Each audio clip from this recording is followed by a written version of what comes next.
Welcome back to God Jack Joan, the home of epic adventures, powerful heroes, and stories. We will see what if Harry Potter became a vampire after 10 years. Dark Harry O. Here is short summary. After disappearing for 10 years, Harry Potter returns stronger, smarter, and no longer human. Transformed into a powerful vampire through relentless training, he has a single goal: to rewrite his destiny on his own terms.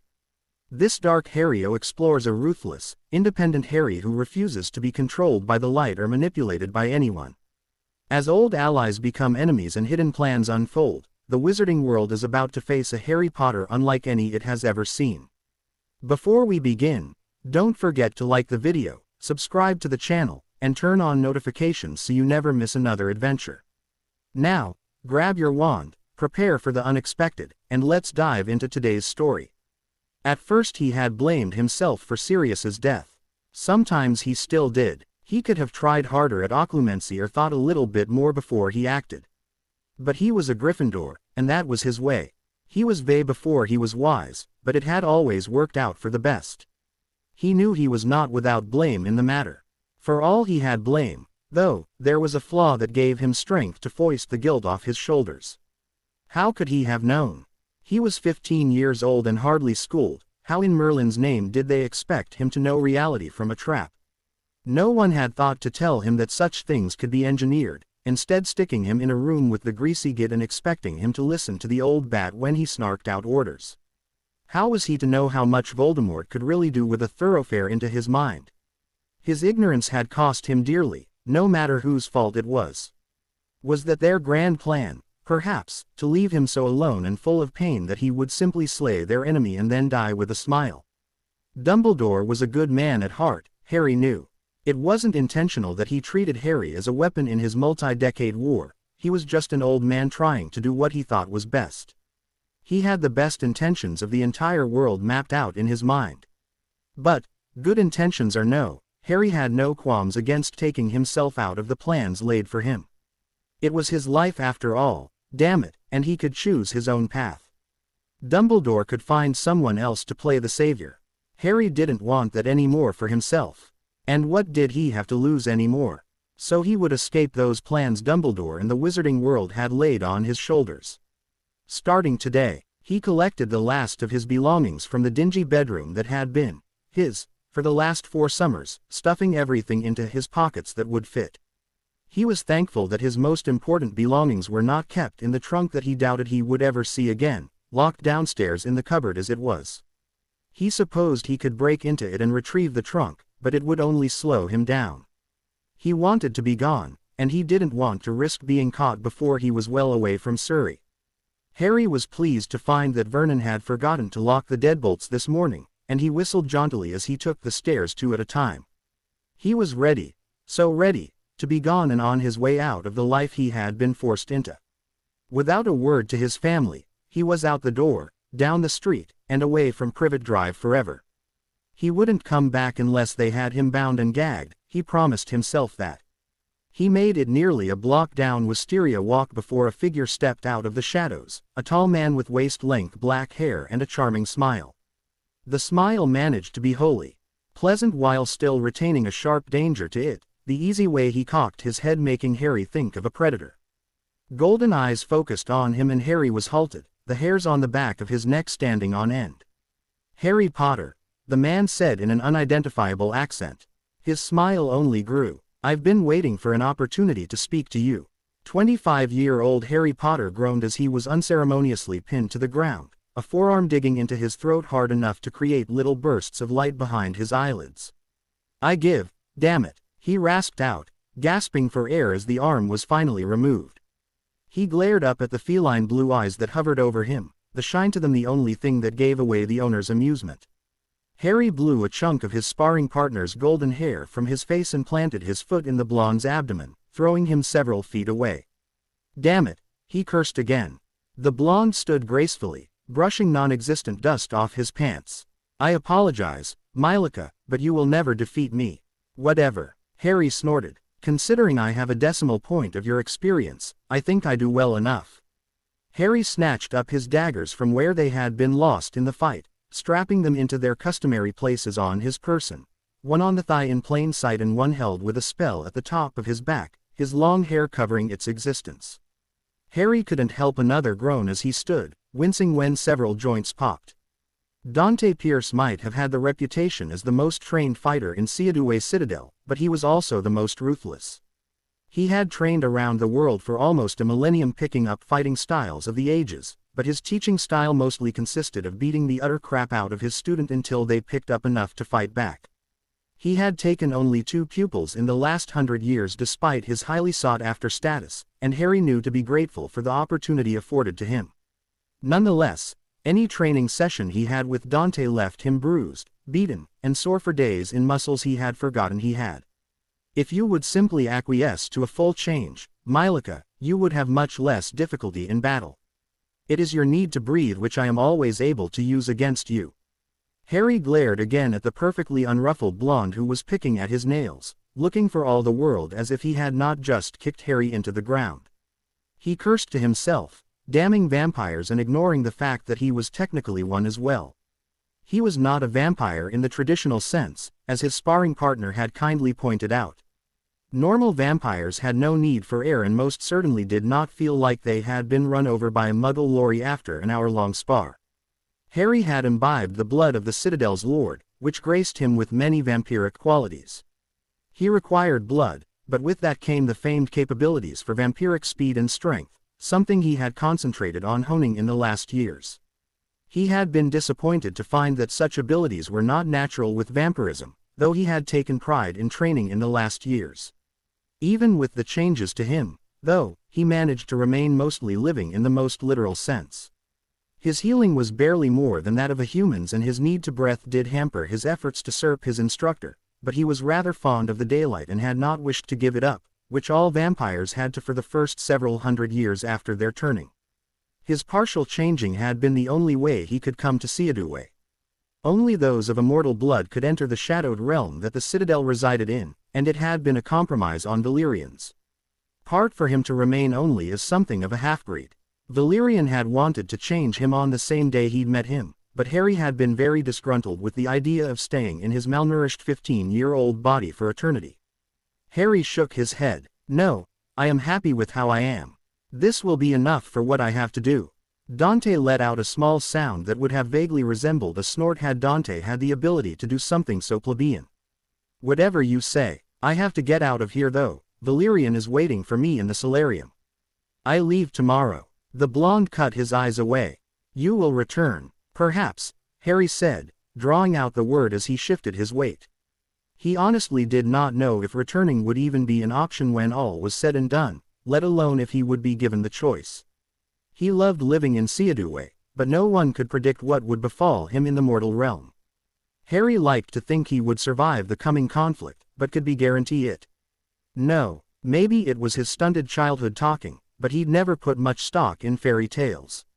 But I will keep in touch once I catch up with this time, definitely. As Harry exchanged one last look with Dante and left the room, he let out a quiet laugh. How had he come so far? He could hardly remember his former life anymore, and here he was about to be thrown headfirst back into it. Harry skirted around a group of dwarves, nodding to one of them with a ready smirk. His life was so monumentally different now. He would never regret his choice to follow a man he had never met off of the streets of Surrey, even if that man could have had his death in mind for all Harry had known. Merlin, was he so glad he had? 15-year-old Harry Potter followed the tall man. The Marquis Valyrian was what he went by, through the complicated labyrinth of hallways. Seadoué Citadel was nothing so impressive as Hogwarts, but it had a magic flowing through it like nothing Harry had ever experienced before. It was ominous, almost. It hung thick and heavy in the air. He wondered if it was his newly enhanced senses that made it seem so, or if it was the new reality he found himself in for the last week. He was hardly used to it. Come, pet, we must harvest the ingredients for the potion if you ever intend to return to the mortal realm. Harvest? Harry asked with raised eyebrows. What do you mean? Valyrian turned back with a smirk that showed a fang. Oh, nothing, pet. A warning chill ran up Harry's spine. Ah, here we are. Pet, meet Dougal Fraser, he said imperiously, waving his hand at a tall redhead. He is our resident potions master and will be harvesting the needed ingredients to be sure you can return to your life when your training here is done. Harry eyed the man warily.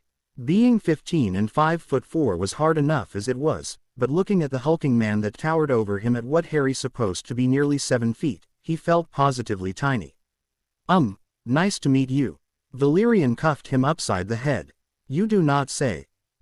Like the hoi polloi. Again. Nice to meet you, Harry said again through gritted teeth. This had already become common in the last weeks, and he had already learned that it was useless to argue with the elder vampire. He knew he would lose if only by the sheer stubbornness of Valerian. Good, pet. Harry hated the nickname, it made him feel like a child. Glaring, he turned to say just that when he caught the wicked glint in Valerian's eyes. He backed away a step. Why are you looking at me like that? Valerian's grin widened and he held up his hand, showing the small ceremonial blade he held in it. Harry's eyes went round. He didn't know what the ingredients were, but he's be damned if. He didn't know it was going to hurt. Harry is bland. Harry had been in Seadoué Citadel for nearly 6 months now, and after being continuously referred to as pet, or not at all, he had finally asked why. The 16-year-old scowled. It was the name my parents gave me. Valerian rolled his eyes. I do not care. Perhaps amongst the mortals it is fitting, but here it is as dull and lifeless as a corpse. You need a new name, and I shall be the one to give it to you. Harry swore that he twitched. The pompous vampire paced the space in front of his desk, finger tapping his chin thoughtfully. What language to choose from, though? Perhaps French. It is the land of my birth, after all. Harry had visions of being called Chow Chow for the rest of his life and shuddered. No thank you. Italian, then, perhaps. I spent a few decades in the last century there, it is a lovely place. Harry tilted his head. Like what? Valerian flapped his hand at him. Shush, you. No, Italian does not fit you. He circled Harry like a bird of prey, narrowed eyes scrutinizing. You remind me of my lover from the late 15th century. A proud man, but caring of those he deemed worthy. And he was a revolutionist, oh goddesses was he. His wish was to change his country, to free his people. Valerian sighed wistfully. Such a man. Harry shifted uncomfortably and nearly looked away. What does this have to do with naming me? Valerian snapped out of his reverie, grinning sheepishly. I apologize, pet, I was reminiscing. As I was saying, you remind me much of him. And he was called Mylika, bringer of chaos. It fits you as well, as I am sure chaos will be what you will bring upon your wizarding world. Finland is such a beautiful place, really. I spent the longest there that I have ever spent in a country, 300 years. I consider it my home, truly. Harry's eyebrows rose, he hadn't expected such a dignified name from the flighty man. A slow smile spread across his face.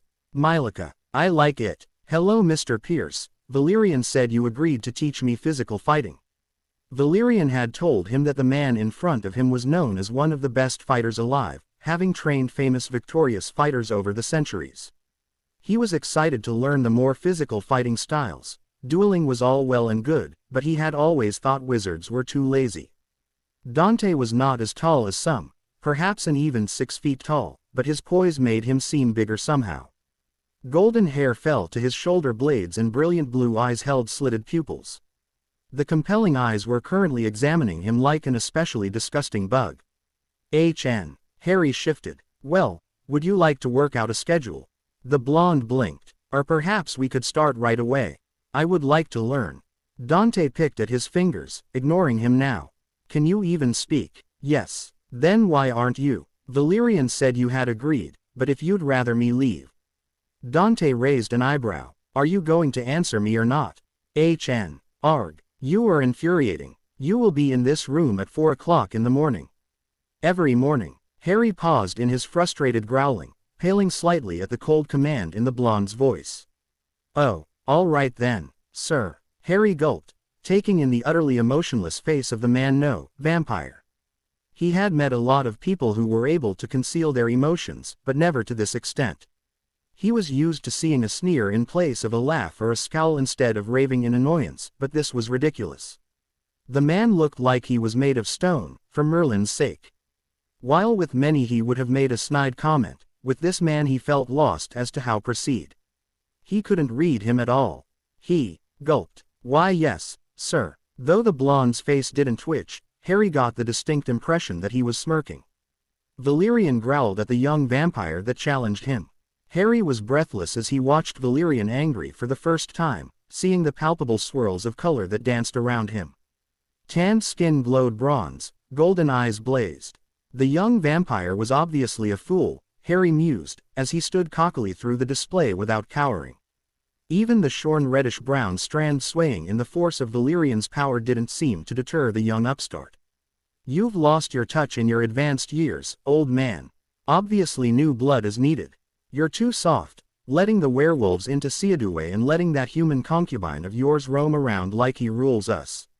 Seaduwe is for immortals, not pale imitations." Valerian smirked, a menacing twist of his lips that made Harry freeze in place.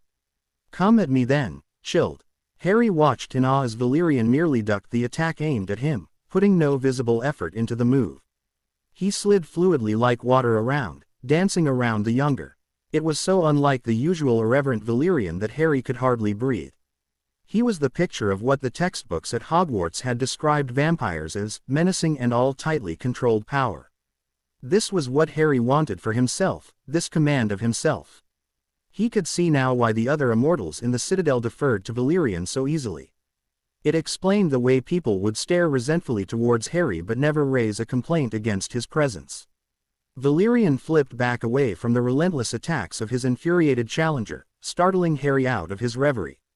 The tightness around his eyes was pronounced as he pulled a knife from his belt and slashed it across his palm, jaw tense. Even the challenger halted his movement with wide eyes as a drop of Valerian's blood fell to the ground. The hand was slammed his palm down on the ground, bolts of pure magic shooting up from the tips of Valerian's fingers. A spectrum of color coalesced at Valerian's side as he straightened. A pure black fox stood by Valerian's side with its back level with Valerian's waist, teeth bared and eyes a bloody red. Harry's mind saw Voldemort's slitted eyes mirrored in the feral fox. With a flick of Valerian's wrist, the fox leapt at the challenging vampire, sinking its teeth into his neck with a sickening squelching sound before he could even move. Harry's stomach rolled. At 17 years old, he had seen death before, but this was the most violent by far. There was a profound difference between the clean deaths he had seen until this point and the bloodbath Valerian had just incited. Nonetheless, Harry couldn't help being amazed at Valerian's abilities. This was what he could become. He was still waxing poetic on Valerian's finer points when the elder vampire dragged him into the shadows and instantly transported them back to their rooms. Valerian had put off his questions with a shake of his head and pointed Harry toward the bathroom, insisting he shower for dinner. Food was served slowly, and Harry fairly vied in his seat as he waited for it to be polite to talk. "Quail tonight," Harry noted with a faint frown. "Too extravagant. At least the company was good, though." He and Valerian had dined together every night for the last year, and Harry was constantly amazed by how well they got along. He had never been much for socializing, but Valerian was stubborn enough to wrench him out of his shell by force. Most days, Harry was thankful for that. Finally the servants ducked from the room, leaving Harry leaning over his plate with a grin. "Good Merlin, that was brilliant today, Val. How did you do it? Can I learn that? Now, you fight like a genius. You didn't even need a wand, how did you manage that?"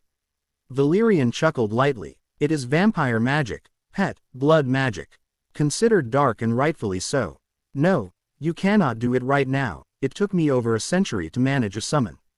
You will have quite some time left until then, and I was a prodigy.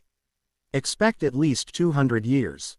No, I will not teach you to fight, your body needs at least several decades of training to be able to harness the strength, speed, and agility I possess. Though you now have a much higher threshold for such things, a vampire does not automatically gain inhuman ability. They must work for it. And so you shall. However, I am glad you were impressed, I was showing off for you." He winked and picked up a knife from the table, balancing it in his hand as he picked a fork. Harry scowled and ignored the faint heat he could feel creeping up his neck. "So, no cool animals. No," Valerian said with an amused scoff. "No cool shadow movement. No, pet, You've got many years to go. Harry pouted. Well, Valerian leered around a laugh, cutting himself a bite. Offering, are you pet? He only grinned wider as Harry promptly flushed. Val, a 20-year-old Harry screeched, stomping through the halls. He pet a contingent of elves in the narrow hallway and ignored them as they jumped back out of the way. He had been in the Citadel for 5 years, and by now everyone knew to avoid him when he was angry, if only to avoid offending him and angering the Marquis. As a close friend and the rumored lover of the Lord of the Realm, he was able to literally get away with murder. He was slowly gaining respect of his own amongst the groups, but he was still considered little more than a hanger-on to Valerian. Not that he cared much usually. But this. Green eyes blazed, a palpable aura of fury dancing around him. Harry stormed to Valerian's office and threw the doors open. Val. Valerian blinked rapidly at his charge, tilting his head and setting down his quill. What is it, pet? Hurly-burly. It bloody well means hurly-burly. What are you talking about, my dear? Harry scowled darkly. I met with the European werewolf delegation like you asked me to. I was introduced as Mylika and they laughed at me. You said it meant chaos. It does. He paused for a long moment, eyes clouding over. Well, it did in the 15th century. Why? What is wrong?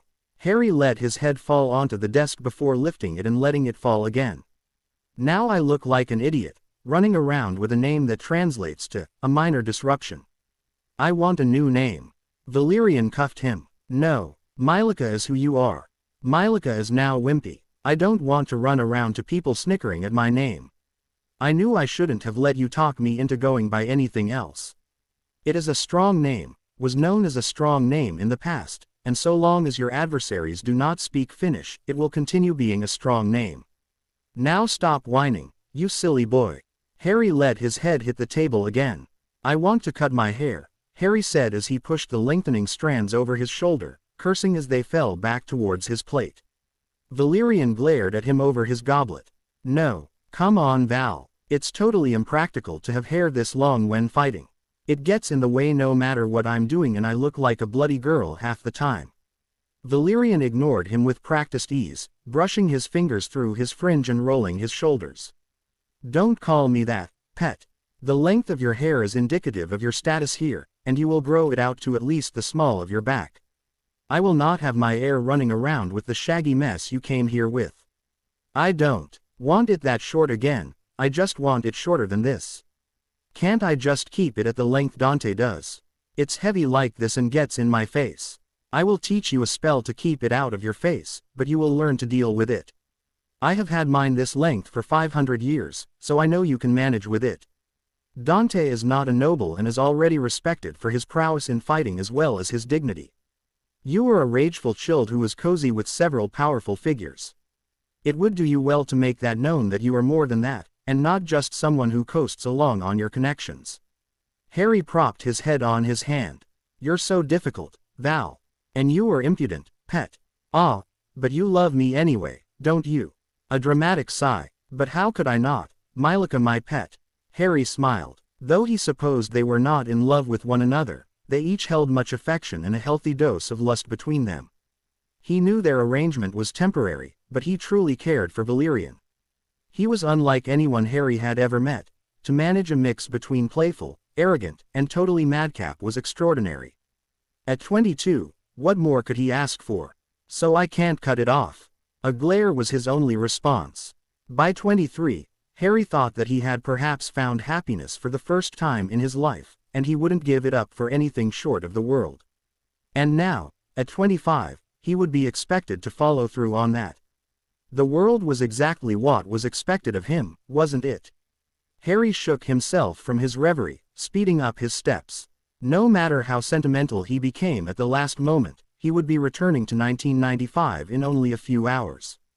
It had been the plan from the beginning, and if he backed out now his pride would cease to exist. He couldn't let his attachments hold him back. When Harry entered the room, Valerian grinned in greeting with shining eyes, causing a small smile to curve on Harry's lips unwillingly. Valerian flipped his hair over his shoulder and began standing. Ah, Mylika, my pet. I was worried you had forgotten me. You know better. Dante decided I had been slacking in my training, and proceeded to kick my ass in consequence. Valerian threw him a rakish grin as he made his way towards him, circling Harry with unconcealed amusement. I see nothing wrong with you. No bleeding wounds, no obvious deformities, much better than even a year ago, pet. Harry gave him a genuine smile. I just hope it will be enough. Golden eyes closed off in Valerian's side, motioning to the couch and taking a seat himself. After procuring some indi for both himself and his protege, Valerian stared into his GL and swirled it. You will leave, then. You know I have to. A bitter laugh, unfamiliar and out of character. Ah, yes, savior of the wizarding world and all that, no. Ah, so I am. Harry sipped his drink, throat constricting from the strength of the aged alcohol. But just who will I be saving? Harry knew he was no longer the light scion he had been tempered to be, and he was completely prepared to take the wizarding world by storm. A vampire by choice with an affinity for obscure dark spells and a lust for a challenge, Harry was far from the Gryffindor golden boy he had once been. He was no longer blinded by the optimism of his youth, nor was he afraid of what anyone would think of him. The world could go itself so far as he was concerned. The only reason he was even bothering to return to the mortal realm was because of a damned prophecy and his doubly damned pride. And beyond that, he knew without a doubt that Dumbledore had to be stopped. Oh, he still couldn't really see the old man as evil, per se. He was morally good and righteous and had wonderful plans for wizards and witches everywhere, but that was the problem. They were his plans and his dictation of right and wrong, and no one else was allowed to have their own definitions. A different opinion meant you were dark, which in the minds of Dumbledore and his party was equated with evil immediately. His plans, doubtlessly well-intentioned, took no consideration to what they might inflict upon others in the end. Why had Sirius been allowed to be imprisoned without a trial? Dumbledore had been on the Wizengamot for decades, surely he could have demanded a truth spell of some kind be placed on the man. Veritaserum had not yet been invented at the time and even so was easily subverted, but there were still plenty of ways to ascertain if a person was lying. There was no need to get the story from him and check the truth of it, only to ask yes or no questions. Easy. Yet it had not been done. Voldemort was a madman, that much was true. He was quick-tempered and easily antagonized, megalomaniacal and cruel. Even ignoring all that, Harry was more than wary to join forces with his parents' murderer. What would they think of him now? A vampire, setting out to destroy the man they had followed, about to join forces with their murderer. But Harry knew he stood no chance alone. He was a no-one in the wizarding world as he was now, and beyond that he would be feared as a vampire and shunned as the former child hero of the light who had abandoned them. He needed support and the only place to get that was through Voldemort, no matter the consequences. Beyond all that, though, there was the simple fact that he agreed with Voldemort's philosophies more than Dumbledore's. There was a lot there that needed work, but wizards and witches did need to stop procreating with muggles. It would end up leading to the death of magic. It was like allowing a prized purebred dog to run around with mutts. In a few generations, the pure blood would be gone, and with enough of that the race would die out. However, Voldemort's logic was flawed in his supposition that this had to mean the eradication of Muggleborns. That was foolish and only stamped all the new blood from their race. But he digressed. Dumbledore's path would end up ruining the wizarding world, and Harry intended to be sure that wouldn't happen. It seemed his oft-mentioned hero complex and Gryffindor loyalty was unable to be smothered. He sighed and met Golden eyes. You still won't come with me, then? You know better, Valerian said softly. I must watch things here. You are my successor. It is not as if I could leave this place in your hands if I was following you. And if I leave for any period of time, the upstarts will mob together and attempt to take over. We cannot have that. The safety of too many rests on us. You're right, I know you are. But, Harry sighed, shifting his eyes to the floor. There are so many unknowns in this. As far as I know, I could be dead long before I get back to this time. Valerian scowled. Do you think I would allow you to go back and do this mission of yours if you were dead in this time? No, I know. You know all. You are omnipotent, woo. Harry wiggled his fingers and gave Valerian a sarcastic grin. He was surprised to see Valerian's face stay in its scowl, brows drawn tightly together. I am far from omnipotent, pet, and I thought I had taught you that by now. In many ways, you have far more power than I do. I am bound by the laws of my position. The fates only grant me such overbearing power so long as I abide their law, so my hands remain tied when I most wish to move them. They will not allow me to share what I know of the outside world, nor can I use my power to save any they deem should die. I cannot meddle with the affairs of mortals if it would alter their weave. I am still under heavy watch for having taken you away, as you know. They were angered with me for my interference. I fear another such instance would cause me to be stripped of my position, and I cannot fathom the turmoil that would cause.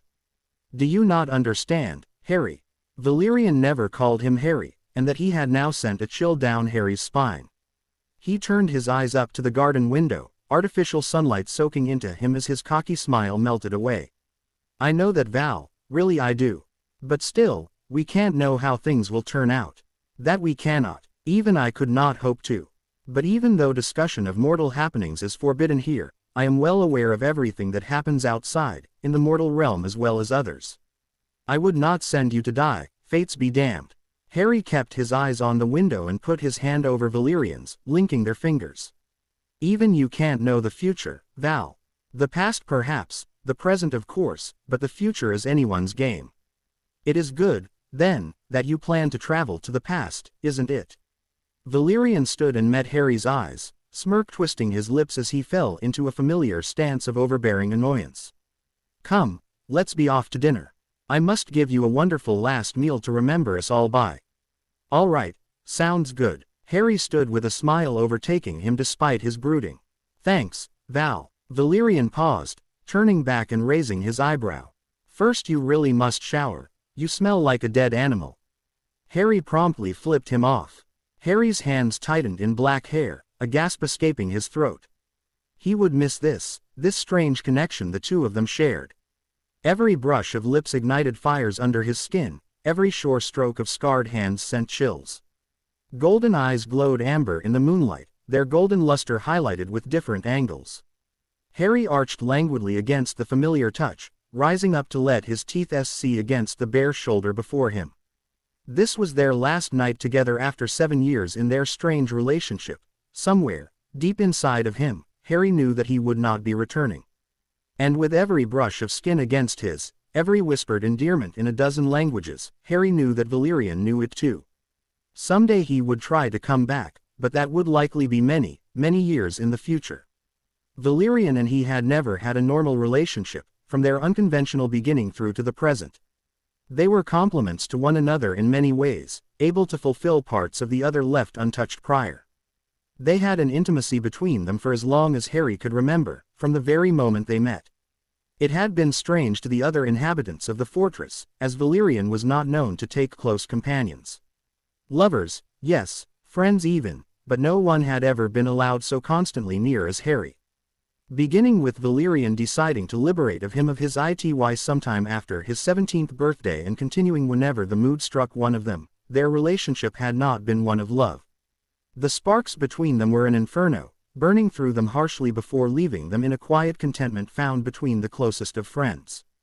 If they were to try to make it into more than it would consume them, burn them to a crisp. Chilled in the night air, goosebumps rose across Harry's skin behind lightly trailing fingertips. His breath came in gasps as he was filled to breaking, muscles clenching as he sought to push himself closer yet to Valerian. He'd often wondered why neither of them could bring themselves to call what they had a relationship, why they didn't seem to ever fall in love. Why it never deepened to something more. He wondered if years in the future he would come back, finally agree to a full change and stay beside the regal man in this strange distortion of a relationship they had. He would be happy, he thought. Happy enough. But he wanted so much more in his life. Harry knew there was more out there. Something like a fire that never faded to embers, never burned so intensely that it left the participants turned to ash. Climax came swiftly, pouncing on Harry without warning. His hands yanked his lover down against him, fingernails raking across his shoulders. He could feel Valerian shuddering against him, and Harry's tightly clenched ankles loosened around his waist. Harry didn't know what the future held, but it didn't matter. He had that moment to live in, staring into golden eyes. If there was one thing that had become clear to Harry in his decade-long tenure in the Seadoué Citadel, it was that there was a huge difference between living and surviving. Survival was simply existence. It was the state of one's body not ceasing to function, of their mind being clear. It was managing to live through another sunset and nothing more. Living, on the other hand, Harry longed to truly live. The last 10 years had been the closest to the meaning of living that he had ever experienced, and he craved more of it. The prospect of actually enjoying existence was an ideal Harry coveted, and something he knew he had yet to fully experience. He nearly pitied himself for having to go back in time again.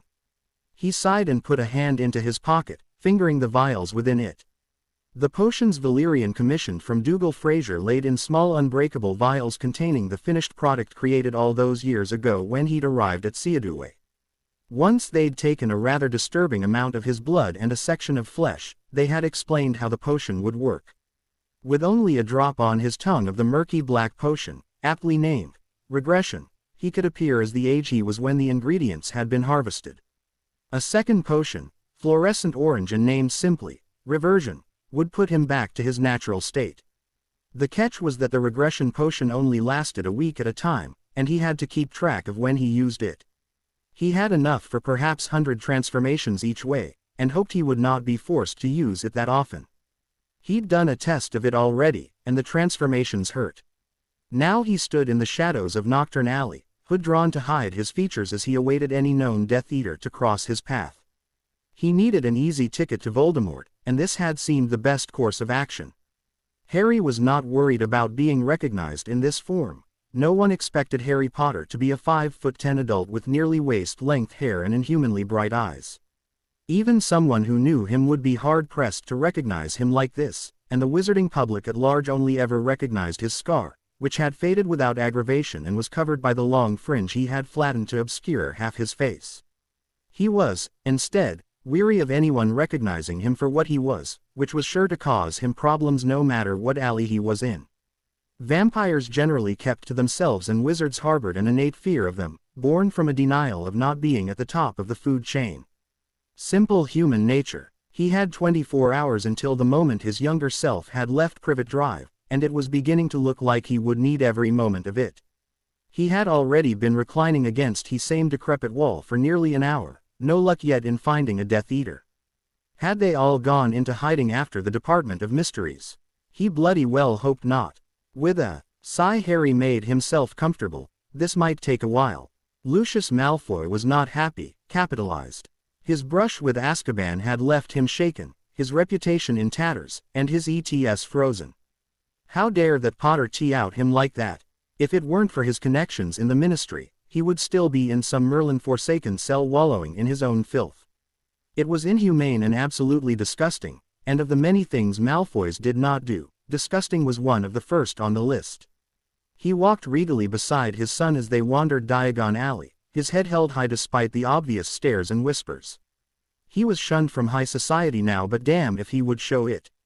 These people were but bugs beneath his boots, and he would not give them the satisfaction of showing his fall from grace. Let them talk. When the Dark Lord ruled them they would cower at his feet. He left Draco at Madame Malkin's to get measured for his new set of robes, intent on visiting Borgin in the interim.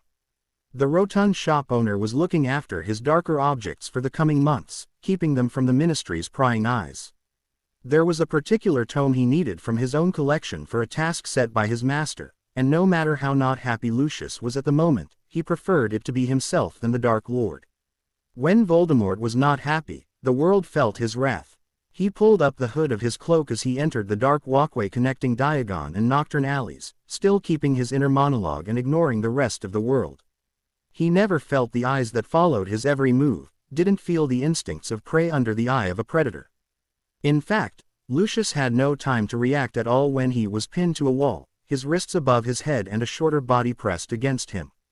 The face of his assailant was hidden as he purred in Lucius's ear, a laugh suffusing his voice. "Well, hello, Lucius. Forgive me my terrible manners, but you came along and I need an audience with your master." Now, Lucius sneered in the general direction of the person that held him, coming up with his face pressed into long black hair. "As if I would obey your command simply because you altered me. Unhand me, you filthy cretin." A low chuckle was his response, the hot breath ticking his ear and making it very difficult not to shiver. "Ah, but Lucius, You wouldn't want anything to happen to your pretty little heir, now would you? I think it is in your best interests to take me to the Dark Lord, and quickly, before I lose my patience with your posturing." Lucius did shiver this time, but it was not from any form of pleasure. To threaten him was something he could worm his way out of, but his son was the future of the Malfoy name, and he could not have anything unpleasant befall him. And even more than that, Draco was his son, and he would be damned if he'd let anything happen to him. Though self-preservation was foremost on any Slytherin's mind, as a father his son always came first. Despite that, though, the Dark Lord would surely have his head. His sneer became a black glower. "I will see you dead for this." "Ah," the mysterious man said in a low voice, pulling slightly away and locking unnaturally bright green eyes with mercurial silver. "We shall see about that, Lucius set his jaw and apparated them both to Riddle Manor. Harry was pleased. Not only had he finally found a Death Eater to take him to Voldemort, but said Death Eater had been Lucius Malfoy. Harry pushed back his curiosity over how Lucius had managed to evade Azkaban, amused with making Lucius squirm. He really couldn't stand the prat. He thought far too highly of himself and his ideals were warped into obscurity, but damn if he wasn't pretty. And Harry always thoroughly enjoyed toying with pretty things. But now he had business to deal with, so Harry shot a silent Petrificus Totalis at the pretty Lucius to keep him in place before yanking up his cloak's hood and moving into the manor proper. He knew better than to believe the blonde would not have retaliated against his rather unbecoming tactics to gain entry to the Dark Lord's base of operations, but he hadn't had any other choice in the matter. Killing his Death Eaters probably wasn't a good way into Voldemort's good graces, so this would have to do. Harry rubbed at his forehead before he realized what he was doing, responding to the tingling itch that had started up. Being a vampire had seemed to negate the connection, sealing him away from any visions or pain, but it seemed that they were still linked however faintly. He let the sensation lead him, down one dark hallway and then another, past a room teeming with Death Eaters in full regalia. Some rushed papers from one hall to another, others stood in groups and chatted as if it were some social event, being at the Dark Lord's place of events. Just what was the cumulative intelligence quotient of this group? Harry sighed to himself, skirting along the edge of the room towards the previous bane of existence. Here he was just another black-robed figure, and he never even got a second glance. He wasn't sure how he was going to do this, really. On one hand, he could reveal himself for who he was. He had all sorts of bad premonitions about that, seeing Voldemort cackling as he pushed Harry forward like a trophy. His only other choice was to offer himself as a powerful vampire seeking an alliance. However, as much as he was loath to be treated as a prize, he knew no one short of Harry Potter himself would have a chance at an equal partnership. Harry would be damned if he would ever kneel to anyone. Even as he approached the ornate oaken doors, he still had no real decision in mind. He was very bad at planning and preferred action to it, anyway. It was a Gryffindor thing. Voldemort's study was spacious and light, the sun streaming in the wide windows that spanned one side of the room. It was much different than the dank little hole Harry had expected. What better for AS, after all? But this wasn't what he would have expected, nice though it was. It was very much a surprise. Not a surprise, however, was the sickly pale, reptilian Voldemort who sat behind his desk, irritably hacking away at papers with his quill. Harry shivered just a little, his face in a mow of distaste. Nearly flat nose and waxen skin, pale skin deeply contrasted by his black robes. He made a frightening picture, hunched and snarling, the object of so many nightmares of Harry's life. And he was icky. However, Harry was not the child he had been, and he confident that he could at least hold off the powerful Dark Lord. A decade of intensive training by some of the best fighters and duelists in the immortal realms had seen to that. Hood still drawn, Harry was hardly a step into the room when he had 13.5 inches of yew trained on him, fiery crimson eyes boring into him. It almost provoked another shiver. "You impudent fool, how dare you enter without knocking?" Now, Tom, no need to be so rude," Harry said easily, slipping into his usual demeanor and pushing back his childish thoughts. Voldemort bristled, his sneer transforming into a snarl. "Who are you?" Harry drew down his hood and grinned at the glaring Dark Lord, ignoring the uncomfortable tingling the man's anger gave his scar. "Why not call me Mylica for now, Mr. Riddle?" "Crucio." Harry stepped out of the spell's range just before it hit him. Now that was rude. Where are your manners? Do you treat all your prospective allies as such? Voldemort glowered, fingers tight around his wand. Just what do you want here? An alliance, Harry said with a purr, walking toward Voldemort's desk. You want to rule the wizarding world, right? I can help you achieve that.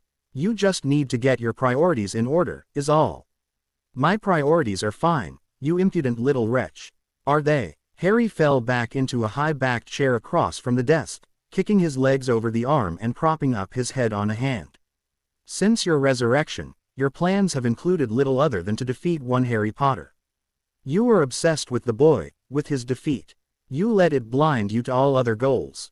You're a fool to come in here thinking to. Harry cut off Voldemort's retort as he continued, green eyes meeting crimson with a smirk. The one with the power to vanquish the Dark Lord approaches, born to those who have thrice defied him, born as the seventh month dies. Voldemort was furious now, Harry knew. Crimson eyes were ignited with rage, and Harry wondered for a minuscule moment if looks really could kill. But this was important, he couldn't be inane. This was the crux of what he brought to the table, and Voldemort was damned well going to hear him out. He stood from his chair, wand out and inches from Harry's face. How do you know the prophecy? Harry swallowed whatever fear he hadn't been able to train himself not to feel, continuing without breaking eye contact. And the Dark Lord will mark him as his equal, but he will have power the Dark Lord knows not, and either must die at the hand of the other, for neither can live while the other survives. The one with the power to vanquish the Dark Lord approaches, born as the seventh month dies. Voldemort had stopped trying to retort, wand arm dropping and eyes narrowing. He looked toward the back wall for long minutes, and Harry could only assume he was processing the contents of the prophecy. He could understand the shock, he remembered his own. Harry stayed silent, amusing himself by watching the play of emotions over Voldemort's face. It was strange to see such relatively normal expressions on his face, thoughtful and contemplative. Voldemort sat back again with the air of someone very tired, running a thin-fingered hand over his face. Mylika, you said your name was. Only the old man knows the prophecy, how did you get it? Harry hummed in the back of his throat. I'll get to that. Curiosity begs me to ask something, though. The prophecy I just told you is the truth, what will you do with your new information? Kill the boy, of course. Did you think that informing me that the boy is the only one who could kill me would keep me from plotting to kill the T? Voldemort was sneering again, a much more familiar expression. Harry feigned nonchalance. Well, at least you are thinking more deeply into its meaning than I thought you would. I thought you might be like Dumbledore and immediately see it as one of you had to die. Voldemort shook his head and leaned back in his chair. No, the wording is tricky but leaves plenty of loopholes. The use of survive and live is telling. I just must kill the boy before I can find a true semblance of life. Harry nearly gave a true smile at that, swinging his legs around to sit up.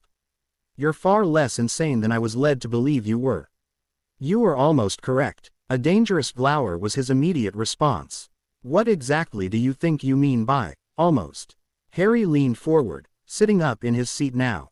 As you have UMed, living and surviving are very different things. But just because the boy has the power to defeat you, why kill him off? Would it not be smarter for your reign to have him as your equal and work together to learn to live?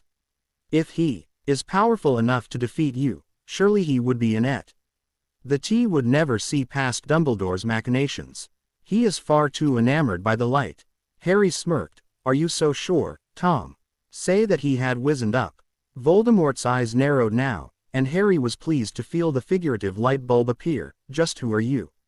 I knew the genius Tom Marvolo Riddle would put the pieces together, Harry said with a genuine smile. It's surprisingly good to see you again, Tom. It's been a while, for me at least. Harry glowered at Voldemort as he finally stopped shooting off curses at him, Harry's own secondary wand still pointing towards him. Upon putting the pieces of Harry's identity together, Harry had realized his previous thoughts of Voldemort being somewhat reasonable when he had immediately began firing several very nasty dark curses at him in succession. Initially, Harry had just dodged and put up shields, but after 10 minutes of being fired at like he had a bullseye painted on his forehead which, all technicalities taken into consideration, he supposed he did, but that was beside the point. He had finally gotten fed up. That had actually been what had stopped the impromptu duel, surprisingly. He had retaliated with one of his favorite hexes, an obscure spell that would painfully turn a person's skin inside out without actually killing them, reattaching said skin on, just with the nerves and capillaries exposed. It left the person looking really quite gruesome. Where did you learn that spell? The only documented record of it is in one of LeFay's diaries. Harry raised an eyebrow at the expression on Voldemort's face. It was eager and almost excited, and Harry couldn't help but feel an answering excitement. Finally, someone who could appreciate the obscurities of some of his favorite spellworks. Most immortals had no use for wizard magic, so he hadn't had a single person beyond Dante to discuss such things with. Yes, it's in the Fata Morgana, page 417. Yes, Voldemort, despite the deformities of his form, looked somehow young with a childish smile on his face, clearly fascinated that someone else had read the rare tome. Did you see the entrail rearranging spell on 672? Harry nodded emphatically, lowering his wand and returning the grin. It's a bit risky to use, though, since the slightest mispronunciation could wind up castrating you. Not a chance I'm willing to take, thank you. Have you read Horrible, Hostile Hexes by Merwin the Malicious One? There is still a copy of that. Weren't most of his works lost after his death? I was gifted one of the last remaining copies for my 20th birthday. You could borrow it if you'd like. At the same moment, both wizards seemed to realize how terribly out of character they had been acting and settled down, taking their original seats on either side of Voldemort's desk, disarray of the office notwithstanding. Harry kicked away a large piece of an end table from the arm of his chair, settling comfortably across it once more. Voldemort sighed and ran his hand over his bald head, eyeing Harry critically. I must say, your knowledge of the dark arts lends your story credence. It's been 10 years for me, Tom. I've been trained in combat, dueling, and magics forgotten by humans. I finally woke up after the Department of Mysteries fiasco and saw how little control I had over my own life. I made a change. I finally feel ready to confront my destiny, and I believe that can be best accomplished if you and I work together. Harry tucked a stay wisp of black hair behind his ear before throwing Voldemort a grin. And I'll let you borrow the book. Voldemort pursed his lipless mouth, crimson eyes searching the man in front of him for long moments in silence before he bowed his head just the barest bit. It shall be done, Potter. I dare say you've grown acceptably Slytherin in your time away. Harry merely grinned. Ah, but Tom, I've always had it in me. Crimson eyes rolled and Voldemort steepled his fingers. Why do you insist on referring to me by that plebeian name? I despise it, you know. Because regardless of your wishes, it is your name. If you really insist, I will call you Voldemort, but I would prefer Tom. It doesn't matter, he said with a wave of his hand. A name is just a name. However, if you call me that in front of my Death Eaters, I will crucio you out of existence. Now, what are these grand plans of yours? It must be something magnificent to have brought you all the way here. Hogwarts, Harry stated simply. No offense meant of course, but you've not been very enterprising in the years since your rebirth. The Ministry and Hogwarts are the two most important institutions in the British magical world, and if we can get them, we can have Britain. Voldemort nodded slowly. I admit my priorities may have seemed rather single-minded, but being left without a body for over a decade can leave quite a grudge, he said dryly, lacing his fingers and propping his chin on them. However, I have been slowly placing my men and women within the Ministry, seeding my people into the infrastructure. It did stunt my plans, however, when you managed to out Lucius last month. Harry smirked before laughing suddenly. Oh my, Lucius isn't going to be happy. I left him petrified at the entrance. You, petrified Lucius? Well, I needed to get here today, so I couldn't wait and find a simple way to get to you. So, I accosted our pretty Mr. Malfoy in Nocturne Alley and asked him as nicely as I am capable for him to bring me here. Needless to say, he wasn't happy with me, and I had to petrify him before he retaliated. Voldemort raised one brow. I would rather you not attack my followers, Potter. You can call me Harry. You know, he retorted, the corner of his lip twitching. And I am not going to run around alting your Death Eaters now that we have an agreement. You are aware that I will not wear your mark or bow to you, aren't you? The brow lowered and Voldemort's jaw set. I thought as much. You and your Gryffindor stupidity. While I must admit that this displeases me greatly, I think forcing you or killing you would only work against me in the end. Am I correct, little Gryffindor? Ah, but this is my Slytherin pride talking, not my admittedly vast Gryffindor side. I refuse to submit to anyone. Voldemort's lipless mouth curved in a wicked smirk. That was rather suggestive. Proving you wrong would be entertaining. Ah, now that is a different story altogether, Harry said with a small chuckle. But, no offense meant Tom, but you're not really my type.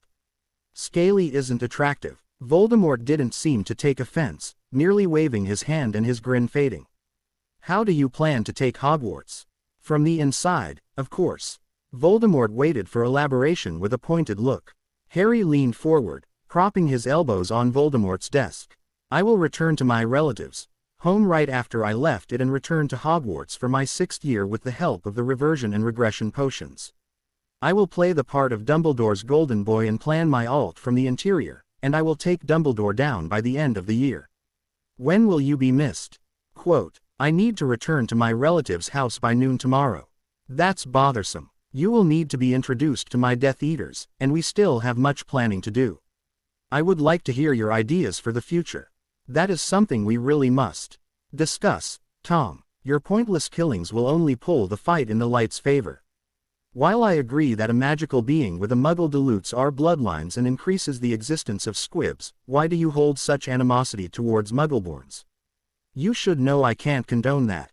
Crimson eyes narrowed. What do you think the muggles would do if they found out about us? We would become targets for them, because we are different and a threat. We cannot risk exposure. And making yourself known with suspicious deaths across the English countryside is staying hidden.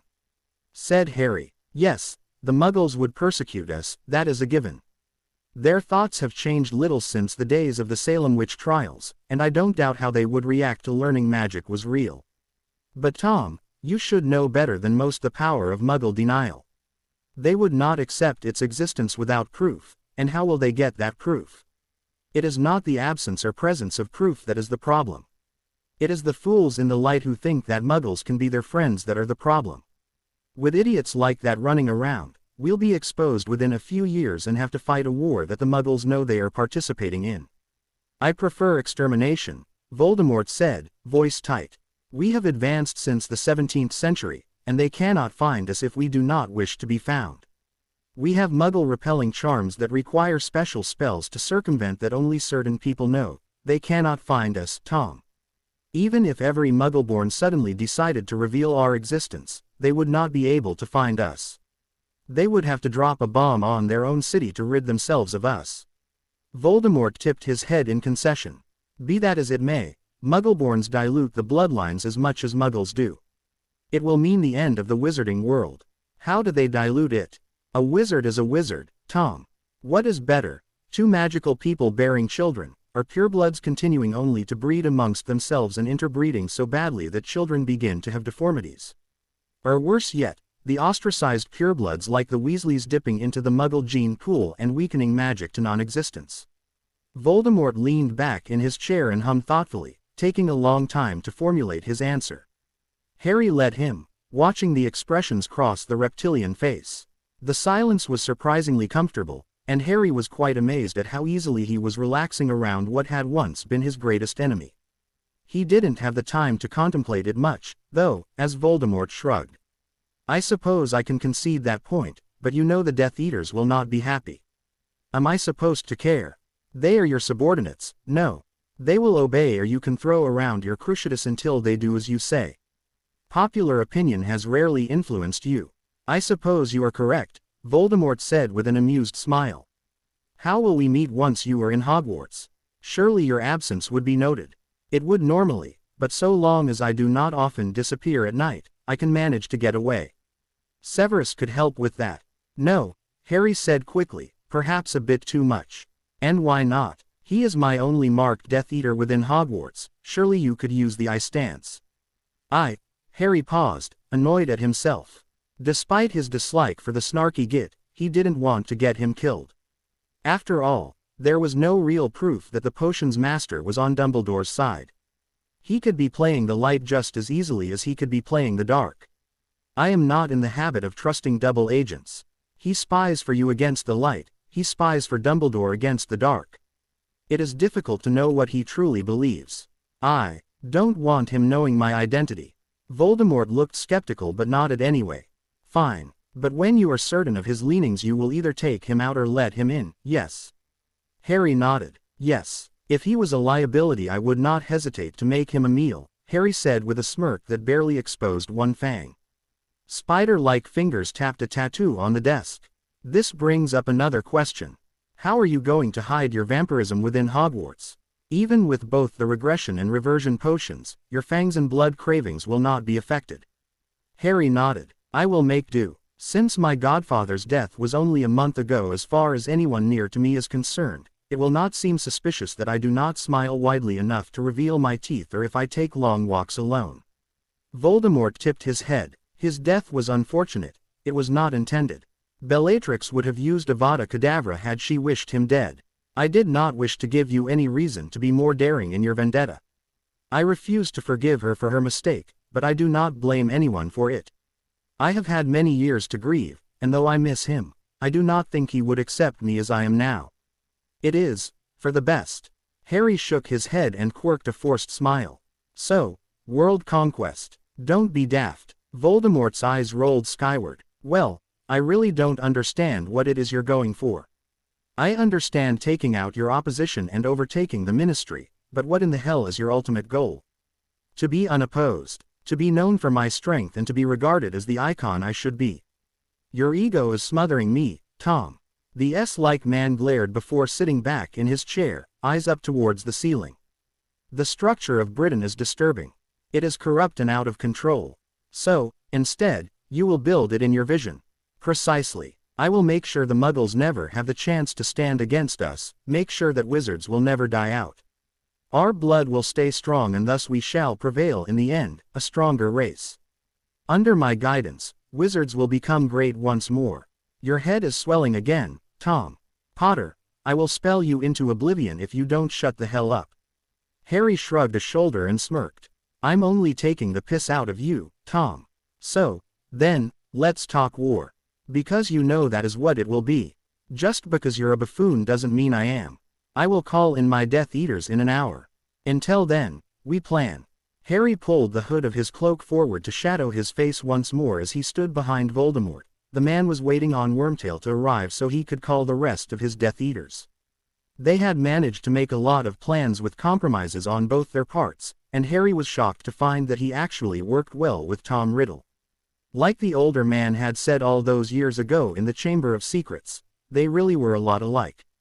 They had much in common now that Harry was not blind to the world around him, and their personalities meshed together pleasantly. For the first time in years Harry found someone other than Valerian that he enjoyed talking and joking with, feeling strangely at ease in the company of his parents' killer. No, he wouldn't be hugging the man and declaring his love for him anytime soon, but he had found real intelligent common ground with Voldemort. As Pettigrew slunk into the long hall, Harry couldn't hold back a feral growl from escaping his throat. Voldemort raised an eyebrow toward him and Harry hissed quietly, not letting Pettigrew hear as he approached. I want this one dead, Tom. I can concede Bellatrix, but I will kill this one. Slash. Voldemort cut Crimson eyes toward barely exposed green. Fine, but can it wait until after you have fulfilled your plans? He is useful to me. Slash. Harry only nodded and bowed his head again, purposely not looking in the rat's direction to quell the violent urges he evoked in him. Voldemort's voice once again took on its hissing, raspy quality as he ordered Pettigrew to his knees so he could activate the dark mark, making Harry smirk maliciously as whimpers left the traitor's throat. The results were nearly instantaneous.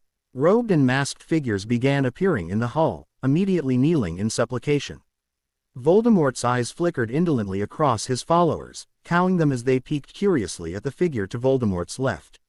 Harry stood still but watched Voldemort through his lashes as the Dark Lord looked over those who arrived. It was nearly 15 minutes before Voldemort looked satisfied with the turnout, glancing around at 36 faceless Death Eaters.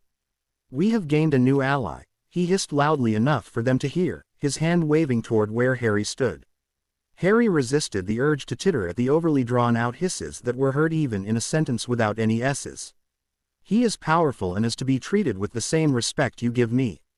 I will not stop him from killing you if you have such a limited mental capacity as to challenge him. He goes by Mylika, and with him, we shall turn the tides of this war. Soon we shall take both Hogwarts and the Ministry of Magic away from the simpering fools of the light. Harry stepped forward and pushed his hood back from his face, revealing himself to the embled minions. He very nearly grinned as he saw one form stiffen painfully, a few wisps of white blonde hair giving away its owner's identity. Lucius was obviously displeased, and Harry looked forward to rubbing his snooty, patrician nose in it. Harry inclined his head to the group and stepped back again, not needing to say anything to the group. Voldemort listened to reports from his members and gave new tasks, and Harry just watched silently over the proceedings. It was interesting, the difference between the man he had spent the afternoon bargaining with and the man who now was purposely making his followers shrink away in fear of him. It was nearly comical. He ignored the periodic dark looks that Lucius Malfoy was sending him along with the rageful ones from Bellatrix Lestrange. The woman was not pleased with someone being closer to her lord in favor than she. It didn't bother Harry, so long as the foolish witch didn't try to stand against him. Harry pulled himself back to attention as Voldemort's voice called out to Snape, beginning a plan they had decided on to discover the man's true allegiance. "Severus, come here. The rest of you may go." As the loud cracks of apparition filled the room, Harry lowered himself to sit on the edge of the dais, sprawling back with his arms holding him up. He sent an amused look to Voldemort, who snorted at Harry's lack of dignity.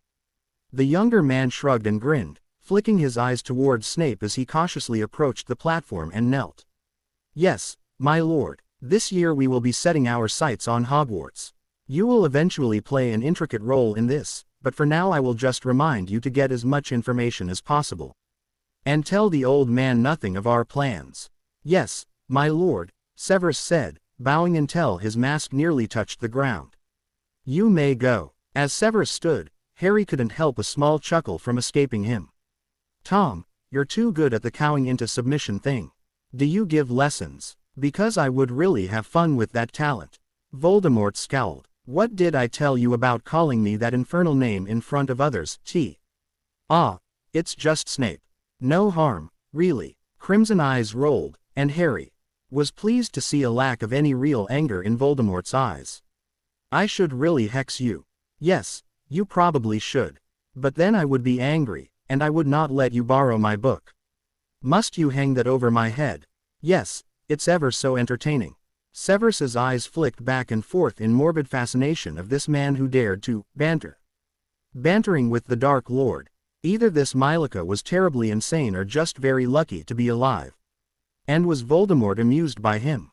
Severus had an ominous premonition of doom in that moment, and wondered over what was to come for the wizarding world. Harry grinned when Severus finally apparated away, stretching his back and standing to join Voldemort as the latter exited the hall. "Well, that was fun."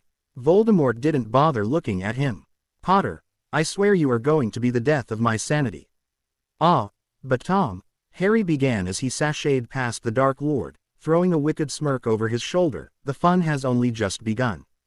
Harry closed his eyes as he drank from the unconscious man he had accosted, his grip on the muscled forearm tight as the pulled blood from the man's wrist. It had been a while since he had had the time for a human meal, and he always managed to forget just how much more pleasant a warm person was than an animal or a substitution drink. He reveled in the steady staccato beat of the man's heart in his ears, filling his mind at the same time as the blood slowly coursed down his throat. Harry was careful to pull away as he felt the heavy beating of his victim's heart began to slow, ensuring the man would live through dawn. So long as Harry managed to feed nightly, he had no need to kill to gain his meals. Despite all the changes Harry had undergone physically and mentally, he still refused to take life pointlessly. It was a given for his species and in the path he now walked that he would kill, and that hardly bothered Harry anymore. However, if he did not need to kill, what was the point? He snatched the man's wallet, removing the money and tossing it into the dirt next to his head. Now when the man awoke he would assume he had been mugged, have a story to tell his coworkers, and hardly ever think of it again. Harry didn't need the money, but he found it more intelligent not to give the muggles any reason for paranoia. He pressed the back of his hand to his lips to assure himself they were free of blood and walked quickly from the alley, slipping into the shadows and avoiding any more contact with early rising muggles. The darkness sheltered him from naive eyes as he slipped to a side street, preparing to apparate so he could return home. His teeth gritted at the thought, a reflexive reaction to any thought of the Dursleys. He had no wish to return to the Dursleys' home, but he had already conceded that he had no choice. So far as anyone in this year was concerned, it was still a week to his 16th birthday. As far as they knew, he was nothing but an angst-ridden, though famous, teenage boy with the weight of the world on his shoulders. He had to remain in the care of his relatives for a few more weeks, until Dumbledore finally saw fit to allow him to go to Grimmauld Place. Not that that was something Harry looked forward to, but somehow, after all these years, he thought it might be nice to be near to Sirius, even if only in spirit. Glancing around to make sure he would remain unseen, Harry concentrated on the park a block from 4 Privet Drive, disappearing with a loud crack. When he opened his eyes, he wrinkled his nose at the place of many of his least fond memories and pulled himself behind a tree and grimacing. Casting out his senses and finding himself utterly alone and unwatched, Harry closed his eyes as he put 1 drop of the disgusting-looking black potion under his tongue, his fingers fumbling on the bark of the tree for purchase as the changes began. Regressing hurt through every fiber of his body, a wave of searing heat tearing through him. He could feel his skin shrinking even as his bones ground together, his muscles realigning themselves on a smaller workspace. His body would lose a lot of its strength and muscle in the transformation, but he should be better off than he had been before. He was a vampire now. Harry gasped as the pain finally ebbed, pain-induced tears filling his eyes as he fought to catch his breath.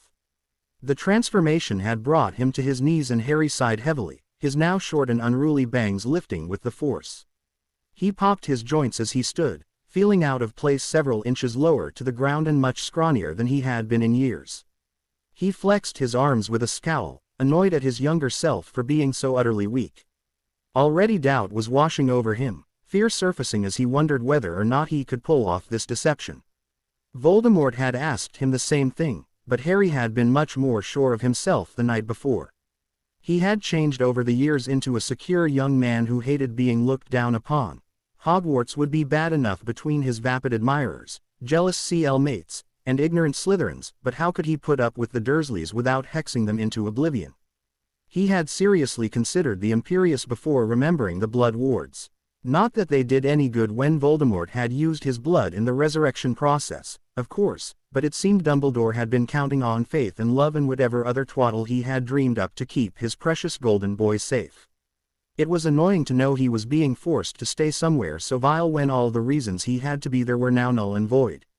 Unfortunately, the wards did monitor all magic done within a radius of the home, and casting Imperio on his bumbling Muggle relatives was likely to be noticed. Threats, however, Harry smirked. Vernon would never allow anyone in that house to contact anyone in the wizarding world, so they would have no one to tell if he subtly made it clear that he would not take the crap they had been giving him for the last 15 years. This thought brought new vigor to Harry as he crossed over the manicured lawn in front of the house, sadistic thoughts rolling through his mind as he heard the loud sounds of his uncle getting ready for work. So what if he would have to go a few weeks without so much as a levitation charm? He was not some weak pureblood noble who couldn't exist without magic. He opened the door without bothering to be quiet, smirking sinisterly as Vernon rounded on him, fat face already darkening in rage to see his nephew looking so unintimidated. "Boy," Vernon bellowed, eyes narrowed. "Where have you been in the middle of the night?" Harry chuckled and shrugged one shoulder. "Out." The beefy man advanced on him with a fierce look, but Harry didn't bother stepping away as Vernon stalked inches from him, face now purple and spittle flying from his mouth as his anger built. "You see here, boy. Just because you have those freaks on your side doesn't mean I will put up with any of your attitude."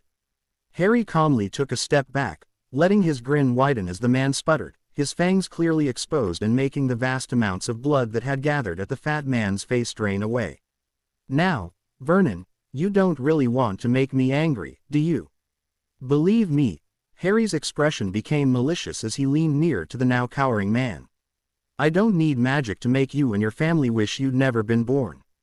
Vernon sputtered. "Wyu." Harry flicked a wave at the man and left back out the front door, his job done. He had thought long and hard about why Vernon would have left this door unlocked that fateful morning, since he hadn't forgotten in years to do so. He'd decided in the end that he had probably had a hand in it. Now Vernon wouldn't bother, since as far as he was concerned, Harry was no longer in the house. Harry smirked and leapt up to the roof of the perfect little suburban home, pulling his invisibility cloak from his pocket and wrapping it around himself. It wouldn't do for one of the order guards to actually see him up there, after all. He would rest until afternoon when his younger self left. Voldemort signed the form in front of him with a flourish, his hands moving automatically across the parchment. He was on autopilot lately, having had little to do since the Department of Mysteries fiasco but signed forms and read reports. There was nothing important enough to require his presence, and torturing his Death Eaters was getting blasé. He had indulged himself with casting a cruciatus for every infraction, relishing in having corporeal form and having access once again to his magic, but the novelty had quickly worn off. Just as life had gotten seemingly too boring to bear, in had popped Harry Bloody Potter of all people.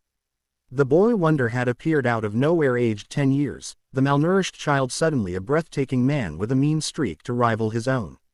They had planned for hours on strategy for overtaking the wizarding world systematically, chipping away at the ministry slowly while taking out their biggest opposition in one fell swoop. Without Albus Dumbledore the Order of the Phoenix would be shattered. And before they would have any chance to regroup, Harry Potter would be revealed as the partner to the Dark Lord, sealing the wizarding world's fate.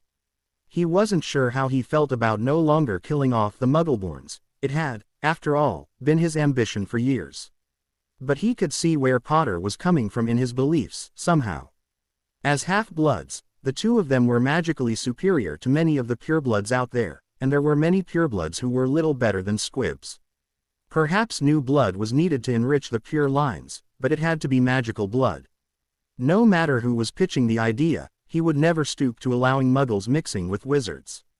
Voldemort ran his fingers slowly over the slightly scaly skin of his wrist, watching the nearly translucent skin darken under his touch, a small beauty mark appearing only to begin to fade immediately. He let a wry smile cross his mouth as the pigment faded completely. There was something about the Potter boy, something that resonated with his very being. He didn't know why he suddenly felt a kinship with the boy. Was it this bond they had? Was the scar he had left upon the boy's brow the connection he felt to him?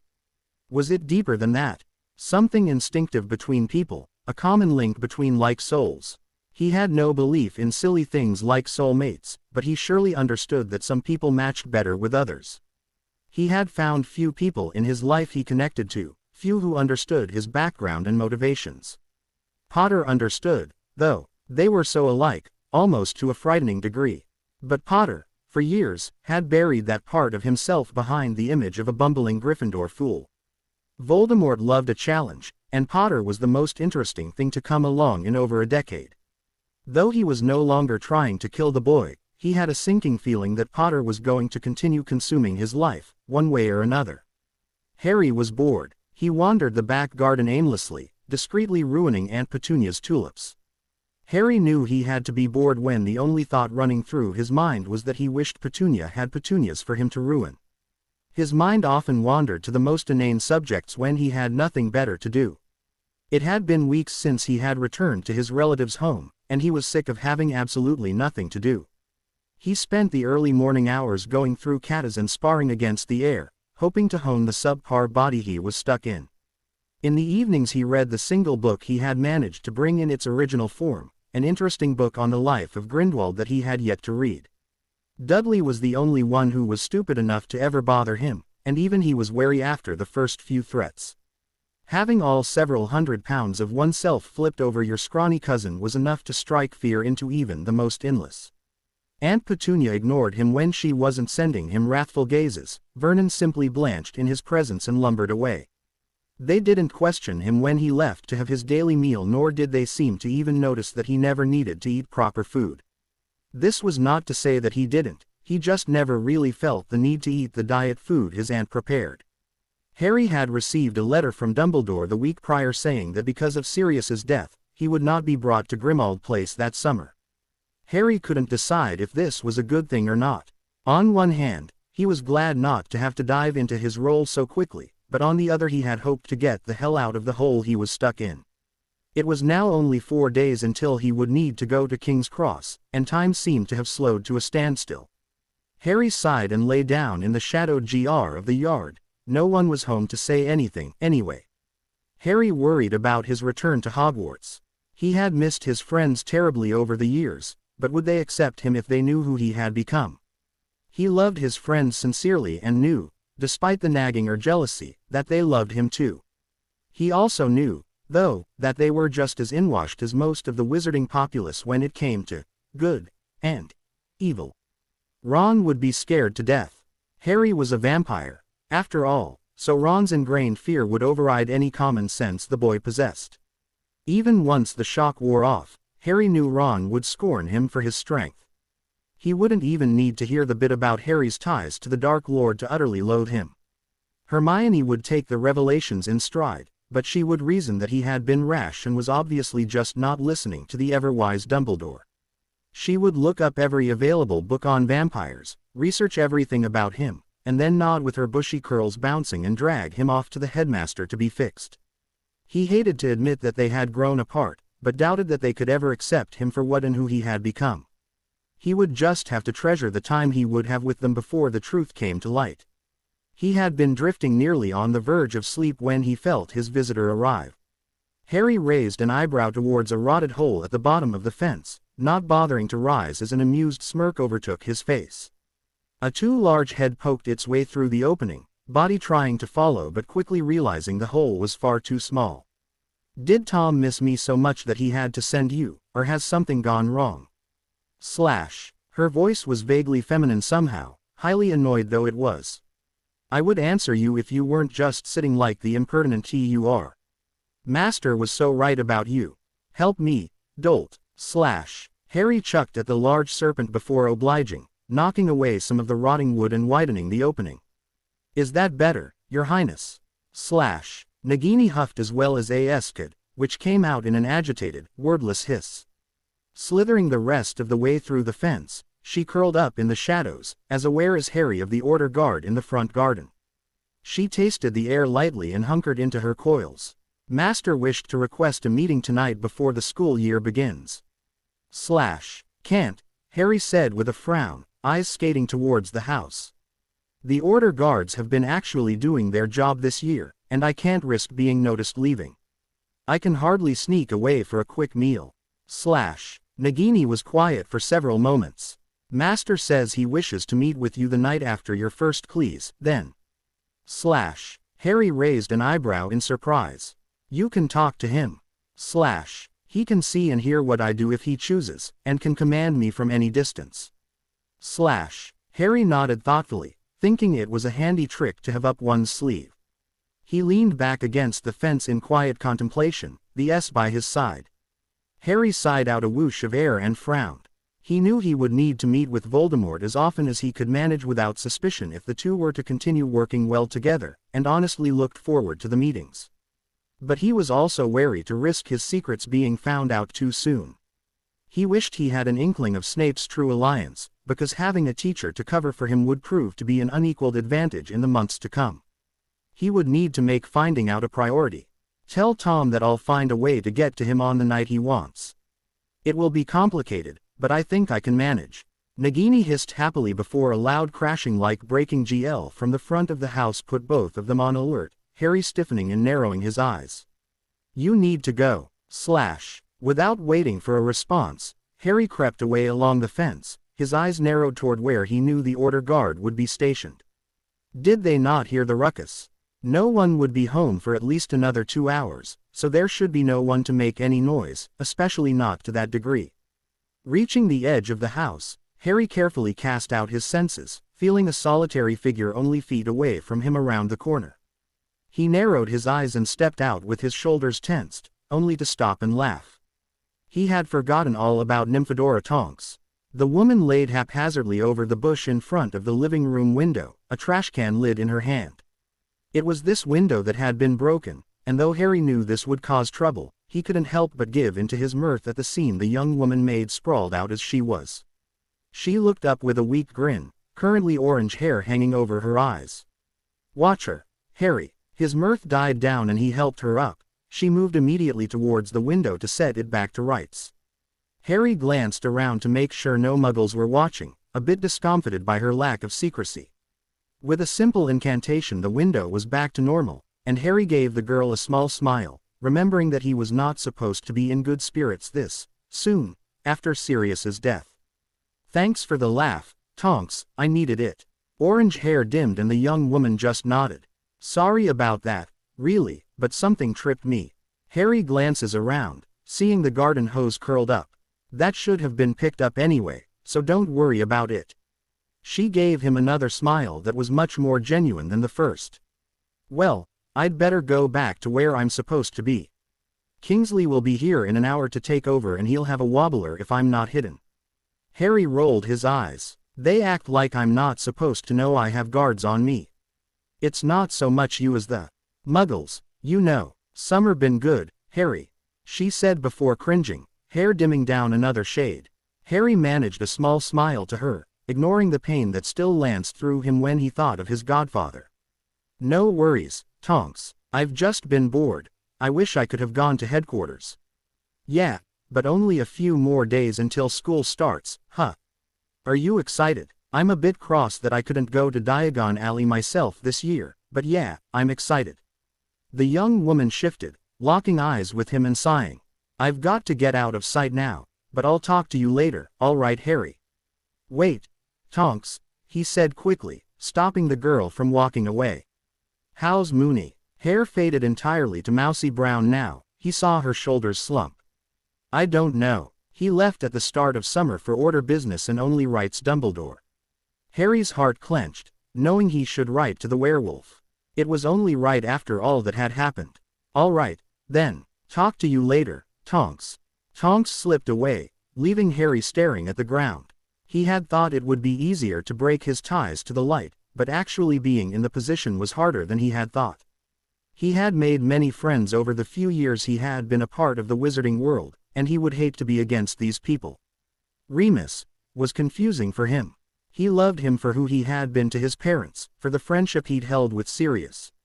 But he wasn't sure where he, himself, stood with the man.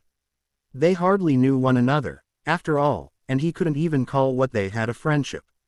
Nonetheless, he would attempt to keep that bond, no matter how fragile and barely formed it was. With a sigh, Harry retreated into the house and to his dusty, muggy room, intent on writing a letter to the last of the true marauders. "Dear Remus, hello Mooney. I know it hasn't been very long since we talked last, but I hope you don't mind that I'm writing. I guess I can't really ask you about the beginning of your summer, but I still hope you are as well as you can be. I considered writing this letter like nothing was wrong, but I suppose it would be wrong too. We're both very aware of the things that have happened in the last months, and sugarcoating them would make no difference. I miss Sirius. Yes, I am willing to say his name, as the ministry can lick my balls as far as I'm concerned. What will they do? Prosecute me for conspiring with a known criminal posthumously? I doubt it. Not a day has gone by that I have not thought of him.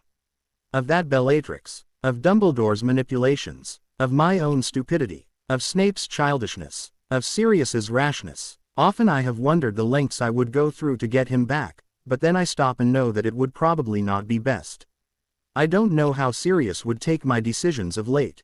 The decisions we make in life are what make us, aren't they? If that is the case, perhaps I am not a good person anymore. Have you ever felt that way? Have you ever looked in the mirror and wondered if the major choices you've made were mistakes? If you will be paying for them for eternity? What those close to you would think of you if they knew your truths?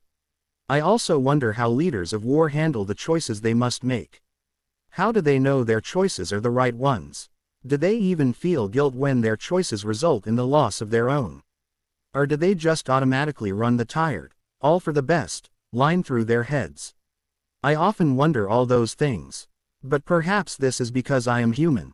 Well, I will stop my rambling there. Where are you? Are you happy where you are? I must say that despite being miles away from where I expected to be, I think I am in the right place. Do you Feel that way about yourself. Because if you ever doubt, where I am is open to you. Love and regards, Harry James Potter. Harry dodged through the crowd of muggles, struggling to remain at a human speed and not mow anyone down with his trunk. King's Cross was crowded, and Harry needed to get to the barrier that led to platform 9 3/4. It had taken longer than he had thought it would to find a person to serve as a meal in the early morning rush. There were just so many people running around Muggle London. More people meant less hiding places, which had ended up delaying Harry to the point where the train would soon be leaving. He didn't bother slowing as the pillar for the barrier came into view, running headlong through the deceptive stone. His eyes brightened as he took in the sight of the train, smoke billowing from it as it prepared to depart. Harry had made it with only 2 minutes to spare. He lifted his trunk rather easily onto the train, pulling it along behind him down the carriage with a barely suppressed grin. In his years in Seadouay Citadel, he had found it easiest to not think about the friends and places he had left behind. The first year had been more than difficult, closing his eyes and wondering how Ron or Hermione or any of his other friends were doing or what they were up to. But he had grown past it, locking his memories of his loved ones away so he could concentrate on his goals. Now he was back. This was the Hogwarts Express, the red steam engine that had taken him straight into his fairytale land all those years ago. He was going to the one place he had counted as home in his young life. Nothing could ruin his mood now. But of course, fate could try. Well, Potter. All alone, I see. Did your friends finally get sick of your stench, or did you just get bored of watching the weasel and the mudblood fornicate with their eyes? Came a familiar drawl as the train pulled away from King's Cross. Harry had an urge to laugh. The statement, despite how rude to his friends it was almost amusing. Draco's wit had always been rather blasé in his memory. But mostly, it was amusing that the first person Harry ran into, of all the students on the train, was this one. It was on the tip of his tongue to ask about how his pretty father was doing, but Harry decided that was a bit too forward. He smirked rather than the blow-up that was expected of him, causing the Malfoy heir's eyebrows to rise.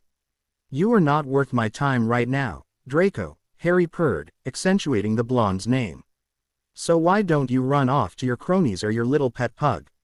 With the way you walk around with your nose up in the air, they can spend the train ride entertaining themselves by counting your nostril hairs. Pale skin darkened in indignant anger and Draco was already fumbling for his wand. How dare you? How dare I? What? Insinuate you had nose hair? I hardly insulted you directly at all compared to what you said, he pointed out, trying to remember he had to act like the golden boy and not let his snark be so obvious. He schooled his face into a scowl. Now get out of my way so I can find my friends. Draco didn't budge. Silver eyes scanned over Harry, confusion obvious on the boy's face. Harry didn't dare show his amusement with the inspection. In front of Malfoy, he supposed it wouldn't be so bad if he seemed strange. After all, the worst thing Draco could do would be to tell his father. But he had to be careful if Ron or Hermione were around. It wouldn't do, after all, to have someone run to Dumbledore so early in the game. But Harry simply didn't want the younger Malfoy to know. It would take all the fun out of his game. I said move, Malfoy. Harry narrowed his eyes. Why should I, Potty? Draco retorted, quickly collecting himself into the pompous Harry remembered. Just what do you think you'll do if I don't? He stifled his annoyance. Nothing you could stop, he said dryly, eyeing the wiry frame of the blonde. At 6 feet tall, Malfoy was actually had a few inches on Harry's 25-year-old body, though Harry was broader across the shoulders and more defined.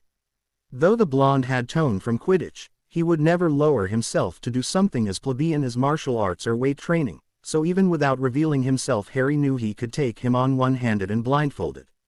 Where are your cronies, anyway, Malfoy? No one to follow your every whim this year. The darkening of silvery eyes told Harry he had hit a nerve.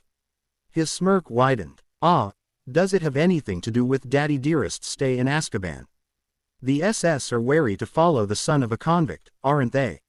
Shut up, Draco hissed, face reddening. He whipped out his wand and held it hard against Harry's throat, and Harry tried to pretend to be afraid. It's your fault. You destroyed my family. Have you ever considered that it was your dad's fault for being there? I only pointed him out. Shut up, Draco screeched. If it wasn't for your big mouth, it never would have happened. St. Potter, poor little Gryffindor orphan boy.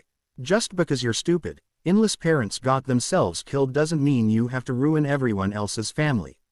With one blink of green eyes, Harry was in motion, knocking away the rigid arm that held Draco's wand at his throat and twisting it around his childhood rival's back. A cold anger stole over Harry's features as he pushed Draco against the wall, his body holding him in place. Listen to me, Malfoy, you naive little child. Actions dictate consequences, and your father was stupid enough to get caught. You're lucky he is alive and at home and not soulless on some filth-covered floor in Azkaban rotting. Harry couldn't remember the last time he had allowed himself to get actually angry.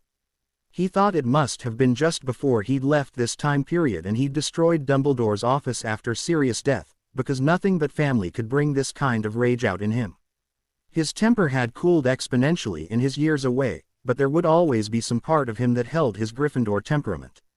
He continued the hissed litany into Malfoy's ear, whose eyes were now wide and panicked. I would suggest you stay the hell out of my way, and if you ever insult my parents again, I will make you regret it. He released the shaking blonde, sneering down at him and thanking his stars that no other students had come this far down the train. The fight had taken no more than 5 minutes, but it could have ended badly if Harry had let his temper reign. Without another word he spun on his heel and grabbed his trunk, hoisting it over Draco and continuing to the next train car, to the compartment he and his friends usually used. He didn't bother turning around, but if he had, he would have seen the calculating glint that entered Draco's eyes and the contemplative look that didn't fade as the blonde stood and went in the opposite direction. Velas, a magical race, were beautiful women with pale hair and perfect skin, able to entrance men into weakness. They had volatile tempers that transformed them into intimidating, winged beasts when provoked. They had mates which they would protect at the cost of their own life, and could control fire. That is what textbooks told students in Hogwarts. The books, however, did not mention that males could carry Vela blood just as well as a female. Being a Vela male was nothing special, really. Males did not have mates or scary alter egos to deal with. Though their tempers were still something to cower away from. There was no thrall or elemental command, no matter how much one might wish for them. However, holding the blood of a Vela in your veins did have certain perks, ones that Draco Malfoy was glad for. As with any magical creature, Draco's senses were much more in tune than a human's. He was only half Vela, as both of his parents were, but that hardly diluted the innate abilities the blood held. For Vela, sight was the most poignant of the senses, though scent came a close second. There was something absolutely wrong with Harry Potter. Draco stayed lost in thought as he trekked back to his own compartment. There was just something off about the Golden Boy, and Draco was determined to find out what it was and find a way to use it against him. Being young and relatively sheltered as he was, Draco didn't understand the strange feel of the Gryffindor, having nothing in his life experience to compare it to. However, Draco was an intelligent young man, and when he set his mind to something, he achieved it. He would figure out what was different with Potter. Ronald Weasley, if you think you can just quit potions and be done with it, you have another thing coming. Ah, come on, Hermione, you sound like my mom. And I suppose that's terrible since you don't listen to your mother anyway. I can't believe that you actually purposely did badly on your owl. But I didn't. It's not my fault that I don't understand it. I mean, Snape doesn't even try to teach it right. Excuses. I know you better than that, Ronald, and you had better believe that I will be petitioning Professor McGonagall to see that both you and Harry end up in Newt's potions. Honestly, Harry especially needs this knowledge. I can't see them just letting Professor Snape keep all but 2 or 3 students out of the CL. Oi, Harry, Ron interrupted quickly, grinning at his friend who he had finally noticed at the door. Now don't change the subject, Ron, Hermione continued. Potions is a vital CL. And what about wanting to be an Auror? You can't be one without having ped your potions, Newt. It will be my personal. Warm brown eyes locked on Harry's smiling form in the doorway to the compartment, and Hermione's face lit up. Oh, Harry, she cried, leaping over to engulf her longtime friend in a hug. Harry was disgusted with himself when he felt tears prick the back of his eyes as he returned the MC. taking in the familiar scent of one of his closest friends as he struggled to maintain his pivotly happy mask. "Did ya have a good summer, mate?" Ron blurted, before his face screwed up in consternation, obviously regretting the question. Hermione clenched her hands at her side as she stepped back from Harry, meeting his eyes hesitantly. Harry didn't begrudge them their wariness. From what he remembered of his 5th year, he had been a total prat. So it was a surprise to them both when Harry smiled shakily, suddenly thankful for the conflicting emotions that were still running through him as he prepared to act for those who had known him best at this age. "It's all right, guys. You don't have to walk on eggshells around me, you know." Hermione's sharp gaze was flicking over him intently, making Harry more nervous than he had been since Valerian had decided to test him in a duel. Hermione was the one who would expose him in the end, he knew. No one else was as quick as her, and she would eventually put the pieces together. It was his ability to keep it from her that would determine if his mission would be successful. He knew it would seem rather out of character for him to appear all right, but honestly, he couldn't bear to try and be the same angst-ridden, tantrum-throwing boy he had been in his 5th year. He wanted to relish the time he would have left with his friends, not squander it by pushing them away. He knew it would only cause it to hurt worse in the end, but he couldn't help it. He had already thought it over. Death often had a profound effect of the people close to the deceased. He could just as easily blame his new disinterested and studious nature on coming to terms with the loss of Sirius, saying that he needed time to recover.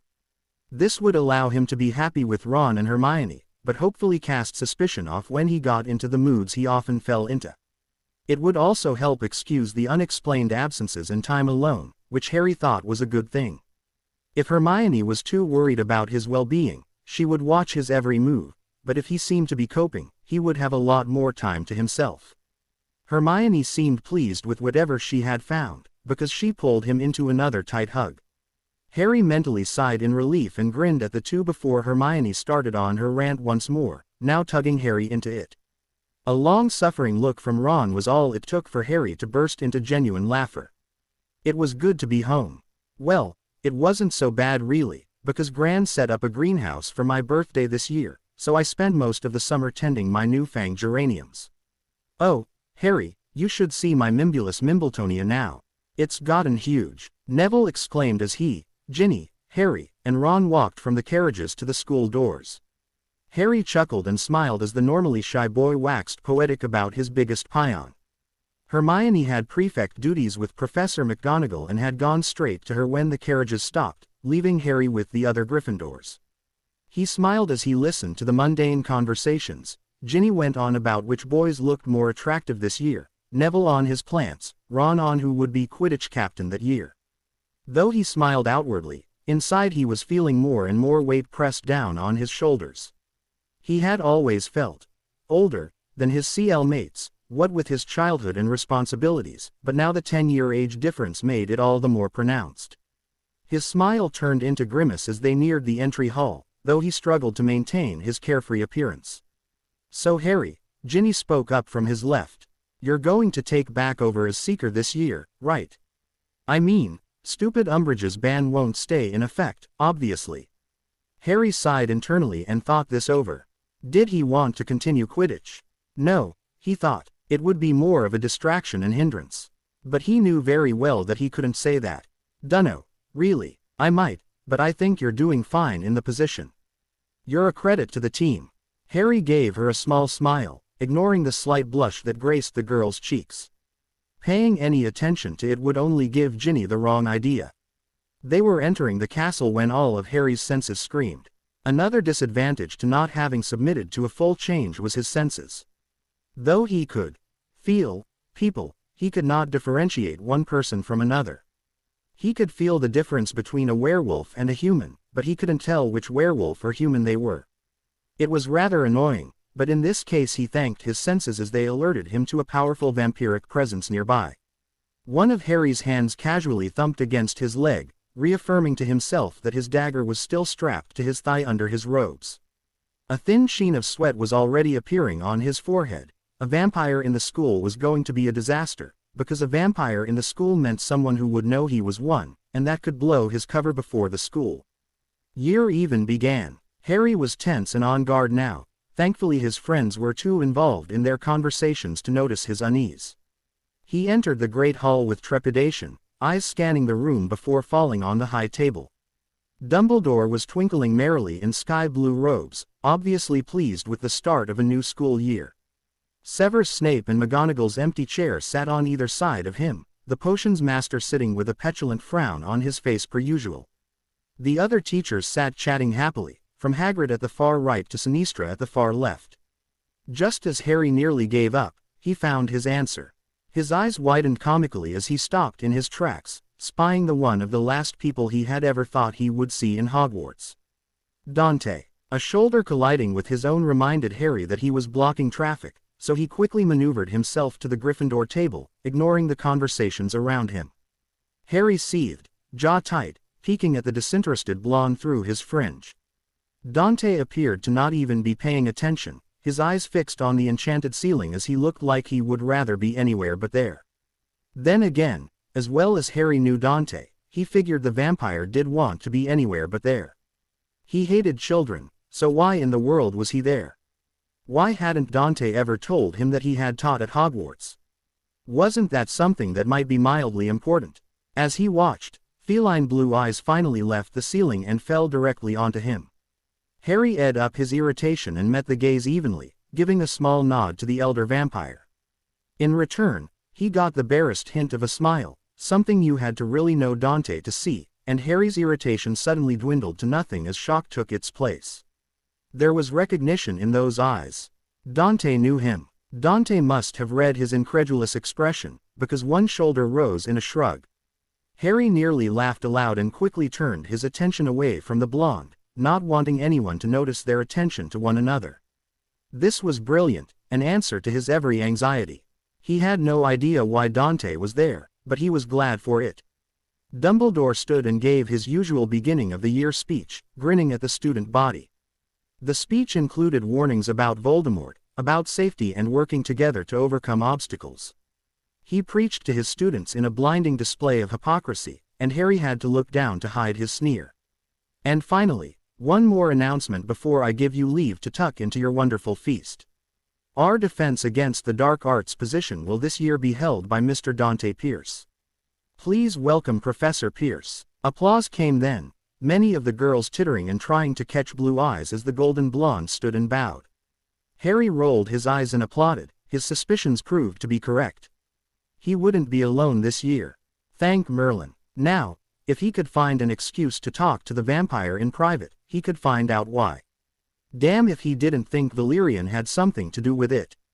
Dante let his eyes roam over the entering students, only centuries of training keeping his eye from twitching in annoyance. He hated children, he hated ignorance, and he hated teaching those he didn't see as having talent.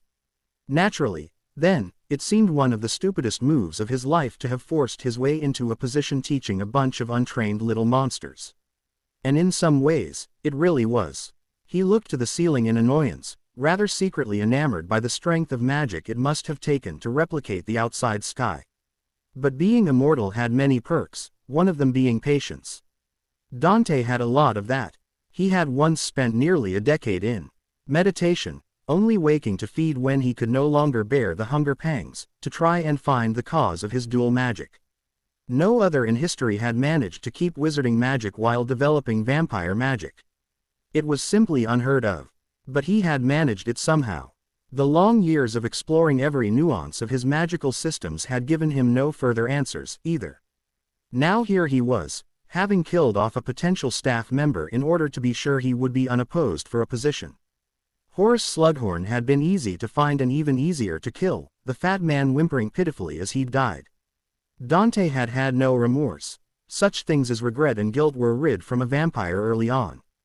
Honestly, he wasn't sure he had ever felt anything like sorrow towards his victims, even in the very beginning. His first kill, after all, had been his brother. A traitor. The man who had killed his wife for information of his whereabouts. The turncoat bastard had killed her for a mere handful of gold. Now was not the time for such things, though, and Dante irritably pushed his hand through his hair, though he knew it to look bored to anyone observing. Centuries of practice had had him nearly unable to show emotion unless he consciously forced himself to, and even then he was so out of practice that it was likely to look false. But when his eyes fell on the young version of his Mylika, he honestly had to stifle a snicker. The boy was staring drop-jawed at him, all his careful training forgotten, blocking the flow of students entering the hall. It was amusing, really, but Dante was going to do a number on him later for forgetting himself so easily. A decade wasn't all that long, after all, and the boy had so very much to learn. Finally Harry managed to move, giving a slight nod as he moved to take his seat, which Dante returned with an amused look. The boy again looked flummoxed. Dante gave the boy a shrug and proceeded to ignore the young vampire completely, surely annoying him even more. Hopefully he wouldn't do anything stupid. Dante would talk to him after his last CL the next day. CL. Teaching. Dante groaned inwardly and went back to looking at the ceiling. How annoying. It seems like it's been a long time, don't you think?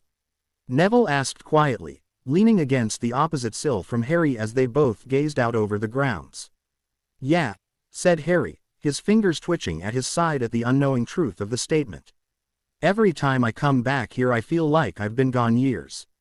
This place, it is the only home I've got, really. Neville nodded in concurrence. The boys had begun really speaking the year before, 5th year, that was, having realized the similarities they bore.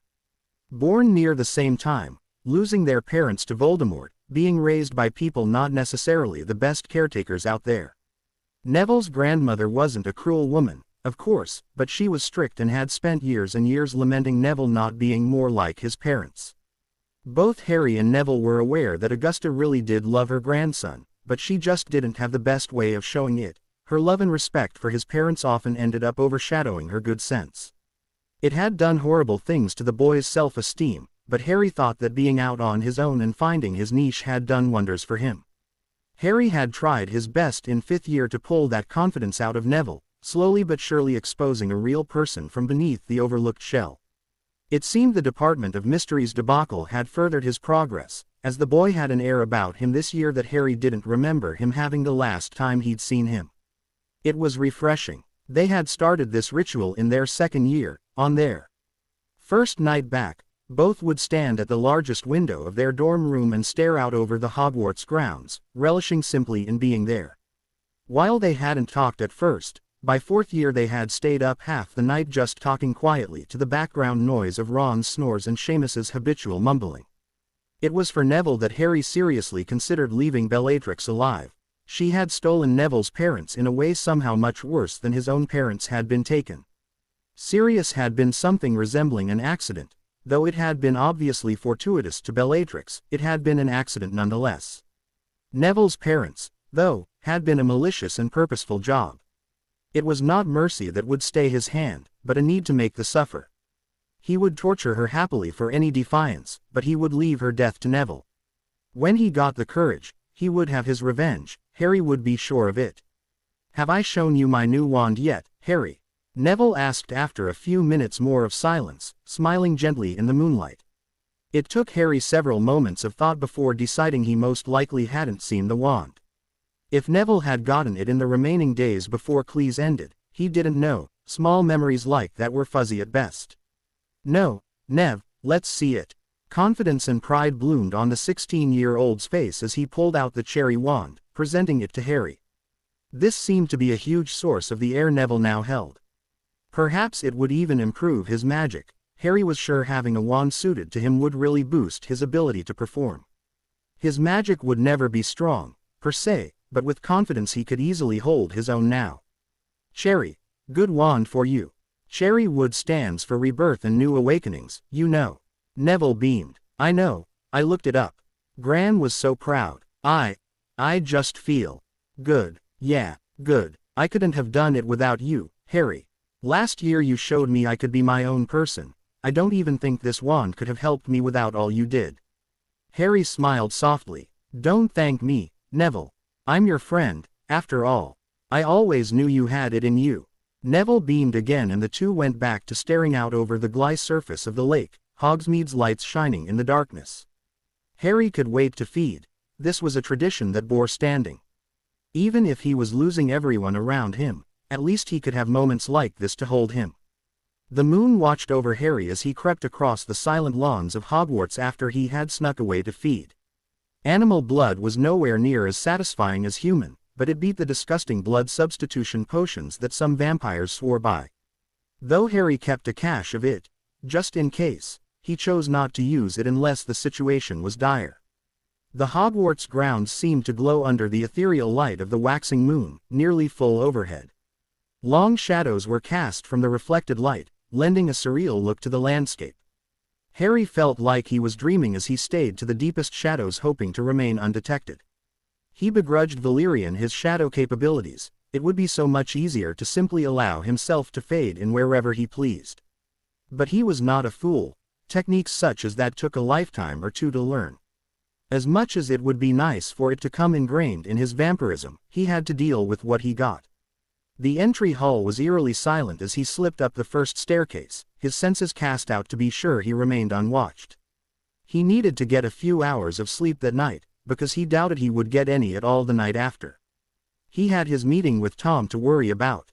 On silent feet he made his way up to Gryffindor Tower and past the sleeping fat lady, ready to turn in. Ron was snoring loudly and Harry gave a wry grin at the familiarity of it.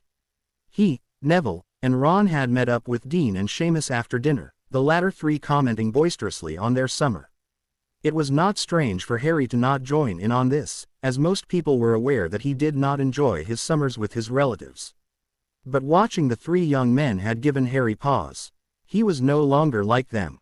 It had been niggling on his mind since the train ride, becoming more obvious through dinner, but the full weight of the revelation seemed to lay heavy on his heart in that moment.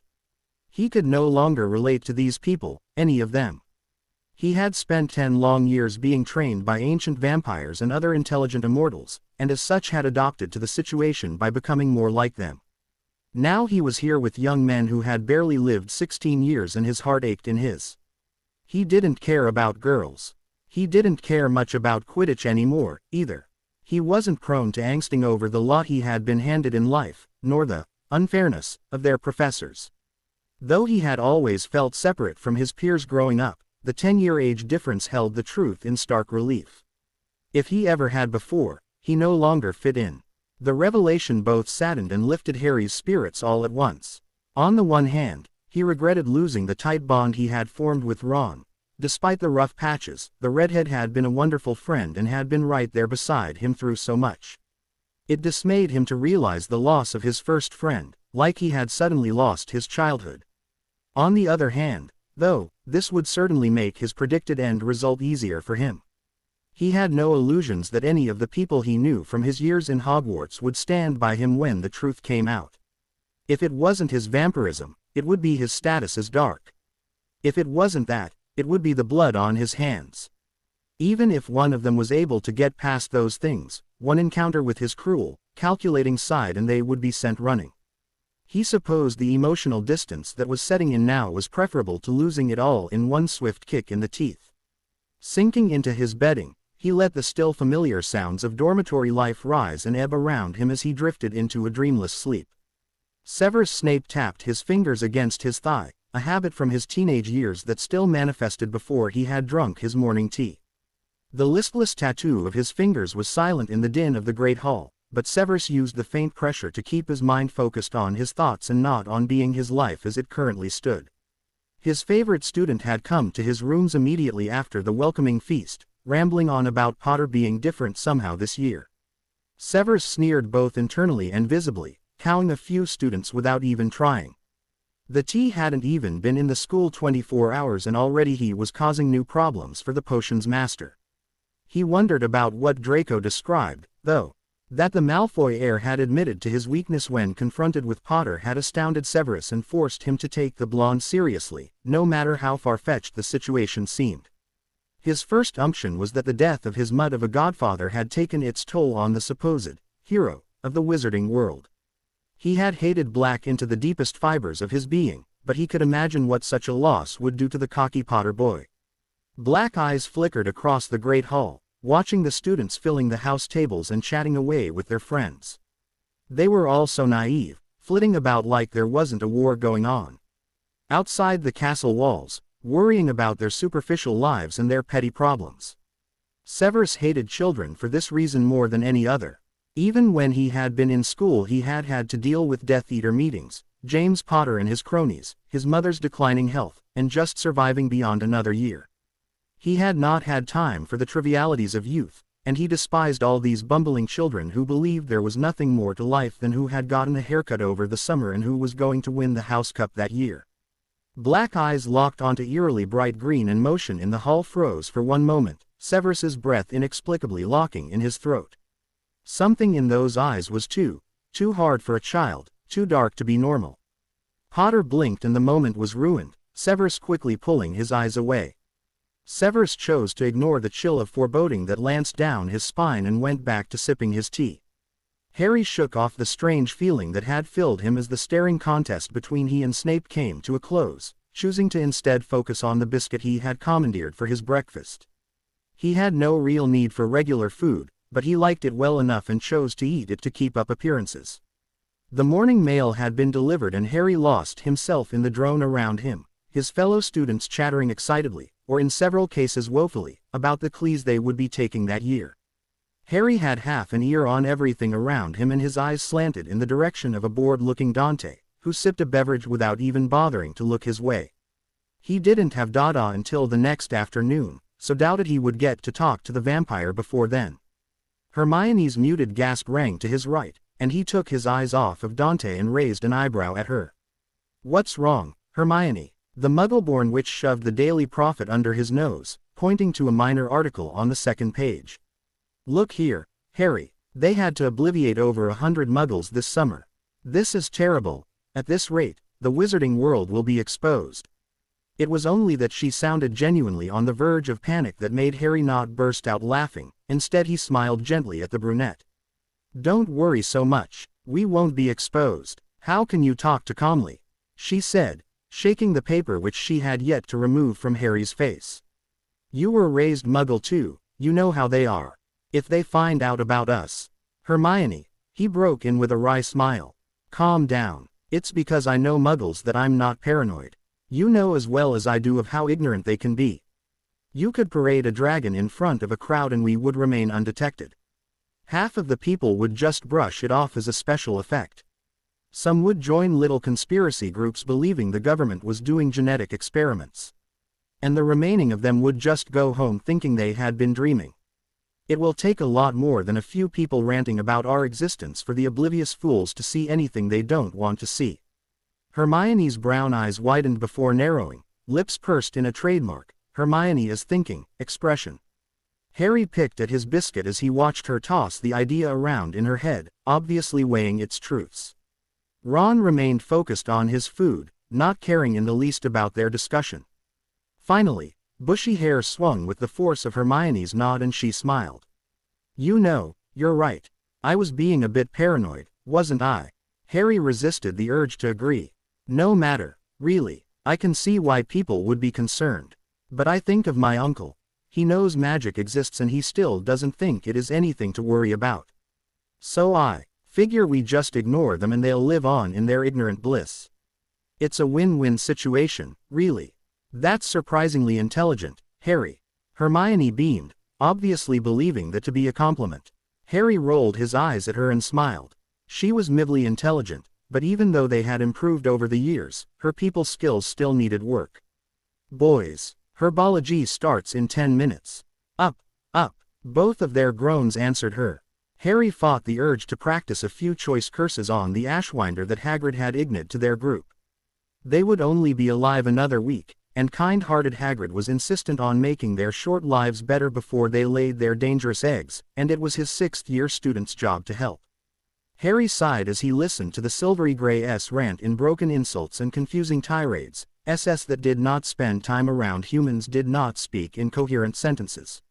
He knew better than to even attempt speaking with the annoying serpent in CL, so instead suffered being the only person who could hear the curses of the short-lived beings. Hermione was currently in arithmancy, leaving Ron, Harry, and Seamus as the only Gryffindors in the care of magical creatures CL. Thankfully it was the last CL of the day.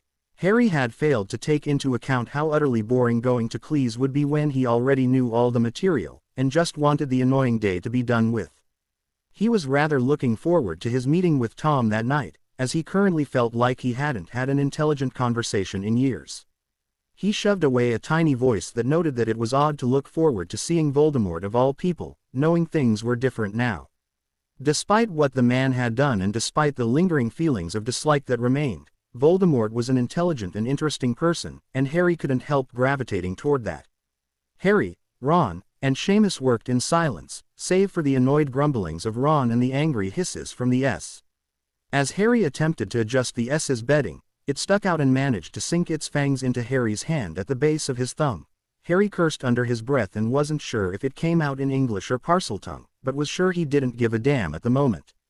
Though not venomous, being bitten by anything hurt, and even the scent of his own blood was enough to make him antsy. "You all right, mate?" the redhead asked, peering over Harry's shoulder. "It didn't get you, did it?" Harry shook his head, his hand being in his mouth and keeping him from answering as he closed the wound. After a few moments he removed his hand. "No, I just managed to hit it on the bar a bit." Seamus, who had been sitting on the ground and thoroughly ignoring their IGN meant, peeked up through sandy blonde bangs. "Remind me again why I'm still taking this CL.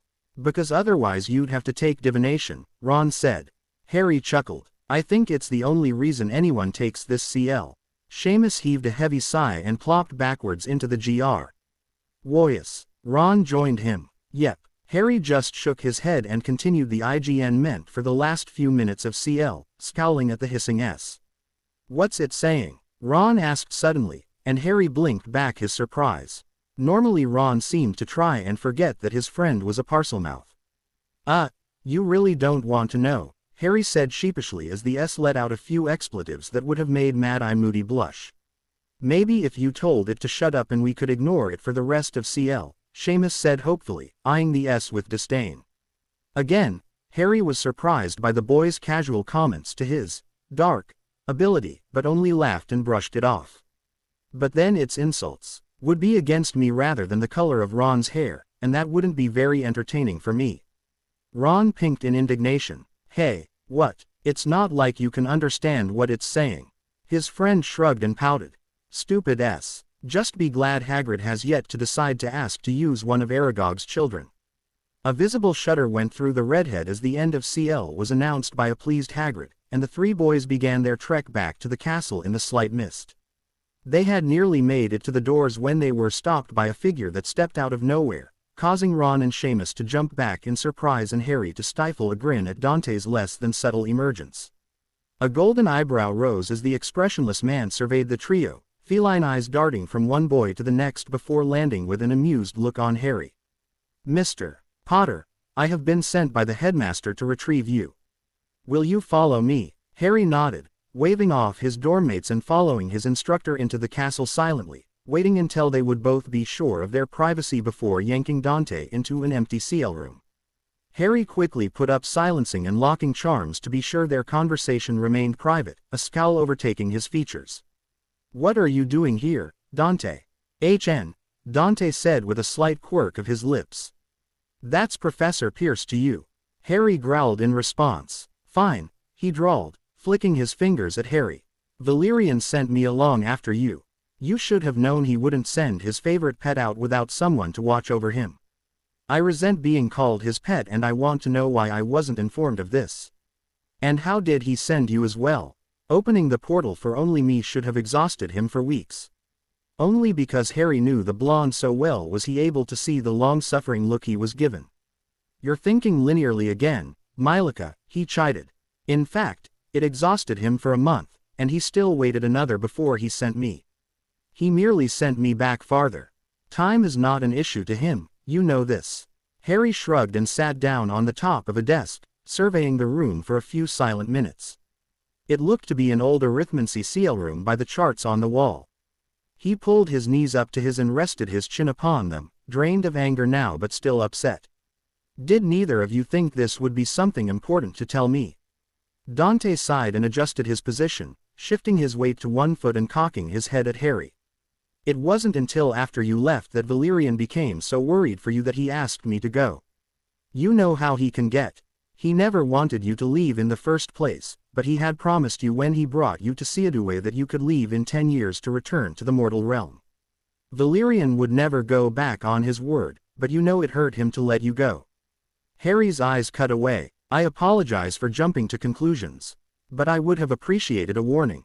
A smirk settled over Dante's face. That was my idea, Mylika. I have to keep you on your toes, after all. Harry laughed weakly and shoved the blonde, hopping up from his seat on the desk. Whatever, Dante. How did you manage to get a job here, anyway? Surely Dumbledore knows you're a vampire. A nod. He knows, as will all students. It will not be hidden as it was with Mr.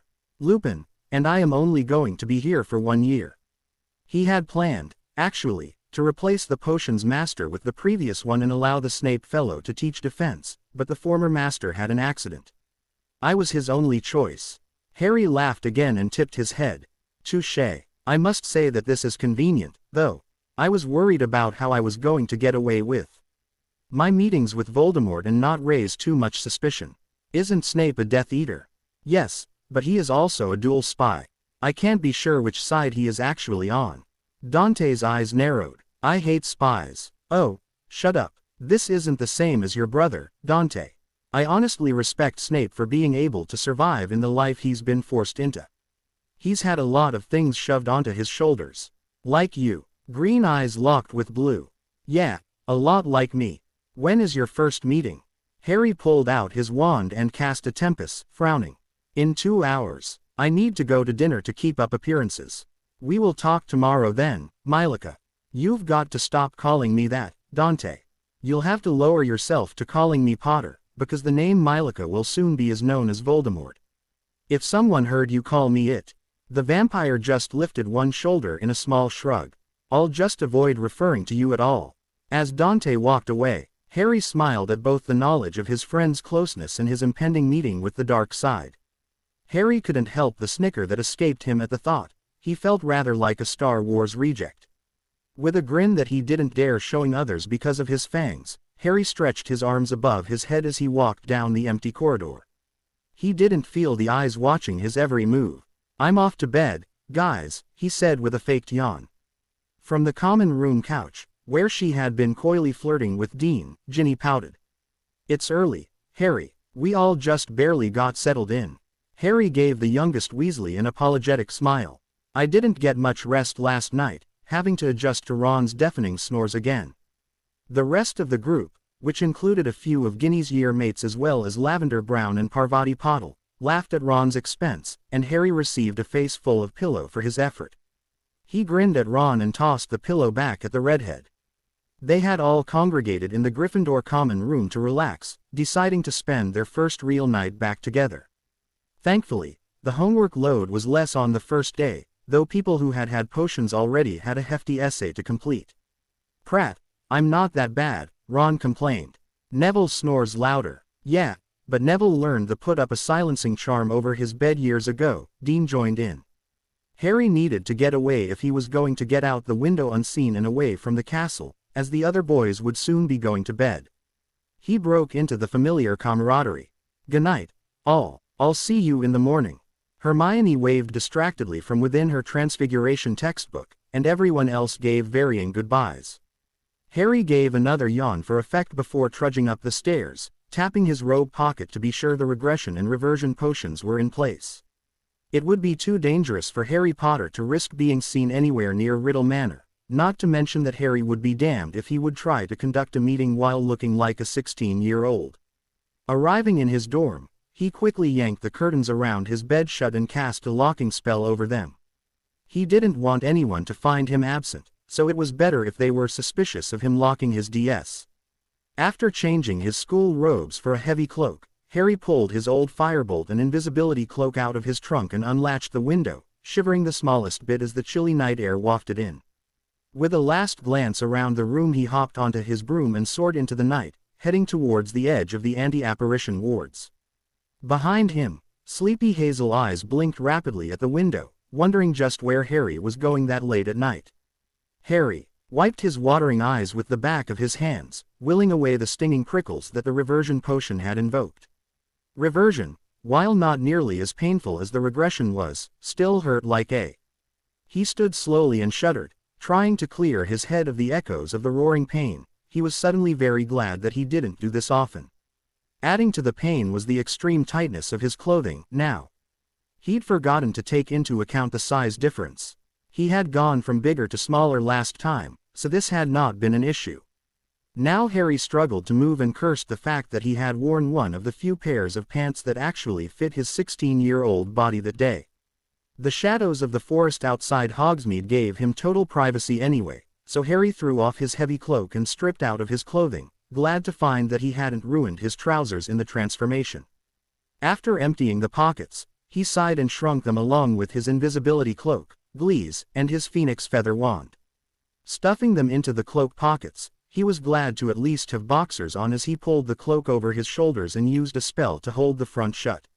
Not wasting any time, Harry apparated into the foyer of Riddle Manor, adjusting the cloak's hood over his head as he observed the few people that milled around the manor at night.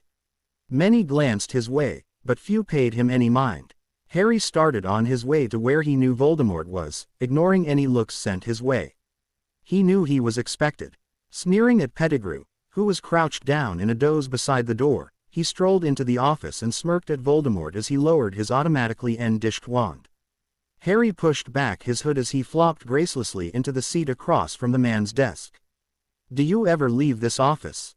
Voldemort scowled and waved his wand, setting a silencing barrier. "Hello to you too, Potter. Nice to see you. Yes, I had a fine day, tortured Wormtail into a blubbering mess and got some interesting information regarding the Ministry. How about you?" Harry couldn't help but snicker. "Oh Tom, are you in a mood? I'm sorry I am not following decorum, but you must admit that you are in the exact position I left you in weeks ago." Voldemort growled, running a spindly hand over his face. "Being a Dark Lord isn't all Death Eater meetings and torture sessions, you know. I have mission reports to read, expenditure charts, missives from allies. You should be helping me with this, Potter, since you are supposed to be a partner in this." Harry shrugged a shoulder and grabbed a paper off the top of the stack to Voldemort's right. "Well, no one but your Death Eaters know who I am at the moment, so I can't do much to help. We're going to have to change that, you know." "Ah, but how? I refuse to go on a killing spree just to get my name out. If there was a worthwhile raid planned, I could accompany you. That would surely get the message out. We'll figure it out." Voldemort propped his chin on laced fingers, suddenly looking drained. "Have you been sleeping, Tom? Pardon, but you look more like shite than usual." A scowl. "Thanks, Potter." The joking smile faded, and Harry leaned forward in his seat. "Honestly Tom, what's wrong with you? Showing concern for the Dark Lord. Honestly, Gryffindors." "Oh shut up," Harry said seriously, bright eyes narrowing. "I don't know what's crawled up your ass, but knock it off. We don't know each other especially well yet, but I'm not blind.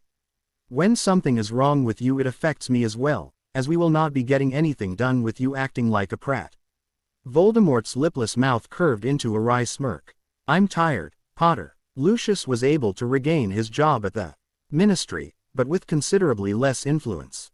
"I've been planning for over a week straight on the best way to handle this situation, but I keep finding loopholes in my plans. Fudge needs to get out, but I don't want someone like Scrimgeour taking his place. A fanatic like him would be worse. I want to add more of my men into the system, but that raises the chance of someone catching on.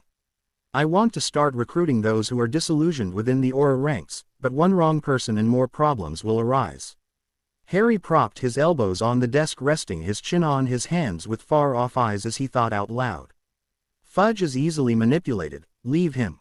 You should add people, despite the risks, the more there are the better. And you can always stage another raid on Azkaban if a few of your men get caught. Don't bother with the Aurors, there are too few who would even consider dissent for it to be viable. You should set Lucius rebuilding his contacts, making new ones. Despite his loss of power, he is still a prominent wizard, and now that his allegiances are suspected, those people who do want to know more would want to go to him, as a powerful and well-known pureblood." Voldemort inclined his head. "They were rhetorical questions, Potter. I know very well the best course of action. But it seems the years have been good to your practical intelligence as well. Salazar knows you had little of it when you were a teenager. I was a child forced into a war with no training. Don't tell me you expected me to be some kind of prodigy as well. No, but you held your own for I admit. Do you realize how much of a blow to my ego it was to be thwarted by a child a tenth of my age so many times? Harry couldn't help smirking. Was Voldy's self-esteem bruised? Oh, shut up, Potter. Now, I'm going to call Lucius in here to relay the plans. Is that acceptable? I thought they were rhetorical. Voldemort scowled. They were, but your points managed to sway me. Now, shall I call in Lucius? With a nod from Harry, Voldemort dissipated the silencing spell and barked out in a harsh tone, Wormtail. A few moments of silence passed and Harry sneered pointedly. The git was sleeping in the corner across from your door when I arrived, he probably still is. Voldemort looked livid as he stormed to the door, flinging it open with a loud crash. Harry leaned around his armchair to watch the doubtlessly entertaining scene and enjoy the pain of one of the few people he could bring himself to hate. Wormtail, Voldemort hissed menacingly at the now cowering man. How dare you neglect your duties, impudent fool? Harry let a satisfied smirk cross his face as this was followed by a cruciatus, the wails of the rotund traitor echoing through the office. Harry relished in the pain he knew was being inflicted in a way he had never relished in pain before, a warm rush shooting down his spine. He grinned as Voldemort delivered a swift kick to the rat's side once the curse was lifted, sending him scurrying off to find the Malfoy Patriarch. Voldemort turned in time to see the look on his face, smirking as he returned to his desk. Enjoy that, did you? Harry shared a wicked grin with the Dark Lord. Only with that bastard. Harry had pondered the night before just how he could move past Voldemort having killed his parents yet still wish for Pettigrew's death for simply giving him the opportunity to. It had been a simple conclusion, really. Voldemort had never been their friend. Voldemort had always been a straightforward man. He liked you and you were in favor, he didn't and you were either dead or wished you were. Pettigrew had no spine and had betrayed people who had shown him nothing but kindness. Harry welcomed the nearly euphoric feeling that spread through him with the Peter's pain. In the meantime, is there anything you have to report from Hogwarts yet? Just one thing. Dante, my martial arts and dueling instructor from Seadoué Citadel, ended up being asked by Valerian to come back in time as well, to watch over me or some such nonsense. However, this is advantageous in that he is the new defense professor, and so even without confirming Snape's loyalties I have someone to cover for me. Crimson eyes had widened just a bit, and Voldemort steepled his hands under his chin. You're on a first-name basis with the Marquis Valerian. Don't act like he's something special if he happens to check up on me. Val's ego is big enough as it is. It would be extremely advantageous if we could secure an alliance with him. Do you realize the power he commands? Of course I do. It is his blood that made me what I am, and I have been his closest confidant these last few years. I am sure Val wouldn't be opposed to helping out or giving support, though he won't be doing much himself. I can say this surely, as he was rarely gone from the Citadel in the years I stayed there. I would know, he said wryly. Voldemort looked at him questioningly, but Harry merely smirked. The two shared a moment of strangely comfortable silence before Harry perked up, looking sheepish. Hey Tom, this is going to sound strange, but do you have a pair of trousers I can borrow? You're taller than me, but I can make do. Harry nearly laughed at the comical look that overtook Voldemort's face, an incredulous lift of his brow that left one of his eyes twitching. And, why do you need trousers? I forgot that I was going to grow 5 inches and a fair amount of muscle when I used the reversion potion. Harry illustrated this by yanking on the top of his cloak, exposing his bare collarbone and shoulder.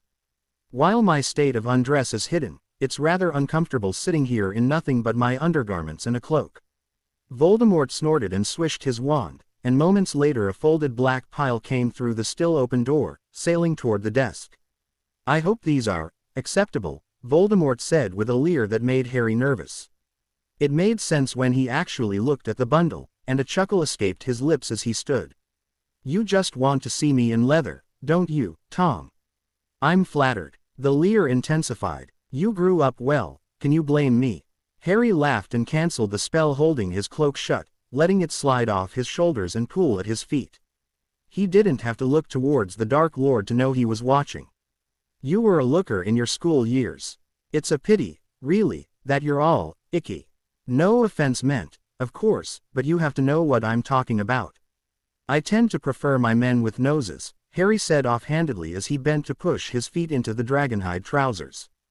Things are not always as they seem, Voldemort murmured, and Harry glanced toward him over his shoulder as he pulled the pants up, a strange sensation traveling down his spine at the heated look he was receiving. He ignored the shiver and raised an eyebrow for clarification as he stood and faced him, but Voldemort was too distracted to answer, choosing to rake his eyes down Harry's half-D form. Harry couldn't fight the heating of his face, pink spreading over the bridge of his nose and across his cheekbones. He had just managed to close the clasp of the pants, scowling at the way the legs continued past his feet and called attention to his height, when Lucius Malfoy swept into the room, making it halfway to the Dark Lord's desk before halting at the sight of Mylica, standing topless in leather pants. Harry's sheepish blush vanished instantly, a smirk appearing on his face. Now this one, on the other hand, he heard a muffled snort from Voldemort and Harry's smirk turned lopsided. "Hello there, pretty, like what you see," he purred, making Lucius stop his perusal and force a blank look. Lucius ignored Harry completely, obviously still sore from their first meeting. Though the area around his mouth was tight with irritation, his face was blank as he swept into a bow before Voldemort. "You called for me, my lord." Voldemort's eyes were amused, but he remained serious. "You will be extending your contacts and feeling out your old ones within the ministry. As Mylica here pointed out, you are still an influential and well-known pureblood. Any dissenters in the ministry would go to you before any other." Gray eyes cut over to Harry, whose smirk broadened enough to show a flash of fang. "In the coming months, plenty of things will be happening that will make people's faith waver. Though you were cleared, most everyone is aware that you really are a Death Eater now, and those who question the light will see you as an obvious choice to speak to." "Understood, my lords." I think I like the sound that, Tom. You would." "Oh, don't give me that, mister. No one can say my name." Lucius had looked surprised when Harry had insulted Voldemort, but he looked petrified when the only response to his flippancy was a chuckle. "It isn't like that ever stopped you, T. Of course not. I've never been all that scared of you, bar a few more extreme situations." "Well, unless you have other business with him, I'm going to send Lucius off now." Harry pursed his lips in thought, shrugging. "Unless I'm allowed to toy with him some more, I guess he can go." Lucius scowled. "I am going to make you regret accosting me. No one dares to toy." Voldemort, who had been fingering his wand, turned it on the Malfoy. "Crucio, you shouldn't disrespect your superiors, Lucius." The blonde dropped to his knees and whimpered, the spell still holding. His pride made him try to keep from screaming, but both Voldemort and Harry knew it wouldn't last. Lucius fell onto his back, arching off the ground and a bit of blood trickling from his mouth where he had bitten his lip, and Harry sauntered over with a smirk. One leg on either side of his body, Harry leaned down over Lucius, a finger tracing his jaw. "Come on, Lucius, let me hear you scream." Furious and pained gray eyes locked with Harry. He gave a smirk in return. "Come now, pretty. If you scream for me, I'll have dear Tom release the spell." Whether it was this promise or simply being unable to hold it any longer, scream he did. The blonde arched violently, eyes rolling back and only making Harry's grin widen. He waved a hand at Voldemort, and the dark wizard obliged him by cutting off the curse. Harry crouched over Lucius and watched the man's body twitch, one tanned hand still tracing over aristocratic features. "It's impressive that he can be so pretty even like this." Harry stood and moved away before the blonde could retaliate, grinning at Voldemort. The Dark Lord smirked. "You have a sadistic streak, I see. I think I'm noticing that." Voldemort turned crimson eyes on Lucius. "You are dismissed." The blonde tried to regain his dignity as he rose on wobbling legs, bowing and leaving without another word. Harry finally picked up the cloak he had neglected and put it over his shoulders, not bothering this time to seal it. He noted with amusement that Voldemort's eyes often strayed to the exposed skin, and wasn't sure why exactly that made him feel so smug. He was used to being looked at this way. Since he had grown up, he had gotten his fair share of attention. Perhaps it was that it was Voldemort, his childhood nemesis, that was staring at him so hungrily. Nonchalantly, Harry leaned forward and snatched the quill out of Voldemort's hand, using it to mark a few points on a report from a raid the week before. Voldemort's eyes blinked several times before a scowl settled over his face. Give that back. Your mind was away from you. Harry smirked, looking up through his lashes. So I figured one of us should be working. Voldemort huffed and conjured another quill, snatching a paper off the stack. Insufferable. How am I going to survive this war working with you? Is that your plot? Kill me off by driving me nuts. Harry winked. We'll see, Tom. We'll see. Have you even wondered how your life would have turned out if you hadn't had to grow up in the orphanage? Voldemort stopped writing at the sudden question after over an hour of silence, slowly turning red eyes up to meet green. What brought this on? A shrug. I don't know, really. I was just thinking about how alike we are, and I wondered how different things might have been. Well, I can't answer that. What ifs are a pointless endeavor. Harry scowled. Come on, Tom. Haven't you ever wondered how different you would have been? When I was a teen and younger, yes. All the time. I'm turning 70 years old this year. Harry, I've expended all my what ifs by now. Harry gave him a wry smile. You actually called me by my given name. So I did. Voldemort was looking away from him, and Harry could tell that was intentional. He moved on quickly, and Harry ignored the twinge of regret. What did you mean by us being alike? Our childhoods. How we reacted is the only real difference. Orphan. My aunt and uncle hated magic, kept my ancestry from me until my Hogwarts letter came. Not so much abusive as neglectful. I was their house elf. I never meant for it to be that way. If you've ever noticed, there are very few orphans of the First War. If the parents were killed, the child usually was as well. After how I grew up, I didn't wish it even on the children of my enemies. For a long moment, the two just looked at one another, until Harry finally smiled and nodded. I am glad that is the case. Voldemort opened his mouth to speak, but an abrupt knocking at the door called his attention. With a scowl, Voldemort waved his wand at the door. What do you want? The door opened hesitantly, revealing someone Harry hadn't expected to see. Draco Malfoy was obviously scared out of his mind to be faced with the Dark Lord, but he was doing an admirable job of hiding it. The blonde's eyes flicked to Harry but didn't stay on him, obviously too scared to look away from Voldemort. My lord, it is very important that I find my father. Mother said he had come here. Voldemort raised his brow. You interrupted me to find your father. It's important, my lord. It's about Potter. Voldemort's eyes flicked to Harry, who had turned to hide his grin from Draco. He shrugged at the Dark Lord and leaned back in his seat, raising an eyebrow at Draco. Your pretty's boy. He just left a few minutes ago. I'd be happy to go looking for him, though. Voldemort scoffed. I'm sure you would. Draco's silvery eyes were wide and frightened still, and Harry could hear the younger man's heart beating from across the room. He had obviously not had many dealings with Voldemort in person, despite his GGing in school. Harry stood fluidly, cocking his head at the younger Malfoy. Shall I take you with me, little pretty? Quickly forgetting his situation, just as Harry knew he would, Draco scowled. Excuse me, just who are you, anyway? Harry heard Voldemort's displeased hiss, and held out his hand toward him. Don't worry about it, Tom, I can handle this one. He turned to Draco with a wide grin, immediately causing the blonde to shrink away at the sight of his fangs. I am Mylika, little pretty, the new partner to your Lord Voldemort. It's nice to see your father's genes are strong. Don't you belong at Hogwarts, though? Draco scowled again at the nickname, but quickly answered. I have my own private flow connection from my room in Hogwarts to my room in my manor. I'm the only one who can go through it, but it is useful. I used it because I need to find my father. Harry turned and gave a sweeping bow to Voldemort. My dear Tom, I'll see you next week around this time, all right? Voldemort glared. I don't know why I allow you to call me that. Because I'm me, why else? Harry grinned, mockingly blowing a wish me luck finding pretty. If he kills you for coming on to him, it's your own fault. Harry snorted and swept from the room, cocking his head for Draco to follow.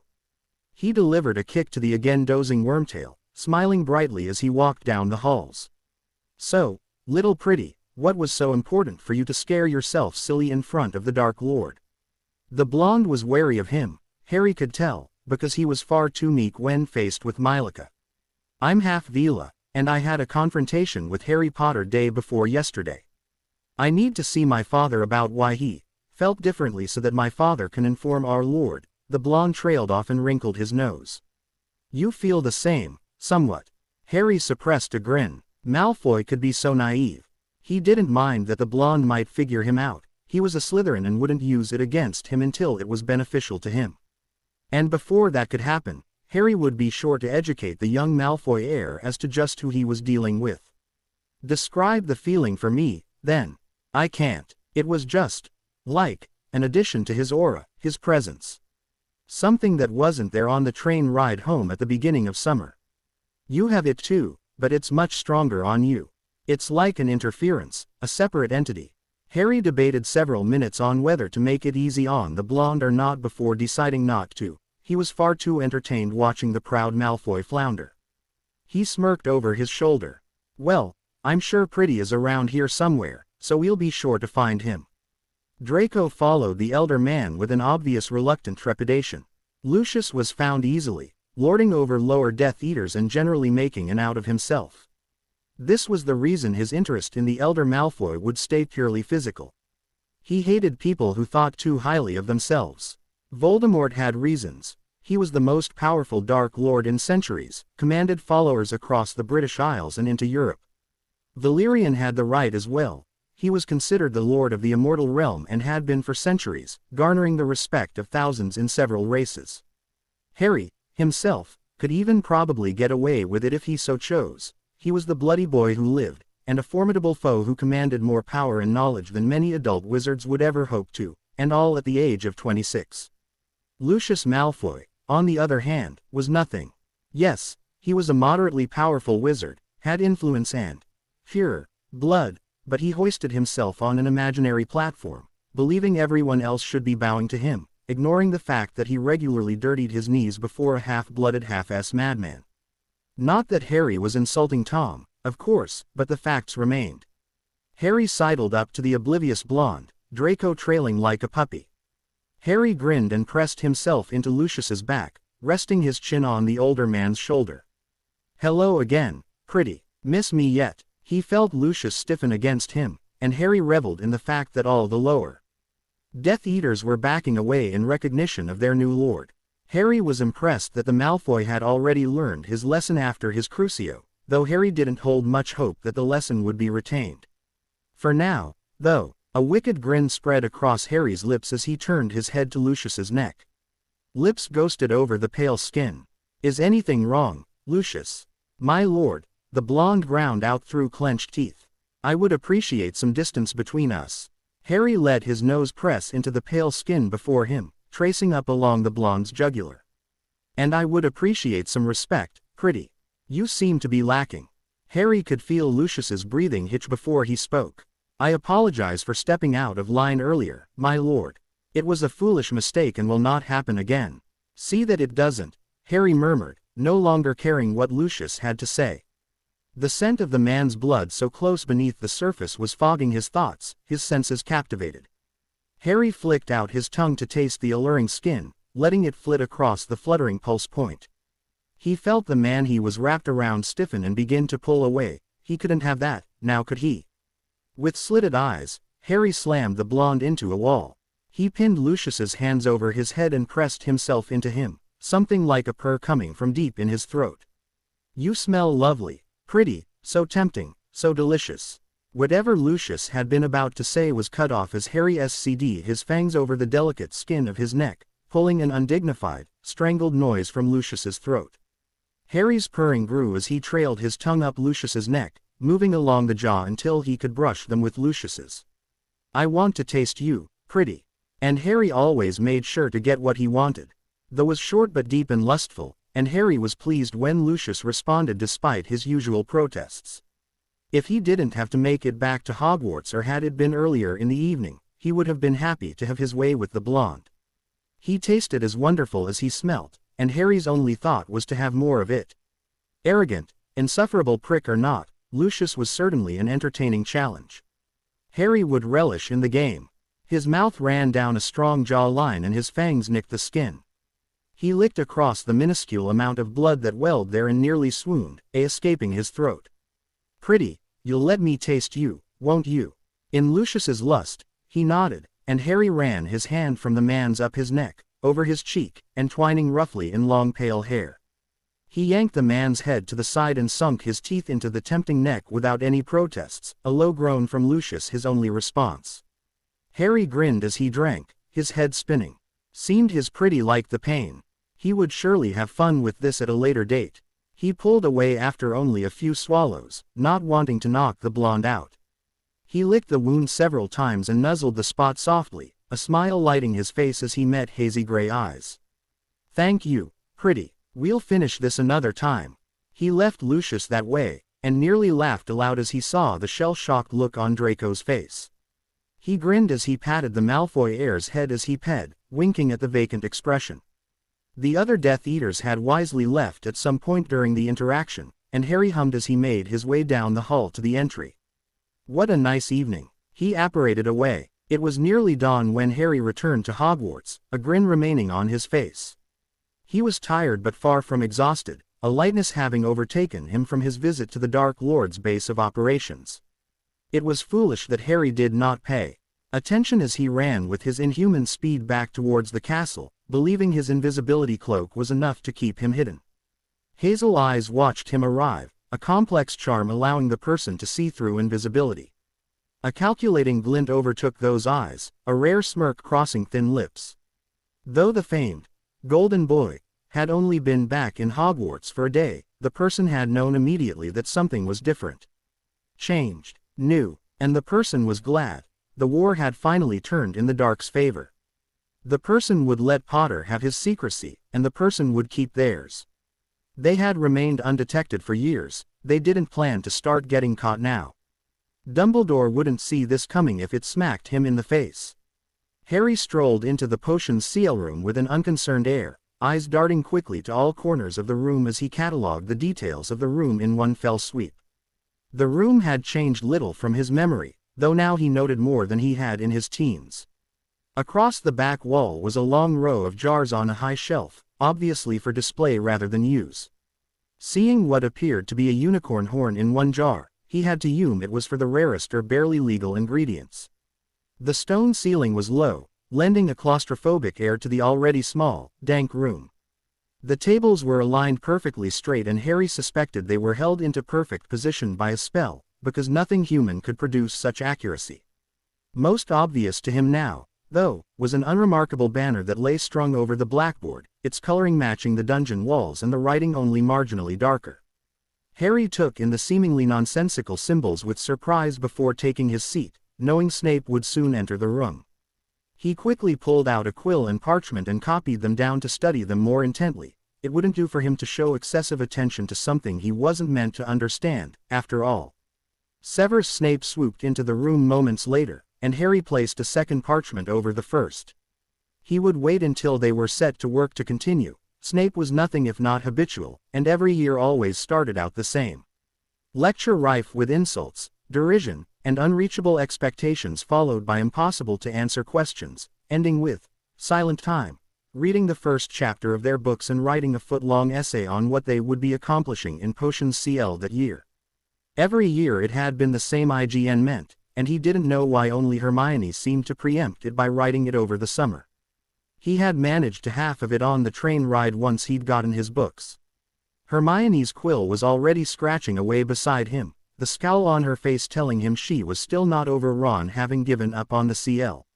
Speaking with McGonagall had done no good as Ron himself was against remaining in the CL. In fact, other than Hermione and Harry, only Dean Thomas had continued the CL.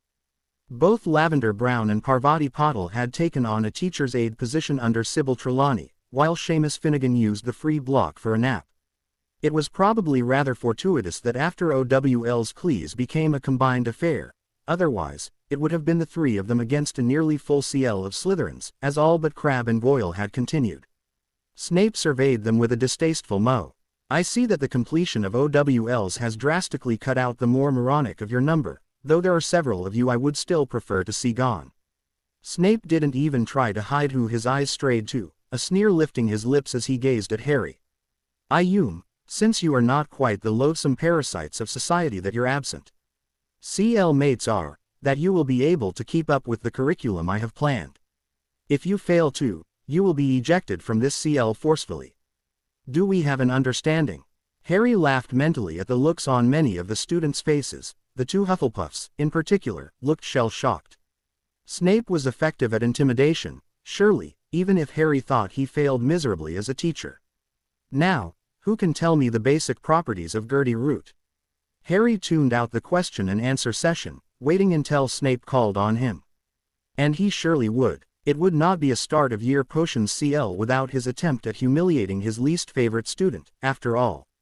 It was a given, and so when Snape barked an acidic, "Potter," in his direction, Harry wrapped the naive persona he needed around him and set his face to a rebellious scowl instead of the derisive sneer he wished.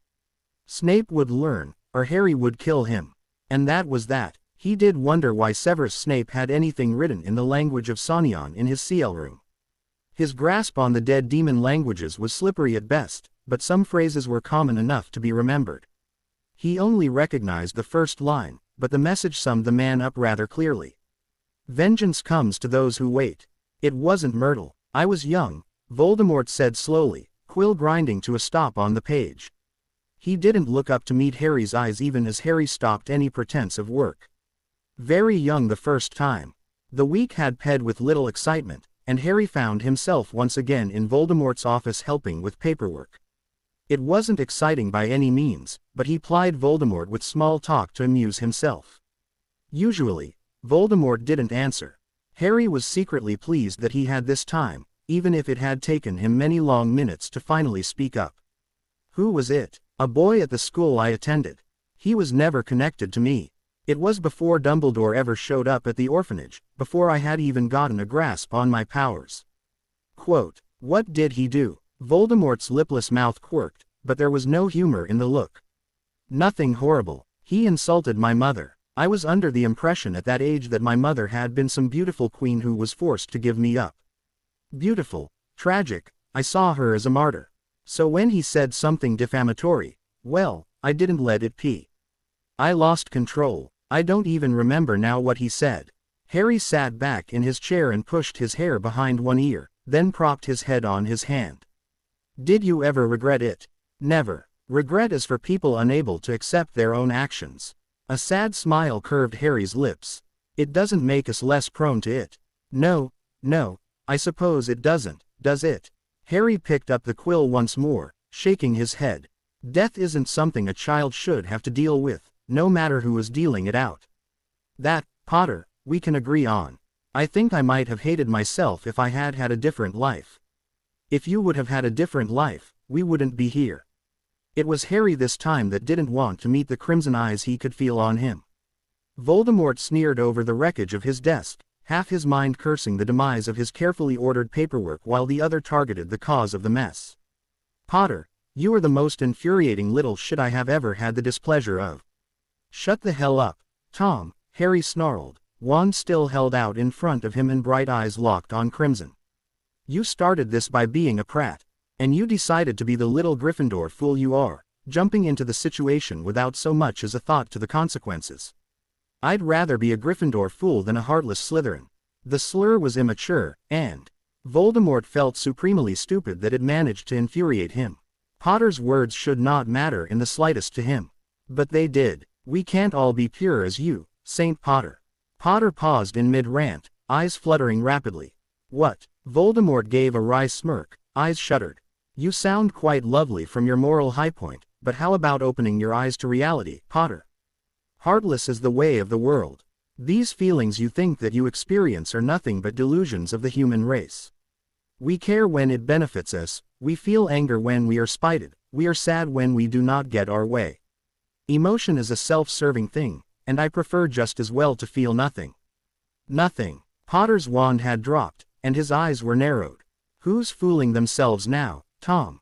Voldemort refused to answer, simply setting his desk to rights. It wasn't long before Potter joined him, but it was a long time before either spoke again. What did you want to be when you were little? Voldemort glared at him without even meeting his eyes, a feat if Harry ever saw one. Gods, Potter. Do you pull these conversations from your backside? Harry waved a hand. Shut up, your royal pratness. I'm just curious. When you were a child, what did you want to grow up to be?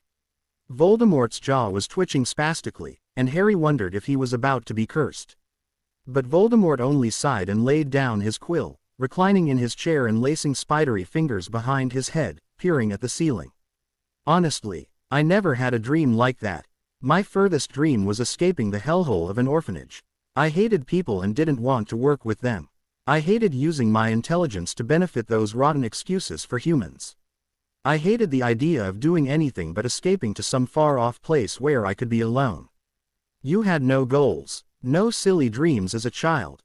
Come on, Tom, you're just as human as I am. Well, vaguely speaking, of course. Voldemort snorted. If I did, well, I don't remember them now. That's sad. Maybe it is, Potter. First year. What are you starting now, Potter? Harry ignored the drawl and tapped his chin with the eagle feather. In first year you told me that I was very much like you. Did you really think so, or were you just trying to eliminate me as your enemy? A snort was accompanied by the scratching of Voldemort's own quill. Lazy shit, you're just trying to get out of work again. Harry gave a sheepish grin and turned back to his paper. No answer. Then, Voldemort signed with a flourish at the bottom of the page. I think at the time I saw similarities, but I couldn't have predicted the truth of how alike we were. Except I'm better looking. Harry couldn't hold back the smirk as he felt a glare leveled on him, humming under his breath. Voldemort huffed but didn't retort. Fate is a funny thing, Fate is a security blanket for those too afraid to take charge of their lives. Perhaps. Harry sighed and pushed his finger in a circle on the desktop. But sometimes believing in fate is the only thing keeping us going. I think a person that survives solely on the trust of fate needs to re-examine their life. Harry pushed down the urge to ask how he should begin. Harry leaned back against the manor's gate, inhaling slowly through his nose and feeling rather than attempting to see anything in the darkness around him. September had come to a close and October was already halfway through, and Harry could feel the chill in the air. Eyes closed and face upturned, Harry let the raindrops filter over his skin and soak him to the bone, relaxing back against wrought iron. Potter, you barmy tea, what are you doing out here? Slowly, lethargically, eyelids fluttered open, and Harry-trained eyes he knew would be exceptionally bright on Voldemort. Feeling. It has been a long time since I experienced the rain. Where have you been? The question was casual, but Harry could practically feel the curiosity Voldemort was restraining. They had discussed many things in the last weeks, but the last 10 years of Harry's life was not one of them. Harry had given a brief outline, but had stuck to his education rather than the people or circumstances around him. The rain dissolved an inch from Voldemort's skin or robes, and Harry wondered what spell he was using. Does it matter? He answered eventually. Eyes again slid shut as the rain picked up, and Harry let out a deep sigh as he arched up toward the rain. No, I don't suppose it does. But the rain is hardly exceptional. Harry's head lolled to the side and he gave another smirk. Exceptionality isn't the only thing that makes things enjoyable. Sometimes the mundane can be endlessly exciting when you are deprived of it. But anyway, I think the rain is lovely. I always loved it. Harry hadn't realized how close Voldemort had gotten until he heard the disbelieving scoff from his side, the creak of the gate as a body joined his. Stupid child, perhaps. And the rain fell down. Harry, why are you doing homework? Come on, mate, let's go flying for a bit. First game of the season is in a month, we need to be ready, you know. Harry ground his teeth as he ignored the redhead, continuing to write his potions essay as if Ron wasn't there. He would be damned if he didn't get good grades this year. He was a grown man with knowledge that surpassed most of the other students barring, perhaps, Hermione, and there was no way he was going to look like an idiot. He couldn't show the full extent of his knowledge, but he could at least present himself as a probably intelligent student. Harry, mate, what's with you lately? You've turned into Hermione. Ronald, that's just rude. I'm glad Harry is taking his education seriously for once. I mean, you could learn from him. This year and next are the most important we will face, and I can't believe you are letting yourself get left behind. Harry tuned the conversation out with much exasperation. This was the same thing that had happened every day for the last week, and Harry was being slowly driven insane by his once best friends. He loved them, surely, but the utter childishness of the two of them put together was taking its toll. He had work to attend to anyway. It was nearly Halloween now, the air colder and the weather harsher. Every week Harry had managed to get away undetected to meet with Tom, and their plans at the ministry were coming along well. Hogwarts was another matter altogether. Harry was wary to risk his or Dante's positions to overthrow Dumbledore early. Besides, he had hoped to have created the seeds of doubt before taking down the light icon. It wouldn't do for the old man to go down as a martyr, after all. Without a word, Harry closed his potions book, cast a drying charm on the newly written ink, rolled up his IGN-meant scroll, and walked away. Neither of the two arguing sixth years noticed. With a long sigh, Harry pushed his hand through his short hair, annoyed at the flyaway spikes that perpetually stood on end, existing for the sole purpose of helping along Harry's dwindling sanity into nothingness. He needed a break from his 15-year-old persona, and he needed it now. His feet automatically set him on a path towards Dante's rooms. Technically, it could get the elder vampire fired that Harry knew the location of his rooms, but with all the rules Dumbledore bent for him, he couldn't see it being a problem if he was caught. As if fate was once again attempting to be contrary for the sake of it, Harry's senses alerted him to another presence approaching.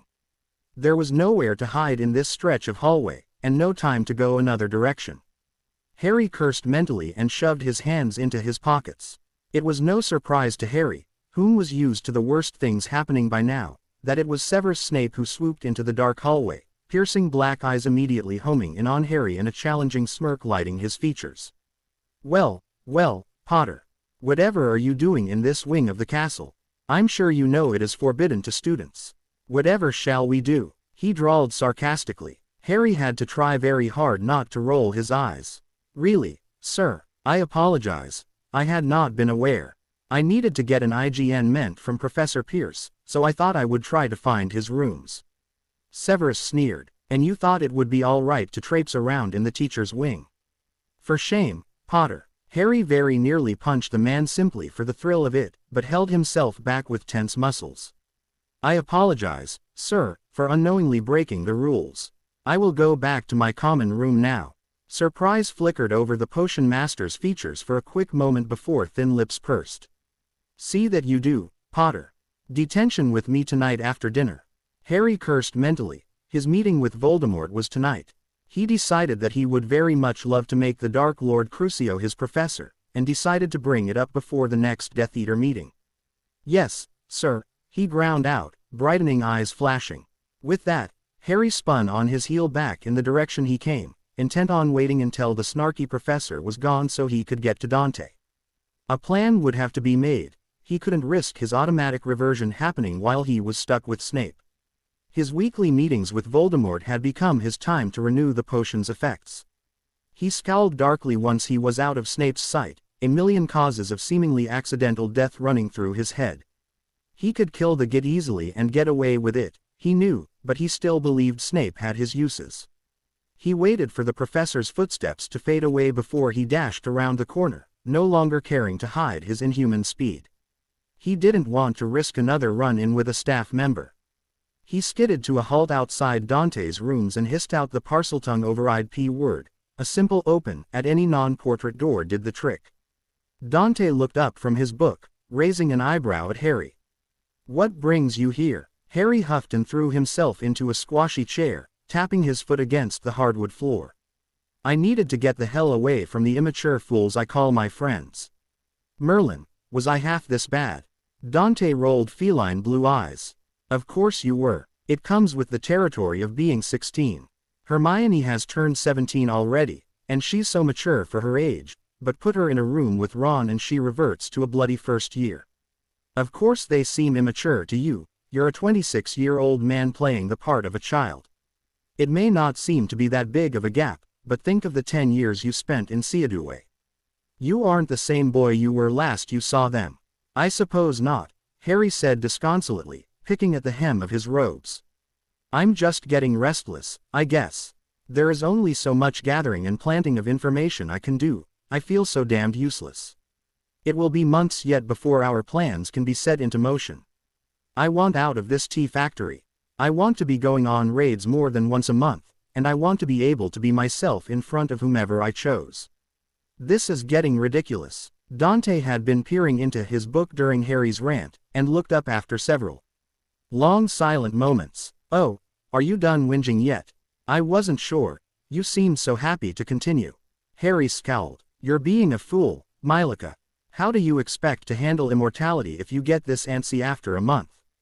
Nearly 2 months. Now you just sound like a child.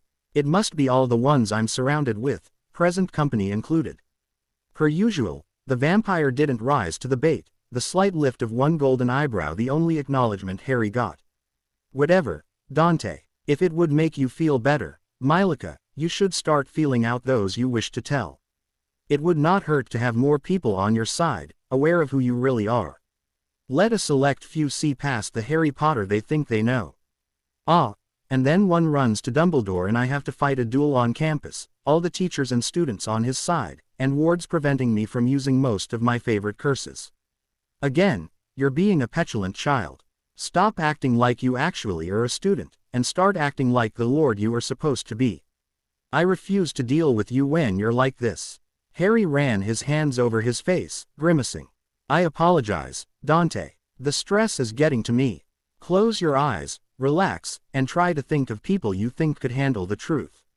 I'll read until you've finished. It will clear your mind to think of something rational right now. Harry gave a nod to the blonde and smiled gratefully. All right, then. Severus Snape prided himself on being an observant man. No one got away with anything in his seal room that he didn't want them to. No students managed to slip past his guard. He noticed things others would ignore, and learned things from them that others could not fathom. Hence how Severus knew that his favorite student had been correct. There was something wrong with Harry Potter. Oh, the boy seemed the same. He laughed with his friends, mouthed off to authority, and brooded sullenly like any angst-filled teen. Weasley and Granger were never far from his side. But Severus Snape saw deeper. He saw the shrewd looks that overtook Potter's previously oblivious features. He saw the annoyed, quickly covered glares shot at Potter's friends. He saw the dark expressions that would pee over the boy's countenance, and threatening smirks that often peeked through when the boy was lost in thought. His temper, which had always been quick, was now glacial rather than blazing. Oh, Severus saw all of this. Which was why after his encounter with the boy, he had immediately gone to his rooms to retrieve a dark artifact from the Prince line which concealed one's aura. He didn't want the vampire, Pierce, his name was, feeling him, after all.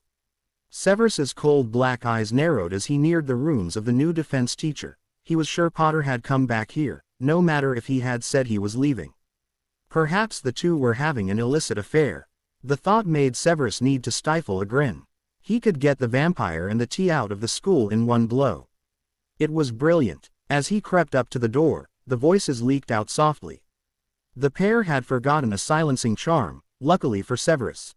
Damn it, Dante, I forgot to tell you, you wouldn't believe that git Snape. He gave me a detention tomorrow evening. Now what am I going to do?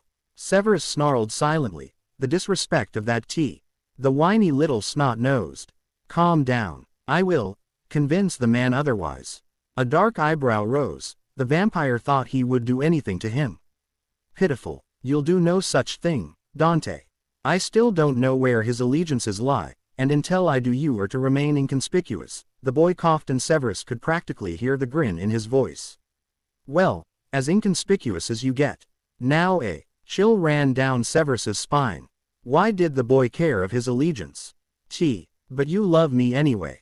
Forgetting the apprehensive feeling, Severus's ears perked once more. So the two were lovers. A snort. Whatever you say, Mylika. Have you been bothering that poor blonde lately? A laugh. Lucius. Ah, I miss Pretty. I've hardly had any time to entertain myself with him. He's twice your age. He is not. He's only in his 40s.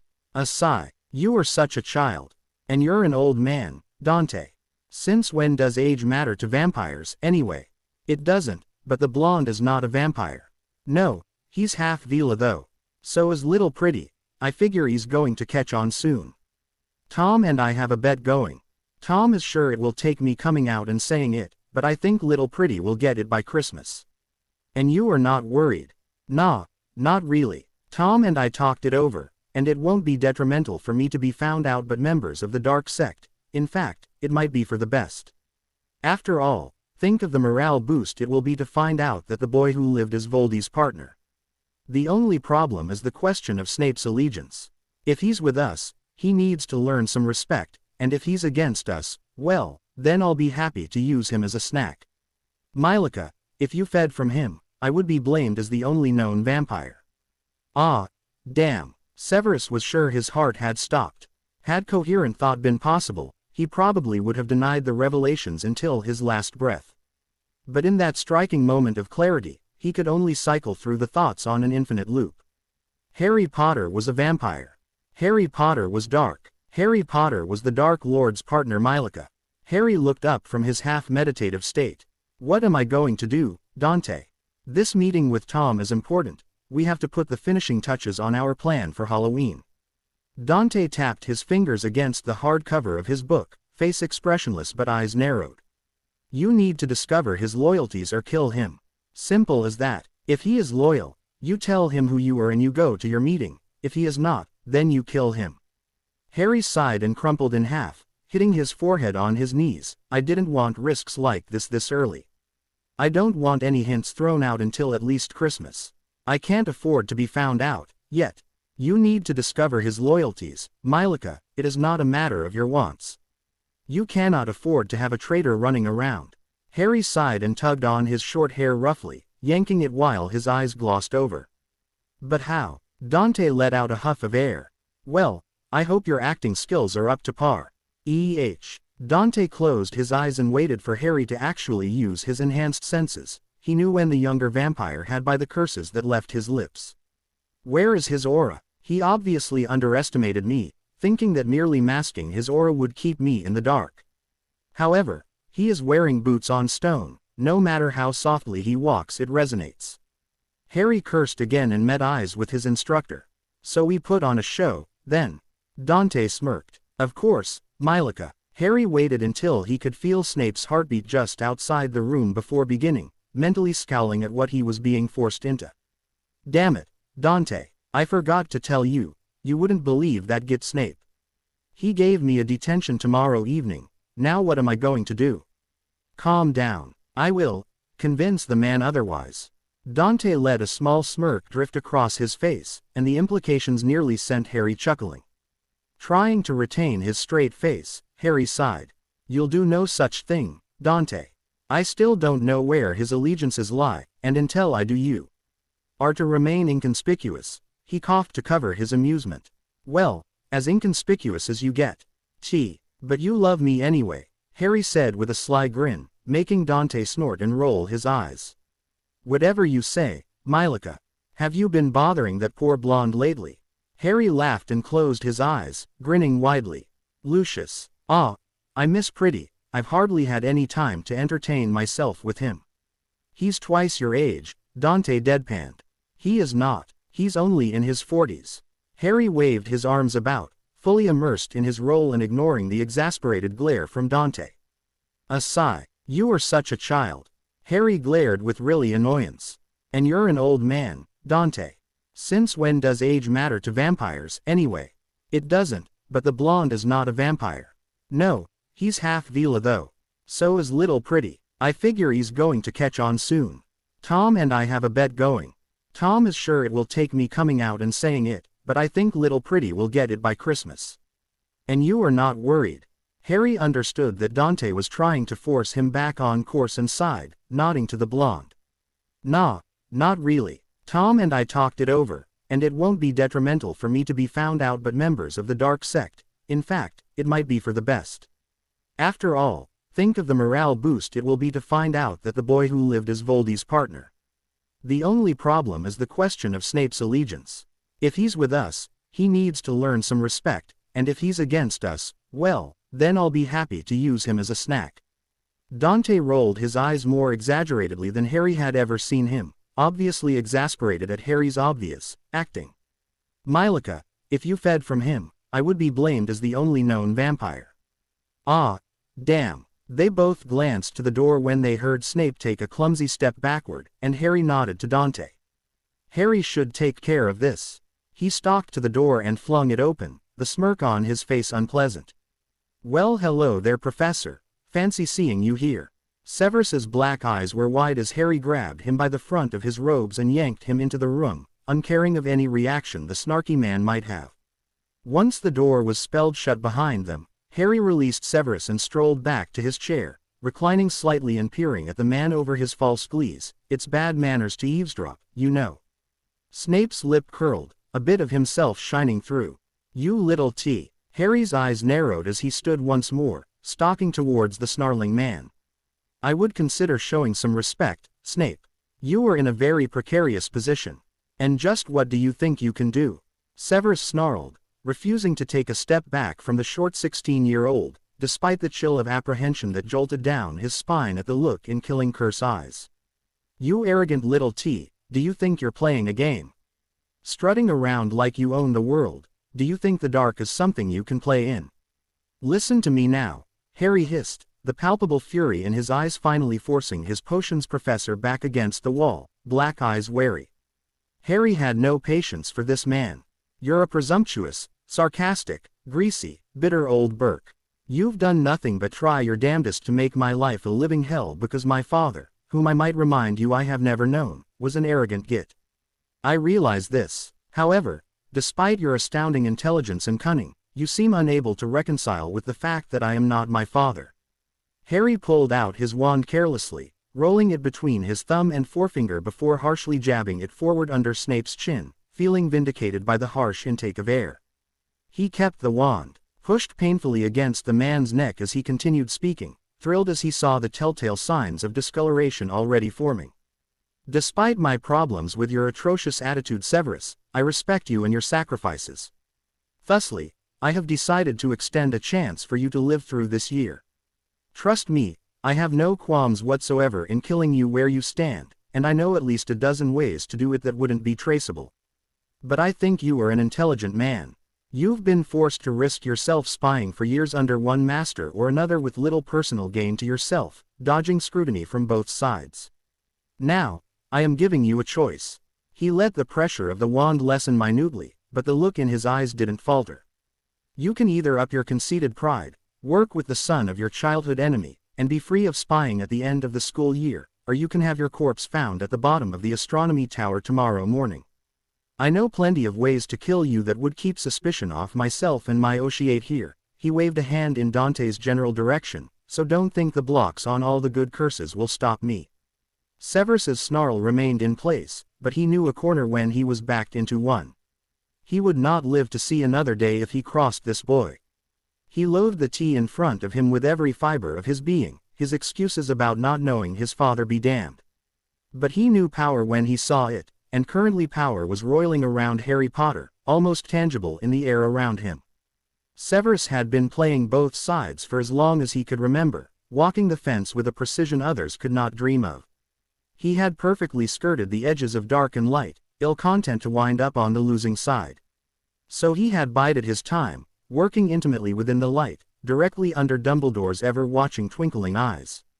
Dumbledore, for all his good intentions, played with them all like chess pieces. And Severus was his dark knight, black painted white painted black again, and deeply embroiled in the enemy's side.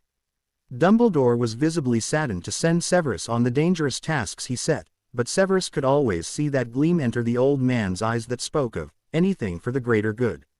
His manipulations were so cloaked that few ever even knew he was controlling their every move.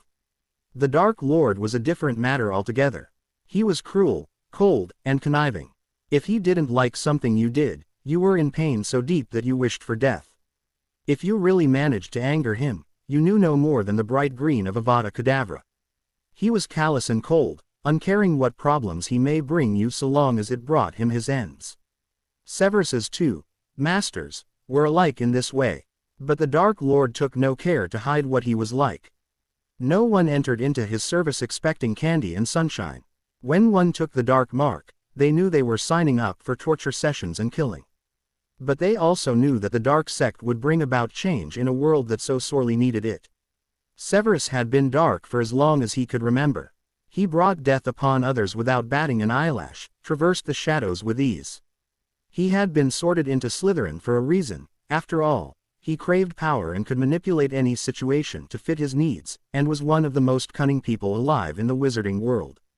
How else would he have stayed alive this long without having any clear loyalties? But here he was staring into bright green eyes, painfully familiar eyes, and he knew the war was lost for the light. Dumbledore may have been the light's icon, but Harry Potter was its weapon. He was the one everyone expected to end the war, and Severus had a sinking suspicion that this young man would be the one to end the war, but not for the side everyone expected him to. This Potter was ruthless and calculating, and he had blood on his hands. Severus knew the look of a killer. There was still empathy in those eyes that were the perfect mirror of Lily Evans, but it was drowned by the will to do anything to get what he wanted. Severus was sure of this. And so, Severus clenched his jaw.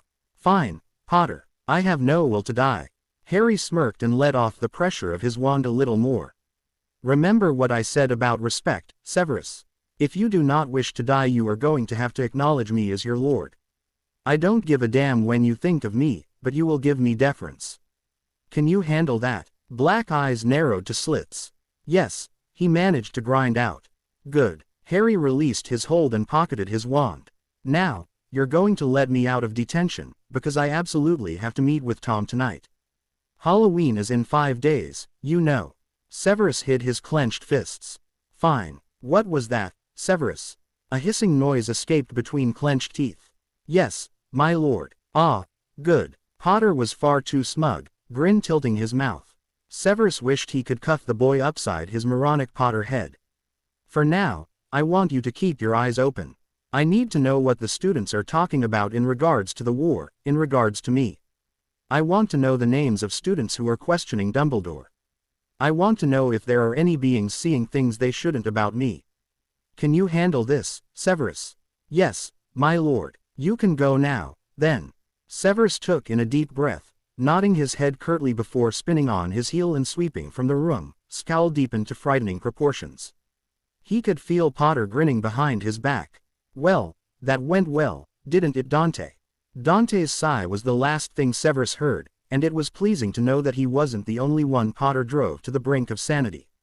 Harry sashayed his way into Voldemort's office with a raised eyebrow, seeing the 2 masked Death Eaters that hurriedly bowed to him and ran out the door. "Terrorizing the minions again, Tom. Isn't that bad form?" Voldemort didn't bother looking up from the paper he was hurriedly marking and scowled. "You're late, T. Well, excuse me, but your little minion Snape decided to eavesdrop on Dante and I. He knows now, by the way." Crimson eyes shot up to meet verdant ones. "And he's a self-preserving little bugger. We have nothing to fear from him." "Well, now that you're here, I hope you're ready for a raid. This will be bloodier than the last one." Harry's eyes lit up with a grin. "Oh, where are we going? The Ministry?" A snort. "Hardly. We have not progressed nearly that far. I hope you aren't planning some Muggle macker again, Tom. We've discussed the disadvantages to it. Not a macker. No, but we are going after some Muggles." Harry raised an eyebrow before the smug look on Voldemort's face made sense. "Oh, you've got to be kidding me. Why in the hell are we doing that?" Voldemort's smug look didn't dim. "Because it would be a perfect deterrent for Halloween. No one will look twice at Harry Potter being dismayed over his only living family's death, giving you more time to work out the kinks in the plan." Harry sighed and ran his hand over his face, glaring at the older man. "And if I object, why would you? You told me the stories." And Harry had. After the last Death Eaters meeting, the two had spent several hours relaying some of the more memorable moments of their lives, from the good to the bad. Harry was unceasingly amazed by how comfortable he felt in his former nemesis's presence, even speaking of things he had never told a soul. Perhaps it was the true similarities they shared that erased all Harry's qualms of sharing his less than stellar childhood, the knowledge that of anyone he knew, the reptilian man would understand. Likewise, Voldemort had spared little thought to sharing his own experiences with Harry, from the first true friend he'd made to a severe beating he had received from some of the older boys in the orphanage when he was 5. Harry had nearly been laid back from that meeting, hardly arriving before dawn. "Yes, and I don't give a damn if they live or die, but would you call off the raid if I asked you to?" Solemnly, crimson eyes met with piercing green and held, the two just staring for long minutes. No. Harry stiffened and planted his hands on the Dark Lord's desk, his lip curving in a snarl. And why not? Because they are the type of muggle that deserves extermination, Potter, Voldemort hissed back, leaning closer to the fuming man. And I will see them dead for treating a wizard that way. Harry blinked several times before a sly smile crept over his lips. Oh Tom, he sung out. Voldemort stiffened and looked away from the mischievous eyes. What in the hell are you looking at me like that for, T? I know your secret. You do not, you little twerp. Now get out of here and prepare for the raid. Harry ignored him and poked Voldemort in the side of his bald head. You care, don't you? The big, bad, evil Dark Lord cares about Harry Potter. Voldemort snarled and shoved 13.5 inches of you into Harry's face. Shut your damned mouth, Potter. Unfazed, Harry grinned. You care. Cruer incondite. One, Voldemort seethed out, Harry barely managing to fall into a dodging roll in time. You hole, that nearly hit me. Harry shouted, hands balling into fists. The spell would have rendered nearly all his consumed blood useless and forced him to have more immediately while contending with terrible, debilitating pain, whereas it would have killed someone fully human nearly instantly. That was the point. Harry was used to this by now.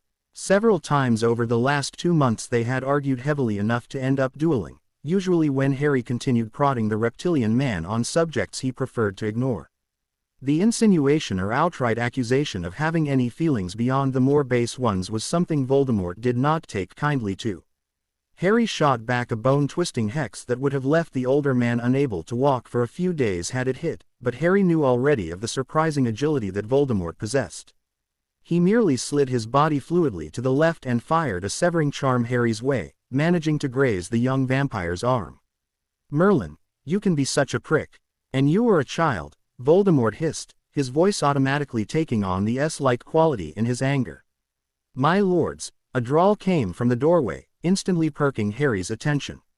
We should be leaving soon. Lucius stood in the doorway with a cool face. He had ended up interrupting these fights already 3 times, he was used to seeing the two bicker. Though he couldn't figure out why his lord put up with the S of the vampire, he assumed there was more to the equation than he was aware of. The power that emanated from the 20-something vampire was shocking at times, clearly reminding Lucius that the annoyingly cheeky man who wouldn't stop coming onto him was, in fact, powerful enough to reconcile the Dark Lord to partnership. We will be right along, Lucius, Voldemort hissed, obviously still annoyed but visibly restraining his temper. Harry cocked his head at Voldemort with a rare serious expression. Why do you always have to fight over this crap, Tom? Is it really worth it? Voldemort ignored him and pulled off his black cloak, walking to a small wardrobe against the far wall and pulling out his customary blood-red robes. Harry sighed and shook his head, stealing back his shoulders and focusing instead on what was soon to come. He was going to enjoy making the Dursleys scream. They appeared on the corner of Wisteria Walk and Privet Drive with little fuss, the small group unnoticed in the dark night on the suburban Muggle street. Even as out of place as they were, Voldemort's S-like face and crimson robes, Harry's glowing eyes and waist-length hair, Severus and Lucius's black cloaks and masks, they drew no attention on the moonless night. Voldemort jerked his hand in a signal for the men to follow him down the block, heading down the street towards number 4. Harry sighed internally at his friend's bad mood, sidling up to Severus. You will be listening to me tonight, you know. I lead here. The man glowered behind his mask, Harry could tell, but he said nothing but for a muttered affirmative and jerky nod. Harry wasn't in the mood to argue with him over this. Snape was only coming because Voldemort wanted him to be able to report the activities of the night back to the Order of the Phoenix. Harry was not pleased with this, but Voldemort's attitude was already foul that night, and Harry didn't want to have to deal with the reptilian man getting any worse. My lord, what of the wards? Severus asked in a low tone, breaking Harry's reverie. The question, though, had been directed to Voldemort. The resurrection ritual imbued me with the boy's blood. The blood wards will not stop me. And the rest of us, my lord. Lucius put in hesitantly. Surely the vampire. Harry snorted in amusement. Don't worry yourself about me, pretty, he purred, gliding closer to the blonde and letting their sides brush together. I'll be fine. Lucius growled under his breath, his words coming out strained. I was not worried about you, Lord Mylica. I simply do not wish to be caught and carted off to Azkaban again because of the wards around the Potter T's domicile alerting the Aurors. Harry snickered quietly. No worries, pretty, you'll see. Harry turned away and waved his hand at Voldemort, signaling the house they were approaching as the right one. Here we are. The wizards cringed at the disgustingly muggle home, identical in nearly every way to those around it with its perfectly manicured lawn and hedges, flowers blooming along the walk even with the chilling season. Harry ignored their responses and made his way up to the door confidently, though pausing on the stoop. He really didn't know how they were going to go about this. Tom, are we going for stealth or what? Voldemort finally met his eyes, crimson calmed significantly from an hour prior. Stealth. I wish to have plenty of time to play with the muggles. Harry's eyes lit up. I have to agree. Finally ready to stop being a sentimental then. Ignoring the looks from the other two men, Harry glared. That wasn't the point, Tom. I was angry because you refused to acknowledge my opinion in the matter and then proceeded to play your stupid little, I'm a Dark Lord and therefore have no emotion, blah blah blah, game. Voldemort smirked darkly. Glad to see this outing will be fun for you. The tortured screams of the obtuse ringing in my ears. What better form of entertainment is there? Well, I'm hard-pressed not to agree with you, really, but you're forgetting. Harry merely chuckled, grinning slyly over his shoulder at the trio. He flicked his blackthorn wand and the door eased open. Shall we, friends? Harry again ignored the growls from both Death Eaters, walking casually into the house he had seen only months before. Nothing had changed whatsoever barring perhaps a few new pictures of Dudley's rotund visage, making Harry's gag reflex act up. How he hated these people. Good Merlin, Lucius drawled. What a disgusting example of a muggle. Who is this whale? Harry snickered. Dudley Dursley, age 16. Spoilt rotten tea and all-around tyrant in training. Besides eating, his favorite hobbies include heckling girls in front of the grocery mart, beating up small children, and seeing how many followers he can and within power as low as his.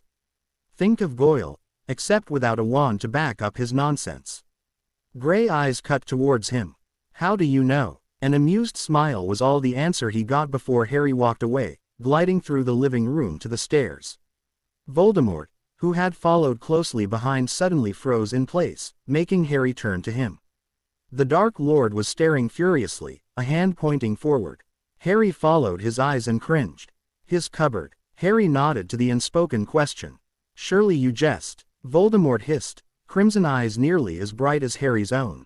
It wasn't so bad, you know. I was a small child to begin with, and the stairs are steep enough to create quite a bit of room. It could have been worse. Could have been worse. Voldemort spat, directing his anger on Harry and advancing, the other two men in the room totally forgotten. These muggle filth locked a magical child into a small space with no light. They neglected a wizard without food for days, only allowing him freedom when they needed a house elf. You dare to stand up for these pigs? Stop spouting off my damned life story as if I don't know, Tom. I am not standing up for them. I just know it could have been worse for me. I could have been sent to an orphanage like you, or left on the damned streets. They could have decided ignoring the little freak wasn't enough and that they needed to beat the magic out of me. My childhood might have been shit, but I damned well know it could have been worse. Voldemort was seething, eyes narrowed to slits. Harry stepped closer, leaning forward until he was sure the pair's subordinates would not overhear him. Don't get pissed at me again, Tom, but I have to point out that for someone who denies giving a damn about the rest of humanity, you seem very upset. Harry leaned away in case of retaliation, but was surprised when a skeletal hand just raised up and rubbed irritably over a bald head. You're going to be the death of me, Potter. No, Tom my dear, that's so last year. Voldemort scoffed and cut his eyes toward the two Death Eaters. Severus's stance was unchanged, though his form was stiff as he took in the truths of Harry's upbringing and saw the painful similarities with his own childhood. Lucius, on the other hand, seemed to have stopped all mental functions beyond the connection of Mylica being Potter. Voldemort hissed to get their attention, breaking the moment and commanding their attention. Go fetch the muggles down. I've already placed silencing spells around the premises. Harry raised an eyebrow, casually twirling his wand between his fingers while he watched them bow and go to the stairs. No one would hear the Dursleys' final moments save those in the house. Harry gave a shark-like grin, anticipation thrumming through his veins.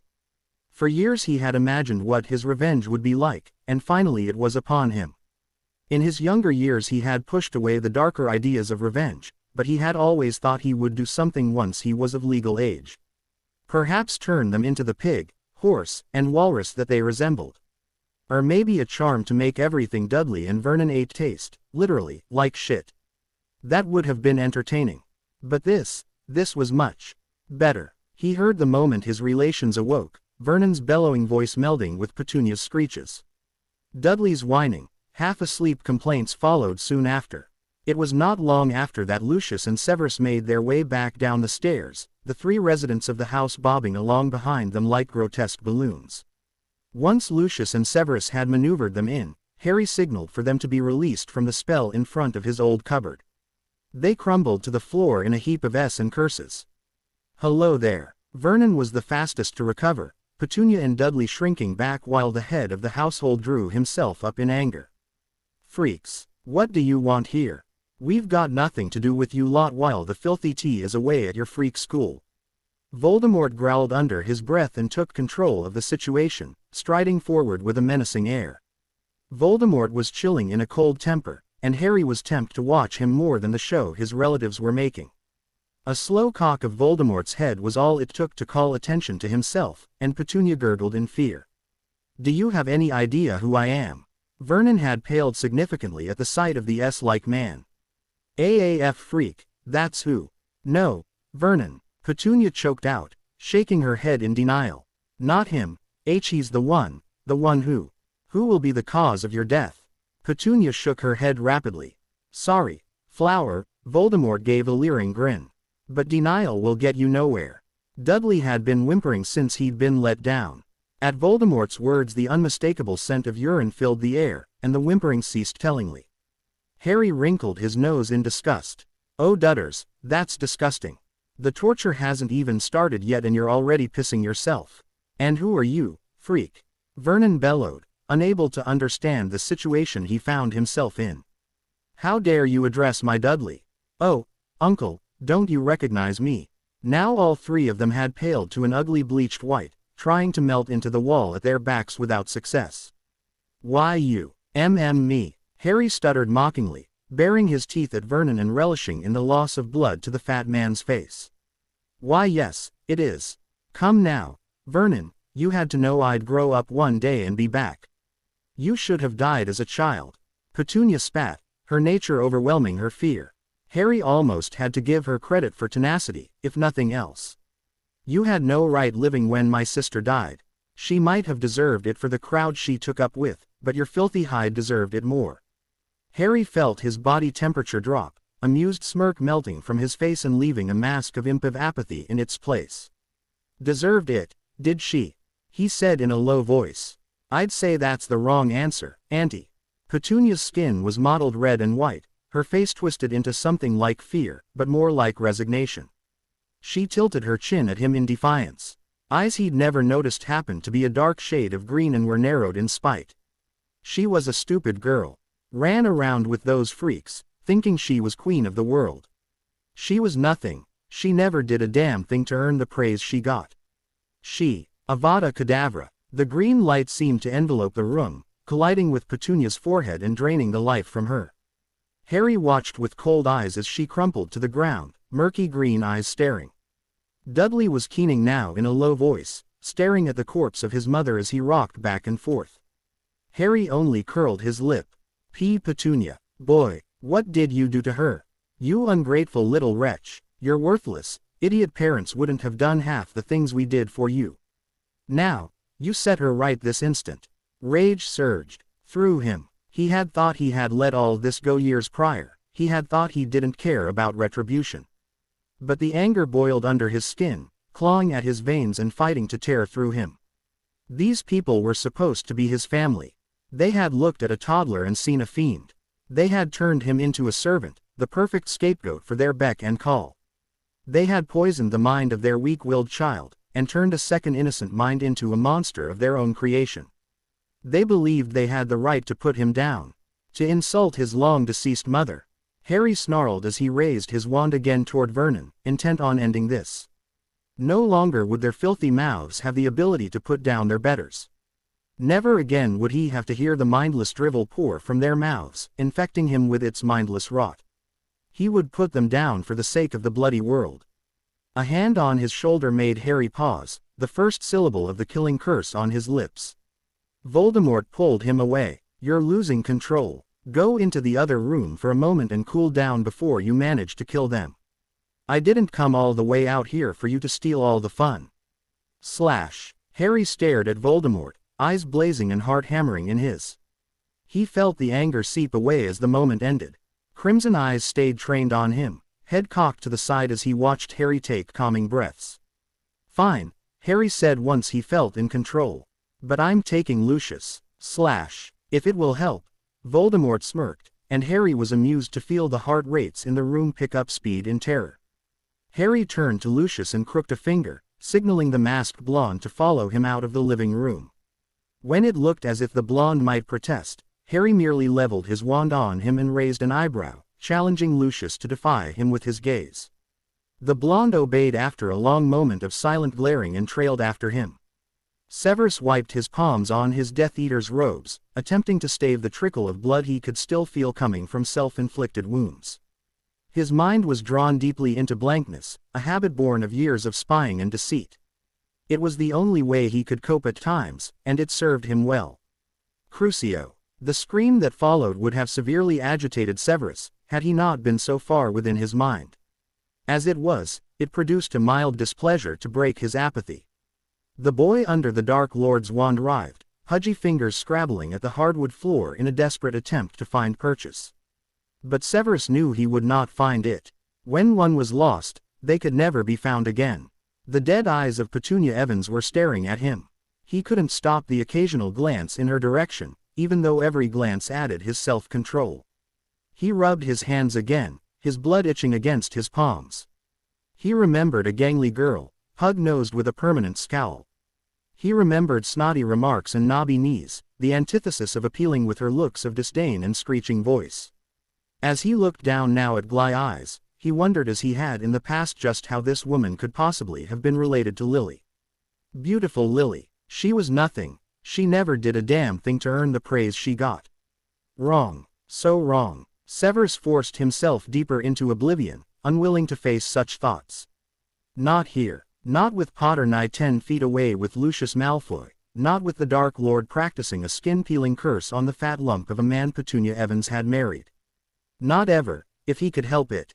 Seeing Lily's sister was like ripping open an old wound, even after the years that had passed. The words pinged through her lips had been like poison, infecting Severus's mind. He'd wanted to shout at her, remind her how much her sister had loved her.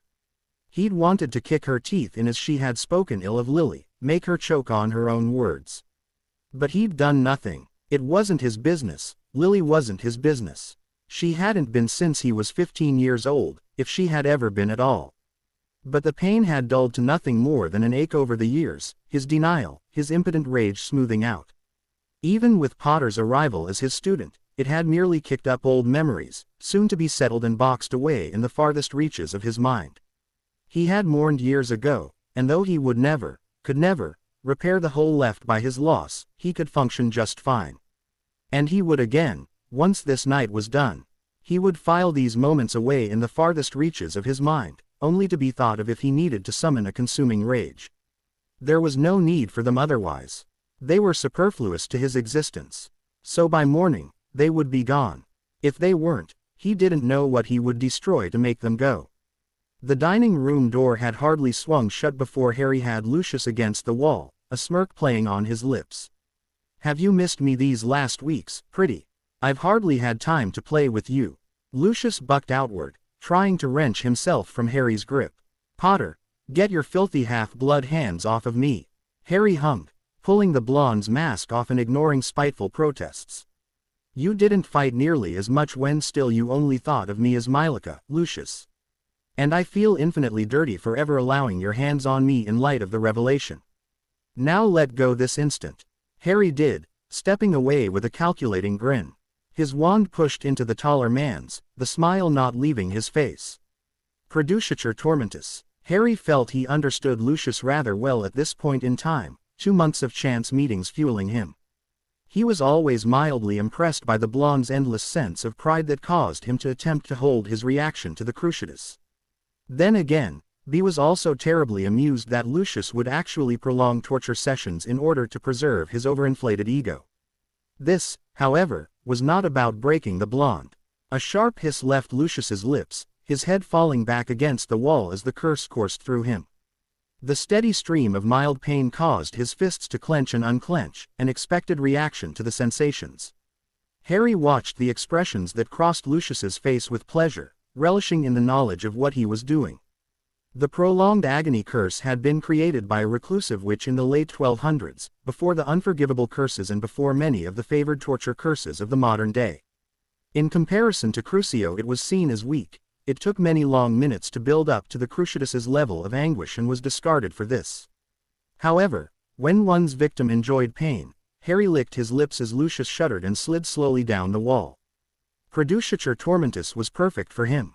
Harry dropped down, his knees on either side of the gly-eyed blonde, his hands CED on the wall to either side of Lucius's head. "You don't want my hands on you, pretty," he cooed, lips grazing Lucius's ear. "Then whatever shall I do?" Silvery gray eyes rolled back as the spell's staccato beat increased in tempo, back arching away from the wall.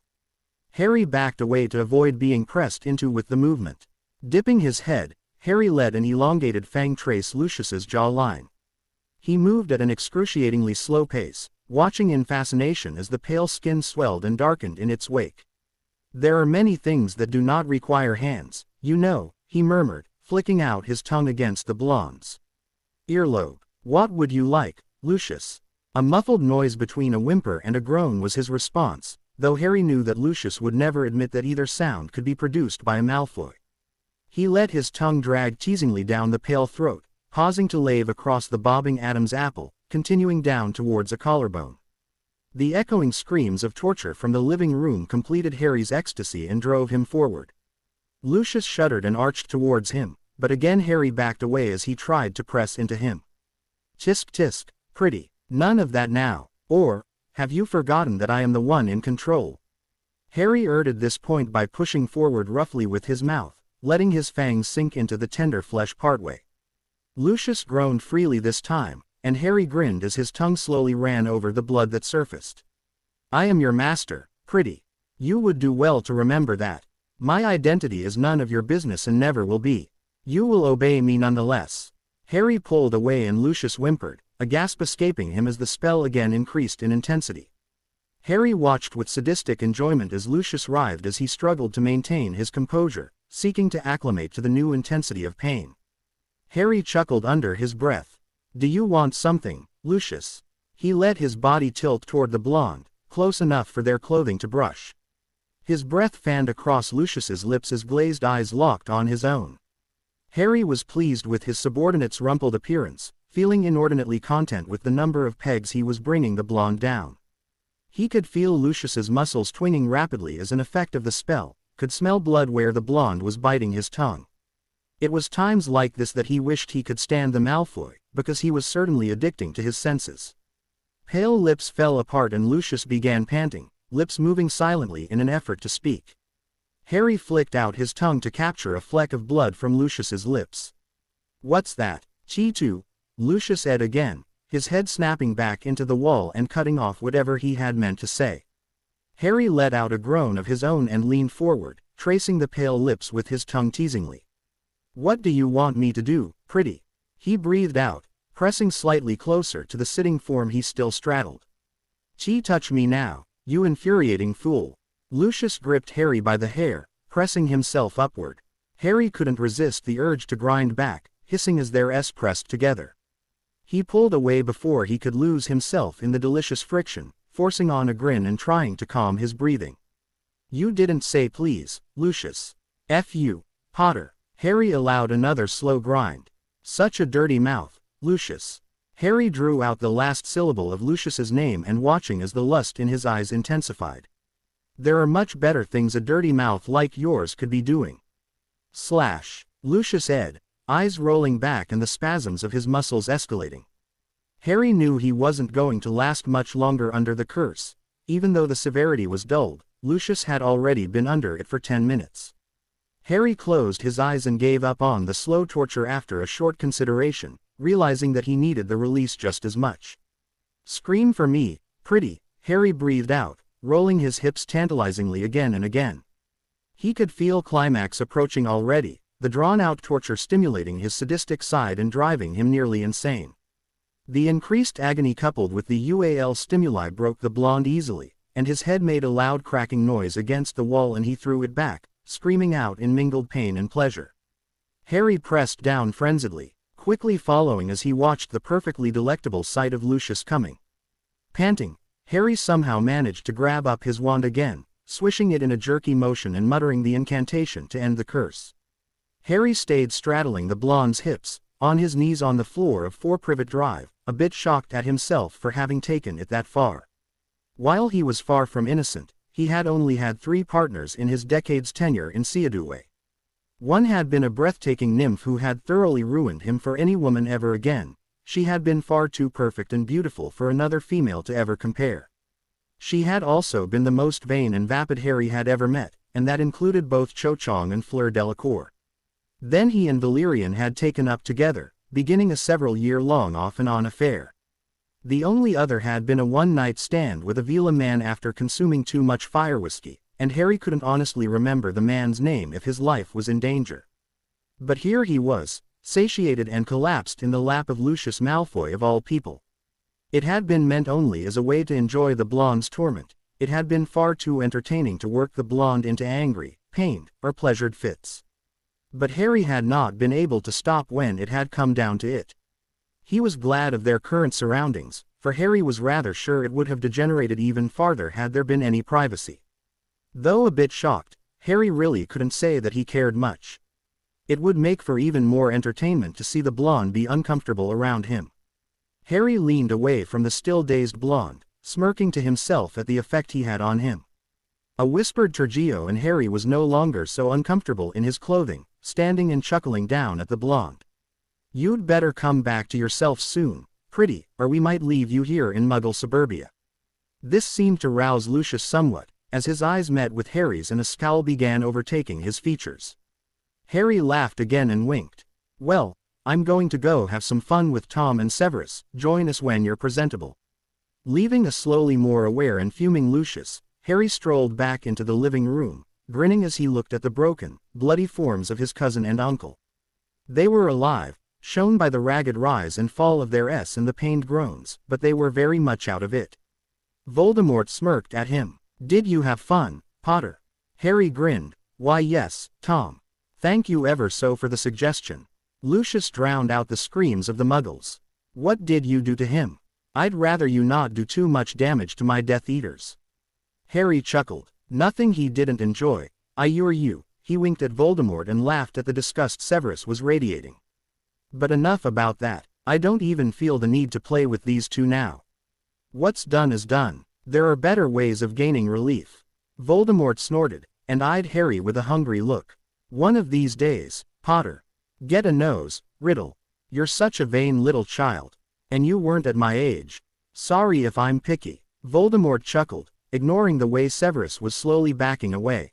"Of course, I was Tom Bloody Riddle, for Merlin's sake. Vanity was my modus vivendi." Harry grinned, feeling an odd warmth seeping into him. He was at Privet Drive, the source of near-tortuous years of wry, childish nightmares and murdered dreams, but he wasn't bound to the Dursleys' neglect anymore. He would never have to come back to this hellhole again. His grin faded to a genuine smile at the Dark Lord.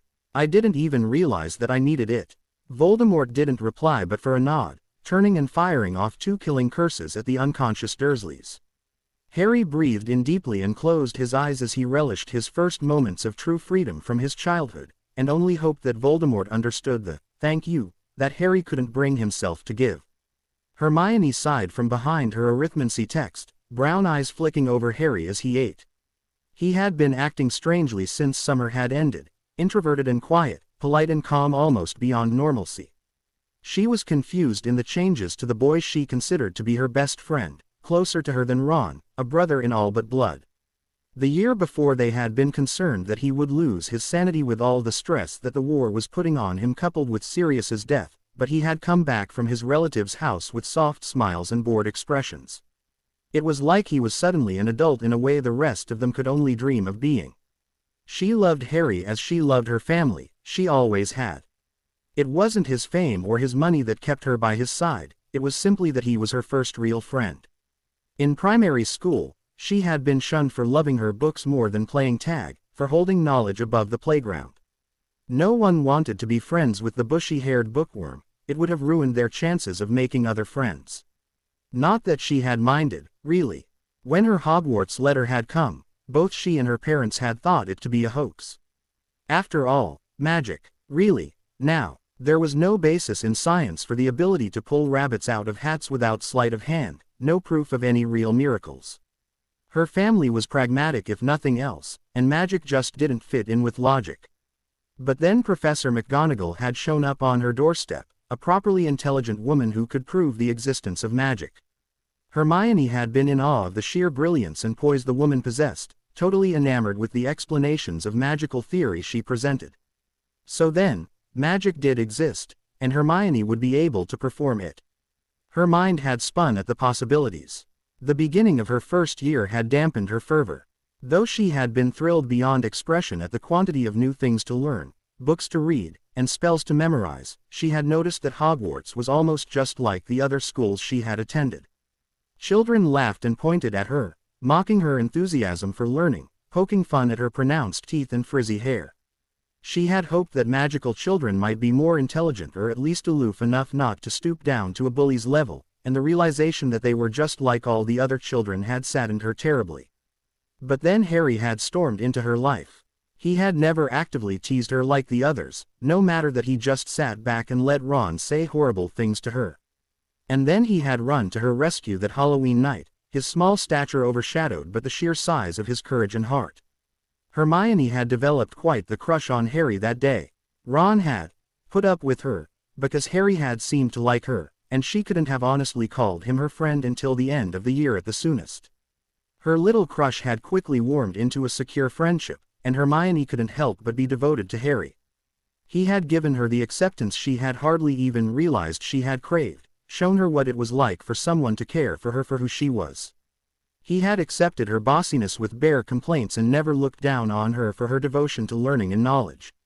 Now, as she snuck looks at her best friend over her textbook, her heart clenched to see the once Vint boy half asleep over his breakfast with a brooding look on his face.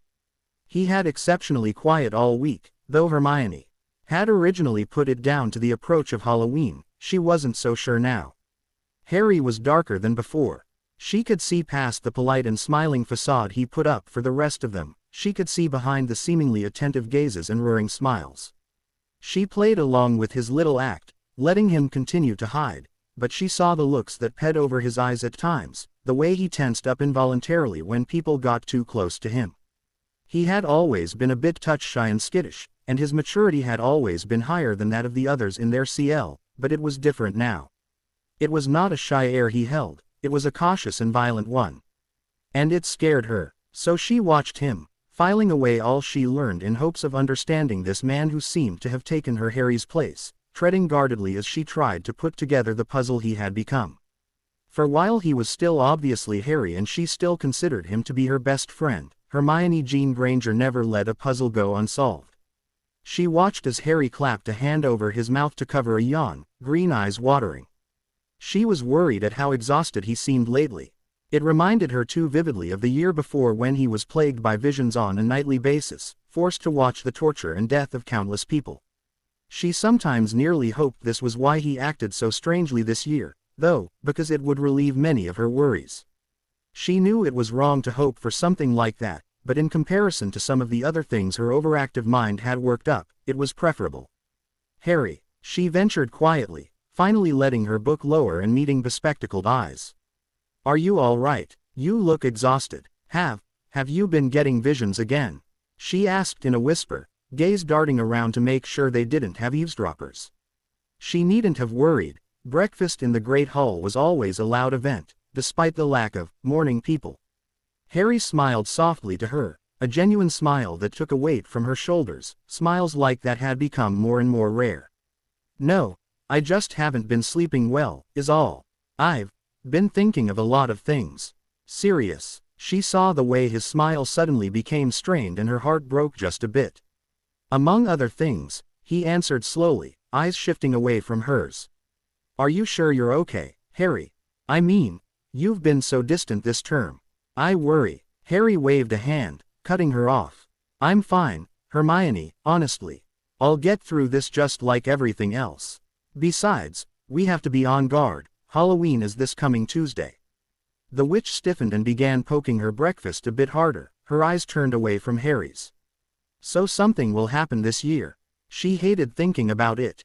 She hated knowing that again something terrible would happen on that accursed day. Despite the fact that the first Halloween in Hogwarts had brought her acceptance, she didn't relish in a repeat, and every year just seemed to get worse. Something always happens on Halloween, Hermione, Ron cut in, rubbing his newly filled stomach with a content expression. Hermione watched as Harry's eyes glazed over and sighed. Ron was right, of course, but he didn't have to be so callous about it. She frowned at the redhead. Ronald, that was uncalled for. Huh, he asked with several rapid blinks. It's true, innit? Well, yes, but that was an awfully rude way of putting it. She glanced over at Harry's far-off eyes. He seemed to be entranced with his hands and didn't appear to hear a word they were saying. Anyway, we'll deal with it when it comes. Ron set his jaw, and narrowed his dark blue eyes. Hermione couldn't help the slight speeding of her pulse at the uncommonly serious look. We should be planning for it instead of just waiting for whatever happens. What if it's worse this year? Hermione blinked rapidly. You're proposing we work. The redhead scoffed. This is strategy, not work. How can we plan a strategy when we have no idea what form the attack will take? Well, we'll figure out something. Yeah, we can think up things tonight, he said, fidgeting and glancing away. It was Hermione's turn to narrow her eyes. Are you trying to get out of homework using Halloween as an excuse, Ronald? Don't worry about it, we'll get through this like we have every year, guys. We have Dada first, we should get to CL, Harry said suddenly, getting to his feet and looking at them as he finally came back to reality. Oi, seriously, that Pierce is a real ass. Ronald, don't disrespect your teachers. I swear, you get ruder and ruder every year. What has Professor Pierce ever done to you? He's an entirely fair teacher and is terribly intelligent, Hermione jumped in immediately. I dunno, but he reminds me of a Malfoy. He's always all dreary and snooty. I hate bastards like that. And there's something off about him. Hermione sighed and glared at the boy as they exited the Great Hall. You're being silly, Ron. Professor Pierce is a wonderful instructor. We should feel lucky to have such a competent teacher after last year's debacle. Don't tell me you've got a crush on this defense teacher too. Ron stuttered out loudly, causing blood to rush to Hermione's face. Ronald Bilious Weasley. Harry laughed sincerely from where he walked in front of them, and Hermione tried to fight the smile that threatened to break her intimidating countenance. Perhaps this new Harry wasn't so different after all. Severus Snape watched as the golden trio exited the hall, black eyes narrowing at the casual gait of one Harry Potter, the bane of his existence. Severus was thankful that he was required to treat the Potter T no differently while in school than he had before the shocking revelations. He could hardly hold his tongue at the occasional times when he was alone with Potter or at a meeting with the Dark Lord. He hated knowing that the boy he had spent the better part of a decade loathing was now his superior. He hated seeing this child command such power and rank. And most of all, Severus Snape hated the minuscule amount of respect that was forming for this troublesome boy. The night before had been enlightening if nothing else. Watching the people he had humoured to lavish the boy in attention spew out insults toward wizarding kind had been shocking. The boy had left minutes after their deaths with a mandate to Lucius and himself that if a single soul got word of his identity that he would kill them both indiscriminately, seeming unharmed by the words his so-called relatives had spoken. The word, freak, brought back memories of Severus's own magic-hating father doling out punishment on his mother simply for existing. However, the boy was still Potter. Severus was not suddenly going to realize he had been wrong all these years and become the boy's friend. Severus scoffed at himself for the thought, nearly snickering aloud. Regardless of his home life, the boy still strolled around the castle like he owned it, ignoring all the rules and getting preferential treatment because of a task he had done at a year old without effort. It sickened Severus to see previously dignified wizards and witches tripping over themselves to answer his beck and call. And yet, he did have a grudging respect for how Potter had turned out despite his upbringing. He looked at himself for an example and was amazed that the boy could still act so normal after being raised that way. Severus himself had only become more and more withdrawn as the years went by. Even after his own father was killed, he had continued on the decline. He had refused to trust anyone, secluding himself away from people his own age and looking only to gain more power and prestige. Nothing else had mattered. He remembered the bloody marauders. Black and Potter especially, with their stupid pranks and low intelligence quotients. They hadn't cared about the world outside, never managed to let the fact that a war was beginning outside dampen their immature antics. Severus had always been their favorite victim simply because he was a Slytherin and withdrawn, not surrounded by others like most of the elitist purebloods. To this day Severus was sure Black had been the one to chose him out, seeing him as a perfect person to take out his rage against his own dark family on. The dark sect had been a release for Severus. He had joined simply for power, wanting more than a desk job in the ministry could ever give. He was the youngest potions master since Salazar Slytherin himself. He wanted to do something that showed the world how great he was. Perhaps it would have been different had the Dark Lord's priorities not become obscured. Perhaps had he remained on his journey to change the wizarding world, Severus would have the esteem he craved. However, somewhere in the late 70s the Dark Lord had become more interested in violently eradicating Muggles than changing the wizarding world. The Dark Sect as a whole began making this their priority, as if a handful of magic users could really wipe out several billion non-magical humans around the world. It was an impossibility, especially with the way the Muggles were advancing in technology. They would have been wiped out themselves. But here he was once again becoming embroiled in the Dark Sect, all due to the influence of one horrid boy. Harry Potter commanded more power than even the Dark Lord or Dumbledore did, though he lacked greatly in the experience the two elder wizards had. But Severus shivered as he imagined what the boy would be able to do with time and training, and seriously wondered where Potter planned on taking them. Was his upbringing enough to send him crashing after the Dark Lord on his plan for world domination, or was Potter going to be the one to bring them back on track? Severus didn't know, but he was sure of one thing. The light didn't have a chance. Ron wasn't an idiot. Now, many would disagree with this, and perhaps he wasn't the most intelligent of people. His grades could attest to that. He was shy and headstrong, stubborn as a hippogriff with a temper to rival one, a Gryffindor through and through. He was impatient and often surly, hated spending time outside of the CL room on work, and was much better suited to a professional career in Quidditch than in the ministry like his father. However, no matter what anyone else might think, Ronald Weasley knew he was not an idiot. Despite his hasty decisions and foolhardy personality, stratagem had always been a strong point for him. It had started with an affinity for chess in his younger years and quickly grown to everyday life. He could imagine every move on a battlefield as pieces to play, see the best steps to take to ensure victory. However, his own personality was often his worst enemy in these situations, as he tended to act before even allowing the possibilities to sink in. The older he got, though, the more quickly the paths he could take opened to him. Nearly every situation now, from a conversation with Harry and Hermione, to a game of Quidditch, to the battle at the Department of Mysteries, showed him infinite steps he could take and where they would lead him. He still, of course, made wrong moves. Life was not chess and the possible moves were unlimited, therefore he was prone to missteps. However, he was quickly learning how to apply his uncanny abilities into life. Feelings and emotions confused him, as they did most regular teenage males. He didn't understand why girls seemed to cry for no reason or what the expressions that flashed through people's eyes meant. He understood liking people well enough, whether it was platonic or more friendly than that, as he had many friends and there were several girls that he had trouble keeping his mind off of, his close friend Hermione being the foremost on that list. But he didn't have a clue why he felt things or why others did, and he really wasn't all that interested in finding out. He understood the more base emotions well, though. He understood anger. After all, The bloody Prat Malfoy pissed him off simply by existing on a daily basis. He understood fear. No, he wasn't just referring to spiders, though who could honestly like the creepy little things? They were disgusting and hairy with their beady little eyes and gave him the chills just thinking of them, but he was getting off topic.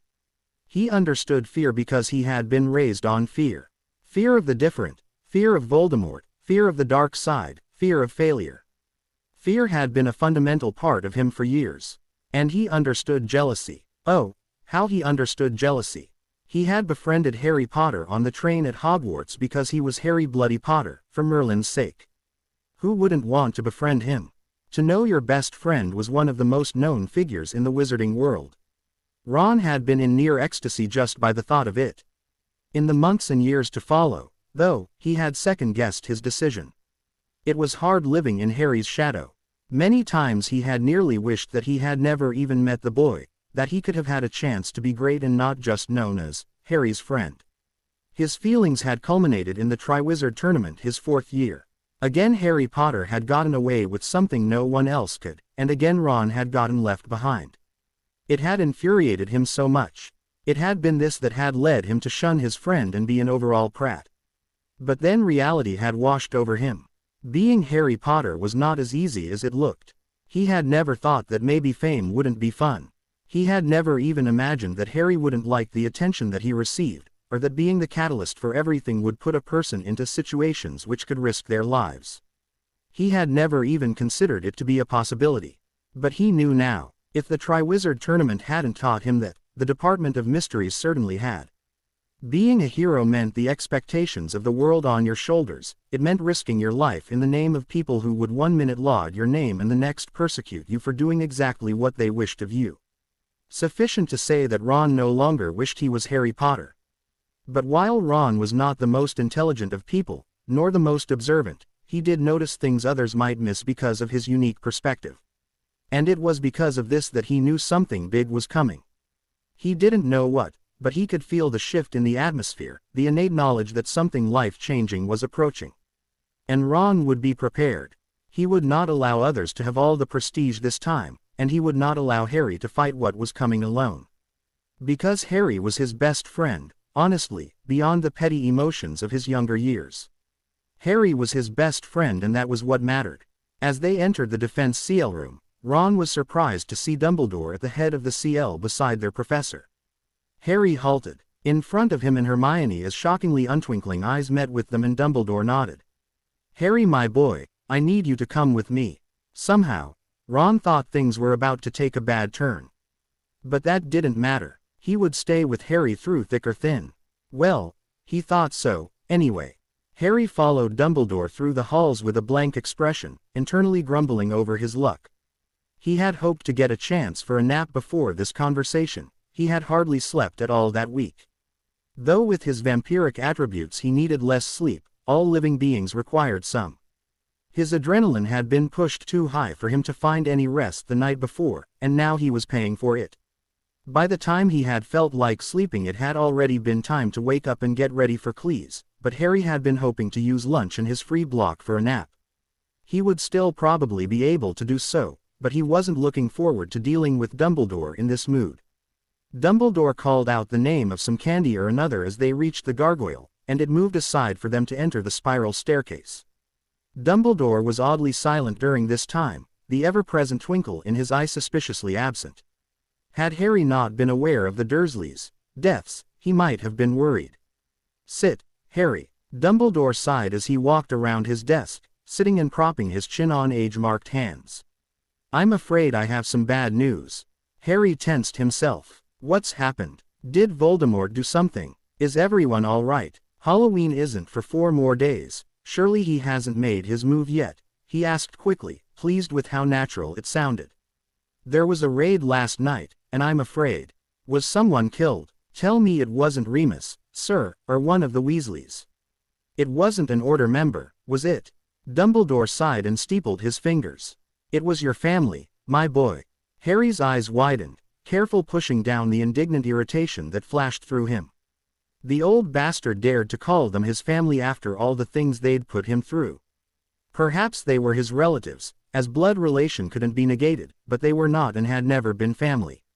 He hung his head to hide any sign of the flare of temper in his eyes, breathing deeply to calm himself as he responded. "Ah, so the Dursleys are dead, then?" Dumbledore's voice was a bit troubled. "Yes, I'm afraid so, Harry." "All right then." Harry nodded and tilted his head back to observe the ceiling. "You do not seem very upset." Harry glanced at the old wizard, an eyebrow raised. "I'm sorry that I cannot find it in me to be upset that they're dead, sir. I will mourn the last of my blood, but I will not mourn the people they were. You know very well how they treated me, don't you, sir?" The headmaster's eyebrow twitched slightly, giving away his irritation. "I admit they might not have been the kindest, but surely it was nothing so bad. It turned out for best, after all. Just look how wonderfully you turned out, my boy. Had you been raised in the wizarding world, you would have become spoilt and needy. You're a good, strong boy from your experiences." Harry couldn't help a snort in response. When Harry didn't bother responding in words, his eyes once again trained down, Dumbledore continued. "This poses several problems in regards to Voldemort." Harry was glad his shaggy hair hid his expressions from the old wizard, because he couldn't fight off the incredulous look that was taking over his face. First Dumbledore calls them his family, then immediately jumps into how their deaths will affect the war. If he had given a damn about their deaths, he would have blown his lid. "What would that be, Professor?"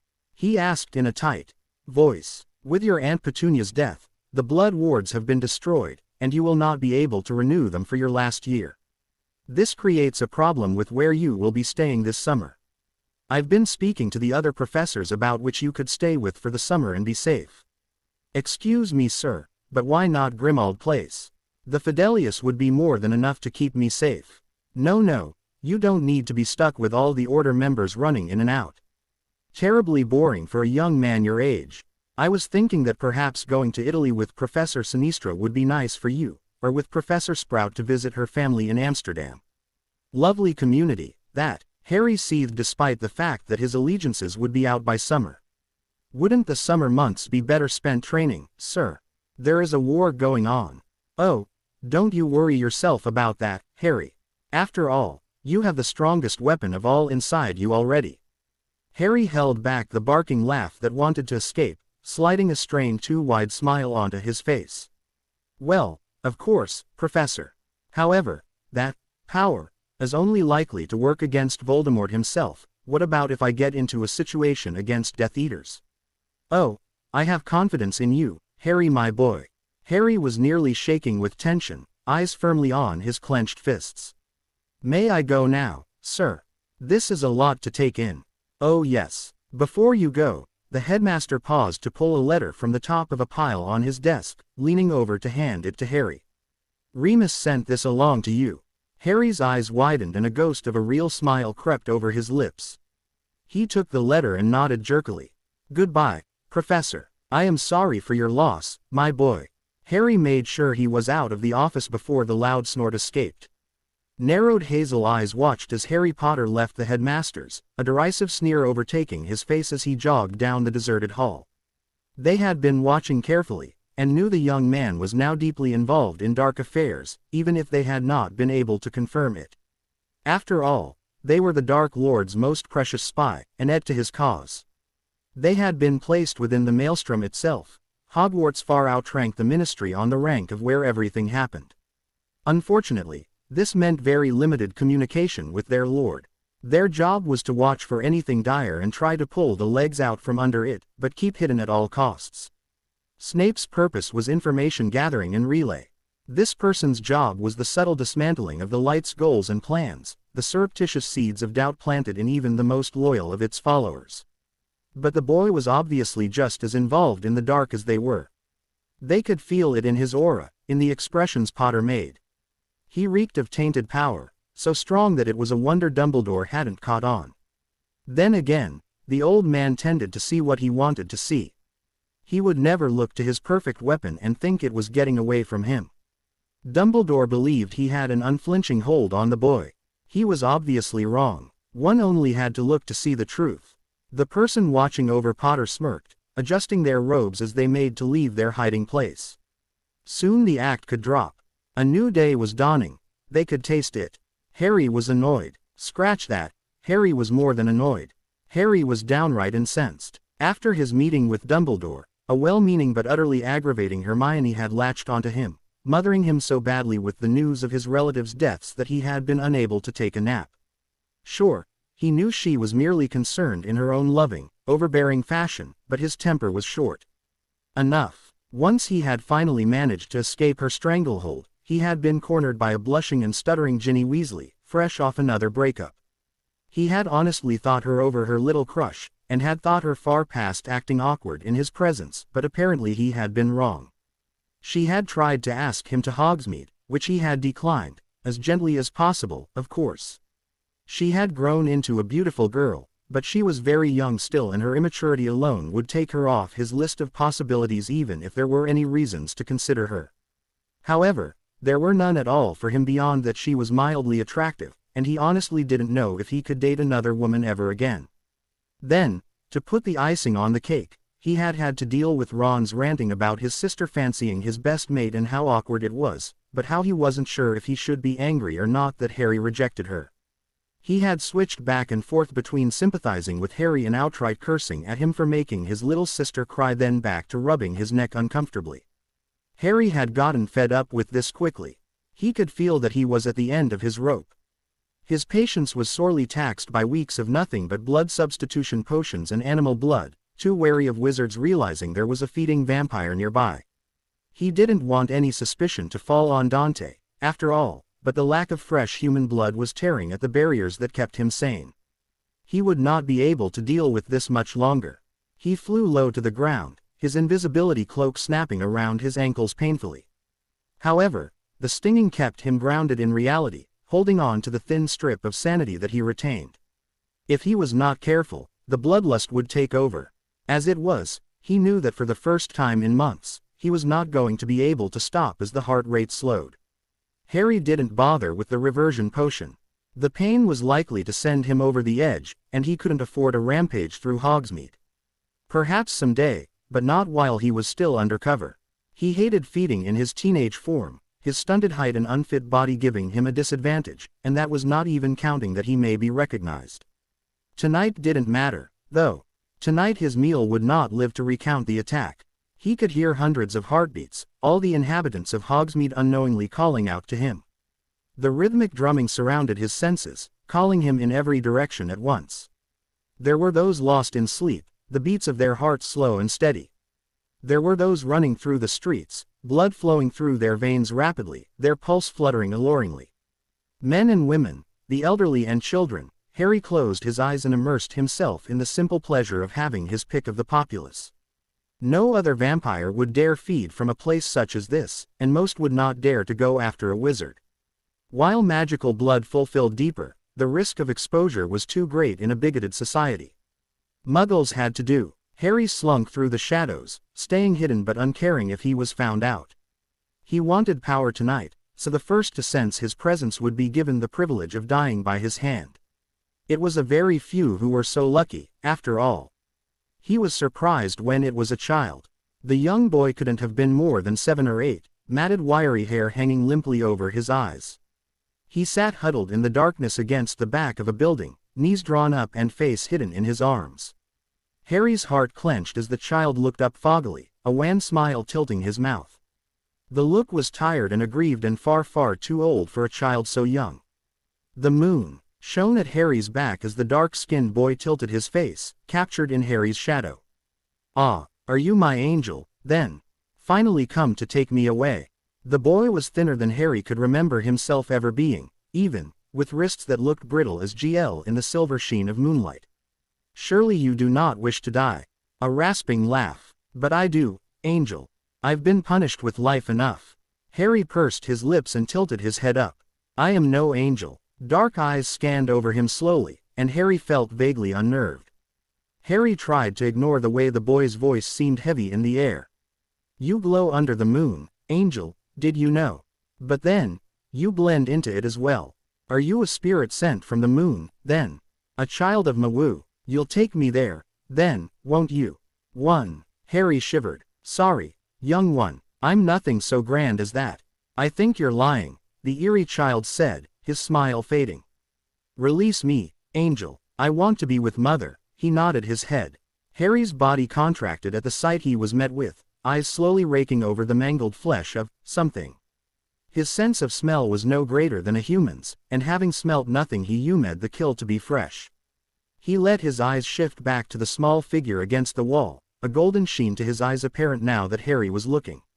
In his haze of near bloodlust, he had not deemed it necessary to read the auras around him. But now he did. The boy held no magic, a squib he supposed as he was in Hogsmeade. A werewolf then, likely off his first transformation, as the full moon was the night before. A child so young, already with a death under his belt. And of a loved one no less. Please, Angel, I wish to go to the moon. Mother loved the moon. Harry turned glowing verdant eyes on the pitiful young boy whose breathing was controlled and calm despite asking for death. Harry's expression never twitched. Ah, all right, let's send you then. Harry was nearly disgusted with himself at how easily he was able to kill now. 2 more deaths added to his ever-growing list in one night, one a not-so-innocent child.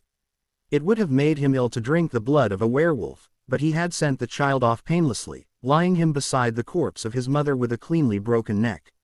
Even if the child was young, it would have done no good to allow someone already given up to live on. The child wished for death, a child far too wise for his years, and Harry could have done nothing but grant it. He knew those eyes, the lost but determined air they held. So he had granted peace, peace he had wished for so many times in his own childhood. Peace he was never granted because of a prophecy that laid over his head. He had drained the first person he'd seen after that, a nondescript witch who was wandering through the streets. He hadn't put a second thought to her death, pushing her into a wall with a hand over her mouth as his fangs sunk into her neck. It was not murder in the strictest sense, though a human would see it that way. Humans killed living beings for food every day, but they considered themselves the top of the food chain.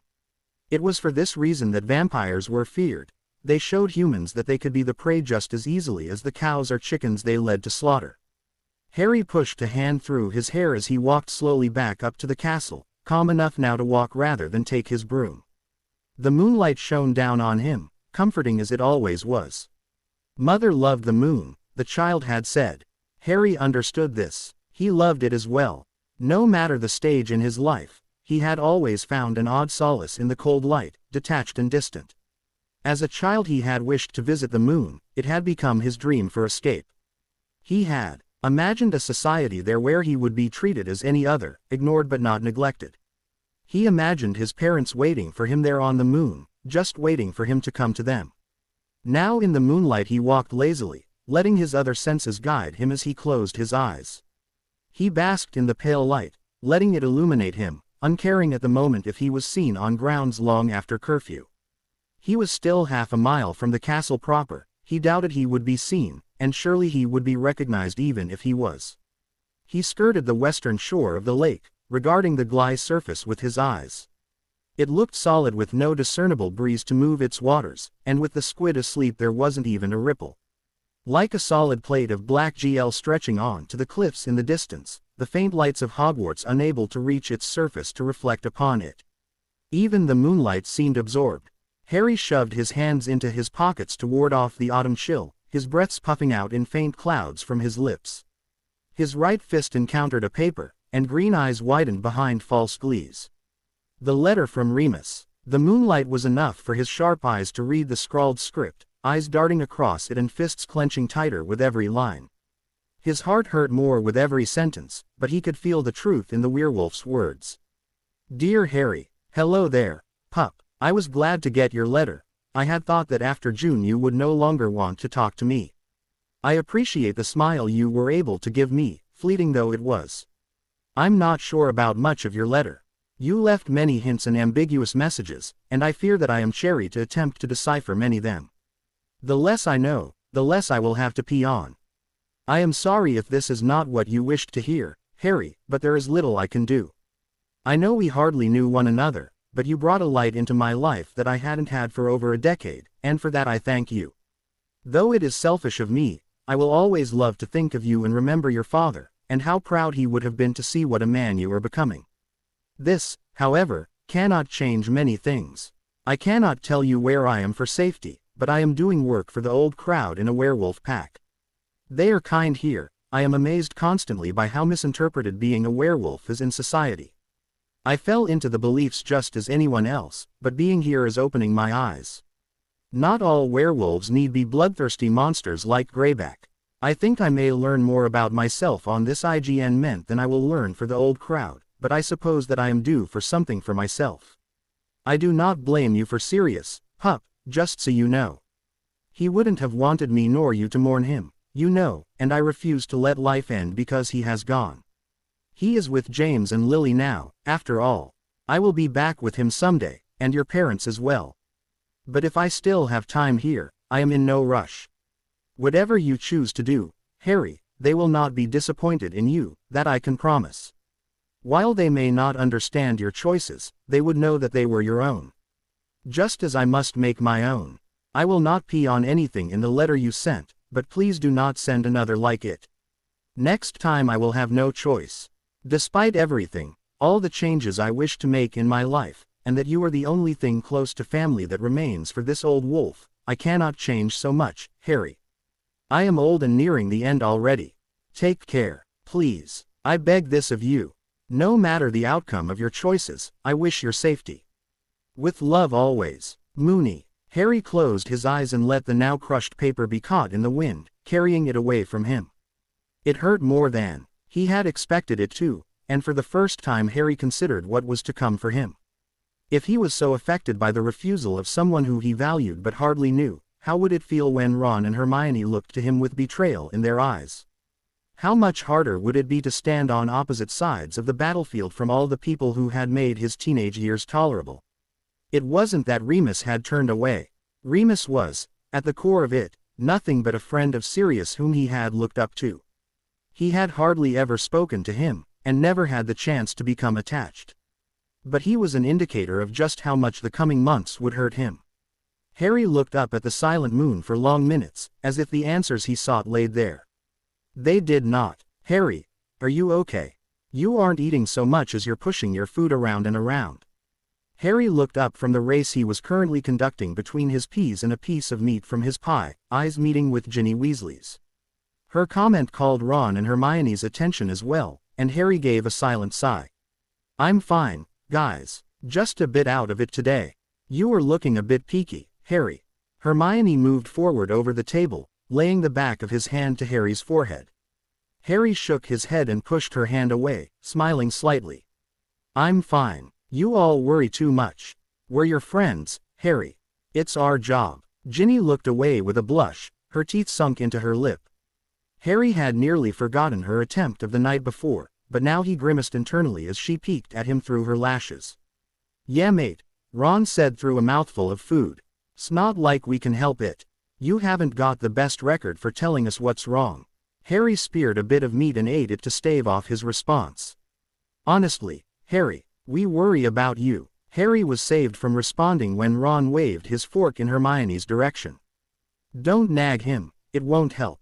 Mate, we need to do something about Quidditch. We had to let Kirk back on and put him as chaser. He's terrible, and I think we should move Ginny over with Demzella and have you back as Seeker. I'm sure Katie won't fuss about it, she thinks we need you back too.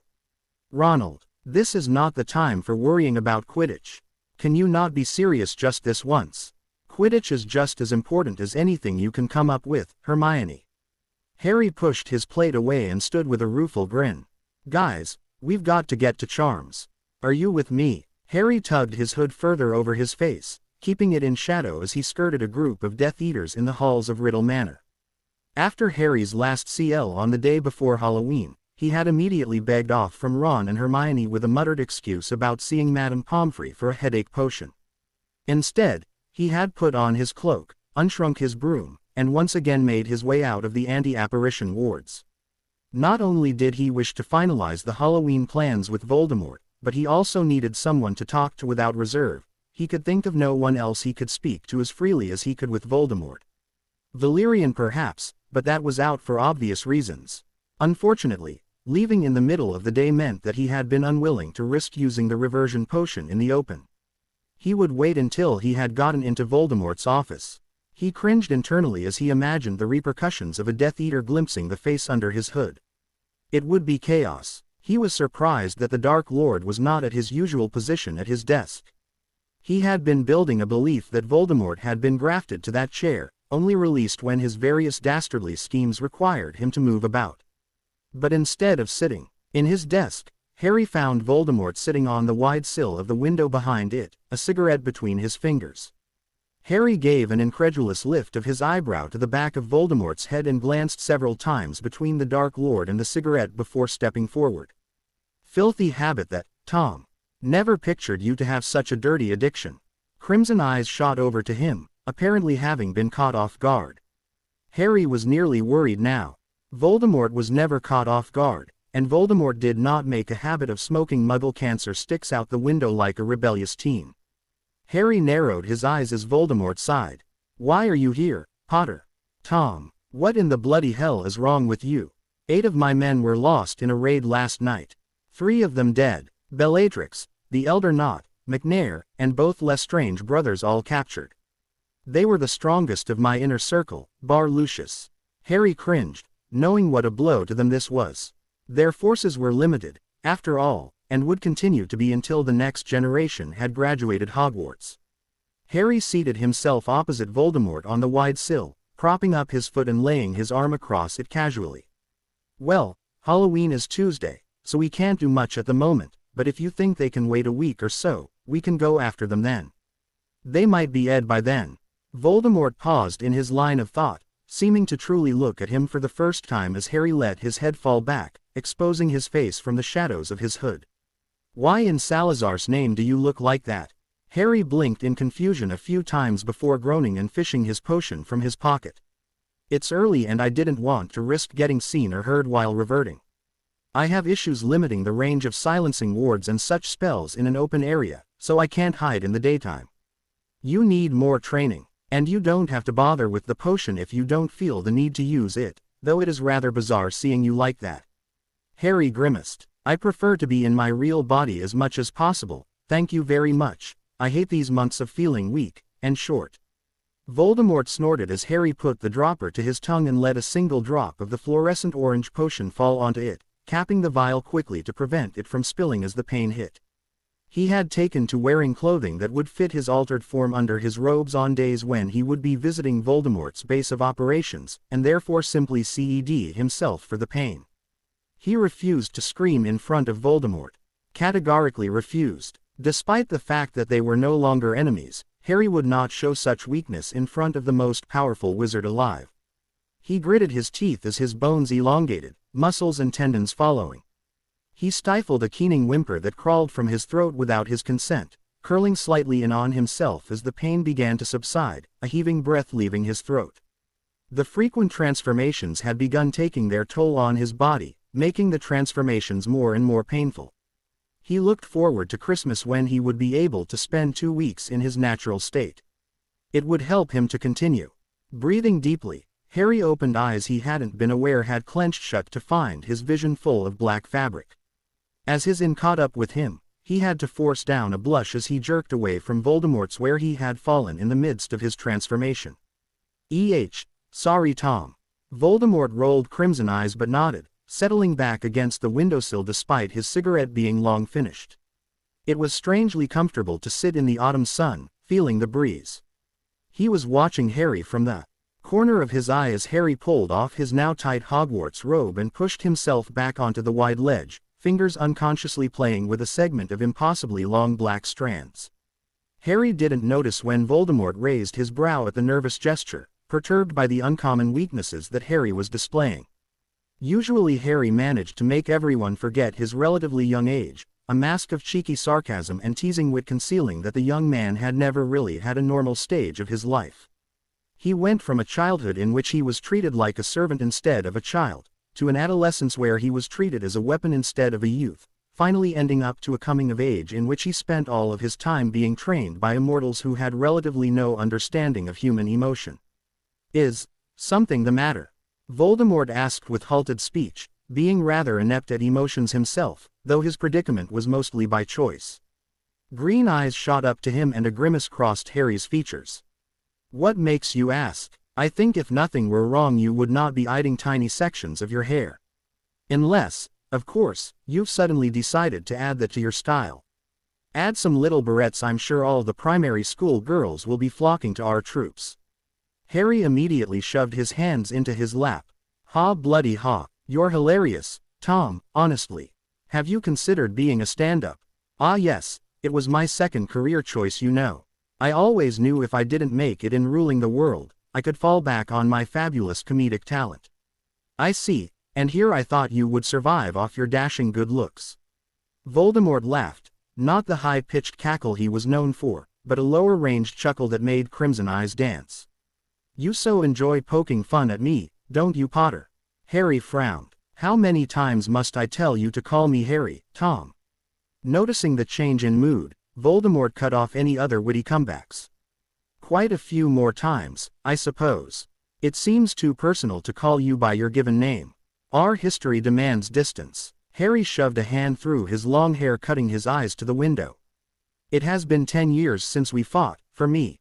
10 years in which I gained perspective on the past and politics, and since I was given the ability to take control of my own life.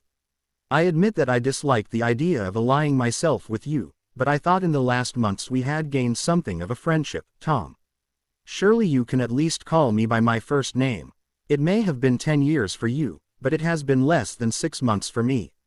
I spent over a decade plotting your demise. It's difficult to immolate myself to working side by side with you instead. It is getting easier, but you have to give some margin for error, here. And I do not have friends, Potter, I have minions and allies. In the current state of things, a Dark Lord cannot afford something like friendship. That's bollocks, Tom, and you know it. Fine, I get that you are finding it hard to see me as anything but your next Avada Kedavra, but don't you dare tell me you cannot have a friend. Do you sit down with all your minions and allies and talk about your childhoods? No. You don't. I know this because almost no one even knows of your true heritage, let alone that you grew up in a Muggle orphanage. Allies don't do that, friends do. Voldemort glowered, lipless mouth pursing tightly. What do you want from me, Potter? Harry trailed off, brow furrowing. I don't know, Tom. Just stop treating me like one of your damned Death Eaters. If I was treating you as a Death Eater, you would be held under the Cruciatus every 10 minutes for your cheek. I treat you nothing like that. Yet, you still manage to refer to many of them by their first names.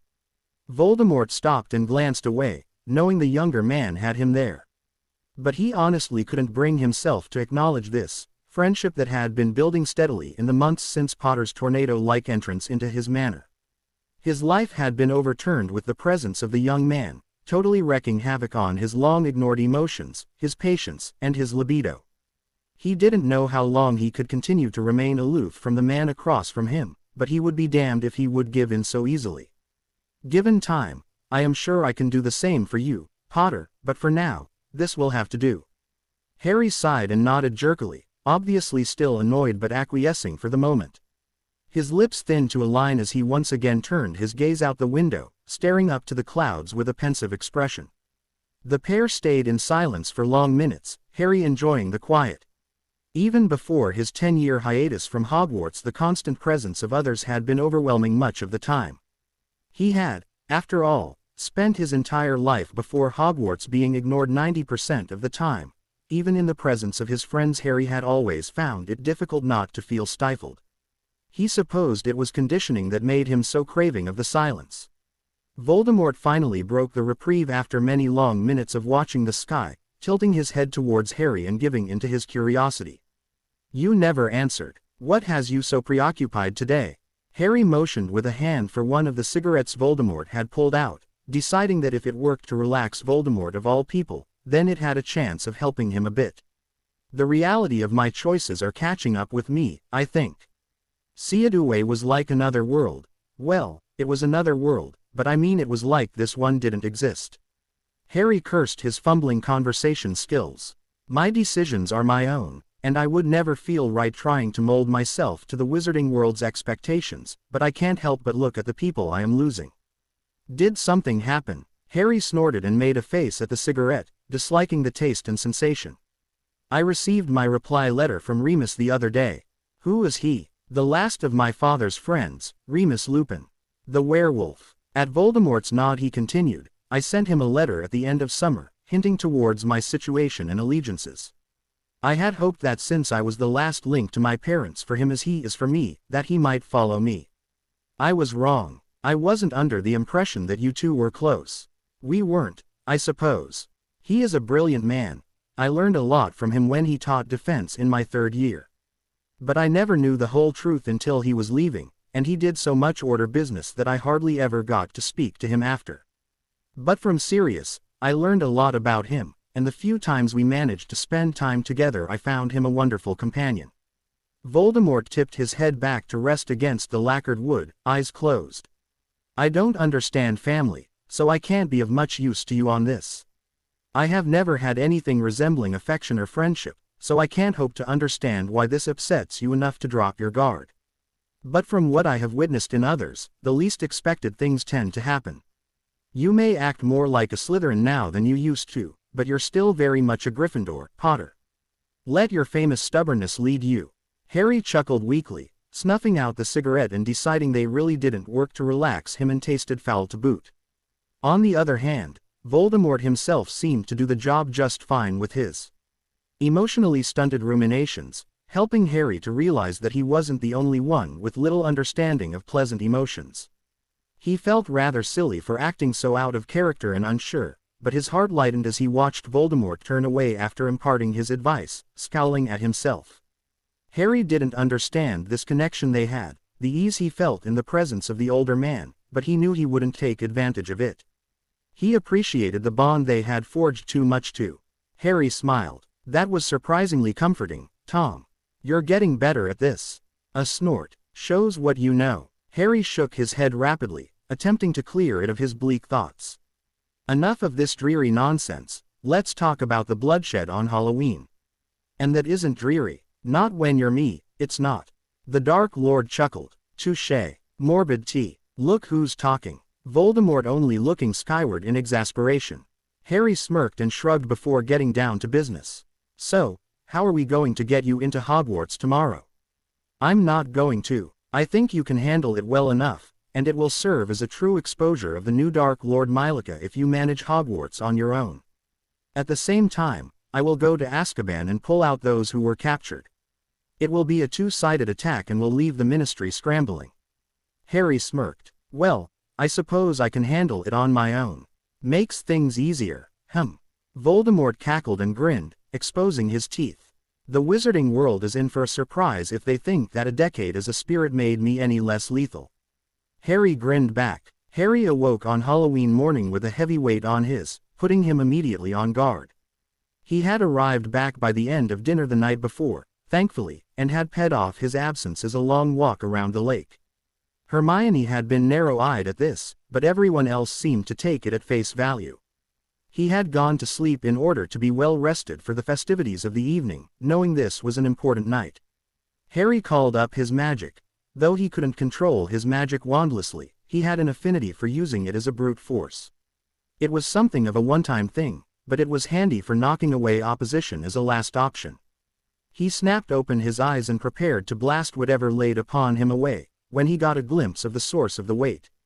He sighed and let his magic settle, glaring at the glowing yellow eyes that looked on from a few inches away. A quick silencing spell later and Harry was attempting to sit up under the weight, glaring all the while. What in the hell are you doing here, Nagini? Not that I'm not always pleased to see you, but as I just saw Tom last night, he can't possibly miss me already. Slash. The S flicked her tongue at him in a huffy manner. Master wished me to be your accomplice tonight, T. Slash. How were you able to enter the grounds? Slash. I am a creature, why wouldn't I be able to? The ill-will wards do not affect non-humanoid beings. After all, our natural instincts have to do with harm, so they cannot keep us away that way, or else the centaurs and other beasties in the forest would not be there. Slash. Harry stared at her incredulously. Then why did you never sneak in and kill me? It would have been easy. Slash. Master is vainglorious, he would not allow any but himself to kill you. Slash. Makes sense. Harry could practically hear Voldemort complaining in Nagini's mind. In any case, Master has sent me to be of assistance to you. I'm not sure how much good you can be, Nagini. I think I have it figured out. I can provide watch for you, so you are not surprised as you carry out your plans. Harry had to admit that it would be helpful, as Dante would be teaching a CL when he carried out his plan. All right then, you will have to wait for me here, because there is no way I will risk having you follow me through my clees. I'm not a hatchling, I could figure that out on my own. But leave warming charms, and a nice mouse or 6. I'm hungry. Harry sighed and bowed as well as he could around the large coils that DD over his lap. As you wish, madam. Care of magical creatures was his last CL of the day, and halfway through learning the differences between bicorns, unicorns, thestrals, and other equine creatures, Harry gave an excuse to Ron and Seamus about not feeling well. Their pitying looks confirmed that they would believe it because of the date, just as he planned. He had acted jumpy and morose the entire day, playing on the ill-fated day as the reason for his odd mood. He walked quickly to his dorms, taking the flights of stairs quickly as he tried to keep himself from running. He had less than 2 hours to complete his plan. It had to be done before Cleese let out for the evening. Time was of the essence. He arrived in the Gryffindor common room to find it empty, and he jogged up the stairs to his room. He unlocked his DS and found Nagini sleeping ensconced in his bedding, and it took him a few precious minutes to convince the S to get up. Stabbing at her head with his finger, he hissed profanities about lazy reptiles until she was insulted enough to awaken and curse at him. While the long black S whinged about his cruelty in interrupting her beauty sleep, he ignored her pointedly and strapped a wickedly shaped dagger to each thigh. Harry proceeded to disillusion both himself and Nagini, draping the S over his shoulders and applying his invisibility cloak over top of them as an added precaution. He would not be seen. Harry snatched the Marauder's map from under his pillow and set out, using his abilities to his advantage as he dodged the few people with a free block or those who were skiving CL. He reached the tower in record time, as he had never been eager to go there before, and let the disillusioned Nagini off at the base of the ladder. Wait here. If anyone comes near, paralyze them. No unnecessary deaths. The S gave an irritated hiss. Fine.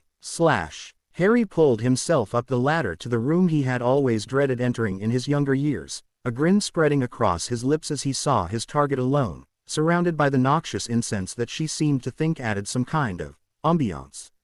He pulled off his cloak and cancelled the disillusionment spell over him, grinning ferally as the woman jumped in surprise. Why hello Professor Trelawney. Sybil Trelawney blinked in her owlish way at the boy who had appeared before her, using a bony finger to push up her glees. What are you doing here, my dear? Harry pulled out his secondary wand and flicked it at the opening that led into her CL room, sealing it off at least temporarily and silencing the room. Trelawney began fidgeting in the silence as he pulled off his school robes. Are you perhaps considering taking my CL again? You just don't have the talent, my dear boy. It would be a fruitless endeavor. Of course, I saw you coming to me, begging to be taught, but I am afraid I must refuse you, dear boy.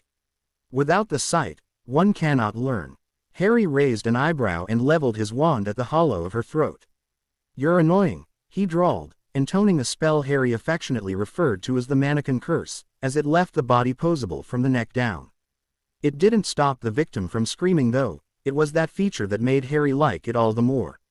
He tilted his head at the morbidly widened eyes of the witch, smirking at her. Did you foresee this, Professor? Trelawney jerked her head, and Harry could see the panic setting in. Surely the reality of her situation would be hitting her now, no matter how airheaded she was. Why your aura speaks of darkness, my dear boy. What have you done? Evil emanates from your verse's very soul. Repent now, my dear, or repent so that it does not consume you. Harry stared at the woman blankly, eyebrows slowly climbing upward. You're totally nutters, you know that, don't you? Magnified eyes blinked rapidly as the woman fought to stay in control. The recent full moon has affected your mind, my dear boy. Reconsider your path, await the turning of the moon and you shall have a clear path laid before you. Harry ignored the woman's ranting, pulling her arms out in a downward slope as if she was reaching for a child. From his thigh he pulled one of his curved daggers, relishing in the audible speeding of the witch's heart. He deftly cut through the gaudy sleeves of her robes, the material parting to expose her arms and falling against her frozen torso. He grinned widely. My path is already clear, my dear. But the darkness is contaminating you. You are not in your right mind. You've seen the Grim, haven't you? Harry merely chuckled and pressed the blade into her skin at the base of her thumb on her right hand, ignoring her screeches. He avoided the major veins as he trailed the blade up her arm, licking his lips as the scent of blood reached his nose.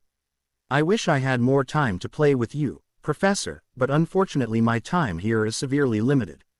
So as fun as it would be to spend hours stripping the skin from your body, I'm afraid I have to make the most of the time I have.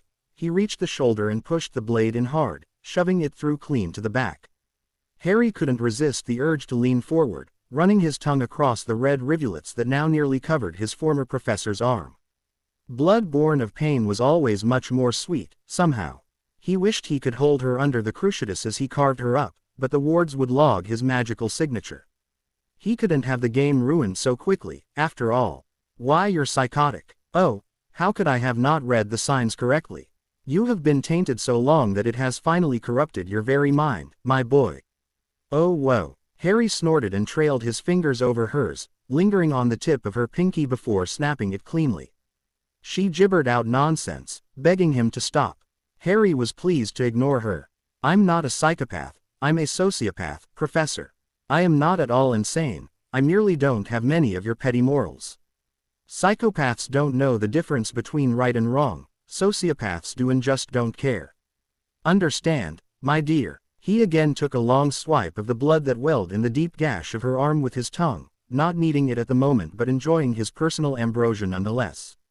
He might as well not waste the blood, even if he couldn't bite her. He didn't want it known that the Lord Mylica was a vampire just yet. It would only serve to further the prejudice and fear, and it would likely make life harder for Dante as well.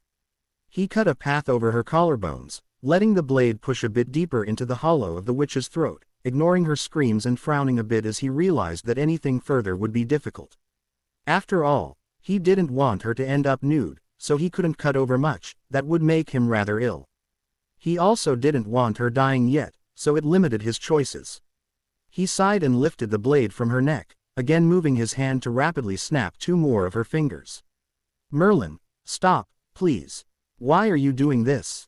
You're an example, Professor, and I apologize that it must be you, but honestly, maybe you should have thought better of predicting a student's death at every turn, He twisted her thumb harshly and squeezed, feeling the bone shatter. The mangled fingers hung limply, unable to move out of the positions they fell in. Harry positioned the blade to hover near her navel as her voice, hoarse and harsh from screaming, began rambling again. Oh, what terrible calamities fog your future. They cover you, seeping into your mind until it is twisted and rotten. What will more blood do to your soul? I am truly sorry such an evil has been visited on you, dear child. Harry shoved the blade into her stomach, holding it in place to prevent her entrails from falling out and killing her. After that, she only screamed. Harry transfigured a forgotten pencil from the ground into a wooden bowl, pressing it underneath the wound and twisting the blade. It only took a few slices to fill the bowl nearly to the brim, and he drank the slowly cooling life from it happily, watching Trelawney's twisting face and listening to her screams. They were high-pitched and unpleasant, much less appeasing than, say, Lucius's, but the sounds of pain were always satisfying on a base level that Harry often attributed to his vampirism. He drank enough of the blood to be sated, before untwisting the blade harshly and filling the bowl once more. His time was growing short, he knew. He couldn't afford to linger much longer if he was to get away with his plan. With a wave of his blackthorn wand he sealed the bowl containing her blood, shrinking and pocketing it. He sighed, locking eyes with frantic pale green that were rolling in panic. And now, dear Professor, our time comes to an end. Pity, really, we might have had much fun together. Alas, time is of the essence. Use your inner eye and see this future, Her eyes went gly and her screams stopped abruptly, and Harry recognized the signs of Trelawney making a prophecy. He swore under his breath, annoyed that he couldn't just kill her already and rid the world of the nuisance. Even under the mannequin spell, she swayed slightly in her trance. The end comes near, shadows stretching and consuming. Darkness will creep over hills and sea, until nothing but despair breeds under its depressive cover. The full moon will watch as its child is thrust to the fore. Not all aims will be realized, nor all plans be for naught. One final confrontation shall decide the victor, the light and dark vying for supremacy. Only the binding of the two can ensure the world's survival. The power the Dark Lord knows not must be realized. A defied prophecy shall tell the tale. The end comes near, she screamed as she rid herself of the trance, and Harry plunged his second blade into her. She screamed no more. Harry burrowed himself into the warm blankets of his bed, letting the comforter cocoon him. His wide grin was hidden by his pillow as he laughed out loud, relishing in the adrenaline that still ran through his system. Now the deed was done, and only the presentation remained. He had been locked within his bed for the last hour hoping that Ron or Hermione would come to wake him, securing his alibi, but since neither seemed inclined to fetch him for dinner, he would just make sure he was seen coming from the dormitories. With a hissed farewell to Nagini, who would be leaving back to Voldemort in the melee of the next few hours, Harry looked himself over. His hair suitably mussed and his eyes convincingly bleary from the long minutes he had spent in the dark, Harry escaped the bindings of his bedclothes and made his way down to the common room, looking for all the world as if he had just awoken from a pre-dinner nap. The common room was near empty when he stepped into it, eyes skimming over a couple of seventh-year girls that were crowded around the fireplace and a couple of younger students doing their homework sprawled across a plush rug. However, as always, the arrival of Harry Potter to a room caused heads to turn and eyes to track him, though he pretended not to notice. It was not as many witnesses as he might have wanted, but it would have to do. He made a show of yawning and stretching his arms over his head, looking around the room drowsily before starting for the portrait hole. He hadn't even made it to the stairs when he was nearly mowed down by Professor McGonagall, hair pulled back tightly enough to look painful. She startled when she pulled back from him, hands up. "Oh, excuse me, Potter." Harry inclined his head. "No worries, Professor. I just wasn't watching where I was going." "Where are you hurrying to?" Stern eyes turned on him, scrutinizing as if she expected an ulterior motive to his question. "Dinner." One of the first-year girls managed to set her DS on fire. Harry gave a smile to his professor. She was too decorous for his tastes, but she always put her students before herself. It was refreshing in a world of Lockharts and Umbridges. He gave a slight bow to the taciturn witch as they reached the great hall doors and went to their separate tables, Harry returning a wave from Ron as he pleaded silently to be saved from Hermione's wrath. It seemed Ron had done something to earn her ire again. "Preposterous, Ronald. You're being as suspicious as a Slytherin right now, and I won't stand for it." For a long moment, Harry wondered if he was already that close to being found out. His own paranoia ran through him and he froze in mid-step, eyebrows raising as Ron groaned and buried his face in his hands. "I'm telling you, Hermione, there's something off about him." "And what is off?" "That he is the first intelligent defense against the dark arts teacher we've had since Professor Lupin." Harry's breath whooshed out of him, silently berating himself for being so paranoid. Being caught would be dangerous, though. He was surrounded by over half a school full of light wizards who would like nothing more than to turn into a raving M of panic at the first sign of dark activity. Even with his training and Dante at his back, he would have a hard time escaping such a situation. Harry stretched his back out as he took his place at the Gryffindor table, nodding every so often in a parody of The Good Listener. He honestly didn't hear more than every fifth or sixth word that Hermione was saying as she ranted on about Dante's better virtues. His mind was elsewhere. His mind was on the shock the Great Hall would soon receive and what his own reactions needed to be. He carefully put food onto his plate and watched as all four house tables filled around him, a glint in his eyes as he waited for the opportune moment to unveil his masterpiece. It was when Dumbledore stood that Harry let his wand drop from his sleeve into his hand beneath the table. Albus Dumbledore smiled benignly as the great hall filled with students, hundreds of young minds that were his responsibility, his to mold, his to nurture. His life's work was in the room with him. These children that milled around him, their parents before them, their grandparents before that. He had spent the last 50 years as headmaster shaping the wizarding world into his perfect image, into the only way they would survive. The light had grown stronger in his reign than it had ever been before. That was, At least until Tom Riddle had stepped up his games and intensified the quiet war that had been playing out in the background. But it was all right. Tom's 10-year defeat had given the light time to sell it, its followers feeling safe enough to reproduce in large numbers again. Those lost were replaced by the new generation, and he was the one in charge of bringing them up right. The Slytherins were a lost cause, of course, but that left the Ravenclaws, Hufflepuffs, and Gryffindors to mold correctly. It would have to be enough. His favorite student of them all had been worrying him this year, though. Harry had been withdrawn from even his friends, quiet and contemplative. He was reminding Albus far too much of a young Tom Riddle, before the initial Chamber of Secrets fiasco.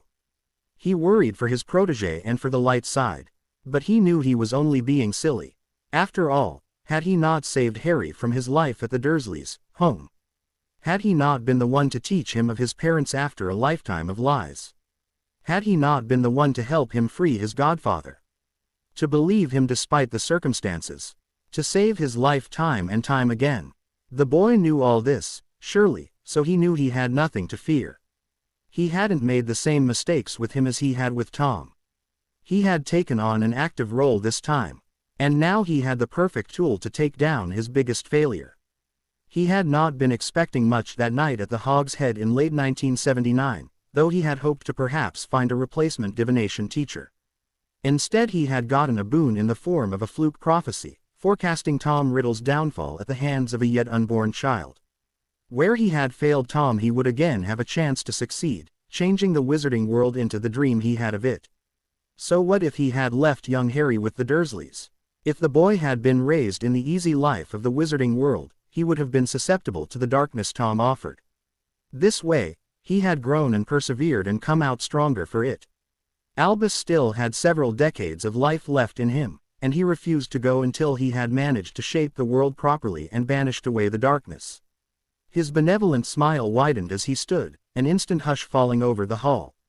He loved the power he commanded over these children, the way their eyes lit up in awe as they looked to him. He was their Lord, their Master. He was all that was good in the world and he would pay on his righteousness to them. But not soon, because he planned to live much longer, yet. He opened his mouth to speak, his eyes twinkling merrily, when the looks of awe and adoration morphed into fear and revulsion. Then the screams began. The students were cowering away now, several had begun vomiting onto their laps and plates. Some were crying, others frozen in shock. All their eyes were focused behind him, and Albus turned with trepidation. His heart clenched at the sight, his blood pounding rapidly in his ears. The spectacle was above his eye level by a foot or so, leaving the view unobstructed to all the students in the hall. Hanging by wrists that were bound over her head, Sybil Trelawney was attached magically to the wall, glees skewed across her face and mouth open in a silent scream. Blood stained her skin, her clothes dripped indolently down the wall even still. Some of her innards hung limply from a long gash in her stomach. But none of this caught Albus' attention. Above her head scrawled in harsh, dripping red lettering was the full prophecy. Every word of it, his hand raised of its own accord to clench his robes above his heart.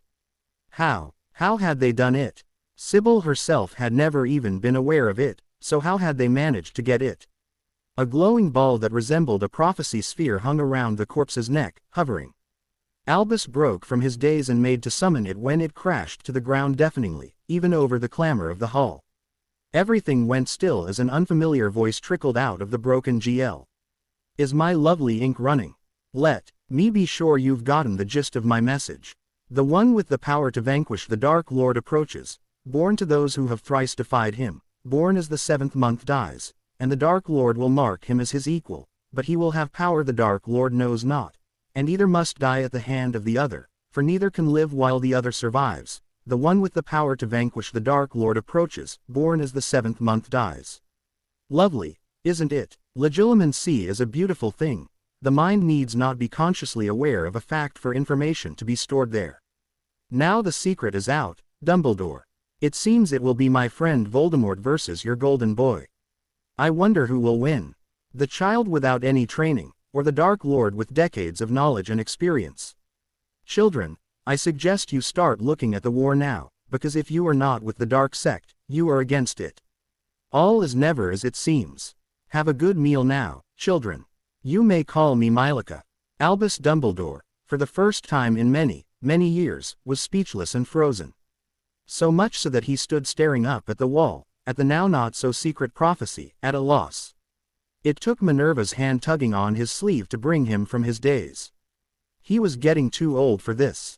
Severus Snape gripped the table with pale hands, teeth clacking together. He had not been informed at all of this. He had been totally left out of the loop. He growled under his breath, tearing his eyes away from the gruesome display of blood and gaudy jewelry. His black eyes sought Potter. The entire school was staring in various degrees of shock and disgust at the suspended corpse, shaking in fear after the message had played. It was positively disgusting, using such tactics, and Severus sneered harshly towards the boy. Perhaps he was not his father after all. James Potter was likely rolling in his red and gold grave after such a violent display by his progeny. James Potter would have pleaded Gryffindor righteousness and would never have murdered in any form, let alone so viciously. The boy was truly dark then, which, of course, was another thing James Potter never would have done. But the boy had his father's arrogance, that was for sure. Even with his enlightenment of Potter's upbringing, he saw the arrogance. It was in the way he walked, the tilt of his jaw, in his disregard for the rules. The boy hardly tried in half of his clees, messing about with Weasley instead of actually applying himself, yet he still managed ping marks and the praise of hundreds. It was sickening to watch the rules seem to bend of their own accord for a mere boy, hardly aware of the power he held. Potter had no regard for others, like his father. He ran about late at night, had the headmaster under his thumb like a proper little golden boy. He was everything James Potter was in an even more influential package, and Severus hated him for it. But he was also a vampire. He was a dark wizard and a vampire who held the position of partner to the Dark Lord. The mere thought of the child of James Potter being in such a position was mind-boggling. It nearly gave him a headache when he considered it. Despite the similarities between the two Potters, he could see some of himself in the boy, in the calculating cast his face sometimes took to the subtle ways he was able to put people off of him, especially in the recent months. It was laughable, and he wished he could see the bastard one more time so he could rub it in his face. But he still loathed the boy. No one should mistake that. He was mildly impressed at the job he had done on Trelawney, and perhaps his respect for him had gone up, but that was merely one wizard to another. From one man to another, he still saw nothing but AT when he looked at the boy. Said boy turned in that moment, locking mesmerizing green eyes with his. His heart clenched as it did every time those eyes met his. No matter how much the boy looked like James Potter in hair and jaw, his eyes, nose, and mouth were purely Lily Evans. He didn't understand how people didn't see her in him, choosing to look at the hair and coloring and dub him a clone of James Potter. He had so much of Lily in his appearance. Especially those eyes. He hated those eyes. It was like a physical blow every time Potter had looked at him for the last 6 years to see those eyes on a person who looked so like James Potter. To see those bewitching, beautiful eyes on a boy who was the epitome of a mixture between both Lily and James. To have proof before him every day reminding him of the girl he could never have had. He had loved those eyes, once. But he hated them now, no longer seeing a fiery girl with long auburn hair, defiance written in her very stance as she drew the attention of everyone around her. Headstrong and always virtuous, Lily was. She was beautiful not just in body, but in her fire and spirit as well. No woman Severus had ever seen could compare to her. One glare from her had always stripped away his defenses, instantly driving him on the defensive if only to salvage his pride. Because she could never turn those eyes on him when the blasted marauders were not present, he had never been so lucky. Once the marauders had been brought into the picture, Lily had drifted away from him, the beautiful girl he had met all those years ago drifting farther and farther away. But now those eyes were no longer singularly belonging to Lily. Now those eyes personified his losses, showed yet another thing James Potter had taken away from him. Those eyes were on him now, piercing into his soul. Could this Potter read him as easily as his father could? Oh, James had known. He had known since their 4th year. It was when the torture had started, the endless stream of pranks. Could this boy see into his very soul with those eyes so like Lily's? They were not perfectly alike at all, he knew. Potter's eyes were darker, not in hue, but in the shadows they held. Harry Potter had seen a hard life until this point, from abusive relatives to near-death experiences every year since being rescued from them.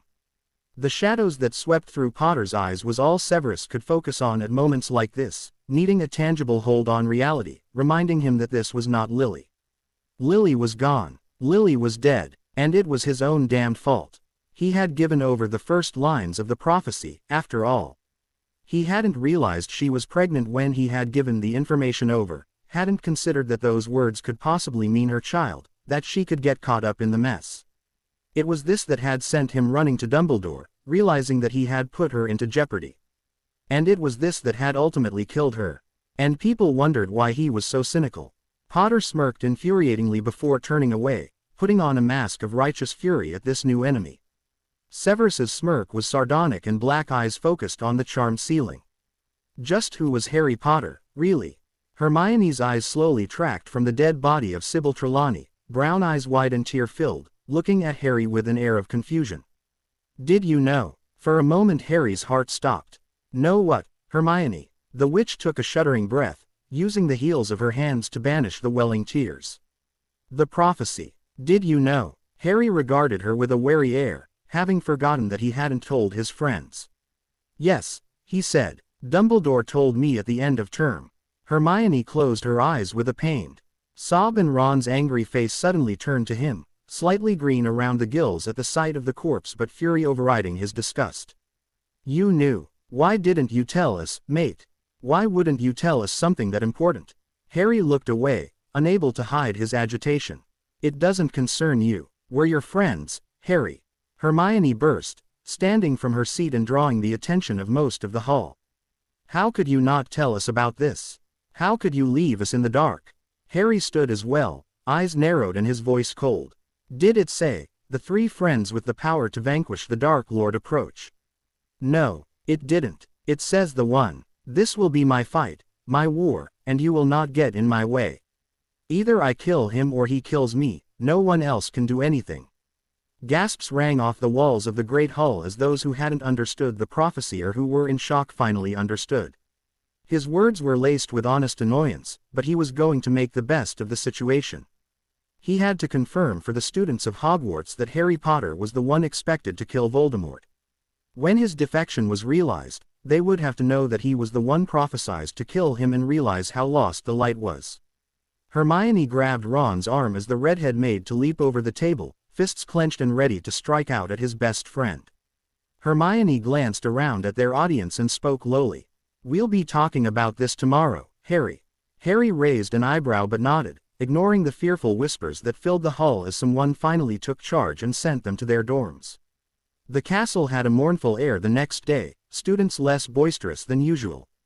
Breakfast was somber, and Harry had to stifle the urge to laugh. Trelawney had been a mockery, one of the least favorite teachers to students and staff members alike, yet now they all acted as if they had lost their closest friend. It was rather funny in a morbid way, and Harry snorted under his breath. Apparently, the noise had not been quiet enough, as Hermione's face whipped around to him with narrowed eyes. Harry looked away from his friend, ignoring the suspicion written plainly on her face. He thought she might have said something if the Morning Post had not arrived in that moment, copies of the Daily Prophet being dropped in several places.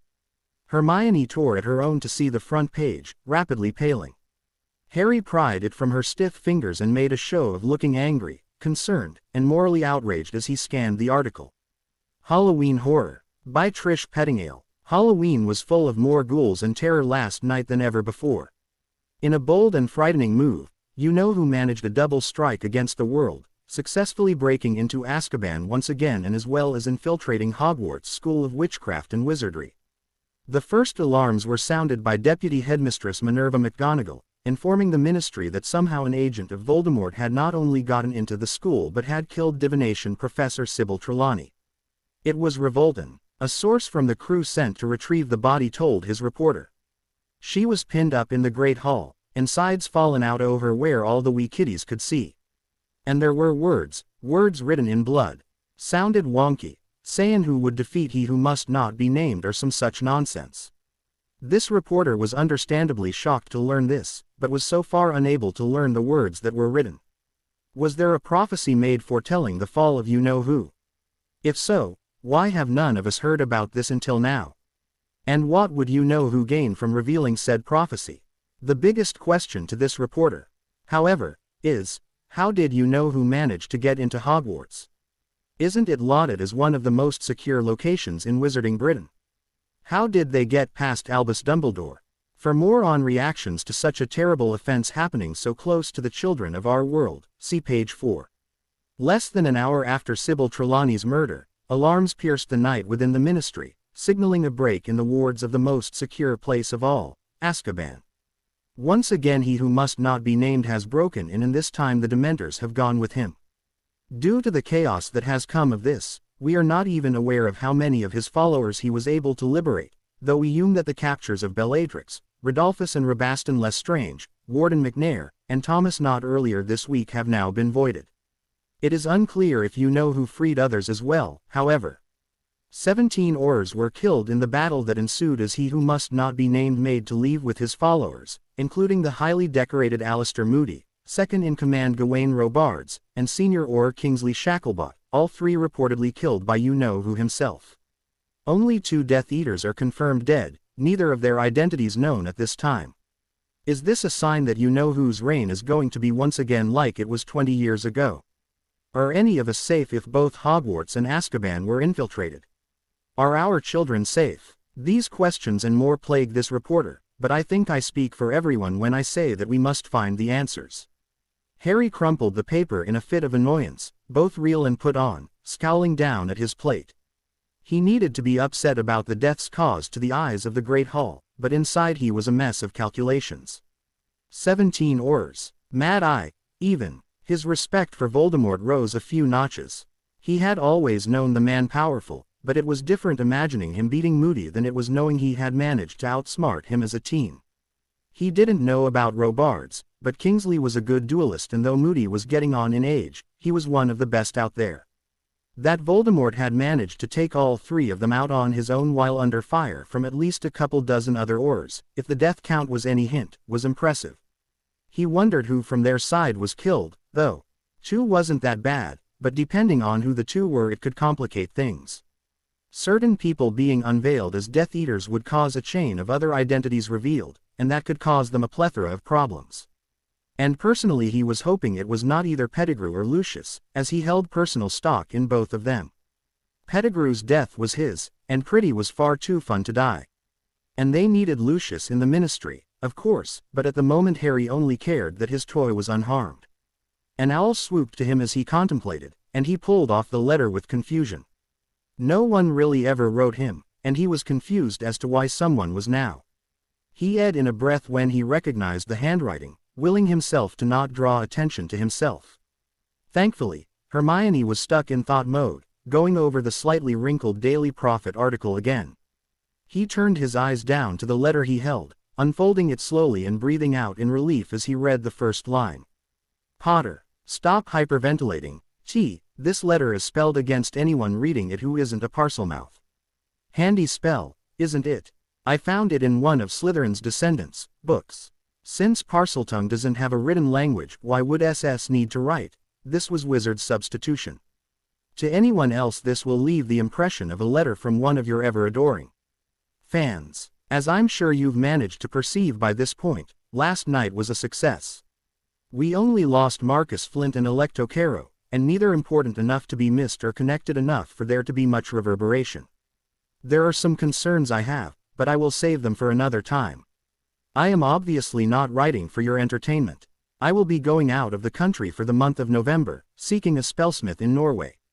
In the meantime we will obviously not be holding our weekly meetings, though I will be calling a meeting once I return. I'm sure you can manage without my wonderful presence for that long, can't you, Potter?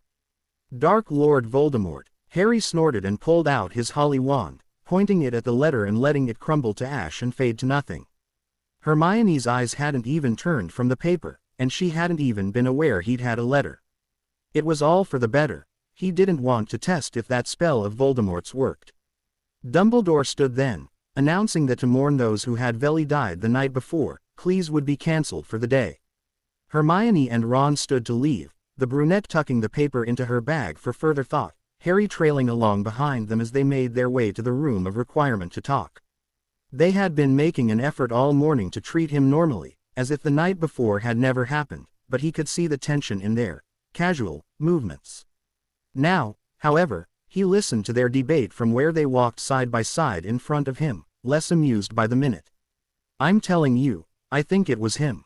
We've never had an attack this bad in Hogwarts, and all of the defense professors have been bad in one way or another. He's probably this Mylica guy. Honestly, Ronald, you're being silly now. Do you really think the headmaster would let a Dark Lord teach here? What about the fake Moody?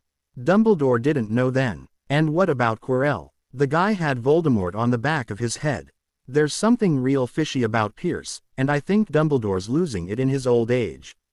A person can only totally miss the obvious so many times, you know." Harry couldn't help his own silent agreement with Ron, though he was slightly stunned at his friend's opinions on Dumbledore. Though anything dark still sent Ron into fits, the boy obviously had gained some perspective through the years. "That's Professor Dumbledore, Ron. And besides, Professor Pierce couldn't possibly be this new Dark Lord." "How do you figure, Hermione?" Ron said with an agitated glare, obviously annoyed at the lofty tone of her voice. Harry was hard-pressed not to nod in agreement, though for different reasons. He was honestly curious about why she was so adamant of his innocence. "Because he's obviously a vampire." Harry tripped over his feet in shock, turning wide eyes on the brunette. "Wait, what?" Ron was bleached white, mouth agape, choking noises occasionally escaping his throat. Hermione sighed, pushing her unruly curls over her shoulder and planting her hands on her hips. "Really, you two, you pay so little attention that I wonder how you've both survived this long. He has an aversion to sunlight, his grace and speed are obviously preternatural, his speech patterns are often bordering on archaic, he never eats when he's in the Great Hall, his pupils are slitted, how much more proof do you need?" Harry's mind raced to take in this new development.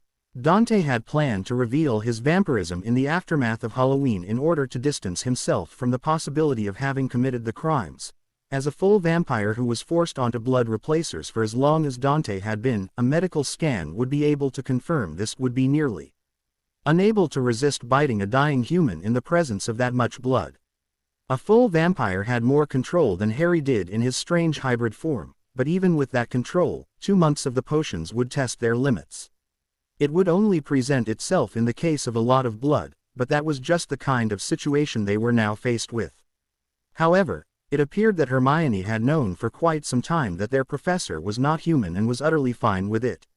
He hadn't honestly thought she would have a problem, being Muggleborn and without the pureblood prejudices that children on the light side and many of the ones on the dark had grown up with. He well remembered her easy acceptance of Remus, lycanthropy until she had thought he had betrayed them. It was Ron's ghost-white face and seeming inability to move that worried him. He would now see just how badly his oldest friend would react. Harry shrugged and looked away from them both. "Whatever, it isn't a big deal. If he didn't kill her we just have to figure out who did, right?" Ron choked. Just like that you're fine that there is a vampire teaching in our school. We'll all be killed. A vampire. Don't you two know anything? Vampires only ever come around humans to kill them. They don't take jobs just for the fun of it. They're creatures who feed off pain and blood, they want to kill off all us wizards. We're doomed. Ron's words hurt, honestly, but they weren't terrible. He'd honestly expected a lot worse. Then again, he didn't know his best mate was a vampire, either.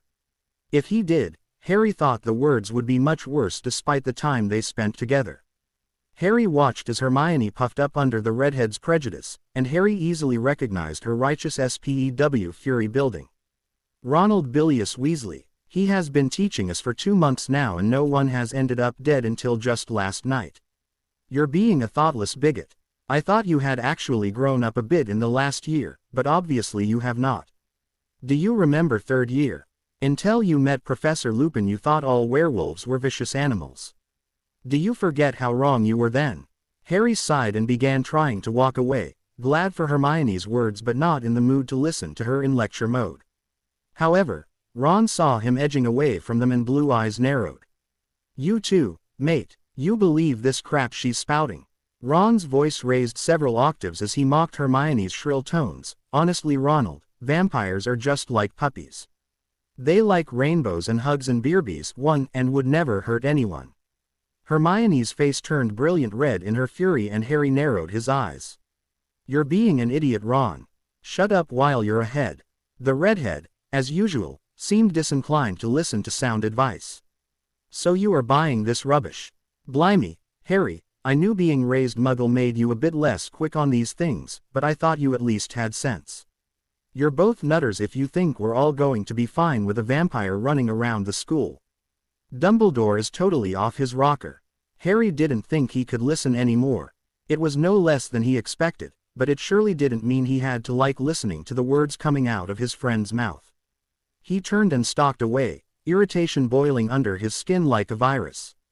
He was not angry, but he was agitated beyond belief. This was just too much to deal with this early in the morning.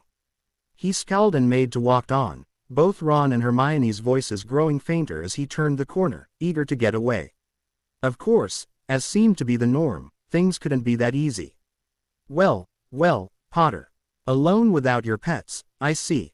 Draco was shocked when in. Less than a moment after he had spoken, Harry had grabbed him by the collar and thrown him against the hallway wall, lip curled up in a snarl. I am not in the mood for you right now, Malfoy. Get a life. Draco paled as green eyes pierced him, and he stopped breathing as he felt his longtime rival's aura wash over him. It was nothing like it had ever been, and he was rather eruditely familiar with Harry's reactions when angry.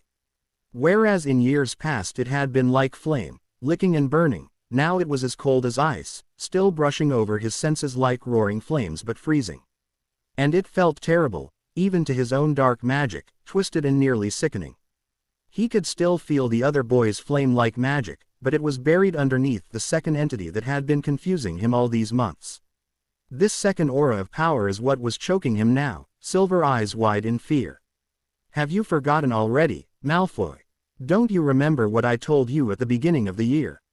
You're an idiot, you're a child and you have no idea of anything, and you really need to learn to think before you speak. Your refusal to believe that someone could be more powerful than you is going to be your death. Draco struggled, his father's words ringing in his ears. His father had specifically told him to stay away from Potter a few days prior, and now Draco was wondering just what his father knew that he did not. It couldn't be this murderous look in Potter's eye, as his father had not seen Potter since the end of the year prior. But now he wished he had heeded his father's mandate. Now he couldn't even tell his father about this meeting without revealing that he hadn't listened. Let go of me, Potter, you daft moron. Next time think before you speak. Harry's voice was a hiss as he pressed into Draco, lips brushing against the blonde's ear. Do you know what I could do to you? His voice was a purr and sent shudders through Draco with its malice. I could make you suffer, Malfoy, make you scream. I could kill you with my bare hands without another soul hearing your last words. I could strip the skin from your body, leaving you alive all the while.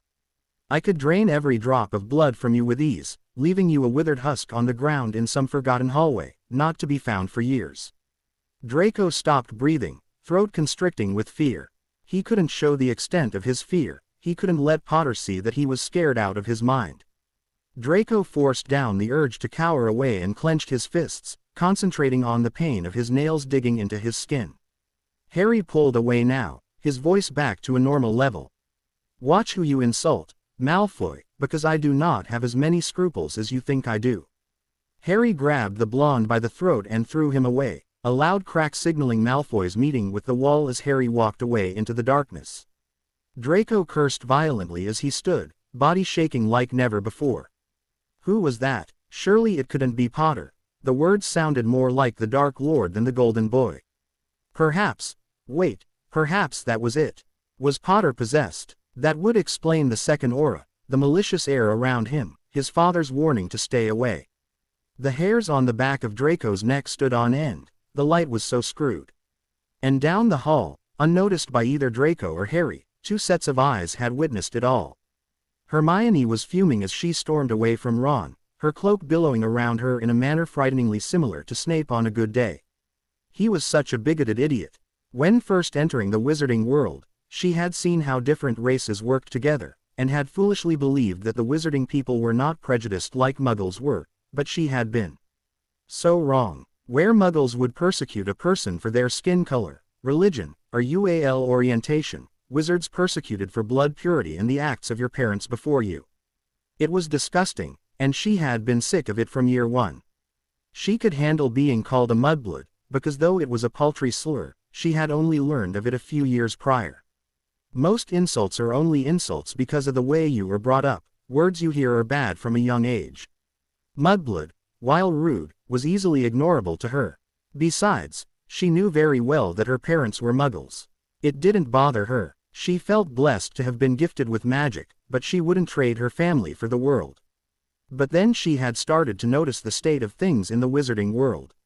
A world that feared the name of its terrorists so much that they could not bear to even see it written. A world that ended a sentient being for their own use. In the Muggle world had been a terrible, horrible thing, but she found it so much worse in the wizarding world. At least in the Muggle world the S might have run. House elves had no choice as they were magically bound to their masters, hardly able to think of freedom let alone attempt to attain it. She had seen the way people had reacted to Remus Lupin, poor, sweet Professor Lupin, simply for a curse he had had no choice in bearing. There was no cure for lycanthropy, no way to stop himself from transforming. He had been dealing with it since he was a child, forced into a segregated world where he had to hide his affliction for fear of being killed for it. What had he ever done to anyone? Hermione didn't know, but it was just another thing that sickened her. Perhaps wizards saw no difference between people for their race, in Muggle terms, and perhaps one could love whomever they pleased openly, but the wizarding world had its own unique set of prejudices that seemed even more petty and disgusting than those she had grown up seeing. And wizards thought themselves so much better. It was a travesty, and Hermione wished more than anything to be able to beat the wizarding world over the head with their own idiocy. She said after Harry, intent on getting as far away from Ron as she could right then, still needing to talk to him, but more than anything needing to be around someone sane and reasonable for a while lest her temper get the better of her. She rounded the corner and had to jam her knuckles into her mouth to stifle her gasp, quickly pulling herself back against the wall out of sight. She blinked rapidly and peeked around, sure she had to have been seeing things, but no. There was Harry flush against Draco Malfoy in a dark corridor. Her mind quickly ran through the possibilities. Their stance looked too intimate for them to be fighting. Hermione blushed. Harry and Malfoy. Not in a million years. She peeked again, seeing Harry's face far too close to Malfoy's neck. By Merlin, it couldn't be right. She wished she could hear what they were saying, they were speaking. She was too far to hear or accurately read the pair's facial expressions, and her heart was thundering in her ears.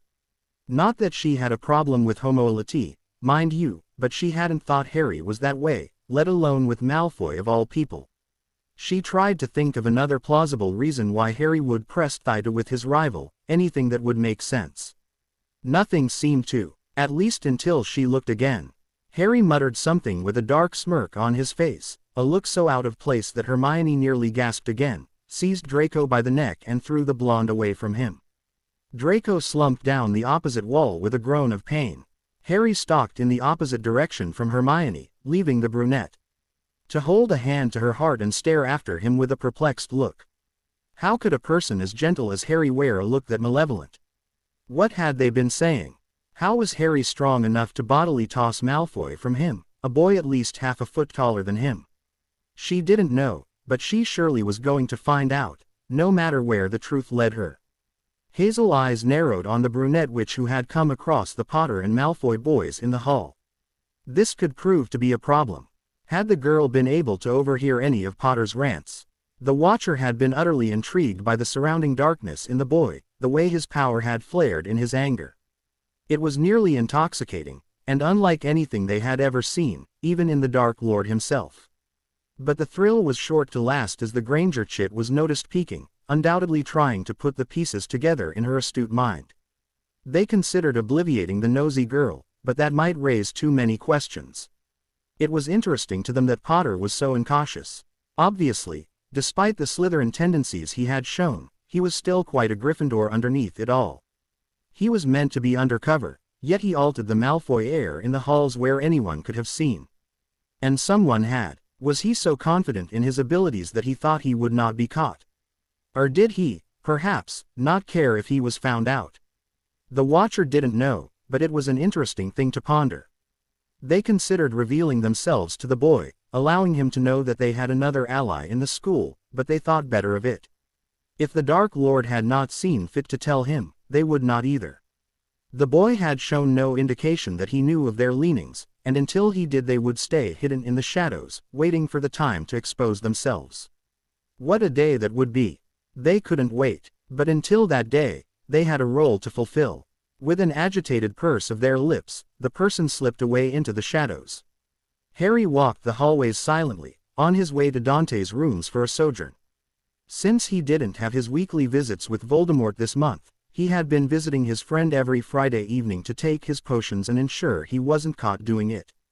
Oftentimes he only stayed for an hour and then went out to hunt, taking his suddenly free evening to make sure his temper never got so short again, but most often he just took the time to relax in the company of someone who knew all his secrets and whom he was able to be himself around.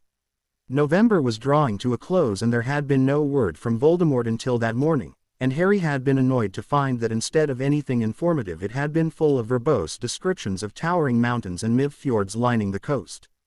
Harry had never taken Voldemort as the type to wax poetic about scenery, but apparently he still had a lot to learn about his friend. The only information that had been given other than several paragraphs of rambling on about the beauty of Norway was that the spellsmith he was searching for remained elusive and his search could last until Yule. As it was the 29th of November, this aggravated Harry greatly for no reason he could understand.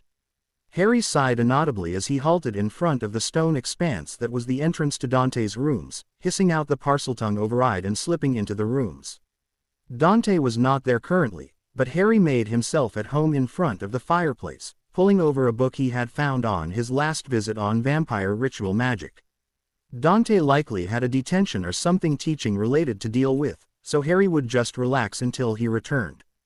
Harry nearly salivated over blood rites and magics he found, wishing that he had the power needed for them. Unfortunately, Valerian had assured him that his vampiric magic would not be developed enough for at least another decade or more. It was not unheard of for it to take a century for it to be usable. And once the magic was accessible, it would begin corroding his wizard magic, slowly diminishing it to nothing. It happened to all vampires who were originally wizards, the slow degradation of wizarding power as their vampiric power rose. Dante was an anomaly, known as the only vampire to keep his ability to use a wand more than a century. It made him all the more sought after as he had kept his with minimal corrosion even after nearly a millennium. Even Valerian had lost his wizarding ability after 70 years. This, however, meant that Harry would be unable to do much, if any, vampire magic during the current war. He would have no shadow walking or summons, no elemental spells like Valerian was famous for. Harry sighed petulantly as he paged through the book, looking over all the things he would not be allowed to use. A half an hour ped on this thread and Harry was quickly growing bored. Where was Dante, anyway? He replaced the book on the coffee table and began to flick through a sheaf of papers that were stacked neatly adjacent to Dante's armchair. It was his planner for his Cleese, and Harry snorted amusedly at his matter-of-fact statements about the ineptitude of his students. His amusement, however, was short-lived. Harry sighed and pushed the papers back, frowning into the fire. Dante was a good teacher in his own way, and he was absolutely brilliant when he chose to apply himself. However, he hated teaching students he did not choose himself. Harry was at a loss as to why he would willingly take a job teaching teens when he could have his choice of students amongst the immortals. He knew, of course, that Valerian had requested for Dante to come back and watch over him, but it still made little sense to Harry that Dante would freely choose to teach at Hogwarts. As he was lost in thought, he didn't realize Dante had returned until a hand fell onto his shoulder, causing Harry to jump in his seat. "Merlin, Dante, don't scare me like that." Dante huffed lightly, looking to the ceiling as he seated himself regally in his lounger. "You are foolish, Mylica, dropping your guard so often. The longer you have remained here the more lax you have become. It will cause you nothing but trouble." Harry sighed and pushed a hand through his short hair. "Am I so bad?" Dante nodded silently. Harry grimaced. "Yes, well, I'll try and watch out for that. I don't honestly mean to, but my plans have been progressing so slowly that I'm becoming lethargic here. I need a break from pretending I'm someone I'm not if I am going to survive through this year. I wonder the same about myself, Dante muttered. These TS are going to be the end of me, I swear it. Why? Harry paused as he tried to formulate the question, needing to voice his earlier thoughts. Why do you teach here? I know you hate it. Because Lord Valerian asked me to watch over you, Mylika, and there was no way for me to do so without becoming an instructor here. Harry scowled. I don't need a babysitter, this is not some creche, and I don't need you to be here, Dante. You could just as easily have bought or rented a home in Hogsmeade to be near me. I'm sure Valerian doesn't require me to be watched 24 hours a day. Mylika, Dante said in a harder tone than his usual monotone. After all Valerian has done for me in my long life, I would follow him to the ends of the earth if he asked me to. However, I would do it in my own way and with my own comfort. I would not teach if I did not feel the need. To be close to you, Harry, he enunciated the name slowly. Whilst my fidelity is with Valerian, I am not in a linear timeline with him. For this journey, I chose to place my loyalty with you. Not for the boy who lived, or whatever name they choose for you in the future, or for the heir of Valerian, but for the young man I have trained for the last years. But why, Dante? Why choose this? I don't understand. Dante sniffed and looked away. My reasons are my own. Harry wanted to protest but knew better, letting a slightly stiff silence descend on them. He tipped his head back and closed his eyes for several long minutes, feeling the tension draining from his shoulders. It was nice, this relaxation, but it was also painfully boring. Not that Dante was not a good conversationalist, but that was only when he felt like speaking more than a word or two. And after the monologue of a few minutes prior, he knew not to expect another for the night. Morgana's tits, I'm going to die of boredom, he murmured. Is your Lord Voldemort not yet returned? Harry jerked in his seat, not realizing he had spoken aloud, seeing Dante ignoring him behind the same tome he had been reading from earlier. You won't believe this, Harry said with a growl, but I finally got a letter from that Burke. He spent an entire page of letter going on about the bloody scenery and nearly nothing on when he's getting back here except it's taking longer than he thought it would.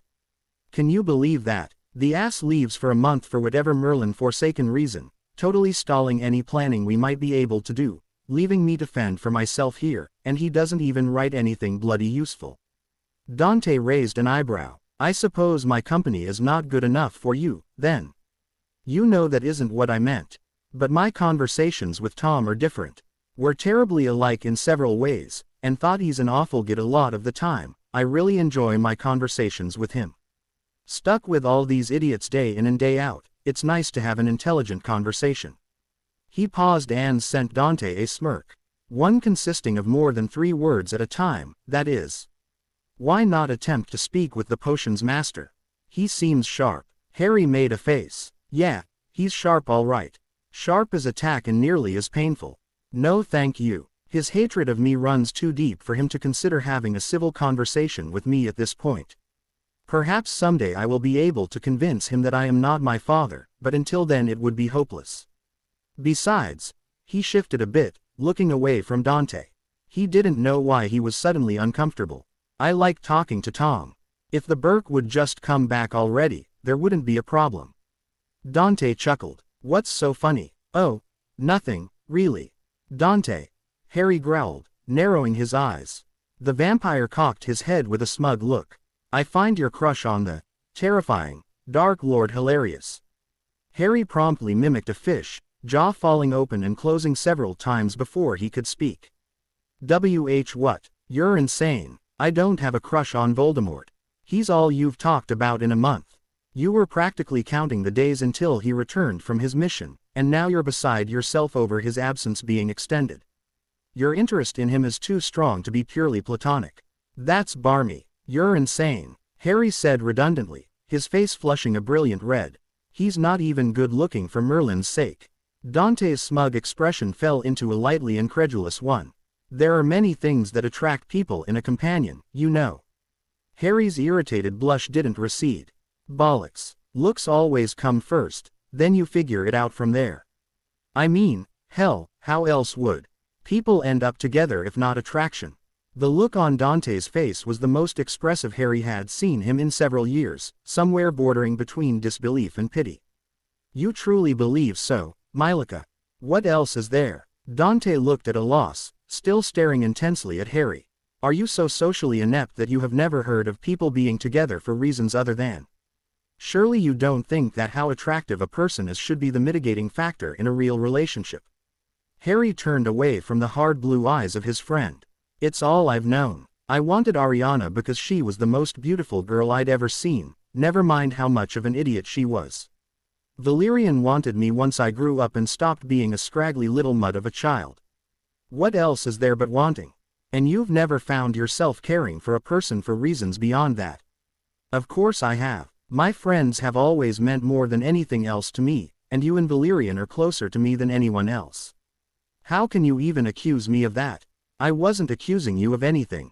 I merely wondered, as you seem to think that the only thing that matters in regards to romantic feelings is the looks of a person. It's not that at all, Harry floundered, shaking his head. Is there really more than that? He said in a soft voice, still refusing to meet Dante's eyes. I mean, can there be more to it than just finding someone beautiful? If there is, I've never found it. You assume, then, that anyone who's ever been interested in you has merely been so because of your looks. You think Valerian put up with you all these years because you were attractive? Harry shook his head slowly. I hope not. I don't think so, I suppose.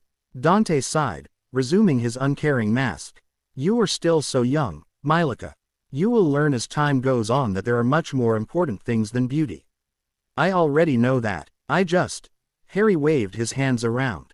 I can't explain this. I know looks aren't all that matters, and I know they hardly matter at all, really. And in friendship this is true constantly. But can a romantic relationship really work out without attraction? Honestly, Dante. The blonde tipped his head in thought. I suppose it is necessary, but oftentimes it is a person's heart and mind that make them beautiful to us. It does not always hinge on the obvious qualities. Tell me what you think of when you think of your Voldemort. Harry snarled quietly. Don't call him mine, that's disturbing, he said automatically before meeting Dante's eyes. I don't know how to answer that. I think of someone who I enjoy talking to, who I look forward to seeing. I am continuously surprised by how much I enjoy his company, how much I anticipate the following meeting. He is intelligent and witty, and exudes a tranquility I can't find in anyone else. He frustrates me to no end with his denials of his humanity, and his temper can be disturbing when he forgets who he means to take it out on. But he's absolutely brilliant, his mind works in ways I can't even begin to follow. Do you realize how many spells he's created on his own? Dumbledore wasn't kidding when he referred to him as a genius. I could listen to him for ages, I swear. Seeming to realize he was rambling, Harry shut his mouth with an audible click, jaw clenching. And does that enlighten you at all? Harry sighed heavily. Merlin help me. Dante smirked. Again, this crush amuses me greatly. I believe I am going to accompany you once he returns. I have a need to see this in person. Harry walked along the streets of Hogsmeade alone, having lost Ron and Hermione in Zonkos. He had Christmas shopping to do, and he didn't want to be questioned on the things he was buying. Unfortunately, he didn't even know what he was going to buy for anyone. He had already been through 5 of the smaller shops off the main road, and though he had easily found gifts for his Gryffindor housemates, he was having more trouble with his older friends. Exiting yet another store, he glared at the street. He hadn't had to buy gifts in years, and damn if it wasn't difficult. Dante was the most difficult, he thought, as the man really didn't like anything. He spied a dark storefront at the next corner, a few Slytherins exiting it. It appeared to be some kind of knick-knack shop, the mysterious look to it leading Harry to believe he might find something interesting there. It felt juvenile, but Harry made his way to the door, keeping an eye out for anyone watching him. It didn't look like the most reputable place to be. But before he could enter, echoing cracks of apparition startled him.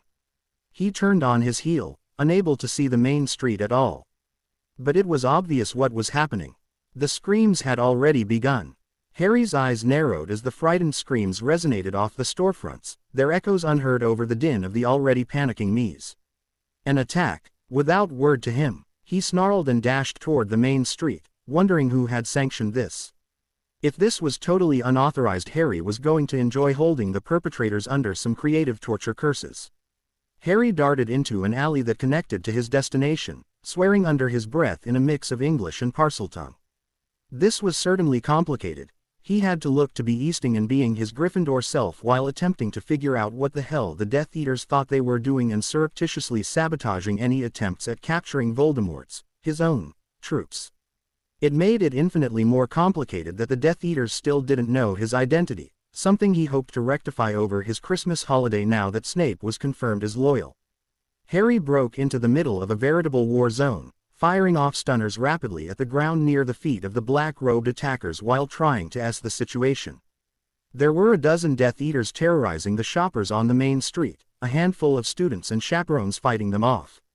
At least 2 of the masked aliens were bound in the thick ropes indicative of an incarcerus, which Harry subtly freed them from before moving on. All the while Harry tried to discover why they were acting without permission, half his mind set on dodging badly fired spells and on predicting his opponent's movements so he would miss with his own. A hard grip on his hair took him off guard, eyes welling in pain as he was ripped backwards. After little to no attention to his hair as a child, he had found himself to have a tender head as he aged, and any pulling of his hair ticked him off immensely. He snarled, wrenching his head to the side and resisting the urge to bare his fangs. It was a large man he wasn't familiar with, a towering M of dirty blonde hair and roughened skin. He easily stood head and shoulders over even Harry's natural height, so he absolutely towered over Harry's 15-year-old guys. But as the old adage said, the bigger they are, the harder they fall. Harry dropped down as far as he could with the grip on his hair, sweeping his foot out and successfully toppling the brute. Harry went down hard with him, his head banging forcefully onto the dirt while curses spilled from his lips. Harry kicked out forcefully in an attempt to escape the grasp, managing to with the loss of a chunk of his hair. He spat a stunner at the masked man and kicked him in the head to appease his own vindictiveness. A diffindo grazed across his shoulder near his neck, resulting in a hiss of pain. He couldn't risk being too injured in this battle. Madame Pomfrey would surely notice his lack of complete humanity if he was injured enough to require a medical scan. Harry glanced around to be sure no one was nearby before he shot an earth-based spell at the feet of 3 advancing Death Eaters, knocking them on their backsides without lasting injury. Scanning the battle, he realized that most of the students had retreated now and various order members and school staff were doing the fighting now. Harry quickly shot several finite incantatem at those Death Eaters that were bound and a renervate at the one he had stunned. In the continuous volley of spells between the light and dark factions, no one noticed. He knew his anonymity was temporary, though, and crouched in between 2 stores as he tried to decide what to do next. He couldn't actually take part in the battle, as he had a cover to keep with the light and did not wish to pick off his own followers, so he settled for freeing the downed Death Eaters nearly as soon as they were taken down. A loud crack very close at hand startled him, the sudden apparition behind him taking precious seconds away as Harry was seized by the scruff of his neck. He bit his tongue as he was slammed hard against the alley wall with a spell binding his arms to his sides and sending his wand clattering to the ground. Harry swore and scowled into the meaty face in front of him. He didn't know who it was, but resemblance told him it was the father of either Crabbe or Goyle. He never could keep those 2 straight. For the millionth time he cursed his weak 15-year-old body, though he knew that physical strength would not help him now. Though he was sure he could shatter the weak spell holding him, the magical flux would call even more attention to him and likely endanger him even more. But he would be damned if he died at the hands of what was technically one of his own minions. Well, if it isn't Harry Potter, the man sneered, lip curling to reveal grayed teeth. Well, if it isn't a walking flobberworm, Harry said, raising an eyebrow calmly. The man grunted angrily and raised his wand. You'll give me endless fame and power, Potter. Master will be so pleased to see you dead. Harry's eyes widened. He didn't think a follower of Voldemort would really be stupid enough to attempt to kill him. He was, after all, claimed by the Dark Lord himself. Apparently the sons took after their fathers. Avid. Harry's saving grace came in the form of a silky drawl, inflectionless and bored. I don't think you want to do that, Goyle. Our Lord would be most displeased. Harry let out a huffing breath as he took in the masked figure that could only be Lucius Malfoy, platinum hair perfectly placed even after battle, his wand lightly placed against the larger man's temple. "Oh my savior, however shall I repay you?" Lucius smirked. "We'll just have to see how I can be repaid. Free me from these bindings and we'll talk, pretty.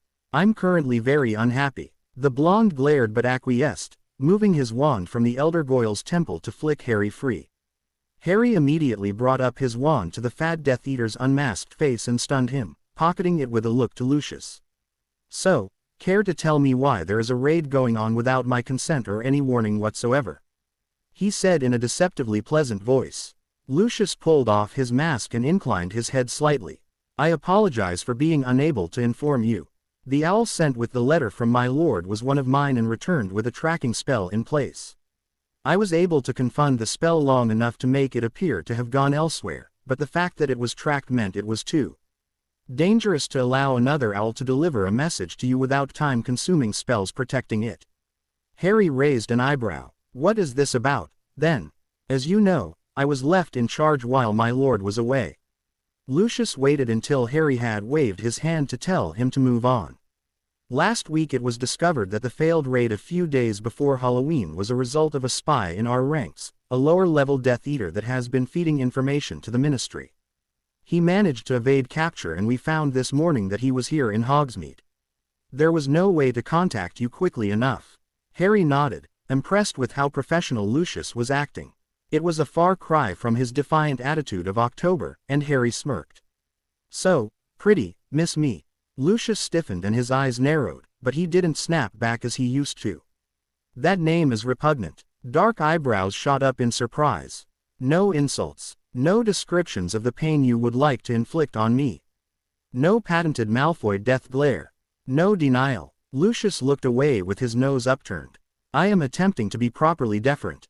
And what made you decide I was worth your deference?" "I saw the images taken of Sybil Trelawney's presentation." Harry snickered. "So all it takes to impress you is creative mutilation. Hell, if I'd have thought it was that easy to get your illustrious approval I'd have done it ages ago. I was unwilling to believe that you had the qualifications to be my lord's equal. However, I now am willing to give you a chance." Harry chuckled and slid up to Lucius, running a finger down the man's. "Are you really, pretty?" Lucius' face twisted into a grimace. "Please, my lord, that is highly disconcerting while you look like that." Harry grinned, respecting Lucius' discomfort and stepping back a bit to lean against the alley wall. "I'm sure we haven't much time left, but were you able to catch the traitor?" "Yes, my lord, and everyone is still here because they await my signal. I apologize for those who dared attack you, my lord." "It is not a problem, Lucius, I haven't told them who I am yet. I think I will have to remedy that over the holiday, though, if I can find a way to get away from here." Lucius' slate eyes were getting wary now, eyes darting as the sounds of battle began to draw closer to their hiding place. "If you manage to find a way, I was requested by my lord to invite you to stay at Malfoy Manor. He should return by Yule and you will need to be free for the meeting he will call." Harry pushed a hand through messy, short hair, racking his in for not the first time on what he would do to get away. "I'll figure out something, I'm sure.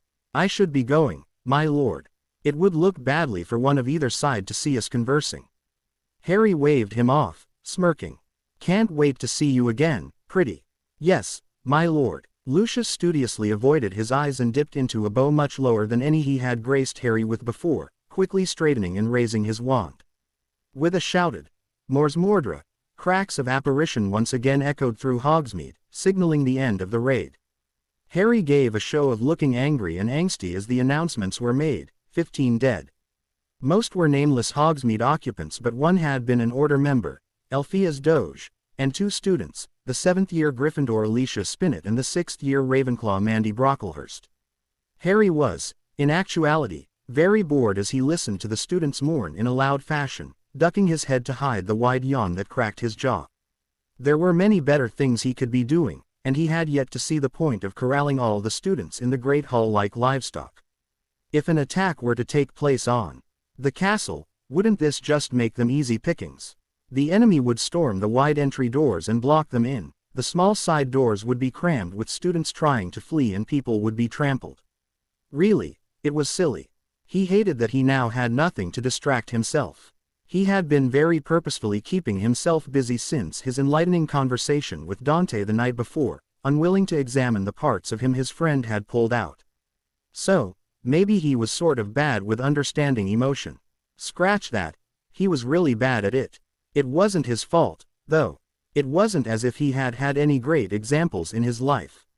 He'd grown up in a household where he was treated worse than a pet and without half the attention one would get. It wasn't exactly a breeding ground for a compassionate, emphatic soul. His early years in Hogwarts he had invariably been thrust back and forth between loathed future Dark Lord and vaunted savior of the wizarding world, and though having Hermione and Ron beside him had begun to help him understand about loving one's friends and going out of your way for them, they didn't help with the romantic world. He had no examples for that at all for years. Cho Chang had been pretty, so he'd liked her. That was that. He'd known nothing about her, not her hobbies or personality, simply that his stomach did flip-flops when she was around and that thinking of her made for a good wank. This had not particularly been the best beginning to understanding romantic feelings, especially when she had turned out to be surprisingly lacking in for a Ravenclaw and hard up for a personality as well. When he had gone to Seadue, he had been concentrating too much on training at first to attempt any kind of romantic conquest. It wasn't until just before his 17th birthday that he had found himself face to face with the most beautiful woman he had ever seen. Long cinnamon hair, ample curves, full lips and slanted almond eyes had captivated him, and he had ended up jumping into bed with her the day he'd met her. He didn't exactly regret that, but he realized he had been quite stupid. He had found out quickly after just how vapid she was, but had consoled himself in that it wasn't necessary to enjoy. Sadly, though, his Gryffindor morals had set in and disallowed him from a repeat performance. Then there had been Valerian, witty, intelligent, mischievous, and quite possibly the most intriguing individual Harry had met to date. Over a year in Seadue under the influence of his vampirism and physical training had done wonders for Harry. He had finally filled out in the appropriate places. And then one of the most beautiful men he had ever seen wanted him. Prior to the night Valerian had practically accosted him, he had considered himself a perfectly normal straight male. One night had, however, totally changed his mind.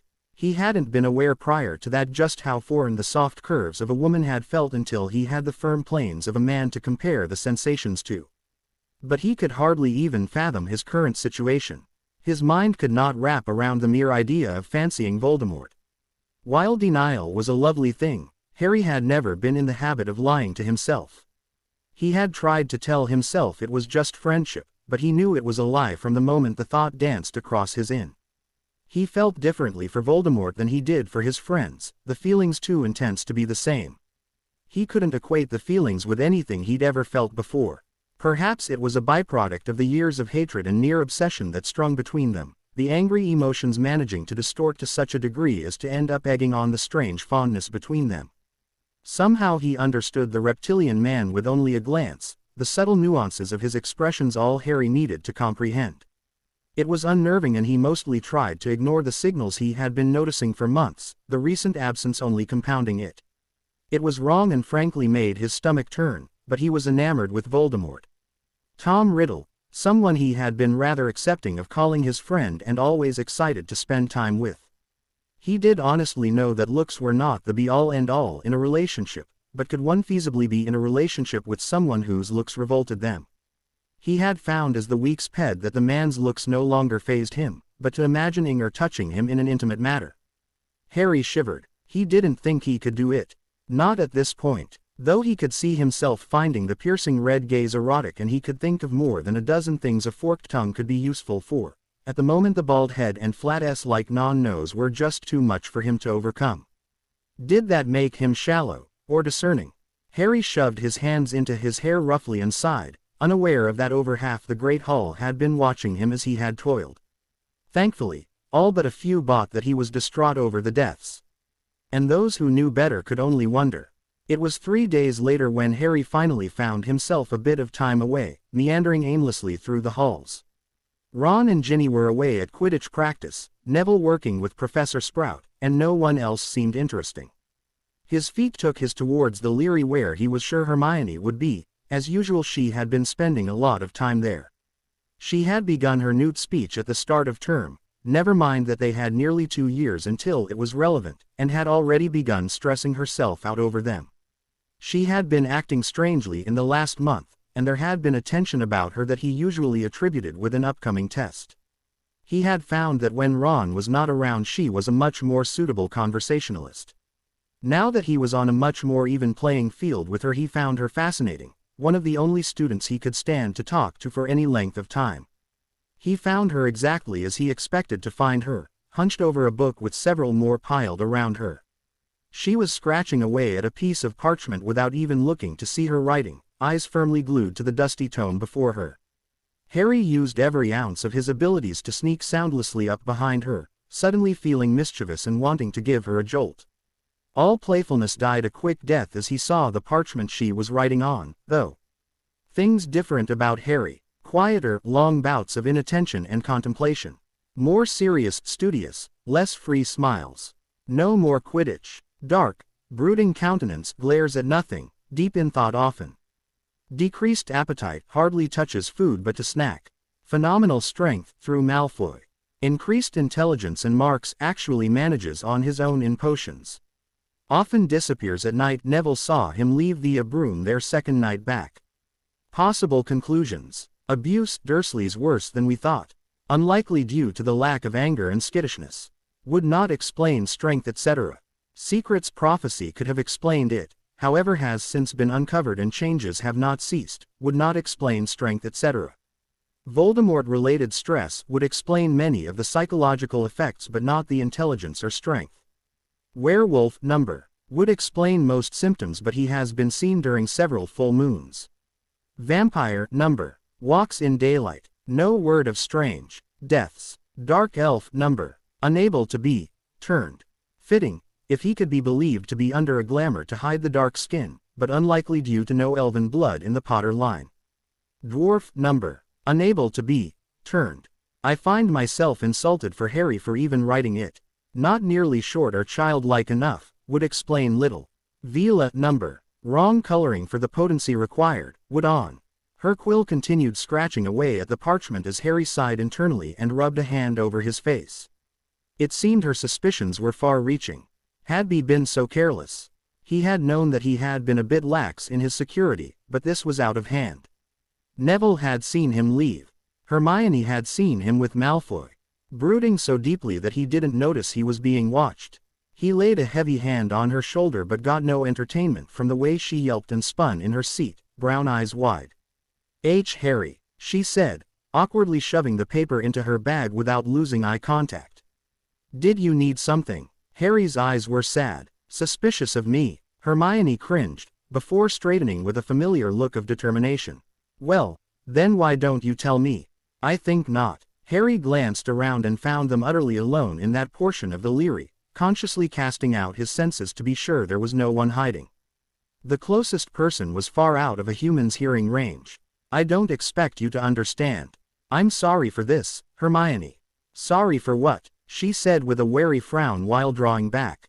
Harry pulled out his blackthorn wand and pointed it at her forehead, closing his own eyes in pain as he saw hers go wide with betrayal. Obliviate. Harry sighed as he slipped out of the Leary unseen, his hand unconsciously dropping to feel the shrunken bulk of items he had had to confiscate off of Hermione.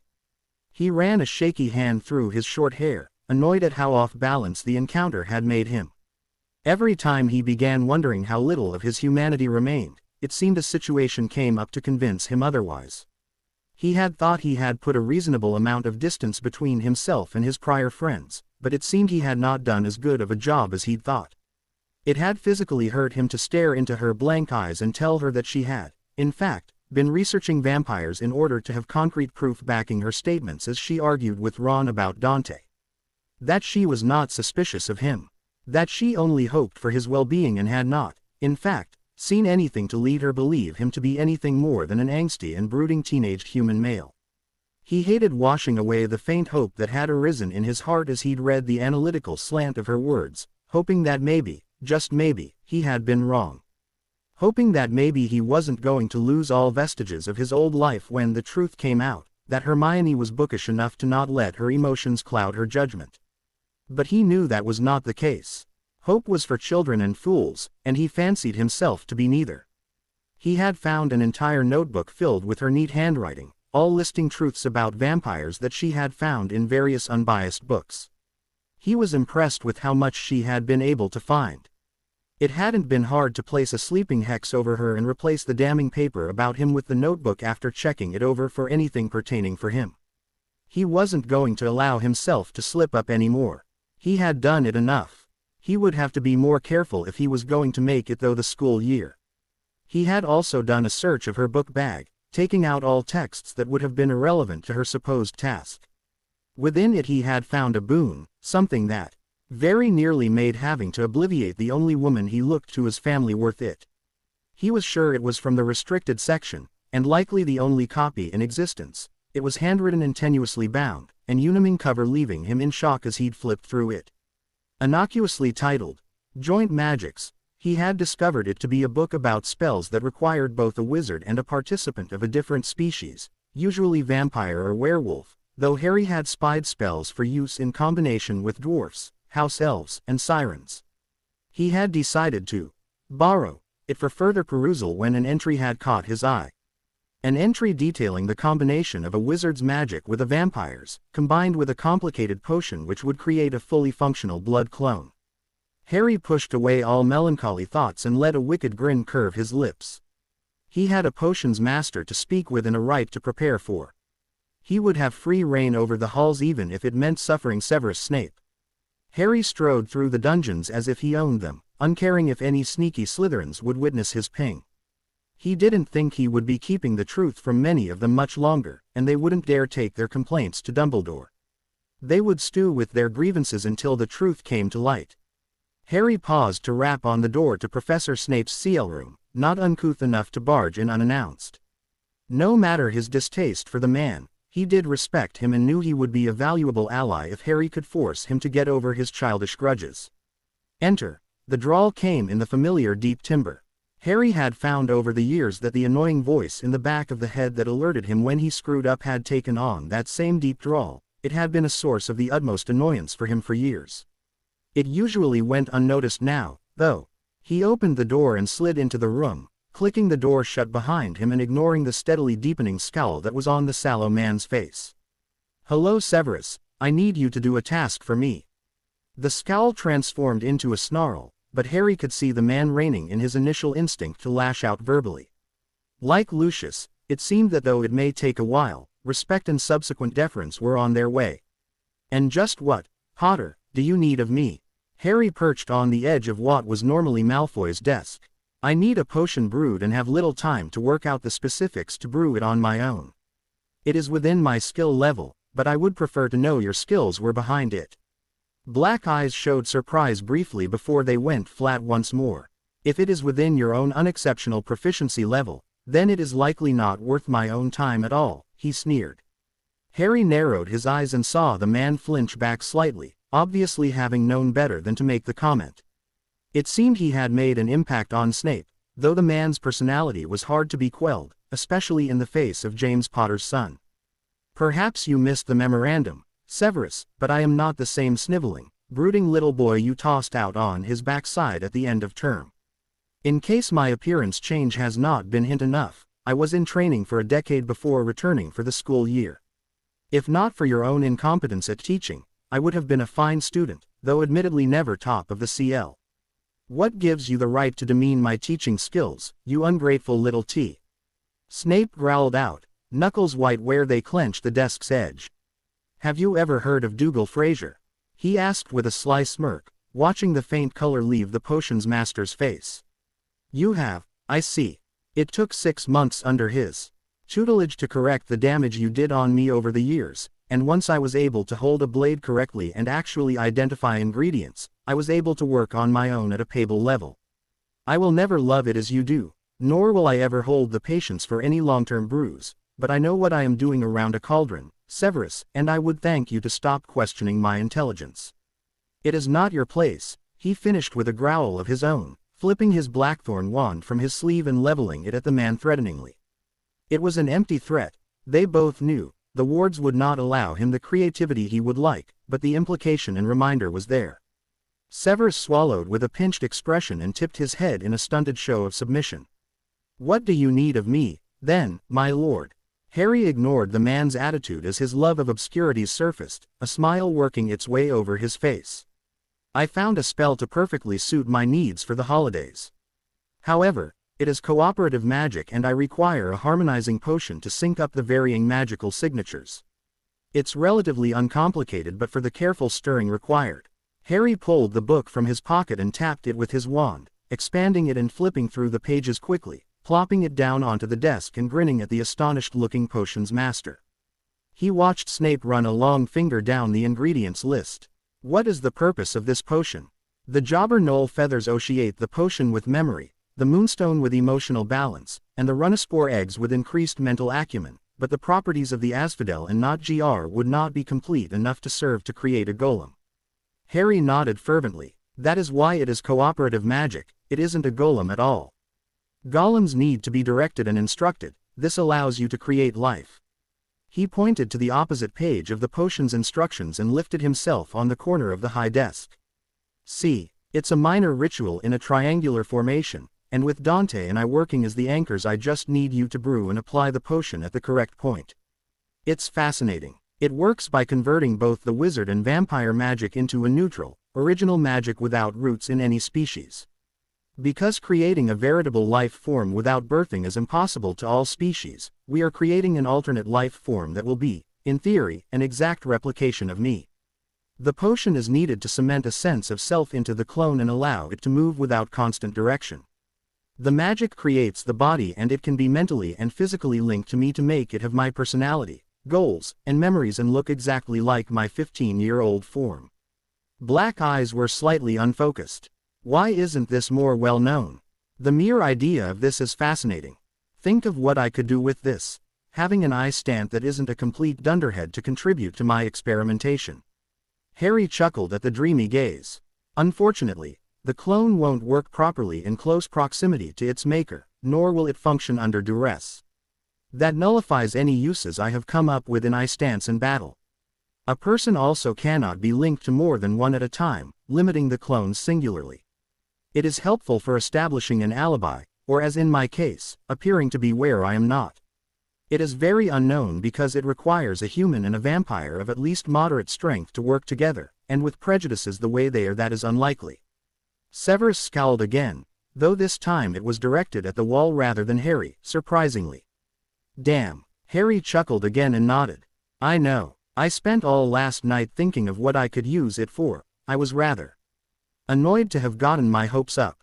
I will look more into this subject, though, surely." Severus nodded and scanned the potion list again. "When do you need this done by?" "At least a day or two prior to the Yule Halls. I don't want to create it too soon. I haven't found a stasis spell yet." Severus again nodded to Harry vacantly, and Harry was surprised to find himself comfortable in the man's company. It wasn't often that the man wasn't imparting his irascible wit onto him, and he found that without the scathing sarcasm the man could be tolerable company. He wouldn't call it pleasant, really, but it was a far cry from their usual interactions. "I'm only worried about one aspect," Harry said seriously after a few minutes' silence.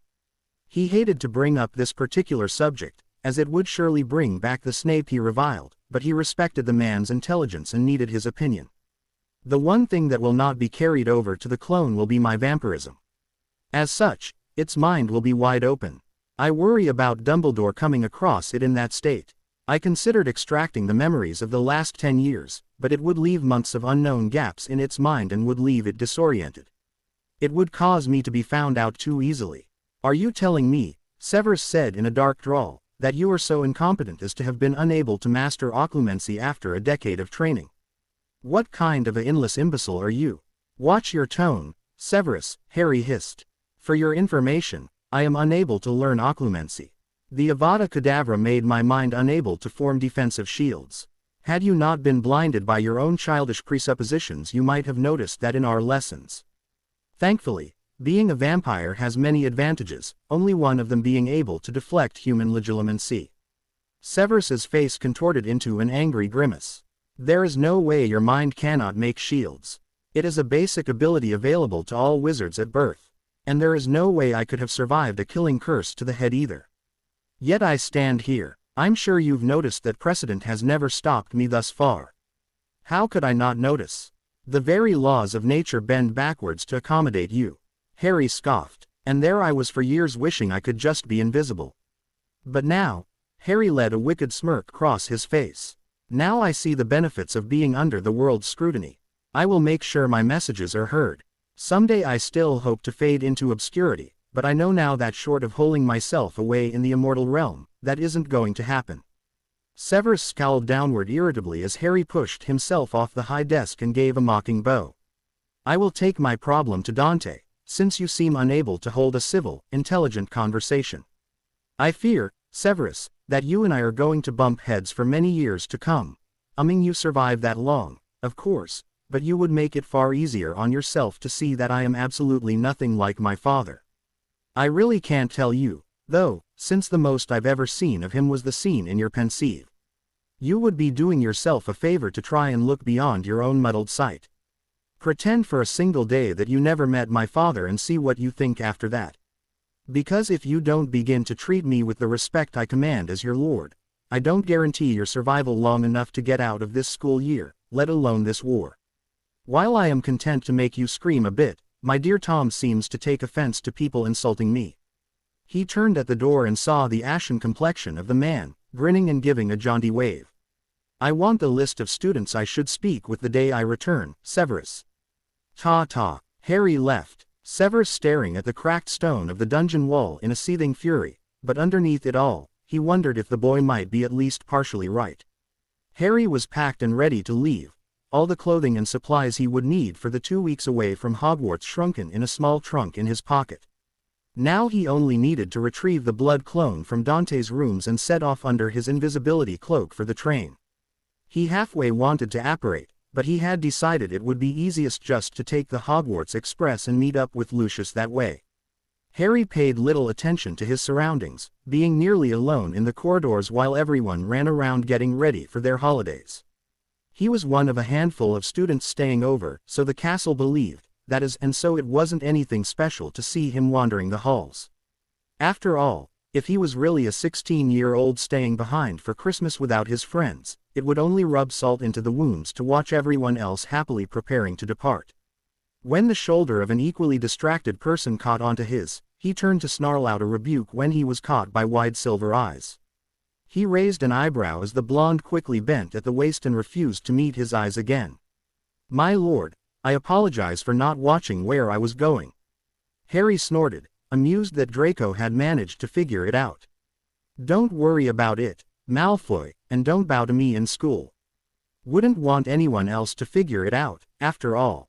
Still the blonde would not meet his eyes, though he did straighten. I apologize for my behavior this year, my lord. Had I known you had possessed Potter. He raised an incredulous eyebrow. Excuse me, Malfoy. Potter. You've possessed him, haven't you, my lord? Harry let out a short bark of laughter, smirking as the blonde twitched slightly in an aborted attempt to cringe away. Now Malfoy, my memories of you aren't exactly clear, but I could have sworn that you were exceedingly intelligent. Draco's face turned pink at the insult. I don't understand. I am Harry Potter. Voldemort. The boy flinched, in no way has possession of my mind or body. Harry paused and smirked. No matter how much Tom might wish it. Draco clenched his fists and growled. Potter. Then what in the bloody hell is wrong with you? You aren't the same Potter as before, you're dark and strong and, the younger seemed to realize he was inadvertently complimenting Harry and stopped, face screwing up. What the hell are you? Harry smirked and advanced on the boy, stopping only inches away. Don't worry your pretty little head over it, Draco. The word seemed to trigger something in Malfoy, as he paled slightly. You've got to be kidding me. A wicked grin spread over his lips. I can't wait to see your home, little pretty. I especially miss your father. Harry winked and left the slowly reddening, furious blonde behind him as he walked with a new skip in his step to Dante's rooms. Harry groaned and stretched from his position on the floor of the train's cabin, pushing his neck from side to crack it. He had lost track of time, having finally had the time to pull out the materials for the only hobby he'd picked up in the last decade and deciding to put his talent to work on Christmas gifts for his Dante and Voldemort. He snickered at the idea that he was actually had to consider what to get Voldemort for Christmas. How things changed. He had managed to use his talents to create a gift that each would find acceptable, but he was still at a loss for Lucius. Since the blonde was his subordinate and beyond their many trysts they were far from close, Harry hadn't thought he would be giving Lucius anything. However, now that he had been invited to stay in the man's home, it was only right that he give something to him. He hoped to figure it out while he was there. If Valerian had taught him anything over the years, manners and proper decorum were the biggest. Putting away his things and carefully packing away the gifts before shrinking and pocketing his trunk, Harry stood and stretched his back out and swished his invisibility cloak back over his shoulders. He had used the reversion potion almost as soon as he had warded the door, and had to crouch slightly to stay under the cover of his cloak. The train began grinding to a halt, finally having reached King's Cross. It was an exhausting and time-consuming ride, and he now wished he had just apparated. However, he hadn't wanted to lose track of time. Since he had never been to Malfoy Manor, he needed to enter with Lucius the first time. He sighed and cast a quick reflection spell to check that he was fully concealed before removing the wards and obscuring charms he had placed on the door. He watched impotently as the train emptied of its pengers, waiting until it was nearly empty before he skirted his way through the crowds. He frowned as he watched Ron, Ginny, and Hermione run up to the rest of the Weasley party and leave with loud voices. He wasn't bitter, honestly, but he knew that had this been 10 years ago and had this moment been happening to his 16-year-old self, it would have nearly broken his heart. He sighed and slipped through the barrier column into the crowded Muggle station, immediately picking out Lucius in a rather unnoticeable alcove behind a column. He smirked and started towards him before another blonde drew his attention, the younger Malfoy walking furiously and purposefully towards the elder. "Father." Lucius turned slightly, raising a pale eyebrow at his son's loud voice. "Yes, Draco." Harry was nearly there now, not even needing sensitive hearing to pick out the words. "Are you insane? You invited that. What are you going on about, Draco?" The boy was furious, Harry could tell, and he stopped a foot away just to watch in amusement as Draco nearly shook in fury. "Do you know who he is, Father? This lord of yours that you... Oh Merlin, you let him, and you liked it, he's bloody hot. Pretty. Do shut up your progeny before I shut him up," Harry purred from beside Lucius, still under his cloak but with a hand on the man's arm. "Be silent, Draco," Lucius said to the fuming boy without even a flinch. "We will discuss this later. My lord, are you ready to go?" Harry pushed back his cloak enough to expose his eyes to the two blondes. I suppose so. I should really get some sustenance before leaving, but I'm sure you won't be adverse to being my donor tonight, would you, pretty?" He felt Lucius shiver against him. "Of course, my lord." "Splendid," Harry said with a hiss, focusing his eyes on the silent but obviously livid Draco. "Shall we go, then?" Lucius pulled out a piece of parchment and waited until Harry's hand was grasping the paper over his own hand before saying the activating word and letting the three of them swirl out of existence. The second the dizzying feeling of the portkey ended, Draco's furious face was turned to the tiny floating section of Harry's face that was visible. "You." Harry pulled off his cloak indifferently, drawing his blackthorn wand from his sleeve and rolling it between his fingertips, eyes set on the incensed younger Malfoy. "Yes, little pretty." Harry flicked a long tendril of hair from his face, tilting his head. "Your face is rather pink. It's truly not your color." The blonde's color rose yet higher and Harry could see him struggling to maintain his Slytherin mask. Lucius sighed inaudibly from his side and turned slightly to face Harry. "My lord, if I may, I think my son needs time to reconcile with the knowledge of your identity." "No, Lucius, I think you're wrong," said Harry, his eyes flicking back to silver. "I think he needs to understand. It's bad enough I have to deal with Severus on a daily basis and the ginormous stick up his ass. I don't want to have to contend with your tea tripping me up every other step. He could end up an Ed or a hindrance. I would like to try for Ed, if you don't mind." The angry tinge to Draco's cheeks seemed to lessen as Harry spoke, the slightest confused furrow of his brow marring his face. Harry took this as a good sign. Lucius pursed his lips but bowed, locking eyes with Harry. "As you wish." But please, Lucius couldn't seem to let his sentence continue, the mere word, please, having strained him. Harry smiled softly, becoming oddly endeared to the tough man. He flicked his wand back into his sleeve. I only want to speak to him, pretty. No worries. He looked back to Sliver Eyes. Walk with me, little pretty. A scowl. You could at least call me by my given name, Draco said in a tight voice, and Harry found it amusing that his childhood rival actually had the capacity to compromise. Fine, Draco, show me the grounds. They left the entry hall to Lucius mumbling about why Harry hadn't listened to him when he'd asked to be called by his name, Harry chuckling and following the younger of the two blondes. He smiled serenely as Draco pointed out the Pegasus stables and the non-regulation Quidditch pitch. He snorted as he noticed at least a dozen white peacocks roaming the grounds, wondering whose touch that had been. It was feminine enough to have been Narcissa, but it was amusing to think it could have been Lucius. He thought it redundant and pretentious to place animals OCIATED with wealth in such an obviously rich atmosphere, but no one ever said the Malfoys were simple.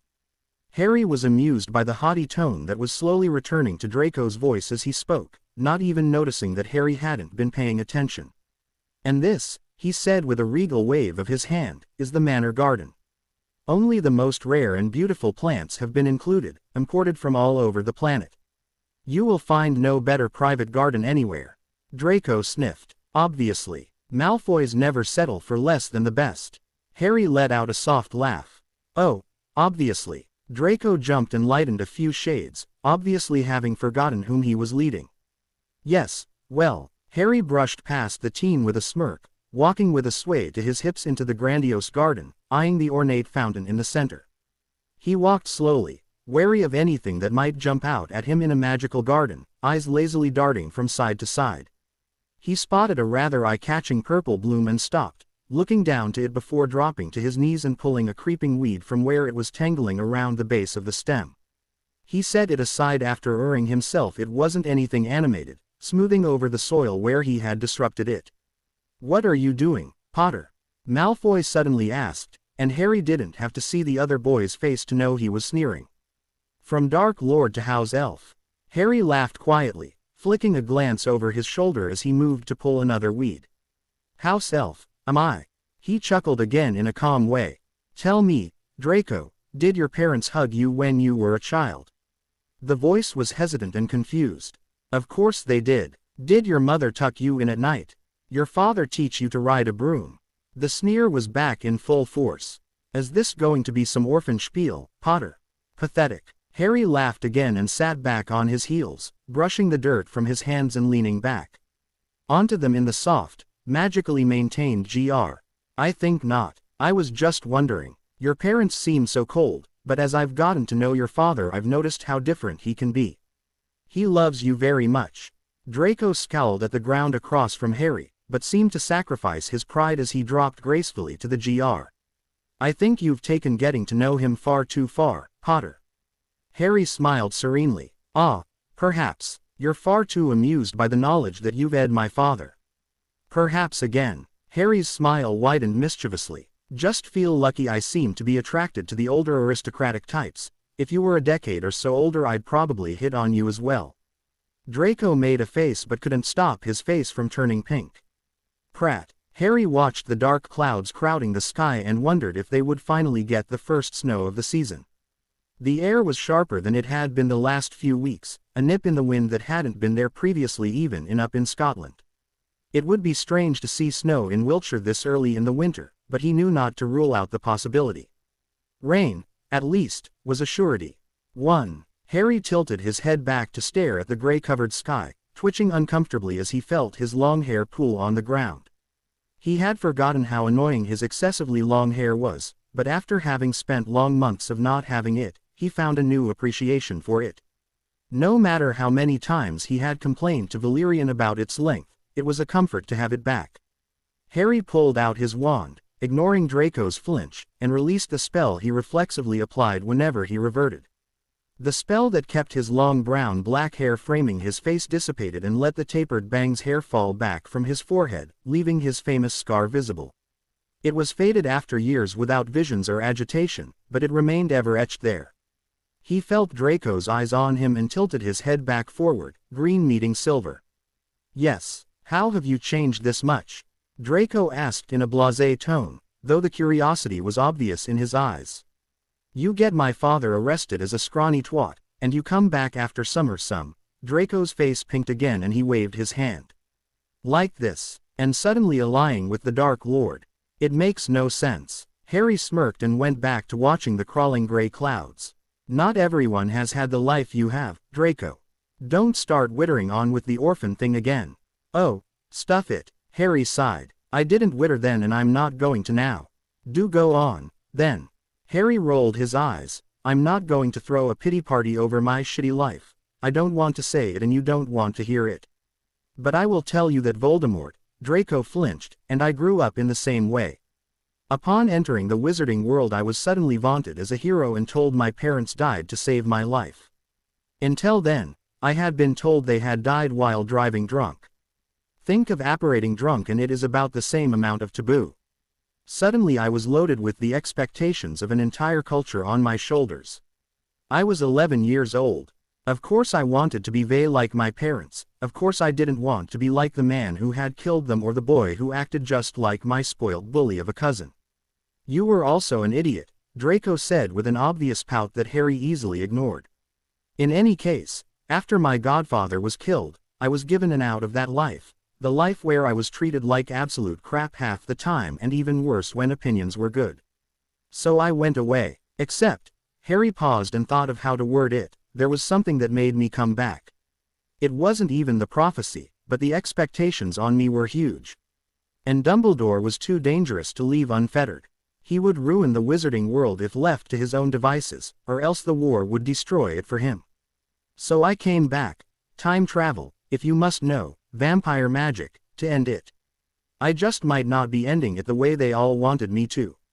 By joining with the man who killed your parents. There was no mockery in the tone, and that was the only reason Harry answered. That wasn't my first option, but it ended up the best. And I'm glad I did, honestly. I think we can make this world great. The wizarding world is already great, the blonde sneered, lip curled.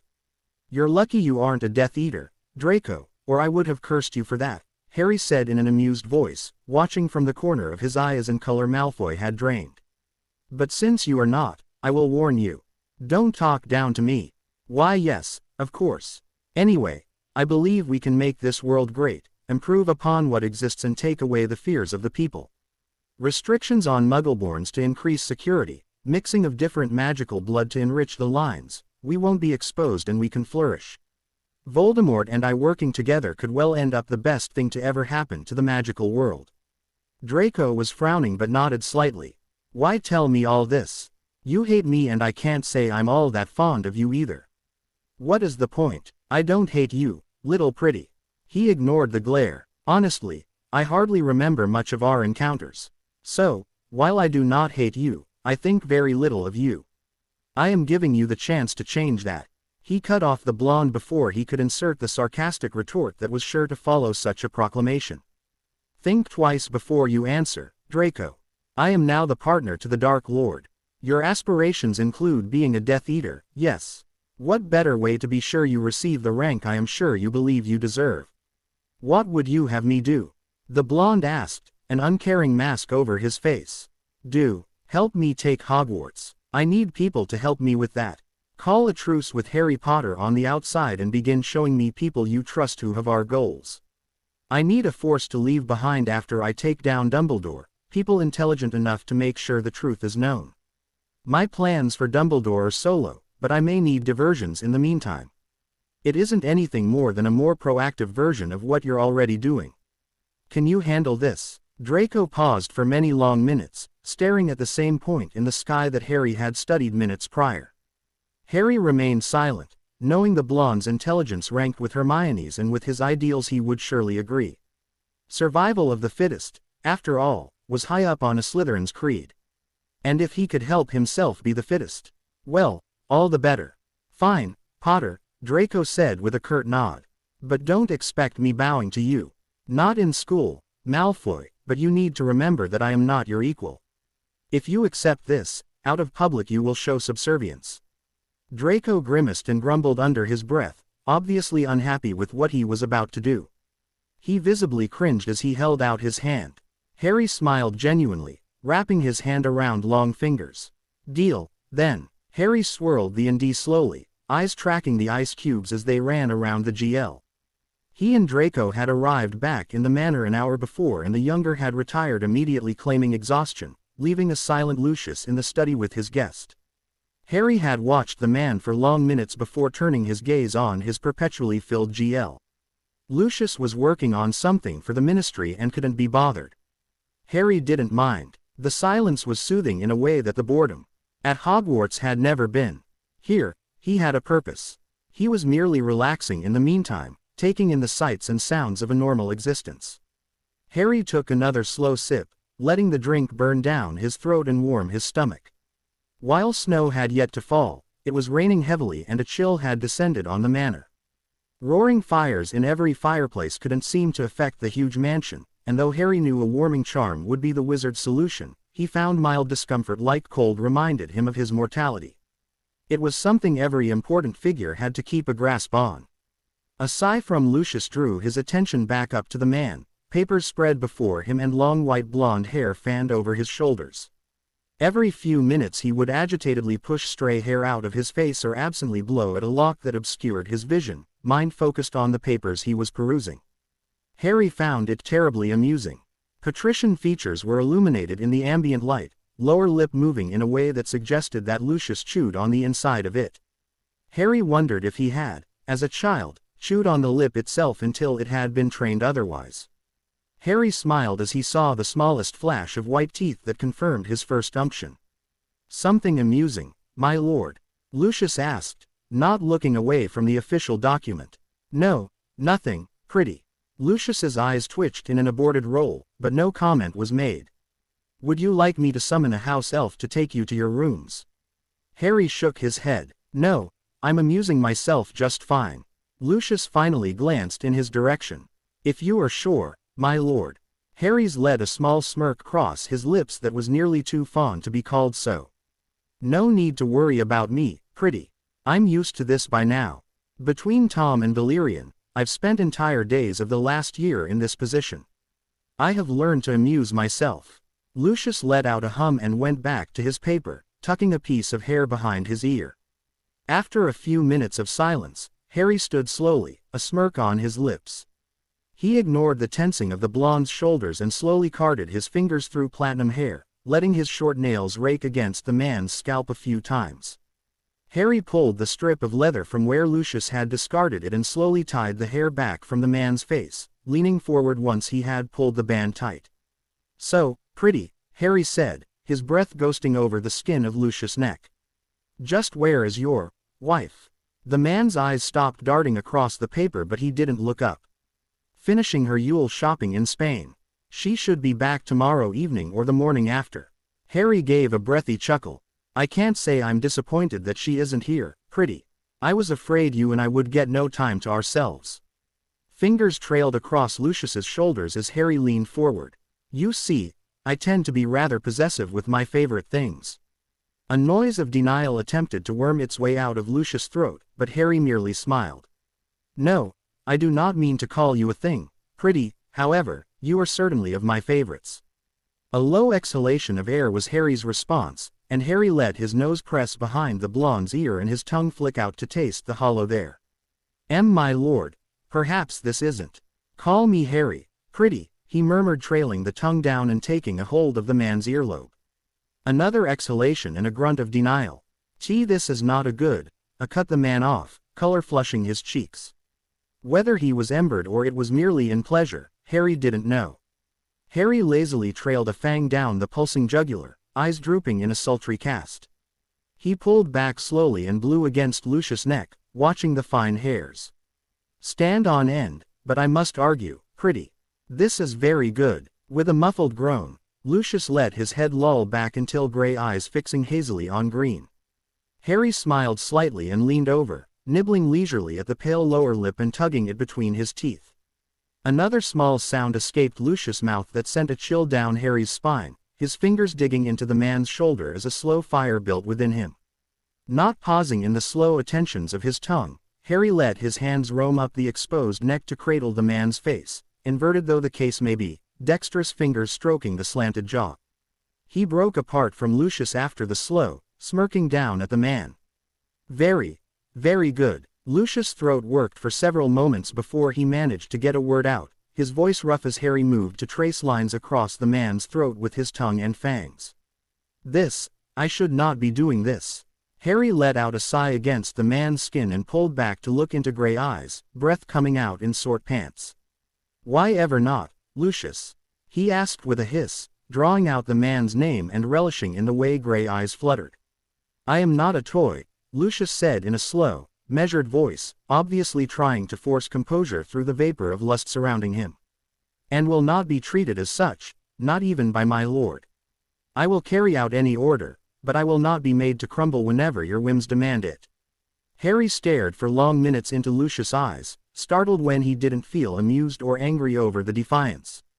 He felt proud that the man had gone from defying him, to respecting him enough to follow him, to finally able to set his own principles down to him. It told Harry that Lucius was growing as a person and that he, himself, was managing his goals well.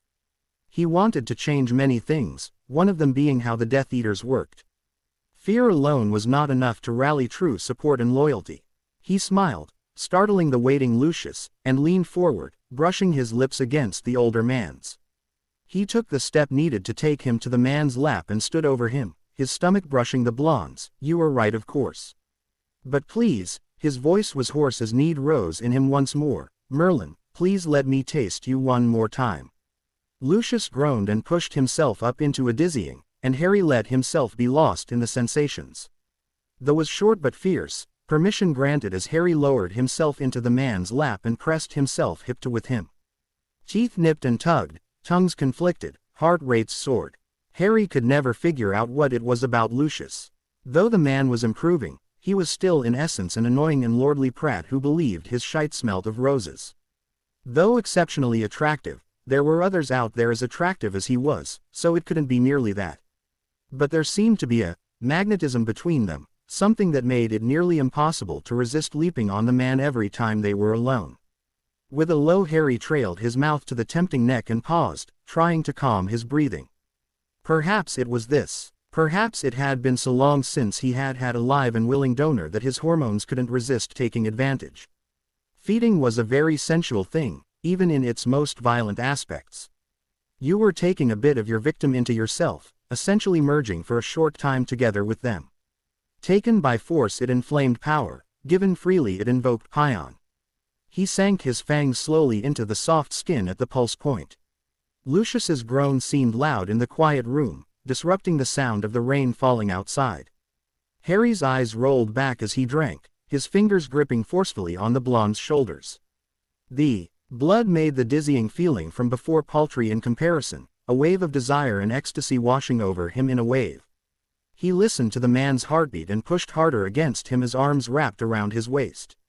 All too soon he heard the telltale slowing and had to pull away, the small pinpricks sealing quickly as he stayed, breathing heavily, leaned against the man's neck. The arms that held him were still tensed but shaking, and Harry knew he should help Lucius to bed before he ped out. Harry licked his lips and pulled back, half-lidded eyes meeting gray before he pressed his lips fleetingly to the other, pulling away and offering his arm. Barely holding onto consciousness, Lucius took it and rose and let Harry lead him to bed. The next day in Malfoy Manor ped swiftly and surprisingly pleasantly. His truce with Draco was holding well enough. The boy was conceited and a snot, but he was also surprisingly witty and intelligent. Lucius was rather set in his ways, but Harry thought he had a chance to make something of Draco. In fact, when the young blonde managed to forget Harry's real identity for minutes at a time, he was nearly enjoyable company. They had spent a while flying and discussing Quidditch tactics. This conversation had not lasted long, though, as Draco had managed to remember nearly instantly who he was and challenge him to a Seeker's game. Then Harry had spent the afternoon in the Leary looking through the rare and one-of-a-kind tomes the Malfoys held. Lucius had joined him for a while towards evening once he had returned from the ministry, and Harry had lost himself in debate over the advantages of using spells that ran the risk of mental damage to the so-called safe ones. Dinner had been amusing, Draco having forgotten his identity through almost the entire meal and had bandied back and forth with Harry comfortably. Upon remembering his conversation partner was, in fact, Harry Potter, Draco had excused himself quickly, though his curses had carried down the stone pageway. This had made Harry's night.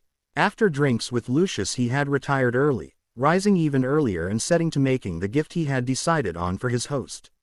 It was the 21st now, and he found himself more and more often wondering how long Voldemort would take in being out. Harry wished he had been able to be around more in the last months. He couldn't manage the Death Eaters without Voldemort.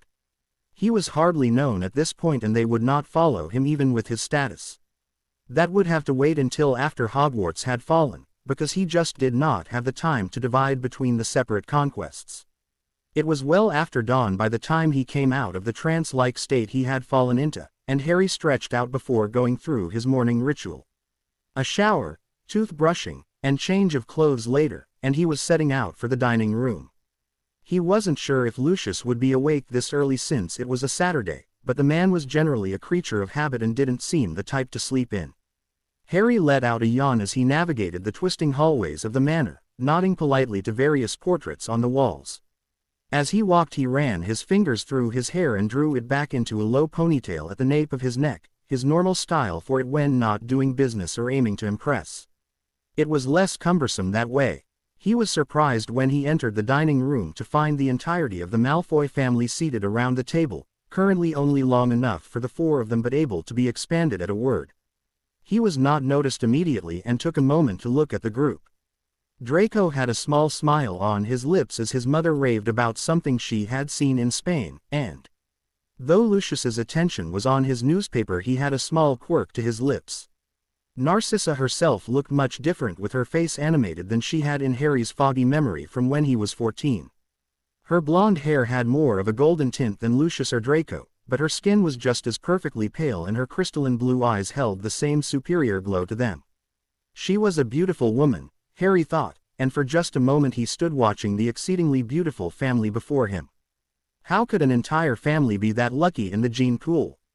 He supposed it was something to do with their Vila heritage, though they still seemed to end up on the good end of the stick regardless.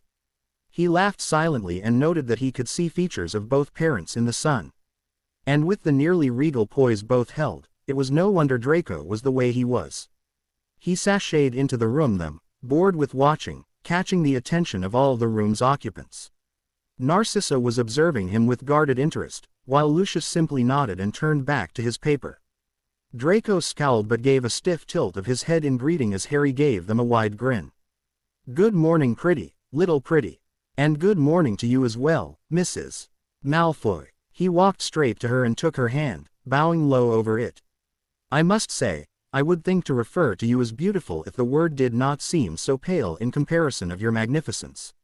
He pressed a feather light to the back of her hand, giving a crooked smile as pink dusted her cheeks and a smile fought past her attempt at a dignified bearing. Draco was making a dry retching noise in the background that Harry ignored, and Lucius had a mildly amused look on his face. "If you are done charming my wife, my lord." Harry laughed. "Jealous, pretty, really, Potter," Draco said in a weak voice. "Leave my parents alone." Narcissa's eyes were round and Harry sent a mild glare at Draco. At least he knew that Lucius had, in fact, kept his identity a secret. "Since little pretty has ruined my game, let me introduce myself, my lady. I am Harry James Potter, known as Mylica, and I am charmed to meet you. Please, do call me Harry." She stared for another moment before collecting herself, inclining her head. "And I am Narcissa Druella Malfoy and ask you call me Narcissa in return. I have heard much about you." Harry seated himself in the open chair and grabbed a piece of toast to nibble on. "I'm sure nearly none of it was complimentary in either guise," he said slyly, peeking at Lucius from the corner of his eyes and watching the man clear his throat and raise his newspaper to block his face. Narcissa smiled genially. "At least in your pseudonym, it has become increasingly flattering over the last weeks." The reason for Lucius hiding his face became clear and Harry gave a roguish grin, ignoring the groan from the youngest Malfoy. "I am pleased to know that, Narcissa. Hopefully I can leave a good impression of my own on you." Harry had a feeling his days at Malfoy Manor would only get more entertaining. Severus winced as he was called, his hand clasping his forearm. It was the day before Christmas Eve and it had been nearly 2 months since he had felt the pain, the longest time since his lord's rebirth. The stinging reminder of his servitude, per usual, sent messages to his inn. Fool, what a dim-witted child you were, allying yourself with a madman for power he didn't even grant you. A second-rate tyrant in a group of misguided hooligans. You became everything you wished to avoid, everything your father was. Magic. What difference does magic make when you're still torturing those weaker than you? He forced his mind to stop recriminating him and Ed in a deep breath, gathering the tattered remnants of his dignity around him even as he stood and pulled his Death Eater robes from his wardrobe. Perhaps things would be different now that Potter was standing beside the Dark Lord. Now that Potter himself was no longer an obstacle, perhaps they could move towards the goals they had set decades prior instead of meaningless attacks on unarmed opponents. Perhaps now he could reclaim his pride. He stalked through the empty corridors with practiced ease, his teaching robes snapping around him. He would not don his Death Eater's robes while still in the school, not those blood-stained things, real or imagined. He wouldn't wear them in the castle no matter the circumstances, even if he didn't have to be as surreptitious as usual since there were so few students remaining for the holidays. He knew the Potter clone was out there somewhere, and he didn't wish to come within 20 yards of the thing. He would have to deal with Potter enough that night. The night air slammed into him as he exited the castle and he pulled his Death Eater robes over his shoulders, now free of the school and no longer feeling the leaden weight of guilt. With a sigh that produced a puff of visible air, he continued toward the edge of the wards. He had nearly crossed the gates when he registered the presence behind him, and he nearly hexed the person for being ballsy enough to have followed him. When he caught sight of golden blonde hair, however, he merely grimaced. "What do you need, Pierce?" The vampire said nothing as he walked up alongside the potion's master, eyebrow quirked. "Who said you could give me anything I would need, Snape?" The voice was toneless, but Snape's spine stiffened, knowing there would be a sneer accompanying it from anyone else.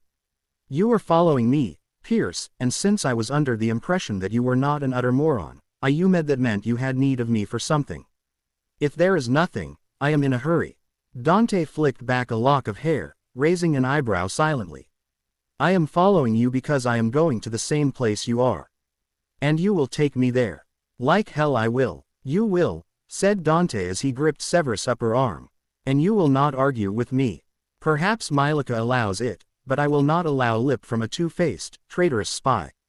Severus drew himself up to his full height, which put him almost perfectly level with the vampire. "And if you think I will let some nonentity like you order me around, you are sorely mistaken, Pierce. While Potter might have authority over me, you have nothing. Now unhand me before I make you unhand me. I would like to see you try." Severus's voice was a rumble as he wrenched his arm away from Dante, black eyes glittering in the moonlight. "You're just like that little shit, aren't you? You get some false idea of power and suddenly you're lording it over anyone you can, content to make their lives miserable. Well, let me make this clear, Pierce, I hold the cards. In half a moment I could tell Dumbledore everything, and even if I died I would know it would take him and you down with me." Dante's blue eyes narrowed and his lip pulled back into a snarl, and Severus was thoroughly shocked by the show of emotion. The man was less expressive than even him, and the expression of fury was unexpected. "Listen to me, Snape. I will not allow you to harm Mylica.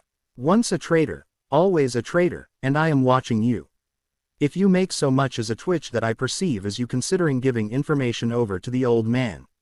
Dante trailed off and turned his hand to the ground, palm down, an aura of fiery, crackling magic surrounding it. "I, Durante Lucas Perno, do pledge on my true name, magic, and the very life that sustains my body that I shall serve as a shield between the one known as Harry James Potter and the one known as Severus Tobias Snape. Should the latter dare to cross the former, I shall guard him. Should the former be endangered by the latter, I forfeit my life in defense. With my life I do pledge," Dante hissed out, the ritualistic words completing with a crackle of magic. Severus stood frozen, eyes wide. He couldn't move even to let his jaw drop as it wished to. It was not magic that bound him, but a stinging disbelief as he looked into the angry blue eyes of the vampire before him. The man had just erred his own death should Severus suddenly switch back to the light and betray Potter. Should any of his actions directly put Harry Potter into jeopardy, the man before him would die. Dante ran a shaking hand through his hair, visibly blanking his features. If not for the slightly audible pitch of his breathing, Severus might well have believed the calm facade. Now, are we not late? Severus shook his head minutely.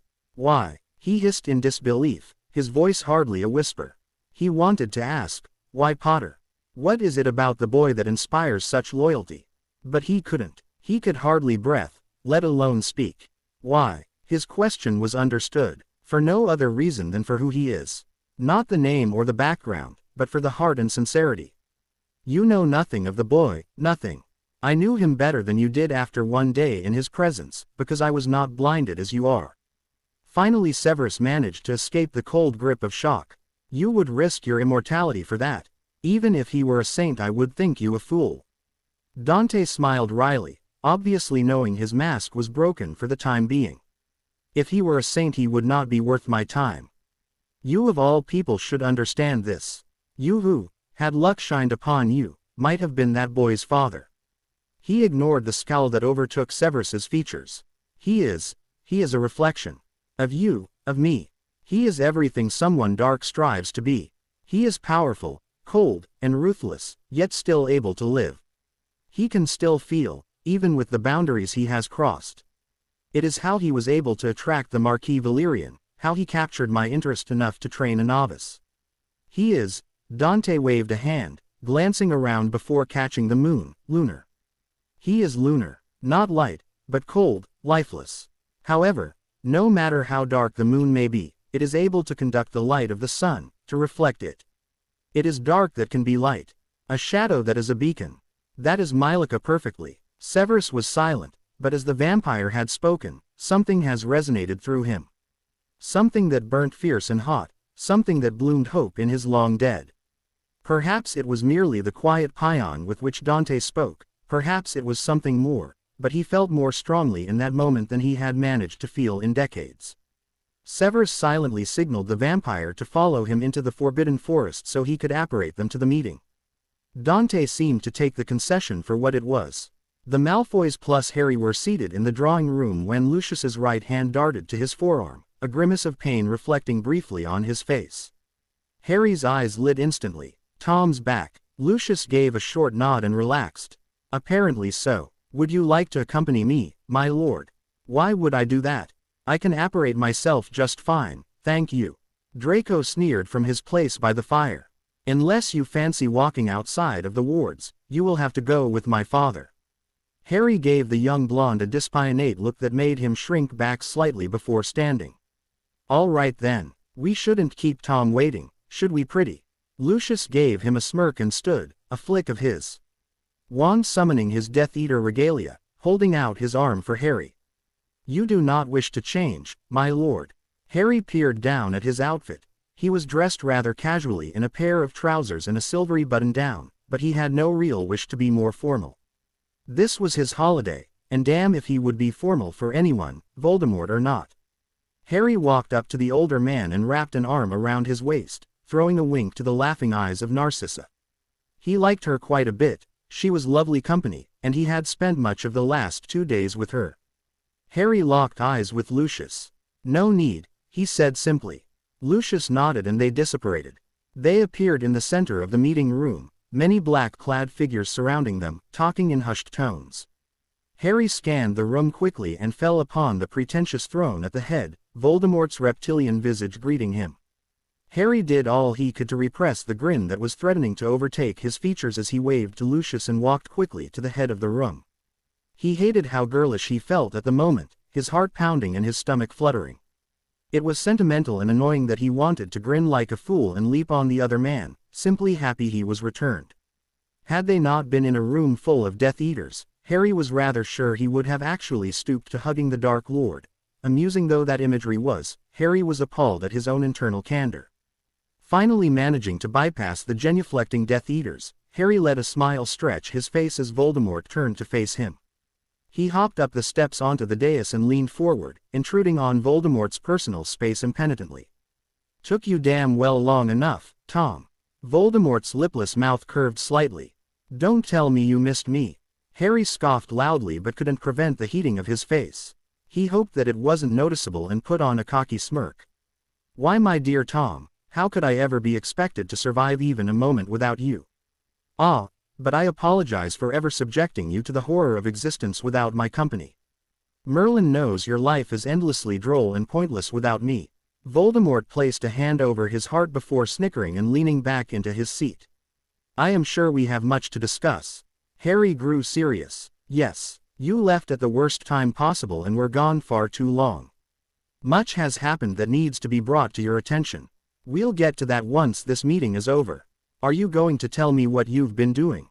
You didn't tell me a bloody thing before you left or while you were gone, said Harry, leaning even closer forward with narrowed eyes. Voldemort gave a wicked smirk. You can wait. Fine, said Harry, most certainly not pouting as he stood straight. I need you to hold back your trusted at the end of the meeting, though. Due to incidents you are not aware of since you left, I have found it necessary to reveal my identity now to some of the minions. My inner circle then, so long as those are the ones you trust, then yes. Harry smirked, glancing back at the group and noticing they were still missing a handful of men. The abnormal length between meetings and the unexpected calling made it expected for the usual wait time to be longer. Is there anything I should know before the meeting begins? Harry crept back closer to Tom, his face turned away from the dozens of black-robed figures. He hissed his answer quietly in Parseltongue, as it was unable to be overheard and was mistaken for whispering at low levels. I have no doubt you are aware that there was a raid on Hogsmeade in your absence to apprehend the traitor in your ranks. While there, Goyle attempted to use the killing curse on Harry Potter. Voldemort's crimson eyes narrowed and flicked past Harry's shoulder to where the seniors Crabbe and Goyle stood, a murderous intent emanating from him. As that's so, Harry's lips curled into something of a smile, and though he was unsure whether the rage was directed at an order willfully ignored or towards Harry's own well-being, he liked to pretend it was the latter. He dragged his eyes across the Embly once more, counting heads as he went. They were only missing one, and Harry hummed it to be Snape. The man had to come all the way out of the wards of Hogwarts, after all. It took nearly 5 more minutes. Harry was beginning to honestly worry by this point, before a crack of apparition rang through the room, revealing not only the missing Snape as Harry had hummed, but also the uncloaked blonde Dante. Harry groaned mentally. Dante strode forward, unperturbed by the wands on him, stopping at the base of the dais and inclining his head. Mylika, Voldemort. Gasps and angry hisses rang through the room, and Harry sighed. What are you doing here, Dante? The blonde let a smirk twist his lips. I believe I told you I wished to come the next time. I simply convinced Snape to bring me. Harry turned in a seemingly casual way to put his back to the Death Eaters, and Voldemort's brow raised as he saw the dull flush of color staining his partner's cheeks. Amused, Voldemort turned back to the blonde man. I believe we have not been properly introduced. Dante swept into a half-bow, courteous but far from subservient. Apologies. I am Durante Lucas Perno, known currently simply as Dante Pierce. I am currently the Defense Against the Dark Arts instructor at Hogwarts School of Witchcraft and Wizardry, but I am usually employed as a guardian and advisor to the Marquis Valerian in Seadoué Citadel. I have heard much about you, Voldemort. There were low muttering throughout the room that their owners could not seem to stifle. A glare from Voldemort silenced them all, but Harry was again impressed at the weight Valerian's name seemed to carry.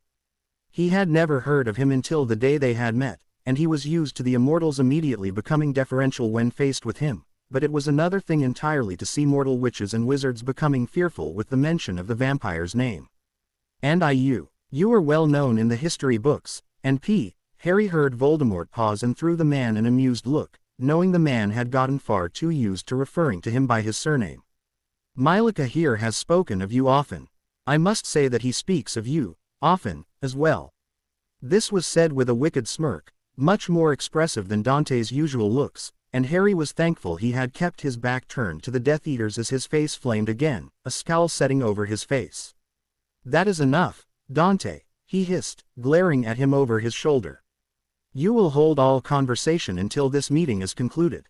If I had known you were serious about attending I might have prepared. The elder vampire looked seriously into the younger's eyes, lips pursed as he read how annoyed he was making him. As you wish, Mylika. Voldemort watched the byplay with interest, eyes darting back and forth between the two. Harry was sure he wanted answers. You may stand off to the side until the meeting has concluded, said Voldemort with a wave of his hand. We will converse once I get rid of the morons who can't even seem to deal with a month without me. The bodies of the Death Eaters were deathly still, and Harry turned with a blank expression to watch the proceedings. On the outside, the vampire Mylika was watching Voldemort call on his minions, taking lengthy reports and doling out punishment for unsatisfactory results. But on the inside, Harry was fuming and annoyed, silently cursing the cocky blonde who was watching so nonchalantly from the wall. He loved Dante, honestly he did, but there had been a few times in their decade of friendship that Harry wished strangling him would have an effect. This was one of those times. The meeting was boring, and Harry spent an inordinate amount of time peering at Voldemort's reptilian visage from the corner of his eye. He tried his damnedest to reconcile the strange squeezing of his with the pale, spindly man on the throne, his heart hammering every time those crimson eyes slid to meet his gaze. What was wrong with him? Why had elation spread through him the second he had realized Voldemort had returned? Why had he wanted to shake the man and question why hadn't written more, urged him he was safe? Why had his first instinct been to merely touch the man somehow, to assure himself all was fine? It wasn't lust that he was used to. Lust and mere interest were common and easy to define with the fluttering sensations and eye-glazing fantasies. Was this the true extent of having real feelings for someone? Harry didn't know if he liked it. Harry gave a quiet, self-depreciating laugh when the cracks of disapparition startled him from his daze. He must have been quite out of it as he saw two Death Eaters lugging the lolling figure of the elder Goyle away, signifying that Harry had managed to zone out through the torture. Vaguely, Harry wondered if the burly man was dead, though his limbs still twitched spastically. That could be a result of nerve damage to the corpse. Harry trailed his eyes over those who had walked forward and placed themselves in a crescent at the base of the dais. These were Voldemort's elite, his inner circle. He surveyed them critically. There was Lucius, of course, pulling off his mask and pushing back his hood. The man caught his eyes for a moment and raised a brow, though he pointedly ignored the salacious grin Harry sent him. The man was standing by his mandate from Harry's first night in the manor, and though he was pleased with Lucius for it, it was maddening. Severus stood by his side, equine nose angled up per usual. Once his loyalties had been affirmed, Harry had suggested the man be made privy to the inner meetings. After all, he was the only Death Eater in Hogwarts with Harry, and if Harry was going to make decisions he wanted the man's opinions. This was Severus could hold his tongue, but Harry was hardly worried about it in front of Voldemort. Severus had spent years watching his tongue in front of the Dark Lord, after all. Beside Severus was Rabastan Lestrange, slightly younger brother to Rodolphus.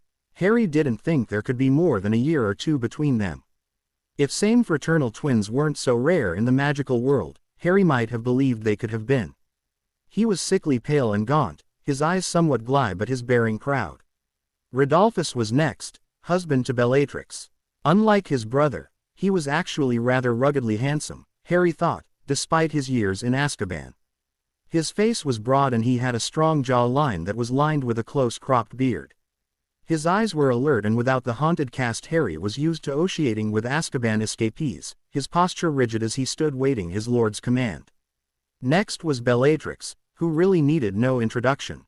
Her face had filled out a bit in the intervening months since the Department of Mysteries debacle, but she still had the wildness to her eyes that gave Harry the distinct impression that she was barely holding on to her mind.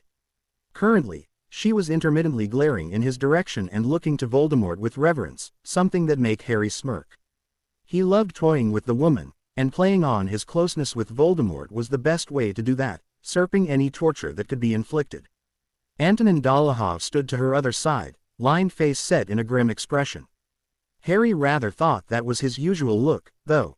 He didn't like the man on sight, remembering the purple curse he had hit Hermione with. He didn't hold a grudge, really, but the man just rubbed him the wrong way. He was one of the oldest Death Eaters still living, his grayed hair thinned across the temples. Walden McNair and Augustus Rookwood ended the line, the two former Ministry informants looked much the same as they had the last Harry had seen them in the Department of Mysteries. McNair's mustache, though, was missing. Rookwood, also, now sported a long scar from his temple down his neck, though Harry didn't have a clue how he'd gotten it. It stood out even among the pockmarks that littered his face, an angry red. Speaking of recent scarring. Harry watched the last of the lower-ranked Death Eaters disappear and dropped to sit on the ground, unperturbed of the looks of disdain he received. Unlike the others in the room, he saw no correlation between power and decorum, and Harry couldn't honestly care less about what those who didn't know him thought of him. He wasn't about to pull a Dumbledore and summon a chair, and he wouldn't stand and be uncomfortable while the reports were given. As Death Eaters, the 8 of them had no choice. Harry on the other hand did. Harry leaned against Voldemort's seat beside the man's legs, green eyes flicking to red. Voldemort nodded barely with a bemused smirk and tapped long fingers on the arm of his throne. Lucius. Report. Lucius took a single step forward, bowing low. My lords. The minister has been agitated as of late and whispers are beginning that he is considering allying himself with the Order of the Phoenix.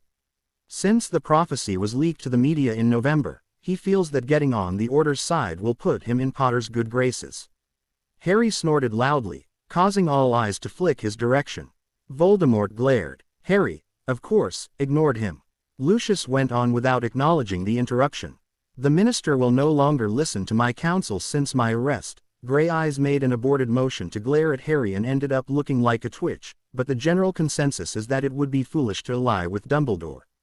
They are still convinced the old man wishes to take the ministry himself. Voldemort brought his fingers to his lipless mouth, absently running them across it. When do you think this will end up having an effect? Perhaps the end of the school year, my lord. Then it's a moot point, Harry put in, cocking his head at Lucius. Because by then, Dumbledore will be dead. I think you should play on these fears they have, pretty. We decided early on we'd leave Fudge in office for now, both for his malleability and the doubts he forms in people. The longer he stays on, the more people will fear where the wizarding world is being taken. I'll have Dumbledore out of the picture soon enough. Bellatrix was sneering, her face twisted. Harry could tell she had been beautiful at some point, but between the effects of Azkaban and her repugnant expressions, there was little to enjoy. Awfully confident, aren't you? Seems to me that you do nothing around here.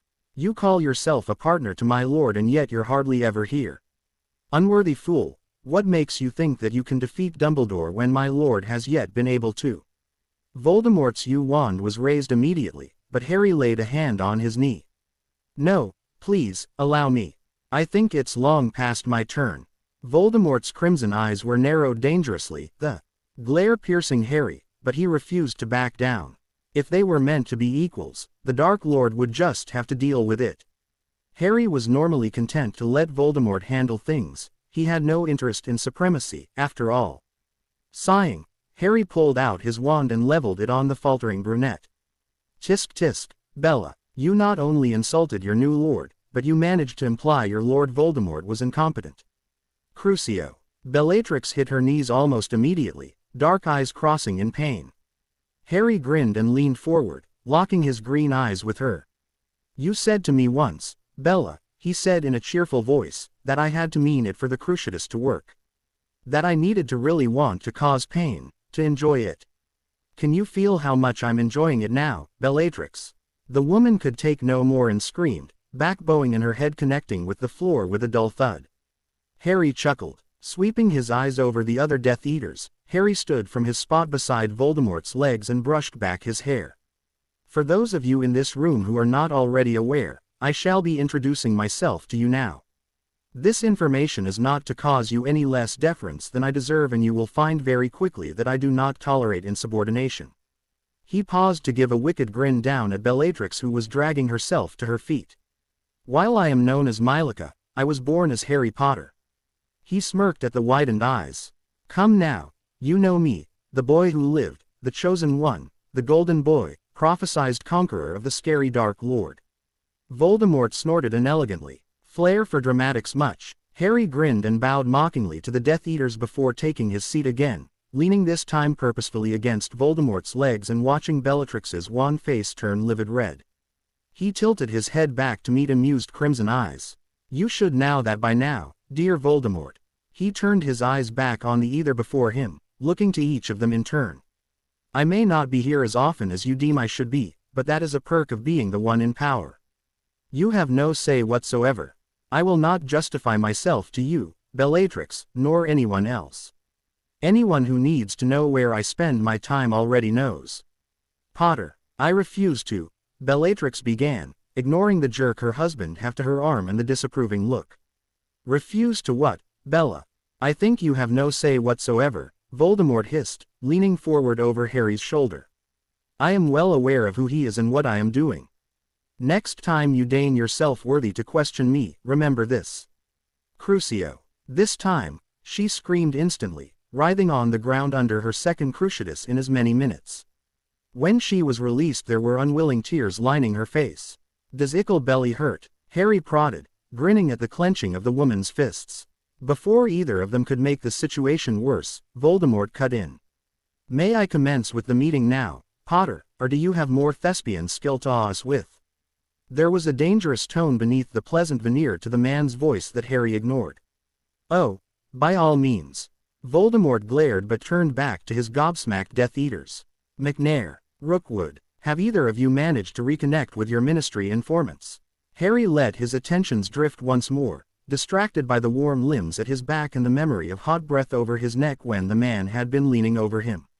Really, he had always imagined the man to be cold. He ignored the chill that ran down his spine and fought off the content fog that threatened to lay across his mind. He tried to focus on the dual screams of Rookwood and McNair as they were tortured for being unable to make contacts after their imprisonments, but found his mind drifting back to recriminations and annoyance. What was he, anyway, an adolescent schoolgirl? Harry was jolted back to reality when he felt something butting against his hand impatiently and looked down to see Nagini's large head glaring up at him from his lap. I see how it is, T. You welcome home Master yet ignore my greatness. Can't rightly see anything else in the room when Master's about, can you? Harry scowled down at the S but obliged her needy bumping with a few strokes between her eyes. I didn't even know you were there, so how do you I am ignoring you? Don't be foolish. The huge S coiled at his side. Use your stick to make me warm, T. Master does not allow me to settle upon him when his underlings are hanging about. I don't suppose you would either, would you? You are both being exceptionally distracting, Voldemort inputted suddenly, glaring at them and causing Harry to realize they had become the center of attention. It's bad enough I can understand you and have to try and ignore you both, but you're catching attention, Potter. Stop now, you two can witter on once the Death Eaters have left. Harry glared silently up at Voldemort but didn't bother to argue, feeling a bit like a reprimanded child. Lucius, did you manage for the minister to accept your invite to your winter ball? Harry's attention was pulled back into the meeting. He had known about the ball, of course, as he had been helping Narcissa to plan it with the house elves, but he hadn't been aware the minister would be attending. The blonde was looking at Voldemort. Yes, sir. Once he realized how much of high society was attending, it was inevitable. He accepted last night. Harry glared at Lucius for not telling him but kept silent as Voldemort closed the meeting. Harry stood and walked to the blonde with a raised eyebrow. Any reason you didn't tell me about the minister? Lucius gave him a wry look. You spent half the night up with Narcissa planning the damnable thing. I was under the impression she would have mentioned the possibility. Still jealous? Harry chuckled, watching Voldemort order Rabaston and Rodolphus to take away the unconscious McNair and Rookwood. Apparently, the Dark Lord had been most displeased with them. Anyway, it's no matter really. I think I will be staying here for the night if Tom is amenable. We have too much to discuss for me to keep you waiting. Dante, who had been silently observing, smirked faintly. I'm sure. Dante, shouldn't you be getting back to Hogwarts? Harry said in the sweetest voice possible, his icy eyes contradicting the tone. Without the mark of your Voldemort, I cannot apparate out of these wards. I must await Snape, unless you mean to show me the way to the entrance hall. Harry turned and sought out Severus, nearly desperate to be rid of his friend. He found him a few feet away, a bored expression over his features. I was waiting to ask, my lord, a question. Well, what is it? I wondered the ages of those you wished me to pee along to you. Harry sighed. Just 5th and 6th years. 7th years will be useless as they will be graduated by the time they are needed, and I have no want to try and put up with any younger than that. Severus bowed, and Harry was struck by how uncommonly obedient and respectful Snape was being. If that is all, you may go, and take this annoying bastard with you, please. We will talk about this later, Mylica. Have no doubt about that, said Dante. I have no doubt. He stared into the slit-pupilled blue eyes of the elder vampire, a rough tension surrounding them. Harry knew his friend meant well, but when he had yet to accept any of this himself, he didn't need Dante's ND of help. Voldemort raised an eyebrow from where he was still lounging on his throne. Were there not matters to discuss with me, Pierce? Dante bowed. No, Voldemort, I merely wished to watch one of these meetings. It helps me to be acquainted with procedure for the future, as I am pledged to Mylica for the next 10 years. Harry saw by the look on Voldemort's face that he was unconvinced, but he allowed the blonde to take Snape's arm and disapparate. Soon, with threats to Bellatrix, Harry and Voldemort had managed to clear the room of the last of the Death Eaters and were making their way back to Voldemort's study in the back of the manor, Nagini hissing happily from where she was wrapped around her master's shoulders. They reached the room and Harry raised his eyebrow as the Dark Lord hovered in the doorway. Not sure what to do with yourself after being gone for weeks, Tom. Voldemort frowned. You're unusually cheeky tonight. Harry waved his hand negligently. You should be used to it by now. Well, are you coming in or not? We have much to talk about. I trust you can entertain yourself for 20 minutes. I refuse to do anything before I've taken a shower. I called the Death Eaters immediately after returning. Harry gave the man an incredulous look. It can't wait. Salazar. No, I missed my bathroom more than anything else while I was gone. It feels like a lifetime since I've been able to enjoy it, he said slyly. You missed a room in which you relieve yourself, I might add, more than me. Harry asked with an exaggerated pout. I am so offended. Harry paused before dropping the theatrical act. Anyway, I thought this mansion was purely muggle. What's there to miss? As if I would leave the manor as disgustingly mundane as I found it. Entertain yourself with beginning the reports I missed while I was gone, won't you? Harry gaped as the man smirked and left the room with a snap of his robes, leaving Harry staring in horror at the pile of papers that would have undoubtedly fallen over if not for magic. It swayed perilously as he watched, and Harry held back a groan. Just for leaving him, Harry was going to work really, really slowly. An hour later, Harry was staring blankly at the precarious stack, trying to figure out what could possibly be taking Voldemort so long. He had managed a handful of the papers before he had gotten tired of not understanding what was written, his into stuck on finally getting his answers to concentrate.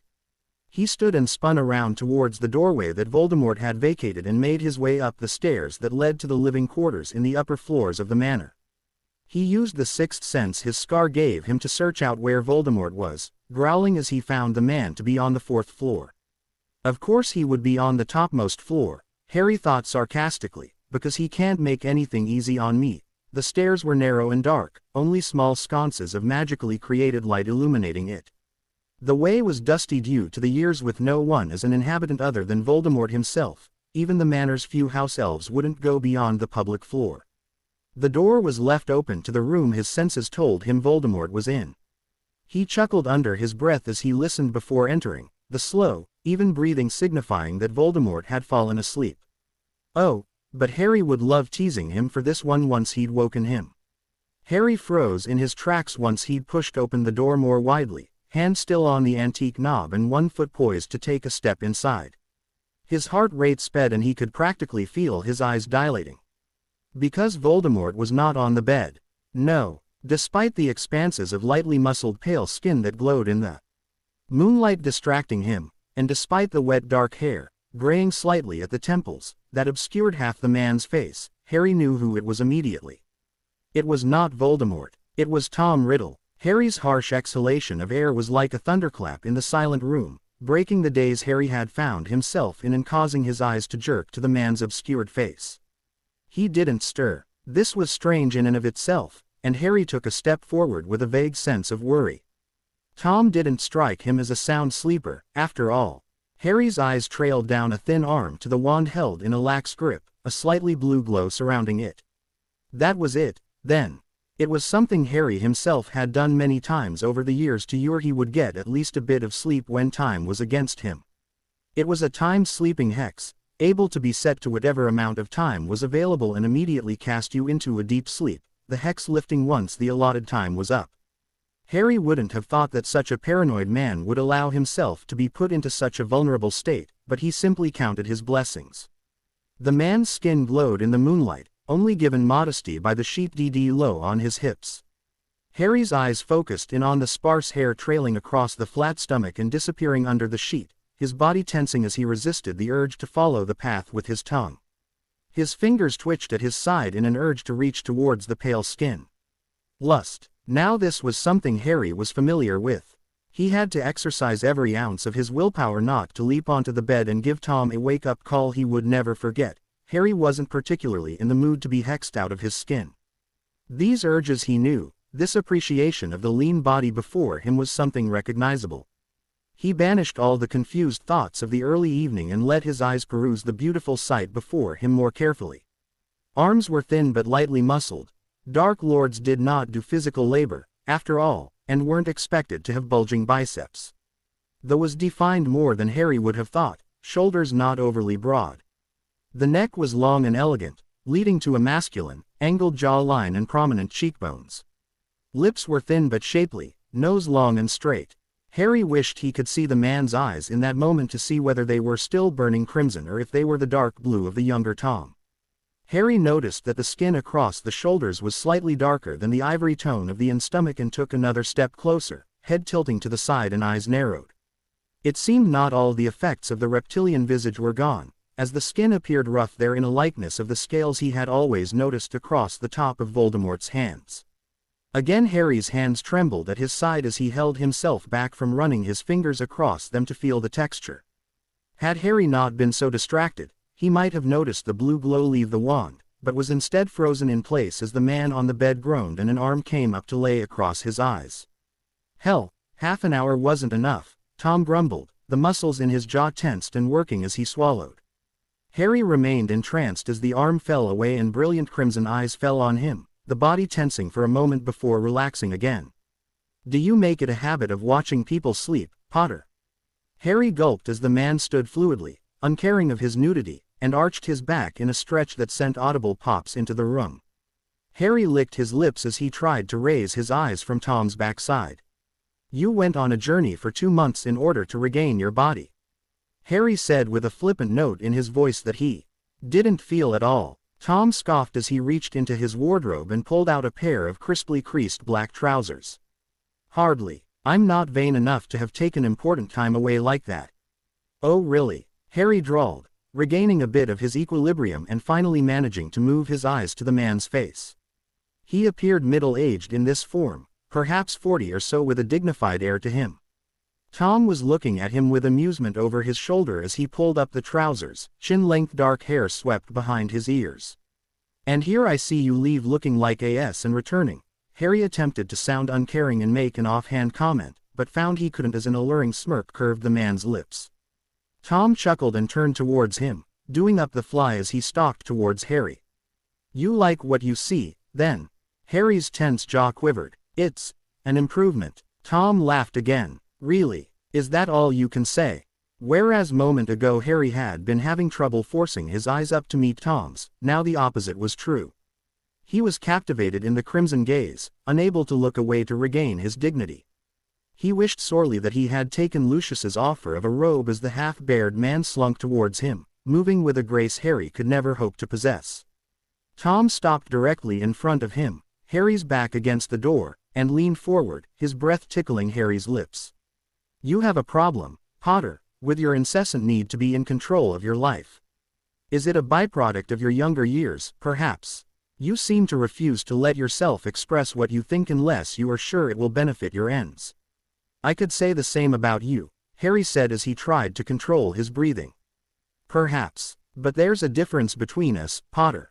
Tom paused and smirked, licking his lips slowly. I take what I want regardless of control. Sometimes, life is about losing it. For a long moment Harry's breath caught, and he was sure the older man would him. Tom leaned forward until their lips were a hair's breadth apart, close enough that Harry was losing all his oxygen and was nearly lost enough to close the final millimeter between them, breath panting and heart rate soaring. And then Tom leaned away. But that's a discussion for another time, don't you think, Potter? Harry glared at the other man, unreasonably angry for the slight. He growled and jerked his head to the side. Whatever. If you meant to take a kip you could have warned me. I'll wait in your study. Harry walked away from Tom without looking back. If he had, he might have seen the aborted step the Dark Lord took towards him. Are you done with your strop yet, Potter? Harry didn't look up, but he knew he was being foolish. What right did he have, really, to be so offended? He was being a twit and he knew it, but knowing the truth and doing something about it are two very different things. Whatever, I know you're listening so I'll just talk. I was searching out a spellsmith named Alec Green. His grandfather worked for me when I first left Hogwarts and happened to have engineered several of the rituals I went through in those years. I left on a chance that his talent had been pared down. I needed something, a spell or an object, imbued with a spell that would allow us to discern someone's leanings. Taking down the ministry will be infinitely easier if we can decide whose loyalties lie congruent to our own. He attempted to hide himself away from me, but I was able to track him down. His personality and finesse are far inferior to his grandfather, but his speed was exceptional. Not that it spared his life, of course, but it was relatively painless in contrast to most people who try to secret themselves away from me.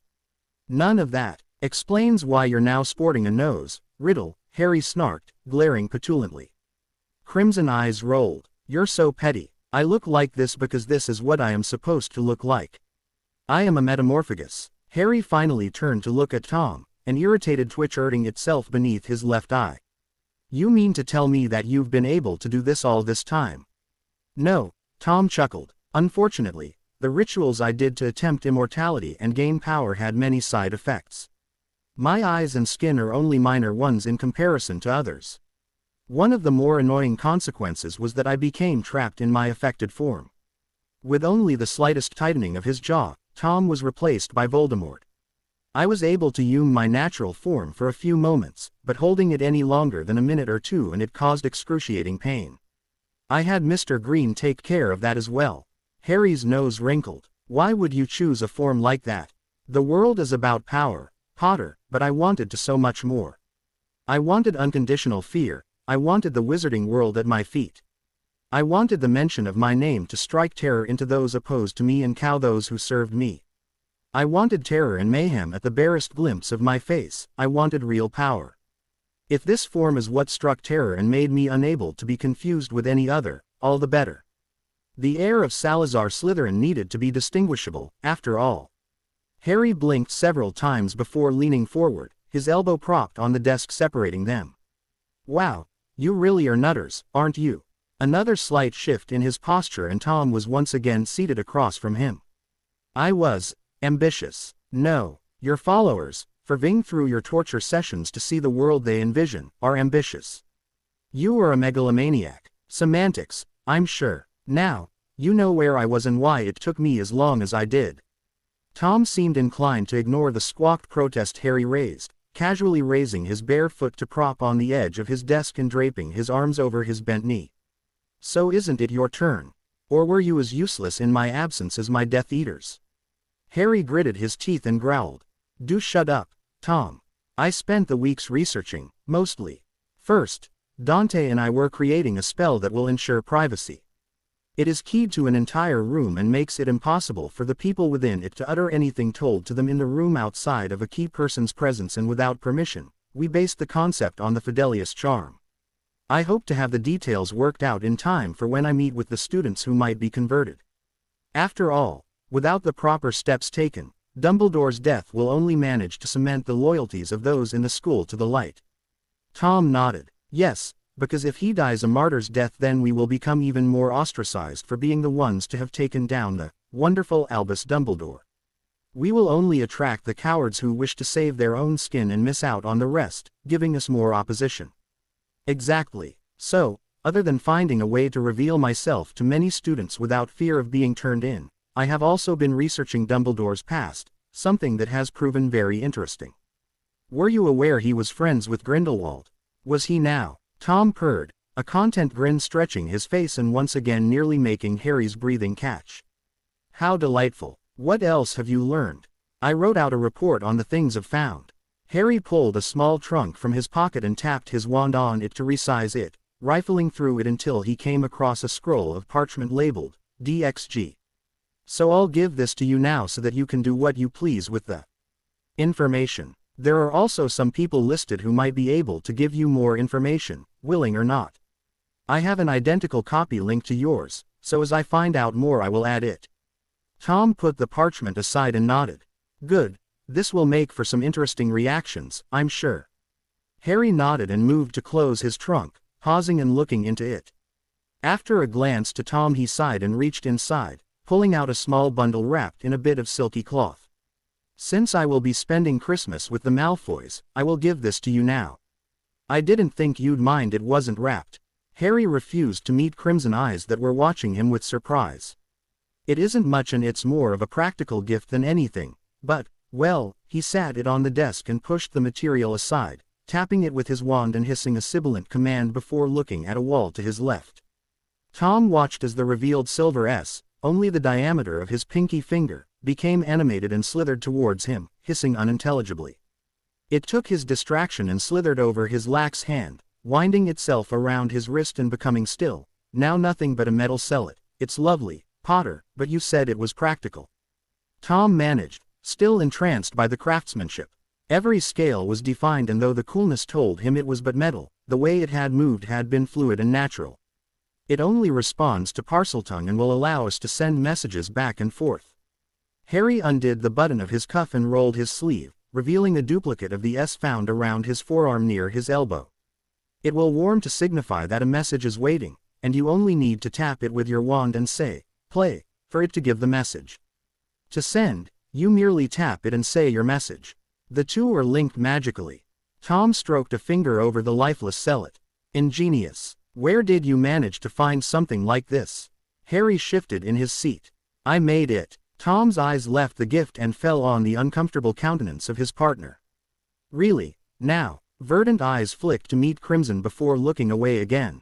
I found out years ago that I had a natural talent for metalworking.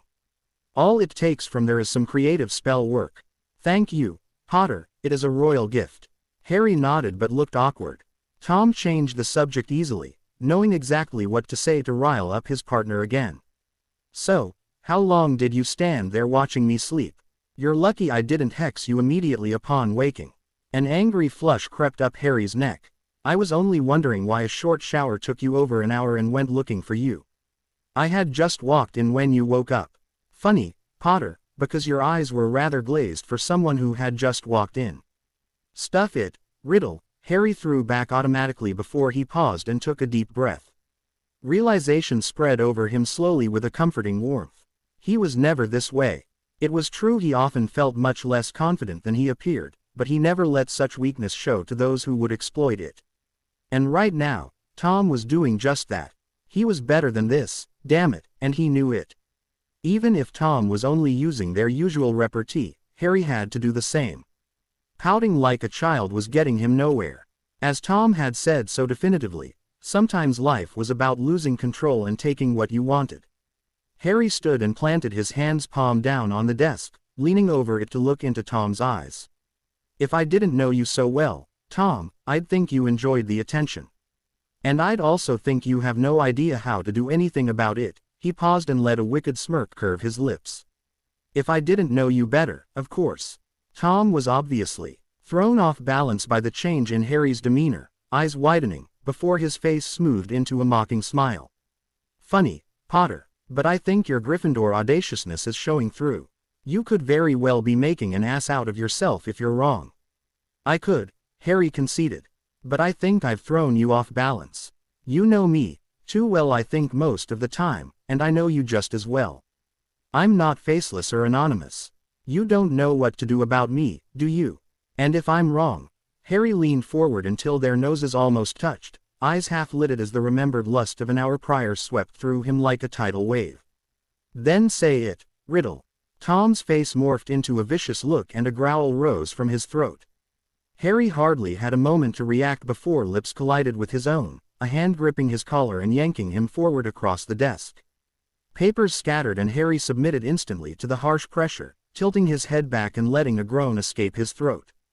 It was ecstasy. Perhaps it was his confusion, perhaps the anticipation and the effort needed to get to this point, but Harry lost himself instantly and let himself be pulled into Tom's lap and pressed hard against the desk.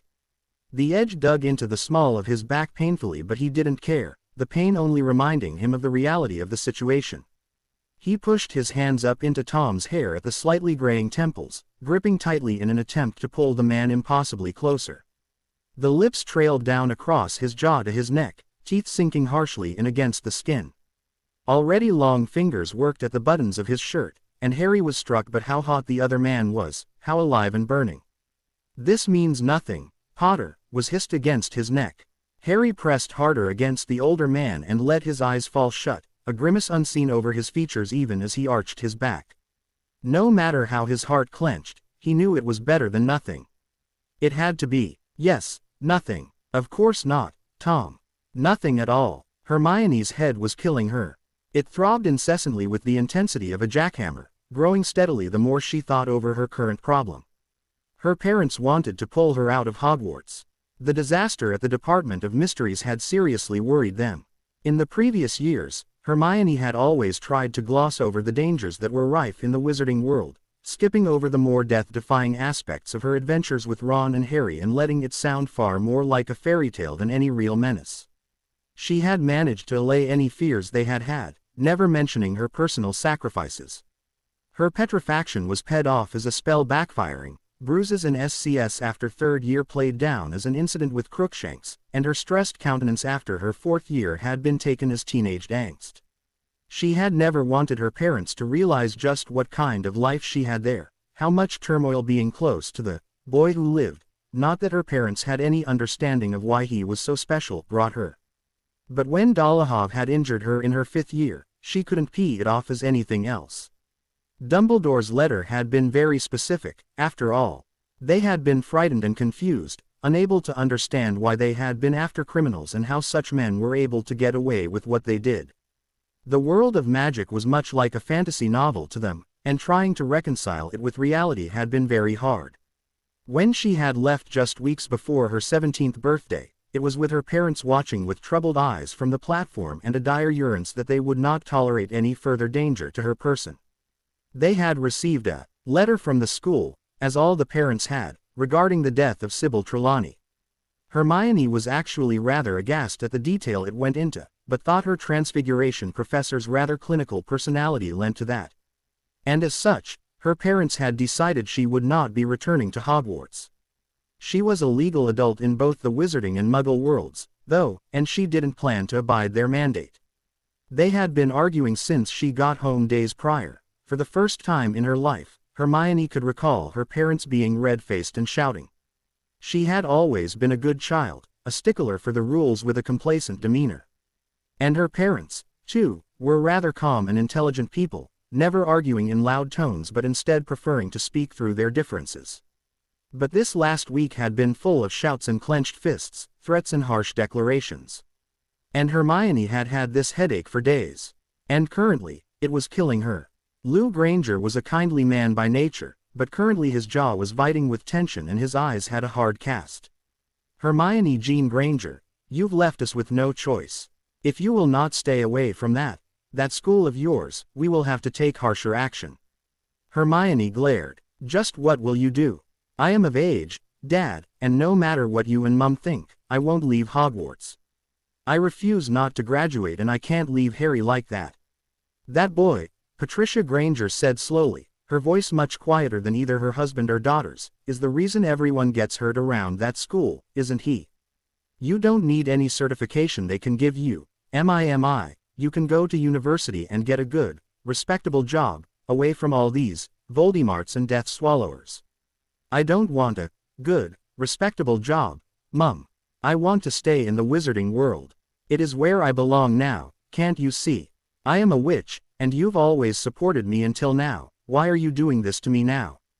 It's for your own good, Hermione. You will not be returning to that school. We will pull your tuition. I'll get a scholarship, then. or I'll ask Harry to lend me next year's fees. You can't stop me, Dad. I can and I will, Lou said in a low voice, a dangerous tone that raised Hermione's hackles and sent her headache thrumming so painfully through her mind that she could hardly see. Vaguely and for the first time, she was conscious of the tiny voice in her mind whispering how unnatural the headache was. If you won't listen to reason, we'll take you to an asylum. They won't know anything about this magic you spout on about, and you won't have any chance to endanger yourself there. The last thing Hermione remembered was drawing her vine-wood wand as the agonizing pain in her temples reached a crescendo, before her world went dark. Intensity. That was the only word Harry's foggy waking mind could come up with to describe the events of the night before. The fiery relationship he and Tom shared at the best of times had transmuted itself into an uncontrolled paean easily, leaving both of them scalded in its wake. To Harry, it had been ethereal, though once the hazy fog of lust and need had abated, it left a sour taste in his mouth. Because, as Tom had said, it meant nothing. To Tom, at least. Harry didn't make it a habit to lie to himself, and he knew the truth quite plainly, no matter how much he didn't understand it and wished it wasn't so. He had hardly been working through his unexplainable feelings for Voldemort the day before, and now here he was nude in bed with the amazingly attractive version of said man. He had a feeling things would get infinitely worse before they got better. He had never experienced anything like it before. With his trysts, it had been about and little else. With Valerian, there had been emotion, but it just hadn't been powerful. It was more of a comfort, something they did to feel connected to another being. There hadn't been any real paean between them despite the lust they had always felt. Their relationship had been consuming yet easily burnt through, lasting in short spurts of lust and leaving a contentment born of friendship rather than love. Harry hated to admit it, but the intensity he had shared the night before with Tom scared him. Badly. Because it meant nothing. It couldn't mean anything. Harry banished the angst-ridden thoughts as a warm arm wound around his waist and yanked him to the side, leaving him molded to the equally nude frame of Tom. Shut up and go back to sleep, Potter, it's too damned early for thinking. Harry snorted and wriggled until comfortable, producing a groan from the body behind him. And how would you know whether I was thinking or not? I could have been fantasizing about creative ways to wake you as far as you know. You scrunch your nose when you're thinking serious or unpleasant thoughts. Are you going to tell me that a fantasy involving me is unpleasant? Tom's voice was slurred and drowsy, and Harry wondered if a fully awake Tom would have revealed that he knew what Harry's facial expressions meant. Harry turned in the lax grip and took in the pillow that was clamped over Tom's head, giggling internally at the thought of his Death Eaters knowing what a child he was when he woke up.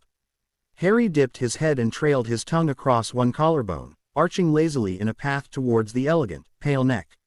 It had been several days since he'd fed, and if he trusted himself to do so he would have loved to have tasted his bed partner in that moment. He had a scent and taste utterly unique to him, and Harry looked forward to finding out what flavor he would be.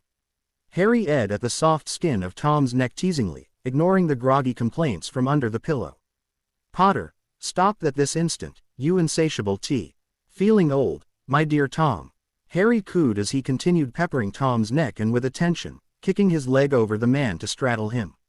Yes, was hissed back emphatically, the pillow lifting up to expose tousled dark hair and glaring crimson eyes. I do not have the energy nor the motivation to keep up with you this early in the morning. Now let me sleep another hour.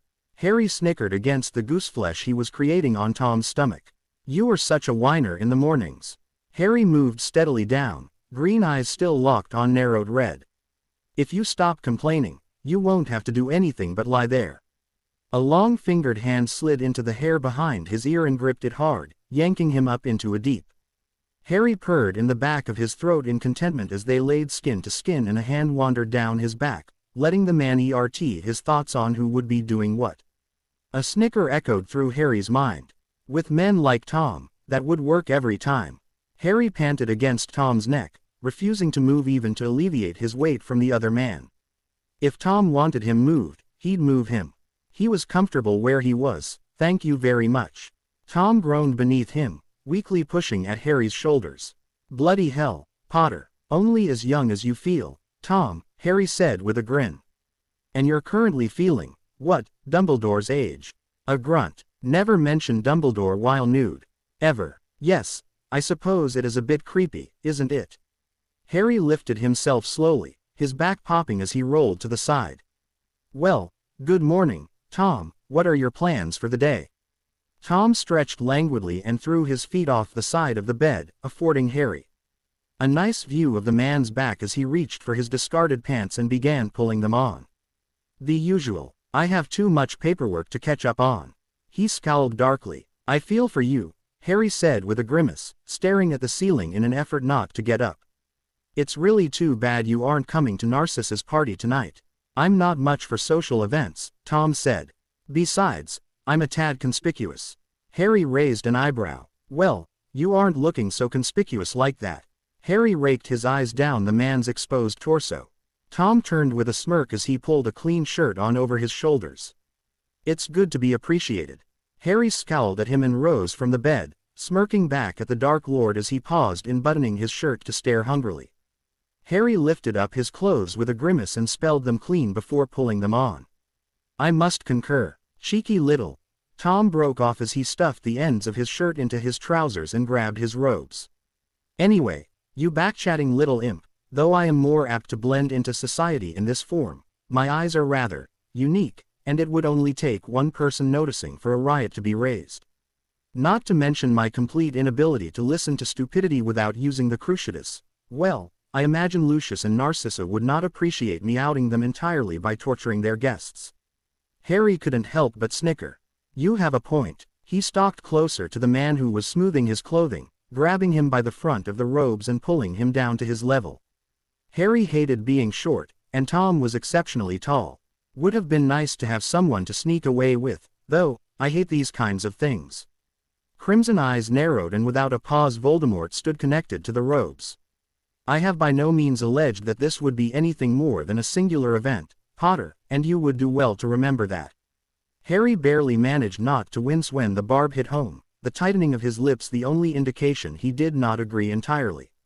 It was far from the worst thing Voldemort could say, he knew, but it didn't keep the comment from smarting. He had been surprised when Tom had merely grabbed him around the waist during their postcoital satisfaction and muttered a good night, but had been more than happy to oblige the man by staying.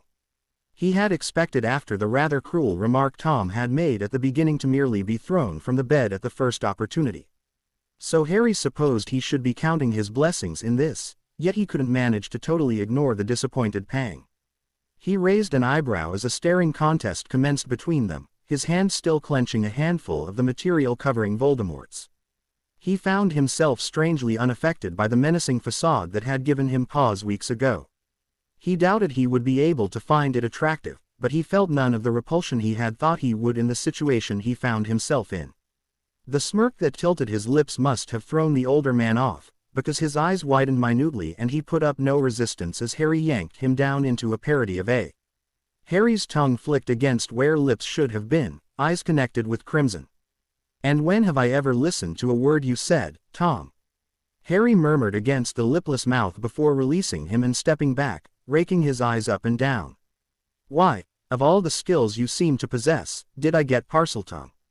It's an interesting skill and all, but I think being metamorphmagy would have come much more in handy.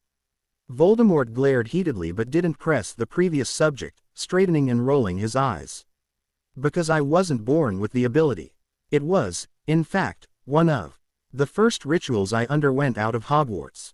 I was too well known as the head boy and as the half-blood Riddle. I needed to distance myself from the notoriety I had in order to pursue my goals. There's a ritual for that, Harry said with interest. It requires draining a metamorphagus entirely of blood on a dais and leaving their bloodless body to decompose in the elements. The maggots that feed on the corpse then must be ground into. Sorry I asked, Harry said with a moe of disgust. Really, no need to go on. Voldemort snickered and turned towards the door. Unlike you, I have work to do. Either come and east me or find some other way to make yourself useful. Harry rolled his eyes. Git. Voldemort paused in the missive he was writing and let out an uncharacteristic sigh, running a long-fingered hand over his hairless head. Potter had gone running off with the excuse that they needed to get sustenance in before the ball that night at the Malfoys. He didn't doubt the young vampire's sincerity, and in fact was rather glad to get some space. Harry Potter. Bane of his existence for a decade, unexpected partner, and now suddenly his lover. How in the 7 layers of hell had that happened? No matter how he tried, Voldemort seemed unable to reconcile the facts. He had slept with Harry Potter. Slept with, well, saying it over and over in his mind wasn't helping anything. He hated how weak the boy made him. He hated how utterly entranced he was by the casual seductiveness Potter possessed, the easy way he had fallen asleep with the younger man in his bed. He hadn't slept in the company of another since he was barely out of his teens. When you had a life like he did, you could never be too careful. Yet he had easily fallen into slumber with the warm figure pressed against him, his mind not even beginning to think of him as a threat. Why did he let Potter get under his skin? He hated how he had noticed the boy in the last months, he hated how often bright green eyes occupied his thoughts. He hated how the expression on Harry's face as he'd apparated in and seen him had made his tighten. He hated that he was letting the boy matter to him. This had to stop. He pushed and Potter pulled, he ran and the T had the audacity to follow. What would it take to sever this attachment without losing him the war? Why did the mere thought feel like ice down his back? Harry sunk his teeth into his victim with a mental sigh of relief, the blood managing to calm his serrated emotions. He had known better than to go so long without feeding, but he had allowed his own laziness to keep him within the extensive wards of Malfoy Manor. It was dangerous, toying with his vampirism as he did, and it was more than likely to bite him in the backside sooner or later. He tossed the muggle aside, running his tongue over his lips and teeth to clear them of blood. He found taking muggles to be particularly degrading, but it was one of the things necessary when he was forced to hunt in a small town like Great Hangleton. He hadn't dared to hunt too close to their base of operations, and this was the next closest town. With a flourishing wave of his wand, the corpse became a replica of a styrofoam cup and blended in with the trash-littered alleyway. It was for the best, though crude, and Harry couldn't bring himself to give a damn about some muggle who had been too curious for their own good. Fed and feeling much more in control of himself, Harry made to apparate back to Riddle Manor when alarm bells went off in his head, and not the figurative kind. He cursed and yanked back his sleeve to expose his S-band and tapped it quickly, leaving Tom a quick message of his whereabouts. Harry glanced around to be sure he was alone before disapparating, landing himself in the Forbidden Forest on the closest area to the school doors.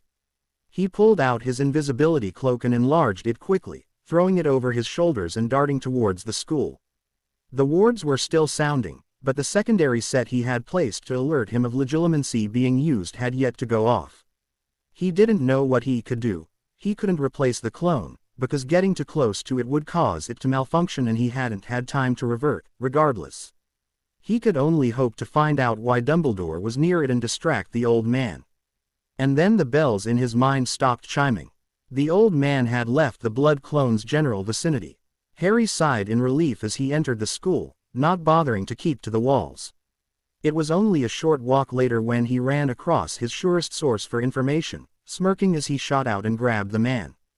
He made sure to pin down his wand arm and placed an invisible hand over the man's mouth, yanking him as close as possible to hiss in his ear, "It's me, Severus, stop struggling and go into that CL room." The man scowled darkly but complied, black eyes narrowed and darting to both sides suspiciously. Only when they were both inside and silencing charms placed on the room did Harry pull off the cloak. He glared away the acerbic remark sure to come out of the man and started immediately. "I need to know why Dumbledore was near my clone." Snape straightened and his scowl turned blank. "The Granger chit's family was killed last night." "Hermione," Harry asked quickly, "what about her? Is she all right?" "Traumatized and mourning, but nothing serious. She somehow managed to escape all injury." Harry's eyes narrowed. "How is that? Who attacked them?" "I know for a fact that Tom didn't order anything of the sort. Could it have been someone acting on their own? And why would they kill her muggle parents and leave her alive, when she is the friend of the boy who lived?" Severus rolled his eyes and bit out in a strange tone. "Not everything is about you, Potter. There is an investigation going on, but it seems muggle methods of torture were used. It is, at this point, being called a crime by a muggle killer." Harry didn't believe that for a minute, but there was nothing else that made sense. However, if he found out a Death Eater had, in fact, worked on their own, Harry would have their head. He nodded to Severus. Will there be any reason for Dumbledore to approach my clone again? Not that I am aware of. I believe he was merely ascertaining that you would not, in fact, make a Gryffindor idiot out of yourself and charge off seeking revenge. He will be busy with the Order over the next several days because of this. And Hermione Granger should be fine. She had some surface injuries and was unconscious when found, but nothing even remotely threatening. Right then, would you tell Dante to keep an eye on her for me? Snape bowed his head. As you wish, my lord. Black eyes moved up to meet green, and Harry's lips tightened. You're creeping me out with this whole listening to me thing. Is there any reason you've decided to suddenly be deferential? It is very unlike you. Severus sneered and turned his head away, greasy hair hiding all but his prominent nose. His voice, however, was unlike Harry had ever heard it. Though clipped, it was soft. Who am I to continuously work against the flow, Potter? You obviously have the ability to inspire loyalty and esteem in all those around you. There must be a reason for that. And so I will discontinue working actively to challenge you, if only to make it easier on myself. Harry cracked a smile that Snape couldn't see, but could surely be heard in his voice. So Slytherin, Severus, and here I was wondering over the years if you had been misordered. You seem to have far too much of that Gryffindor SHNESS and courage. The man rolled his eyes and raised an eyebrow at him. And I thank Salazar every day that you talked the hat out of putting you in Slytherin. Harry couldn't help but laugh. Dumbledore told you that, Well, I should be going. I should be helping Narcissa set up the last details for the ball tonight. Keep an eye on things here, for me, would you? As you wish, my lord. This will take some getting used to, I think. You think? I hope not, Potter, or we will all surely be doomed, he snarked, lifting his lip. Harry gave a familiar smirk. Much better. Ta-ta, Severus. Severus stayed in that room for long minutes after the vampire had left, a blank look on his face and his hands clenched at his sides. He doubted he would ever like the boy, but in those last moments, he couldn't help the tightening in his. Severus impatiently yanked a hand through his hair and set out of the room. Reminiscences were useless. He urged himself this was not giving in, but merely reinstating his vow to himself to keep watch over Lily's child. He found it much easier when the boy was in his older form. He looked much less like James at all. But still with those eyes. As Severus left the room, he mused that it was strange that he had never really heard the boy laugh before that day. Yet another thing he had gotten from his mother. Elsewhere in the castle, Albus Dumbledore entered his office, hand clenched around his prize. It had been terribly easy to get what he had needed from young Harry, but then, what had he really expected? The boy was kept untrained for a reason, after all, and it had everything to do with keeping him under Albus's thumb. It wouldn't do for the boy to become too aware of the things around him, after all. He would train the boy himself once he had graduated, once he could keep the boy dependent on him enough to allow growth. As of now, the boy had too much freedom and opinion in him, too many opportunities. Once Harry had completed Hogwarts, however, he would need Albus to help him, need him to show him the best way to go and what to do. But recently, the boy had been rebellious. He no longer looked up to Albus with that same reverent air, no longer came to him with his thoughts. The boy was distancing himself, and Albus was worried about him. An uncontrollable weapon, after all, was useless. He worried the boy would follow in Tom's shoes, using dark arts to improve himself before Albus could show him the correct path. Already the boy had managed to go from barely managing in his studies to effortlessly topping the CL. Had he undergone one of the many dark rituals that supposedly gave great intelligence and mental acumen? There seemed little other explanation for the sudden incline in his intelligence. And now this strange situation with the Grangers. As the parents were only Muggles, it wasn't a loss to the war and wouldn't normally be his concern, but it raised more questions. Hermione Granger was, after all, one of Harry's closest friends, and yet she had somehow managed to escape unharmed. Her wand had shown nothing but the most innocuous of spells, but at the same time the situation was terribly suspicious. She apparently had no memory of anyone entering the house.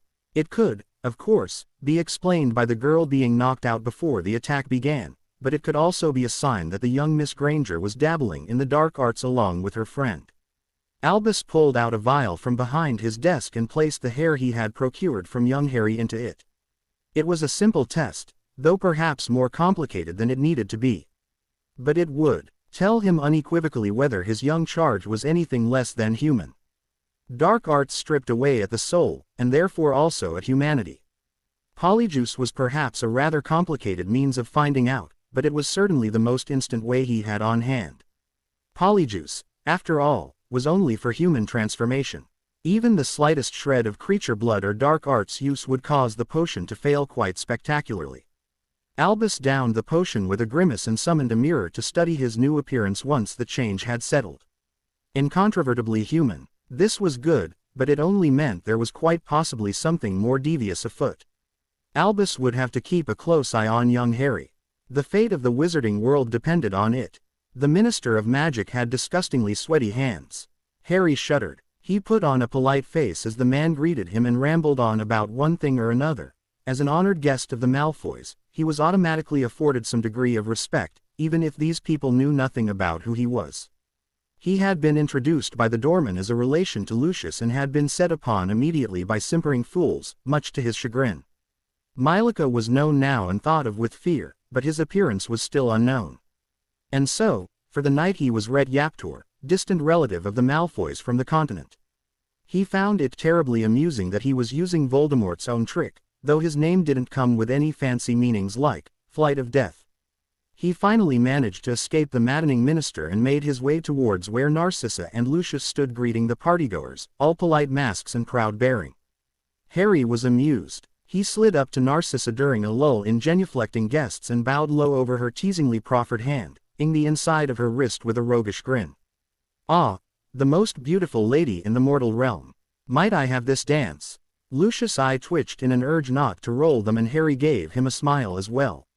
"Oh pretty, don't be insulted, do you want a dance with me next?" "I think I will survive without pity," Harry crooned, taking Narcissa's hand and pulling her onto the dance floor.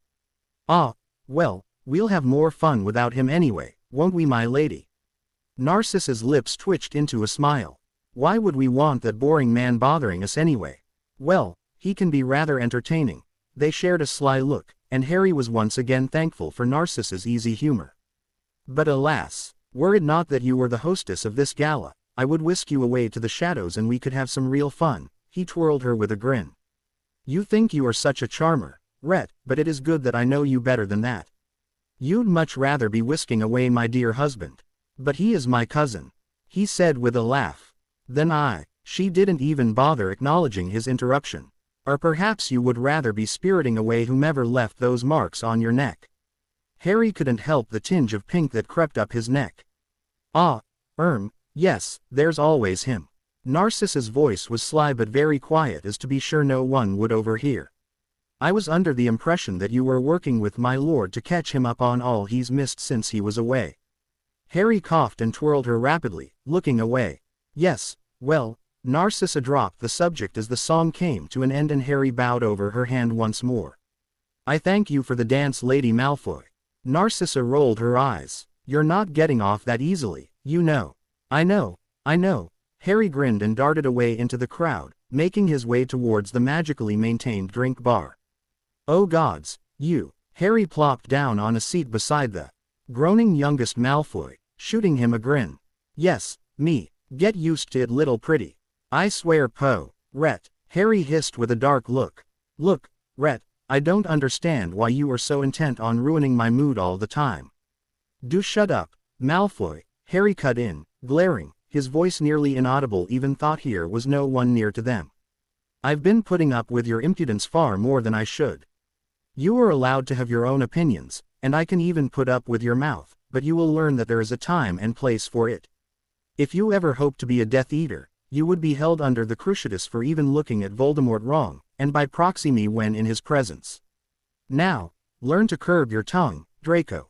The youngest Malfoy was pale but nodded. "I apologize. But this takes getting used to." "I understand, and you have the rest of the holidays to get over it, but in public, use your damned intelligence and don't you dare insult me."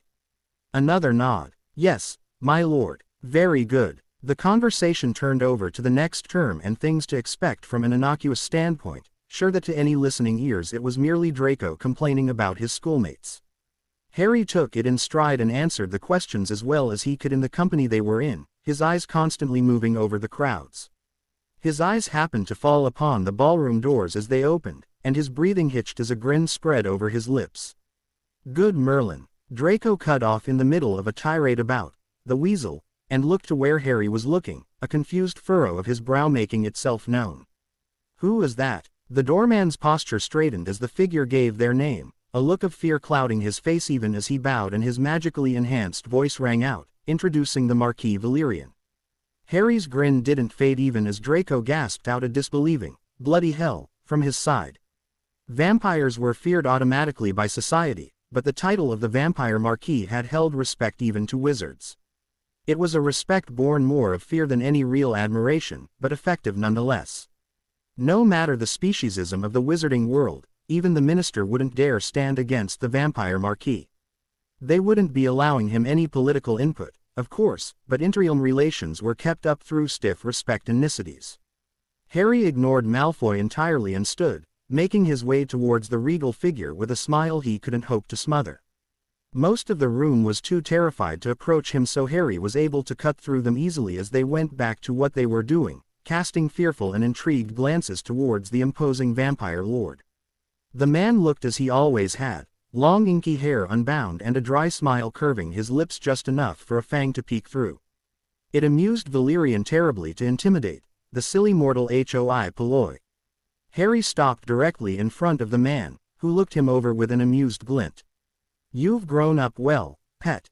Harry was mildly disappointed that this was not his own Valerian, but was still inordinately pleased to see the man. He had, after all, been a constant in his life for a decade. The last months had been bizarre without his flamboyant presence. "And you haven't changed at all, Val." Harry smirked and wished he could simply latch onto the man, but knew that their present surroundings deemed it inappropriate. Valerian raised one elbow and bowed slightly. "Shall we go somewhere more appropriate to speak, pet? I think that first I should introduce you to the hosts of the ball you felt the need to crash, but after that I am sure we can go somewhere to speak." He took the man's arm and pulled him towards and interestedly watching Lucius and Narcissa, Lucius's posture even straighter than usual. Harry bit his tongue not to snicker at Lucius' power lust, throwing a genuine smile to Valerian. "I didn't think I'd see you at all until this mess was over with, and now I am wondering how often your important business was you checking up me."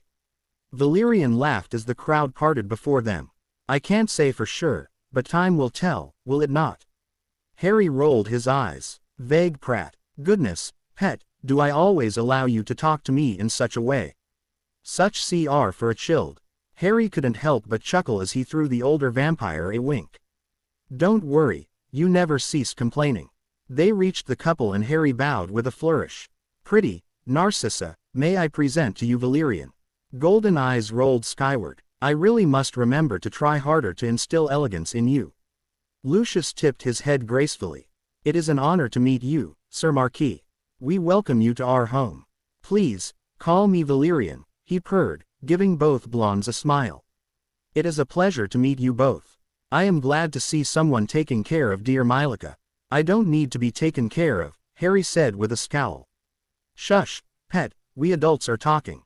Harry growled as Lucius let out a surprised laugh, quickly stifling it as Harry glared at him before turning it on Valerian. "I wish you wouldn't call me that." Lucius looked amused though he was attempting to mask it. "I certainly see where you picked up your attitude from." "Shush, pretty," Harry broke off as he realized just how like Valerian he really was and groaned. "I've become my own worst nightmare. That's enough. I'm taking Valerian up to my room now, we have catching up to do. Drinks once the guests have gone home." Narcissa halted whatever comeback Lucius might have had with a hand on his arm. "Of course, dear, we'll see you in a bit." Harry grinned at her and began tugging on the golden-eyed man's arm. "Come on, Val, before you manage to ember me more." Valerian let out a loud chuckle as he was forcibly dragged from the room, leaving half the hall staring after them. Voldemort was surprised by the loud laughter down the hall, the voice of his once nemesis reverberating in a far too cheerful manner. He hadn't expected the boy back for a few days yet, though he couldn't honestly say he was disappointed. Potter was obviously in an exceptionally good mood. It was rare for him to feel relaxed enough to laugh. Voldemort chided himself for going down the familiar path to contemplating Potter, but it seemed he was unable to resist. Years of obsession had planted a firm area of his mind dedicated to the younger man, and now that their relationship was amicable, he supposed, was an acceptable description, it was merely filled with tidbits of information he had gleaned from their many late-night conversations. Much to his vexation, his mind seemed to latch onto every bit of gen and file it away, no matter how banal the subject matter. Harry's was he Harry now? Favorite color was actually a pale blue, though you wouldn't know it by his wardrobe. His second was a dark crimson red, far too Gryffindor for Voldemort's liking. He preferred to sleep on his stomach, though Voldemort's mind now immolated that the boy was perfectly content to sleep on his side while sharing a bed in close quarters. It had taken Tom himself moving to the other side of the bed to escape the boy, and convincing himself to move away from the cloying warmth had taken almost an hour, only to be broken come morning. Despite his preference, Harry still thought many women were attractive, even in a UAL manner. He just simply didn't want to sleep with them. Damn good thing that was. Tom had enough things to be annoyed about to begin with. Harry made rather piteous noises in the back of his throat when Voldemort would touch on his less than stellar past, and seemed quick to defend the young Tom Riddle's actions, even when Voldemort himself believed no vindication was needed. After all, he knew damn well the things he had done, and he would not take back a single death for anything. They were his choices and he refused to waste his life on the petty regrets that so many fell victim to. When thinking or speaking too heavily, the younger man's nose would scrunch up.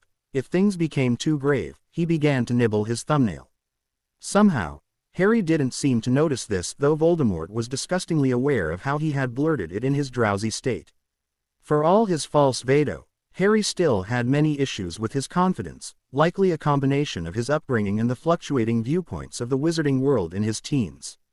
To make up for this, Harry hardly ever truly smiled or laughed, choosing to project a sly and roguish personality to hide his own insecurities. Except when he was with Voldemort, it seemed their similarities lent Harry the ability to be open.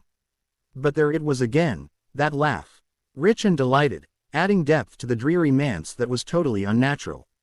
Voldemort scowled towards the door and ignored the twinge in his as he wondered exactly what had gotten Potter into such a good mood. He hadn't been nearly so happy the day before when he had been forced to leave so quickly, although there had been a dimension to his eyes that Voldemort didn't dare to try and name. When the door swung open, a fiercely hot sensation seized his as the boy practically bounded into the room, one of his hands interlaced with that of another figure behind him. The man held himself like a king, golden eyes immediately scrutinizing Voldemort before Potter had even had time to give his usual smile of greeting. His first instinct was to seize Potter by the waist and pull him over his desk into his lap, hissing at the tall, elegant man that dared to be touching what was his, and then Voldemort realized just what he was thinking and shrunk away mentally, sealing off his emotions in the most concrete fashion he knew. He raised a sardonic eyebrow. "Back so soon, Potter?" Harry waved his hand, finally dropping the connection with the man behind him and leaning over Voldemort's desk. "I've brought someone for you to meet. I think you'll be terribly happy with me." Voldemort didn't see how that would be. The adoring way Potter kept throwing glances at the other man raised his hackles, and he had the most immature notion to change forms and see if he could garner the same attention. It was one of the most petty thoughts he had had in a long time and it sickened him, but that knowledge did nothing to stop the thought from being formed. Voldemort clenched his teeth and waved a hand, not trusting himself to retort at the moment. "This, my dearest Tom, is the Marquis Valerian. I believe that you were rather adamant in saying that an alliance with him would help the war. Well, we've got his support for as long as we need him." Harry was grinning, leaning closer in the manner of an excited child. For the moment, his animosity towards the vampire vanished and he let out a rather discomfiting smile. "Pleasure to meet you, Sir Marquis. I have heard much of you. And I of you, Lord Voldemort," Valerian said. "Please, call me Valerian." Voldemort watched as the vampire sat where Potter usually did, the boy too happily oblivious to mind that his seat had been usurped. The hot sensation again clutched at Voldemort's as he realized this was the happiest he had ever seen the young man. What was it about this Valerian that made Potter, damn it, so delighted? Voldemort made to speak to return the courtesy, but Potter cut him off by scooting himself onto Voldemort's desk with a grin. Just call him Tom, Val. Voldemort raised his wand with a scowl. Repeat that, Potter. I dare you. Harry's smile was amused, his eyes holding a strange cast when they met crimson. Val isn't someone you have to be the Dark Lord around, Tom. He will never see you as above him, and you know this already. He's so much older than us that we're like toddlers to him. And, well, I spent several hours last night speaking of you to him.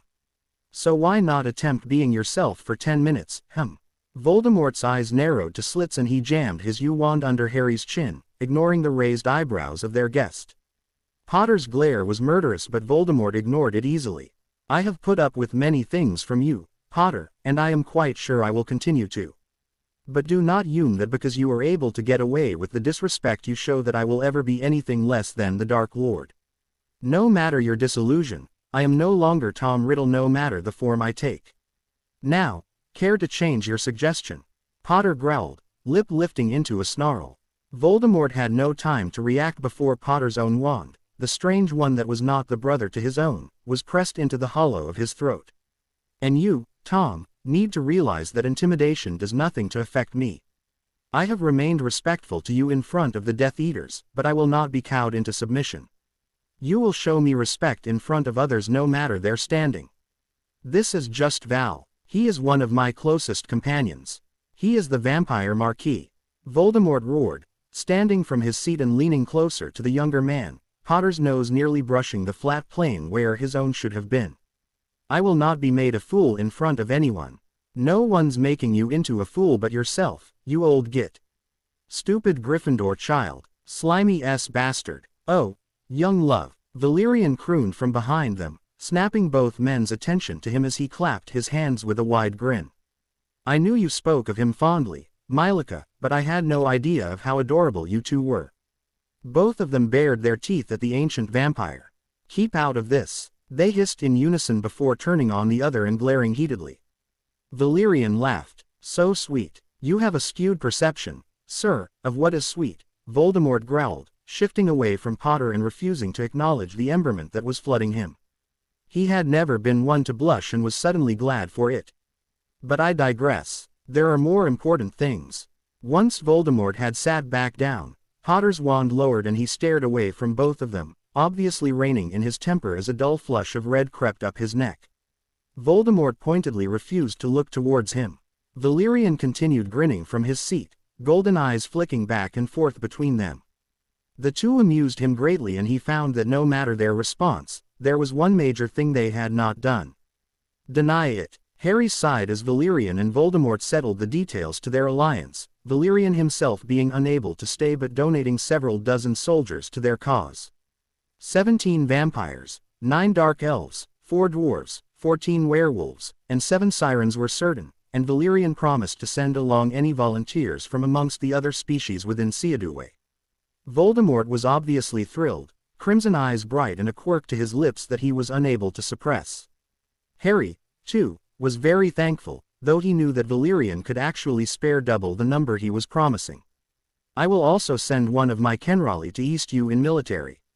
Planning and to keep my people in line.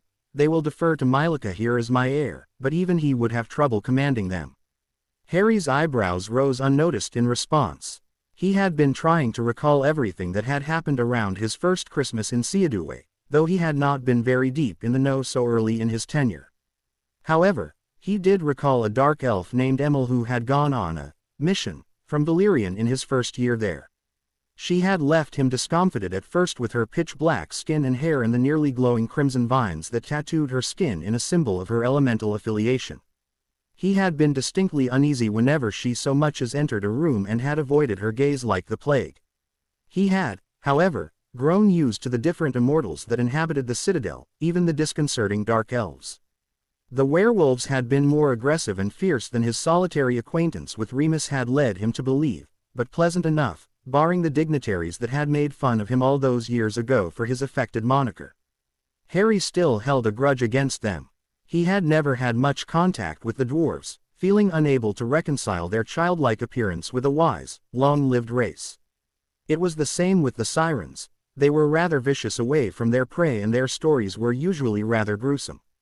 Despite all that, he had found all of them interesting and looked forward to the renewed contact. Harry realized he must have been lost in his thoughts for longer than he'd expected, because Valerian was standing and clasping Voldemort's skeletal hand. Harry felt an odd tranquility flow through him as he watched the two powerful men go through the standard oaths of alliance, the purple strands of fire lashing out to seal the agreement. But he was being sentimental. It was unnecessary in that moment and would only bring him more confusion. He smiled at the two, still avoiding Voldemort's eye. "Will you be returning with me to Malfoy Manor, pet?" Valerian asked, his stance casual. "There is much still that I do not know." Harry was tempted. Oh, how he was tempted. He wanted to escape Voldemort's crimson gaze more in that moment than he had in years. But he was not a coward. Like it or not, he was a Gryffindor and proud of it. The tension that laid thick and ignored between them needed to be gone if they were to work together. Their brief squabble proved that there was so much more underlying their interactions than any mere annoyance. Harry drew himself up and sighed, smiling at his mentor. "I'll be back over there tonight or tomorrow, Val. I have some things I need to clear up with Tom before I relax." The smirk the eldest got was wicked. "Don't do anything I wouldn't do, pet." Voldemort rolled his eyes. Harry gave a weak grin. "Well then, I'll be sure not to be silent for even a single moment." Happy. Valerian cuffed him upside the head before the shadows collected at his feet. He threw his charge a wink. "Do that while nude and you're on your way to greatness." His laugh echoed in the study even as he disappeared, leaving Harry to studiously avoid his partner's eye. It was all right, though, because even as he focused on anything but Voldemort, Voldemort studied his every move. To be continued. I hope you enjoyed this story. Also remember to subscribe and like this video. See you in the next video.